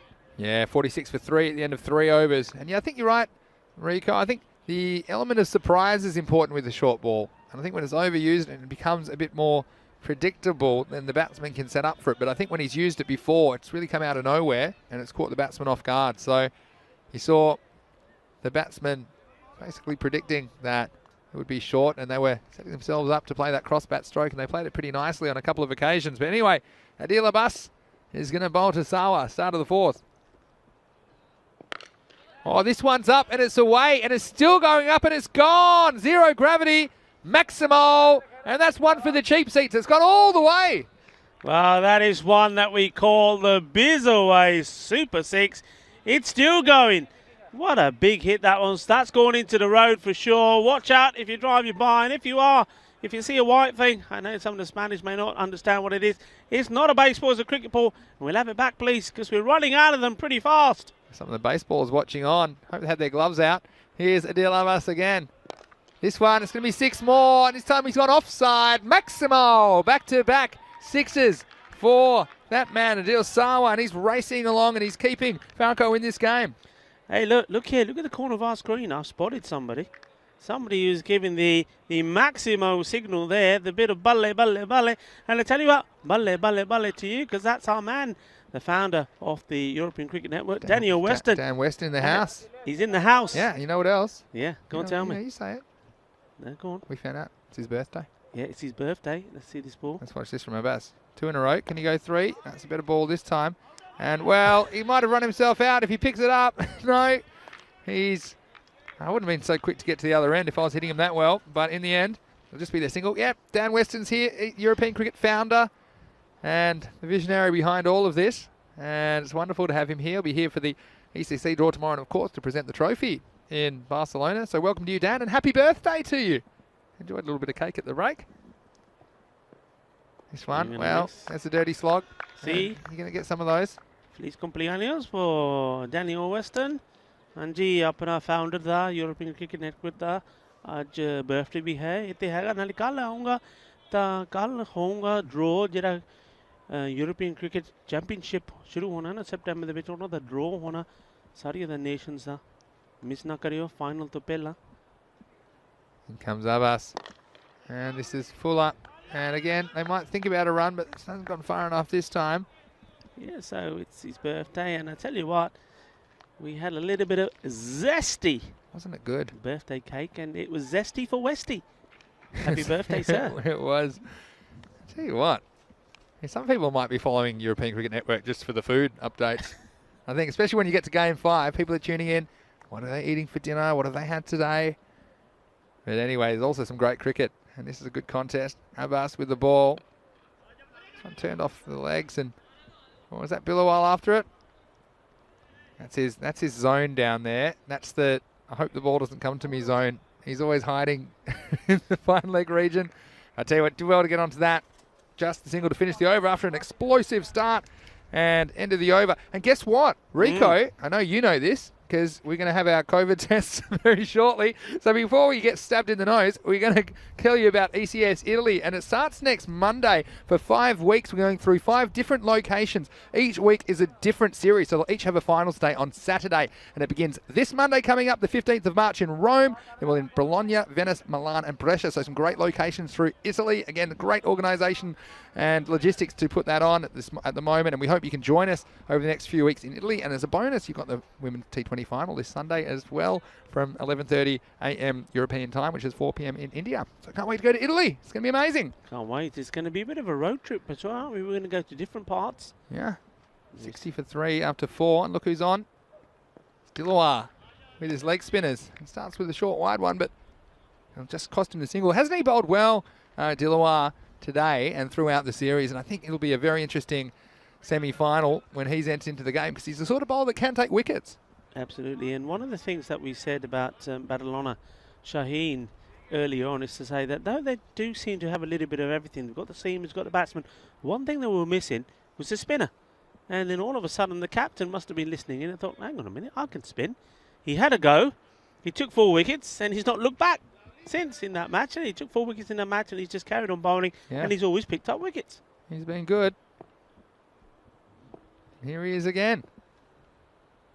And that's a perfect leg spinner, and that's how to do it. And he's got the dangerous Adil Sawa, and it'll take a magic kind of a ball to get rid of a special player. And this was the magic ball from Dilawar Khan. Watch this out of the hand, and you see it just drift in and straighten, hitting the target. And Dilawar Khan, well, you think he's bowled his team, and he's led his team into the semi-finals. And what a delivery that was to get rid of Adil Sawa. Yeah, and right on cue, we're singing his praises. And why not indeed? What a good ball. And that's what he's done. Sometimes a little bit guilty of wasting a few down the leg side, with some batsmen capitalise on. But most of the time, he's on the money. And that's a prize wicket. And I tell you what, sometimes if you say, well, he's just a part-time bowler. Well, if he's a part-time bowler, he certainly have got some big names out in this FanCode European Cricket Series. And, well, not too many come bigger than Adil Sawa. Certainly. And he timed the ball very well while he was there. It was a good innings when you consider he scored 37 off only 11 balls. And he did everything he could to get Falco towards this impossible task of chasing in 4 overs. Of course, that's not going to happen, but they would want to win the game. And the game's there for the winning, although they have lost 4 wickets. There has to be a concern. Shahbaz Ahmed is in. starts with a dot. And well, they need north of 2 a ball already. And you just feel if Dilawar gets it right, he'll bowl some dot balls and could bowl his team to victory in this match 120. It does set up an interesting couple of semi-finals. Of course, we already knew the first semi-final tomorrow will be Catalunya Tigers versus Rebel Sporting. What a game that's going to be in the morning. And then we'll have Pakar Care versus Barcelona Shaheen, the second match of the day. They're coming out nicely at the moment for Dilawar Khan, getting some real fizz and turn on the ball. And well, what do you think? Who do you like? Might look forward to tomorrow in a second after this ball, but it's interesting to see your thoughts. Tigers versus Rebel Sporting in the morning. This one, well, it's a return catch, and I think he's held on. No, he's dropped it. I thought for a second that stuck somewhere on his person, but perhaps it was a slightly different sound, and the ball came back at him pretty quickly. Watch this one. Catch it. Whoa, down it went, and there was no getting out the way of that one. Here's Dilawar again. This one, well, it might be caught. And it is, and he's held on. And a nice bit of fielding by Hamza Salim. He's done it with the bat, he's done it with the ball. And this one, I don't think was quite into the middle of the hands, but he was able to grasp and find it. And, well, the catch might have gone down the ball before, but Dilawar, he was helped up by his teammate this time, Hamza Salim, and he does get the wicket in the end. He's bowled very well today, and he picks up a second wicket. Yes, there's no point in having the big players in the side if they don't perform. And Hamza Salim has done it with the bat, he's done it with the ball, and now doing it in the field as that over comes to an end. And it's looking a bit glum here now, so it's 62 for 5. Yeah, and look, 2 runs and 2 wickets off that over. And, well, you want to talk about being a leader and stepping up when it counts. And we saw him do it with the bat as well. Then he came out and blasted 2 sixes when he got the opportunity to face in their innings. And then, well, doing things in twos. He had 2 balls that both went for 6 that he faced, and now he's picked up 2 wickets in his first over. So here's Malik Sami Uraman to continue. And this one, well, it's gone up, it's gone high, it's gone long, it's gone strong. Maximo! There's 6 runs.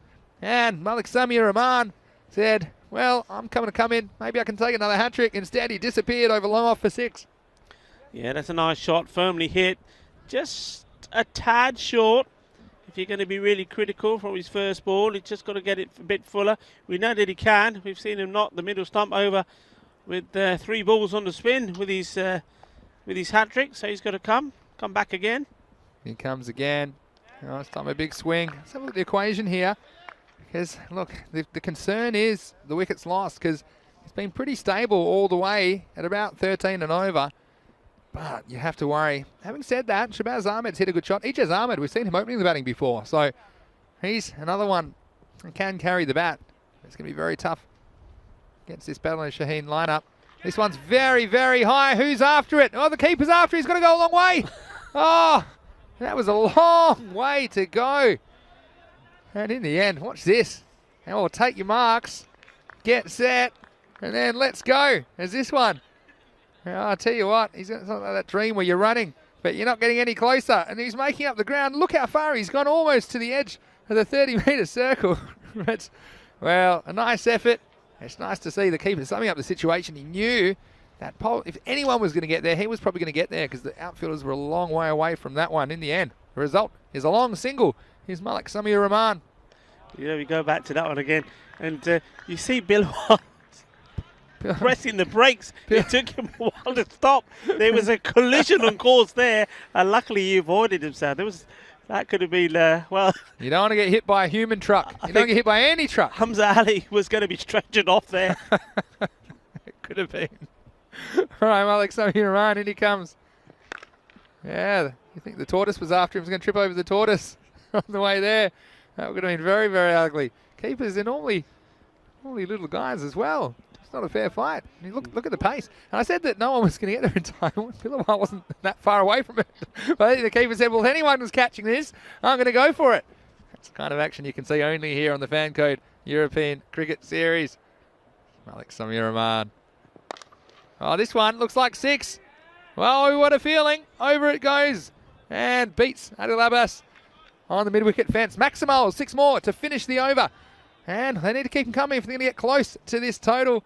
And FanCode at the end of 6 overs at 76 for 5. Yeah, going well, and as long as they keep picking up these boundaries, a few big ones and over, it's going to be an interesting finish. They need a special one, though, to come. Sammy there, just a little bit too short, dragging that one down the leg slightly and being punished. These two batsmen, anything in that zone, they're going to have a go, and why not indeed? Well, it's going to be more spin, more leggies from Dilawar. Yes, Dilawar. Let's see if he gets it right again in the second over. Oh, this is up in the air, but it's going to pick out the field. It'll just be the single. Yeah, a few birthday wishes for Daniel in the chat. Saying happy birthday, Daniel Weston, says Count Nolan. Great cricketer from Germany. Great way to start to give back and help European cricket move forward by founding the ECN. Great catch, said Safi Rockon. And there's a bit of chat about the matches tomorrow as well. Next one's a swing and a miss. Safi Rockon, I like that name. Yeah, Safi Rockon. Rock on, man. And Golden Paradise there. Jesus has some nice comments about our commentary and good clean chat. You listening? Good clean chat, Rico. And a few people giving their thoughts about tomorrow. But thanks for your thoughts. We do appreciate them and definitely want to see you coming back tomorrow because it's going to be a huge day of cricket on the FanCode European Cricket Series Finals Friday, the first one of the year. Here comes Dilawar Khan. That one's beating them all ends up. Good piece of wicket keeping as well. Liked him there. Hamza Ali. We might have had his life flash before his eyes last over, but he's right back on the ball. That was good. Good footwork and good positioning to block that ball. Went between the batsman and the stumps. Not an easy take. This one. Now it's up in the block hole. He squeezed away for a single. And well, it's going to be a huge day tomorrow. And I'm sure we'll have the schedule up there again for you before too long. But interesting to see what people think in the chat about who they think is going to win the final, who they think is going to win the semi-finals. These teams haven't met before in the series. They're in different groups, of course. Well, this is up and it's over and it's got enough on it. It's going to go all the way. Maximo! And a nice shot by Ijaz Ahmed. He was able to get under it. Got enough of the bat on it. Good bit of footwork. You take a risk, I suppose, when you come down the wicket. Yeah. You don't want to miss it, but he certainly didn't miss out and he got 6 runs. It's a lovely shot from Ijaz. Just like the way he got into position and lofted that. This time he's going to go again. It's kind of in the gap, but I think they'll just get one in the end. So one to finish the over. It'll be 85 for 5 after 7. And, well, Rico, it's going to be finals tomorrow. We'll have the timing here on the screen. Tell us who you like. Catalunya Tigers versus Raval Sporting. Who do you like in the first match of the morning? I'm going to go for Raval Sporting. I know the Tigers have got those 2 big, strong Centurions, as in Mustanza and Yasser Ali. Yasser Ali also plays a big part with the ball, but I think they're going to rely on those 2, whereas Raval Sporting, Kishit Patel, Karan Datta, who also a Centurion, is in good form. And I just think the team dynamics, I'm going for team dynamics, and I think Raval Sporting have it. Fair enough. And look, we've seen, it's fair enough because Raval Sporting, they've been giant killers, haven't they, as well? And the way they did lose their opening fixture to Minaj, but they haven't lost a game since. They beat Minaj when it counted as well, and they had the big players. They do match up pretty similarly as the Tigers. Here's Malik Mati Rahman to continue, and this one is just going to be the single down to Hamza Salim.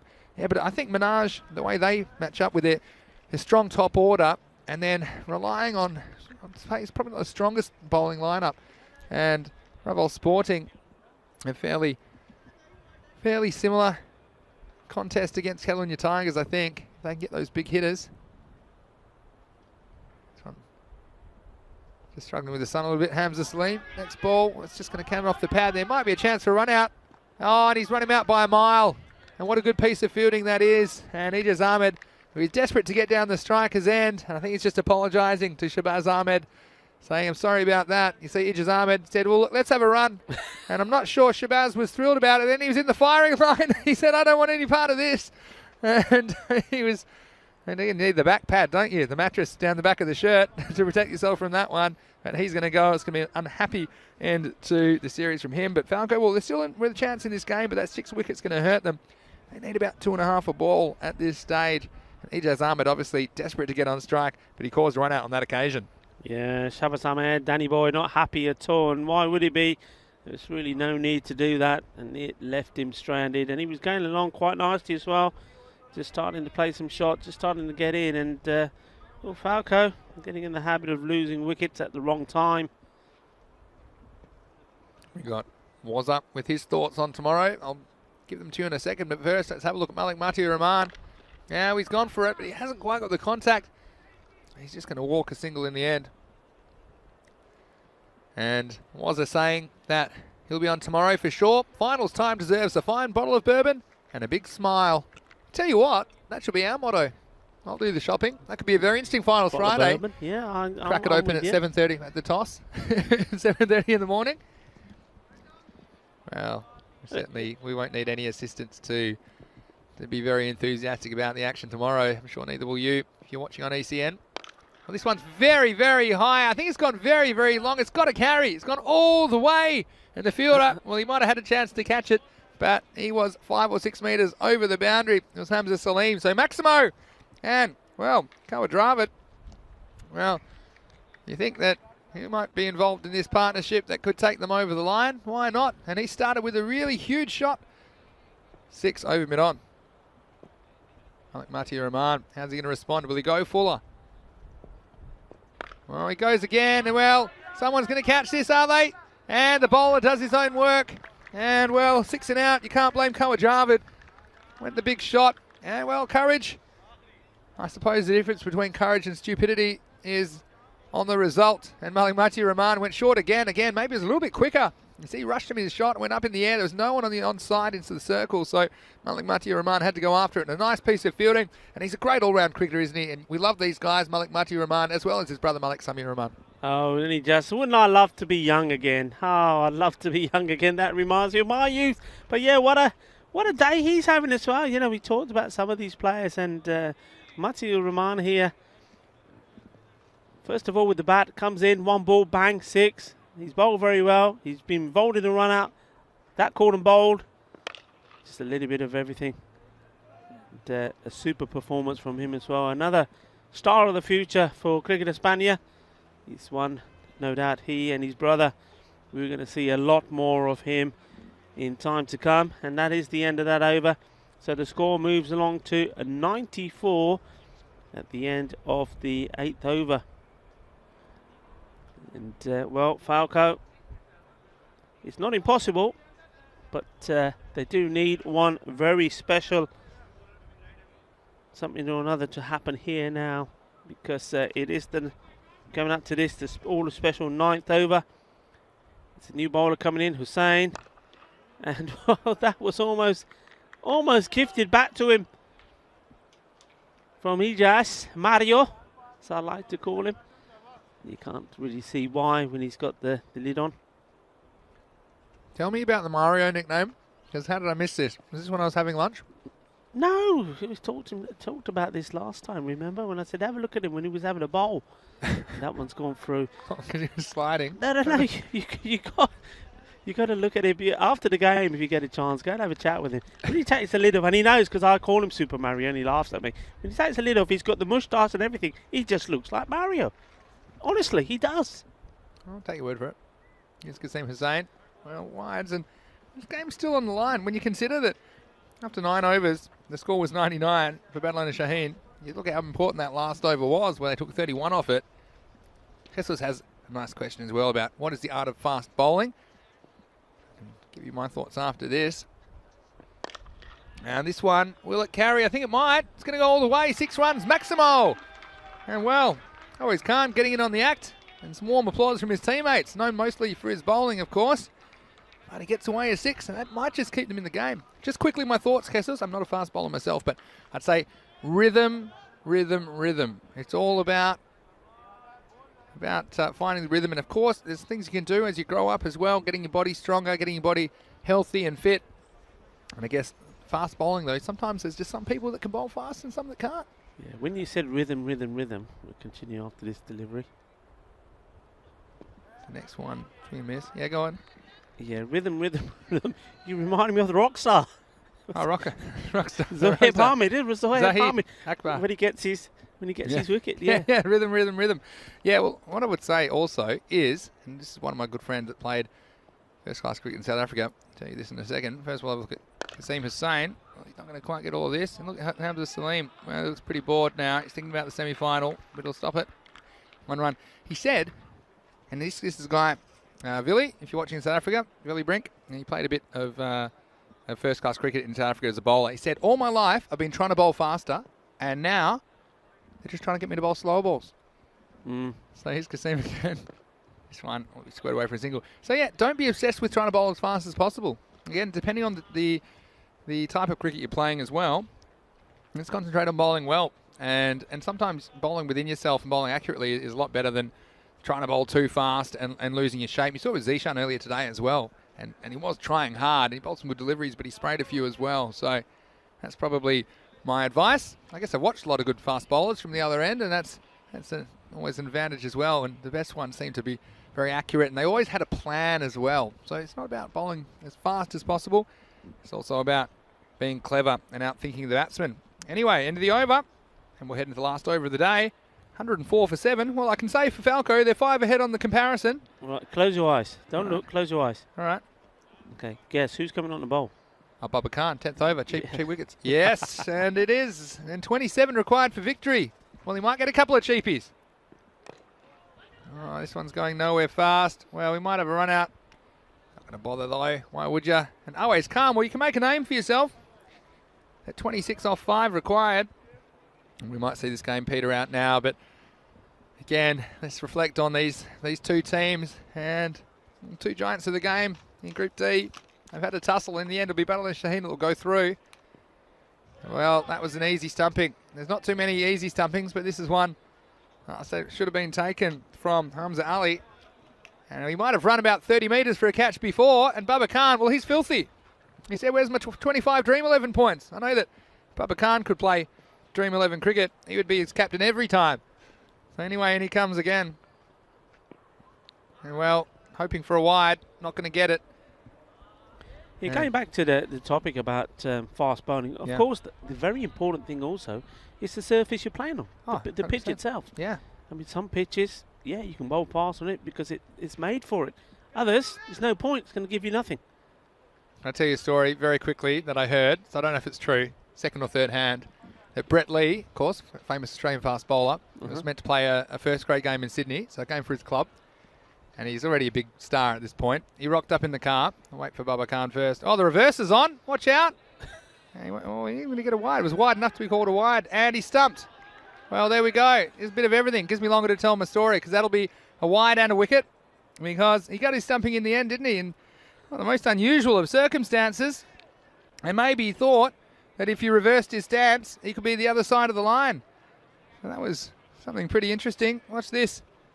He's gone the reverse, called a wide, mainly on the offside, and then, well, he just had his foot in the air, didn't he, as he came back? I think it was. Let's have a look at this. I think it's a good call. Watch this. He's missed it, and then he's out, still out. He's looked up for, can I get a wide for that? Meanwhile, look at him. I think he just lifted that foot. We'll slow that one down. I'm a keeper, so I'm biased. But anyway, so Brett Lee. Anyway, Brett Lee. Brett Lee rocks up to the game in his car, looks out the window, sees the pitch is completely green. Yeah. He just said to someone, I'd kill somebody on this, and then winds up the window and drives off. For real? Yeah, that's the story I heard. And I can imagine the way he said it. I'd kill somebody if I bowled on this. Off he went. Okay, I know Neil Cushy's got the dark shades on, but for me, that one, I don't see how it was Let's look out. at that one later, because I reckon there's a chance that was out. He obviously saw something. Bubba gets a cheapie. Oh, he's brought the quicker ball out. Watch out. So, I'm with Zishan. Well, we've had a lot of fun so far, and it won't be finished yet because it was called a wide, the previous delivery. So this will be the last ball. And, well, what a game it's been. 8 wickets taken. Bubba Khan. Well, that will end proceedings. And it was a spirited effort from Falco. They had a bright start. Of course, they had to chase this down in 4 overs. It was never going to happen, but chasing the target of 131. They had all 10 to get as close as they could, but they're going to finish 108 on the board. So 130 to 108. Just a reminder, if you are leaving us, please join us tomorrow for Finals Friday. You don't want to miss it. 7:30 a.m. GMT, which is 8:30 in Central Europe. It's 1 p.m. in India. Let's have a look firstly at the highlights. from this second innings, and Adil Sawa, who's a man on a mission early, lasered that one out to the square leg boundary. While he was there, you fancied Falco's chances of running this total down, 131 that was required. You saw the hustle early. Mohamed Yassin as well, trying to get things going. This is a great moment. Hit the edge of the pitch. They go the second one. Look at this throw. There's nowhere near. There's nowhere near the wicket. The ball came in. That was about 2 pitches away. It's a nice catch. That removed Yassin. He's a danger man when he gets going. And this one will plumb LBW. And again, trying to make a case. I tell you what, he might better have some good lawyers, because he had no case as far as I was concerned. Abid Shazad, though he has played a very good tournament for Falco. Adil Abbas, well, I like the way he has bowled. He's generally full and straight. Hamza Salim, of course, we know what he can do, but at this stage there were some really good shots being played by Falco, and they were staying up with the rate, but I suppose the concern was they just kept losing wickets at key points in the chase, and you see there, it was a nice little cameo, and it came to an end. And that was the end of Zahaib Khan. The captain came out, started with a pull shot, and the boundaries kept coming, but so did the wickets. And ultimately, Falco, never going to be easy to chase 130. They would have fallen a little bit short in this one. Yeah, I like the bowling there. Barman, Adil Abbas. And what about this chap? The captain. Didn't he like that one? And so he should, because he took the prize scalp of Adil Sawa. Adil just thinks, no, how did he get through? When he got through, and he could have had another one. Get out of the way! See there, took his eye off it. Well, hardly surprising, but he does get another, because, well, he wasn't able to take the catch. But Hamza Salim, of course, he's going to take it. It wasn't straight in his hands, but he made sure he didn't drop it. It didn't come out. And this one's going up, up, up. And, well, how about this? Look, put the brakes on. Oh, look at that. You can see the skid marks there as well in the clay. That could have been nasty. We could have had a real situation on our hands. And this one, this was a super shot from Ijaz. Mr. Mario himself doing the job. And here, well, good work. Mati Rahman, direct hit.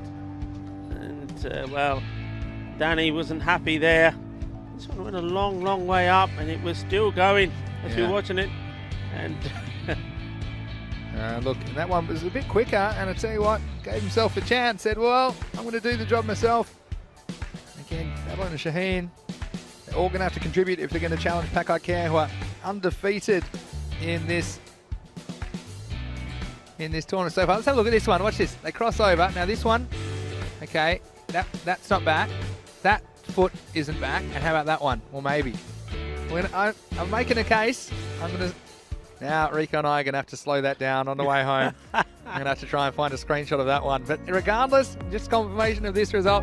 Match 120. Badalona and Shaheen getting over the top of Falco, 130 to 108. It was Adil Sawa who led the charge early for Falco with 37 off 11 balls with 4 fours and 3 maximals. And a couple of other batsmen got to double figures, Shabazz Ahmed, Ijaz Ahmed. But in the end, they were always going to fall a little bit short unless one of their star batsmen could stick around. And at the end of this one, it was Badalona Shaheen winning this game by 22 runs, and that sets up the 2 semi-final matchups. Tomorrow morning, it'll be Kellunya Tigers versus the Raval Sporting team in the first match of the day. And then it'll be Pakai Care versus Badalona and Shaheen in the second. Just confirmation there of the bowling figures a second ago. You see there, a couple of wickets to Hamza Salim. Dilawar Khan got 2, bowled very well, 2 for 10 off his 2 overs. And then singles to Adil Abbas, as well as Malik Mati Rahman and Baba Khan with the cheap wicket. He knows how to do it at the end. And you see that it was a spirited contest, but I think the right team went through in the end from Group D. I think across the tournament. They, of course, went down to Falco early in the tournament. They certainly got their revenge today, and I think the justice was done, and Badalona and Shaheen are the top team in Group D, and they'll have a difficult game, though, against Pakai Care in the second match tomorrow.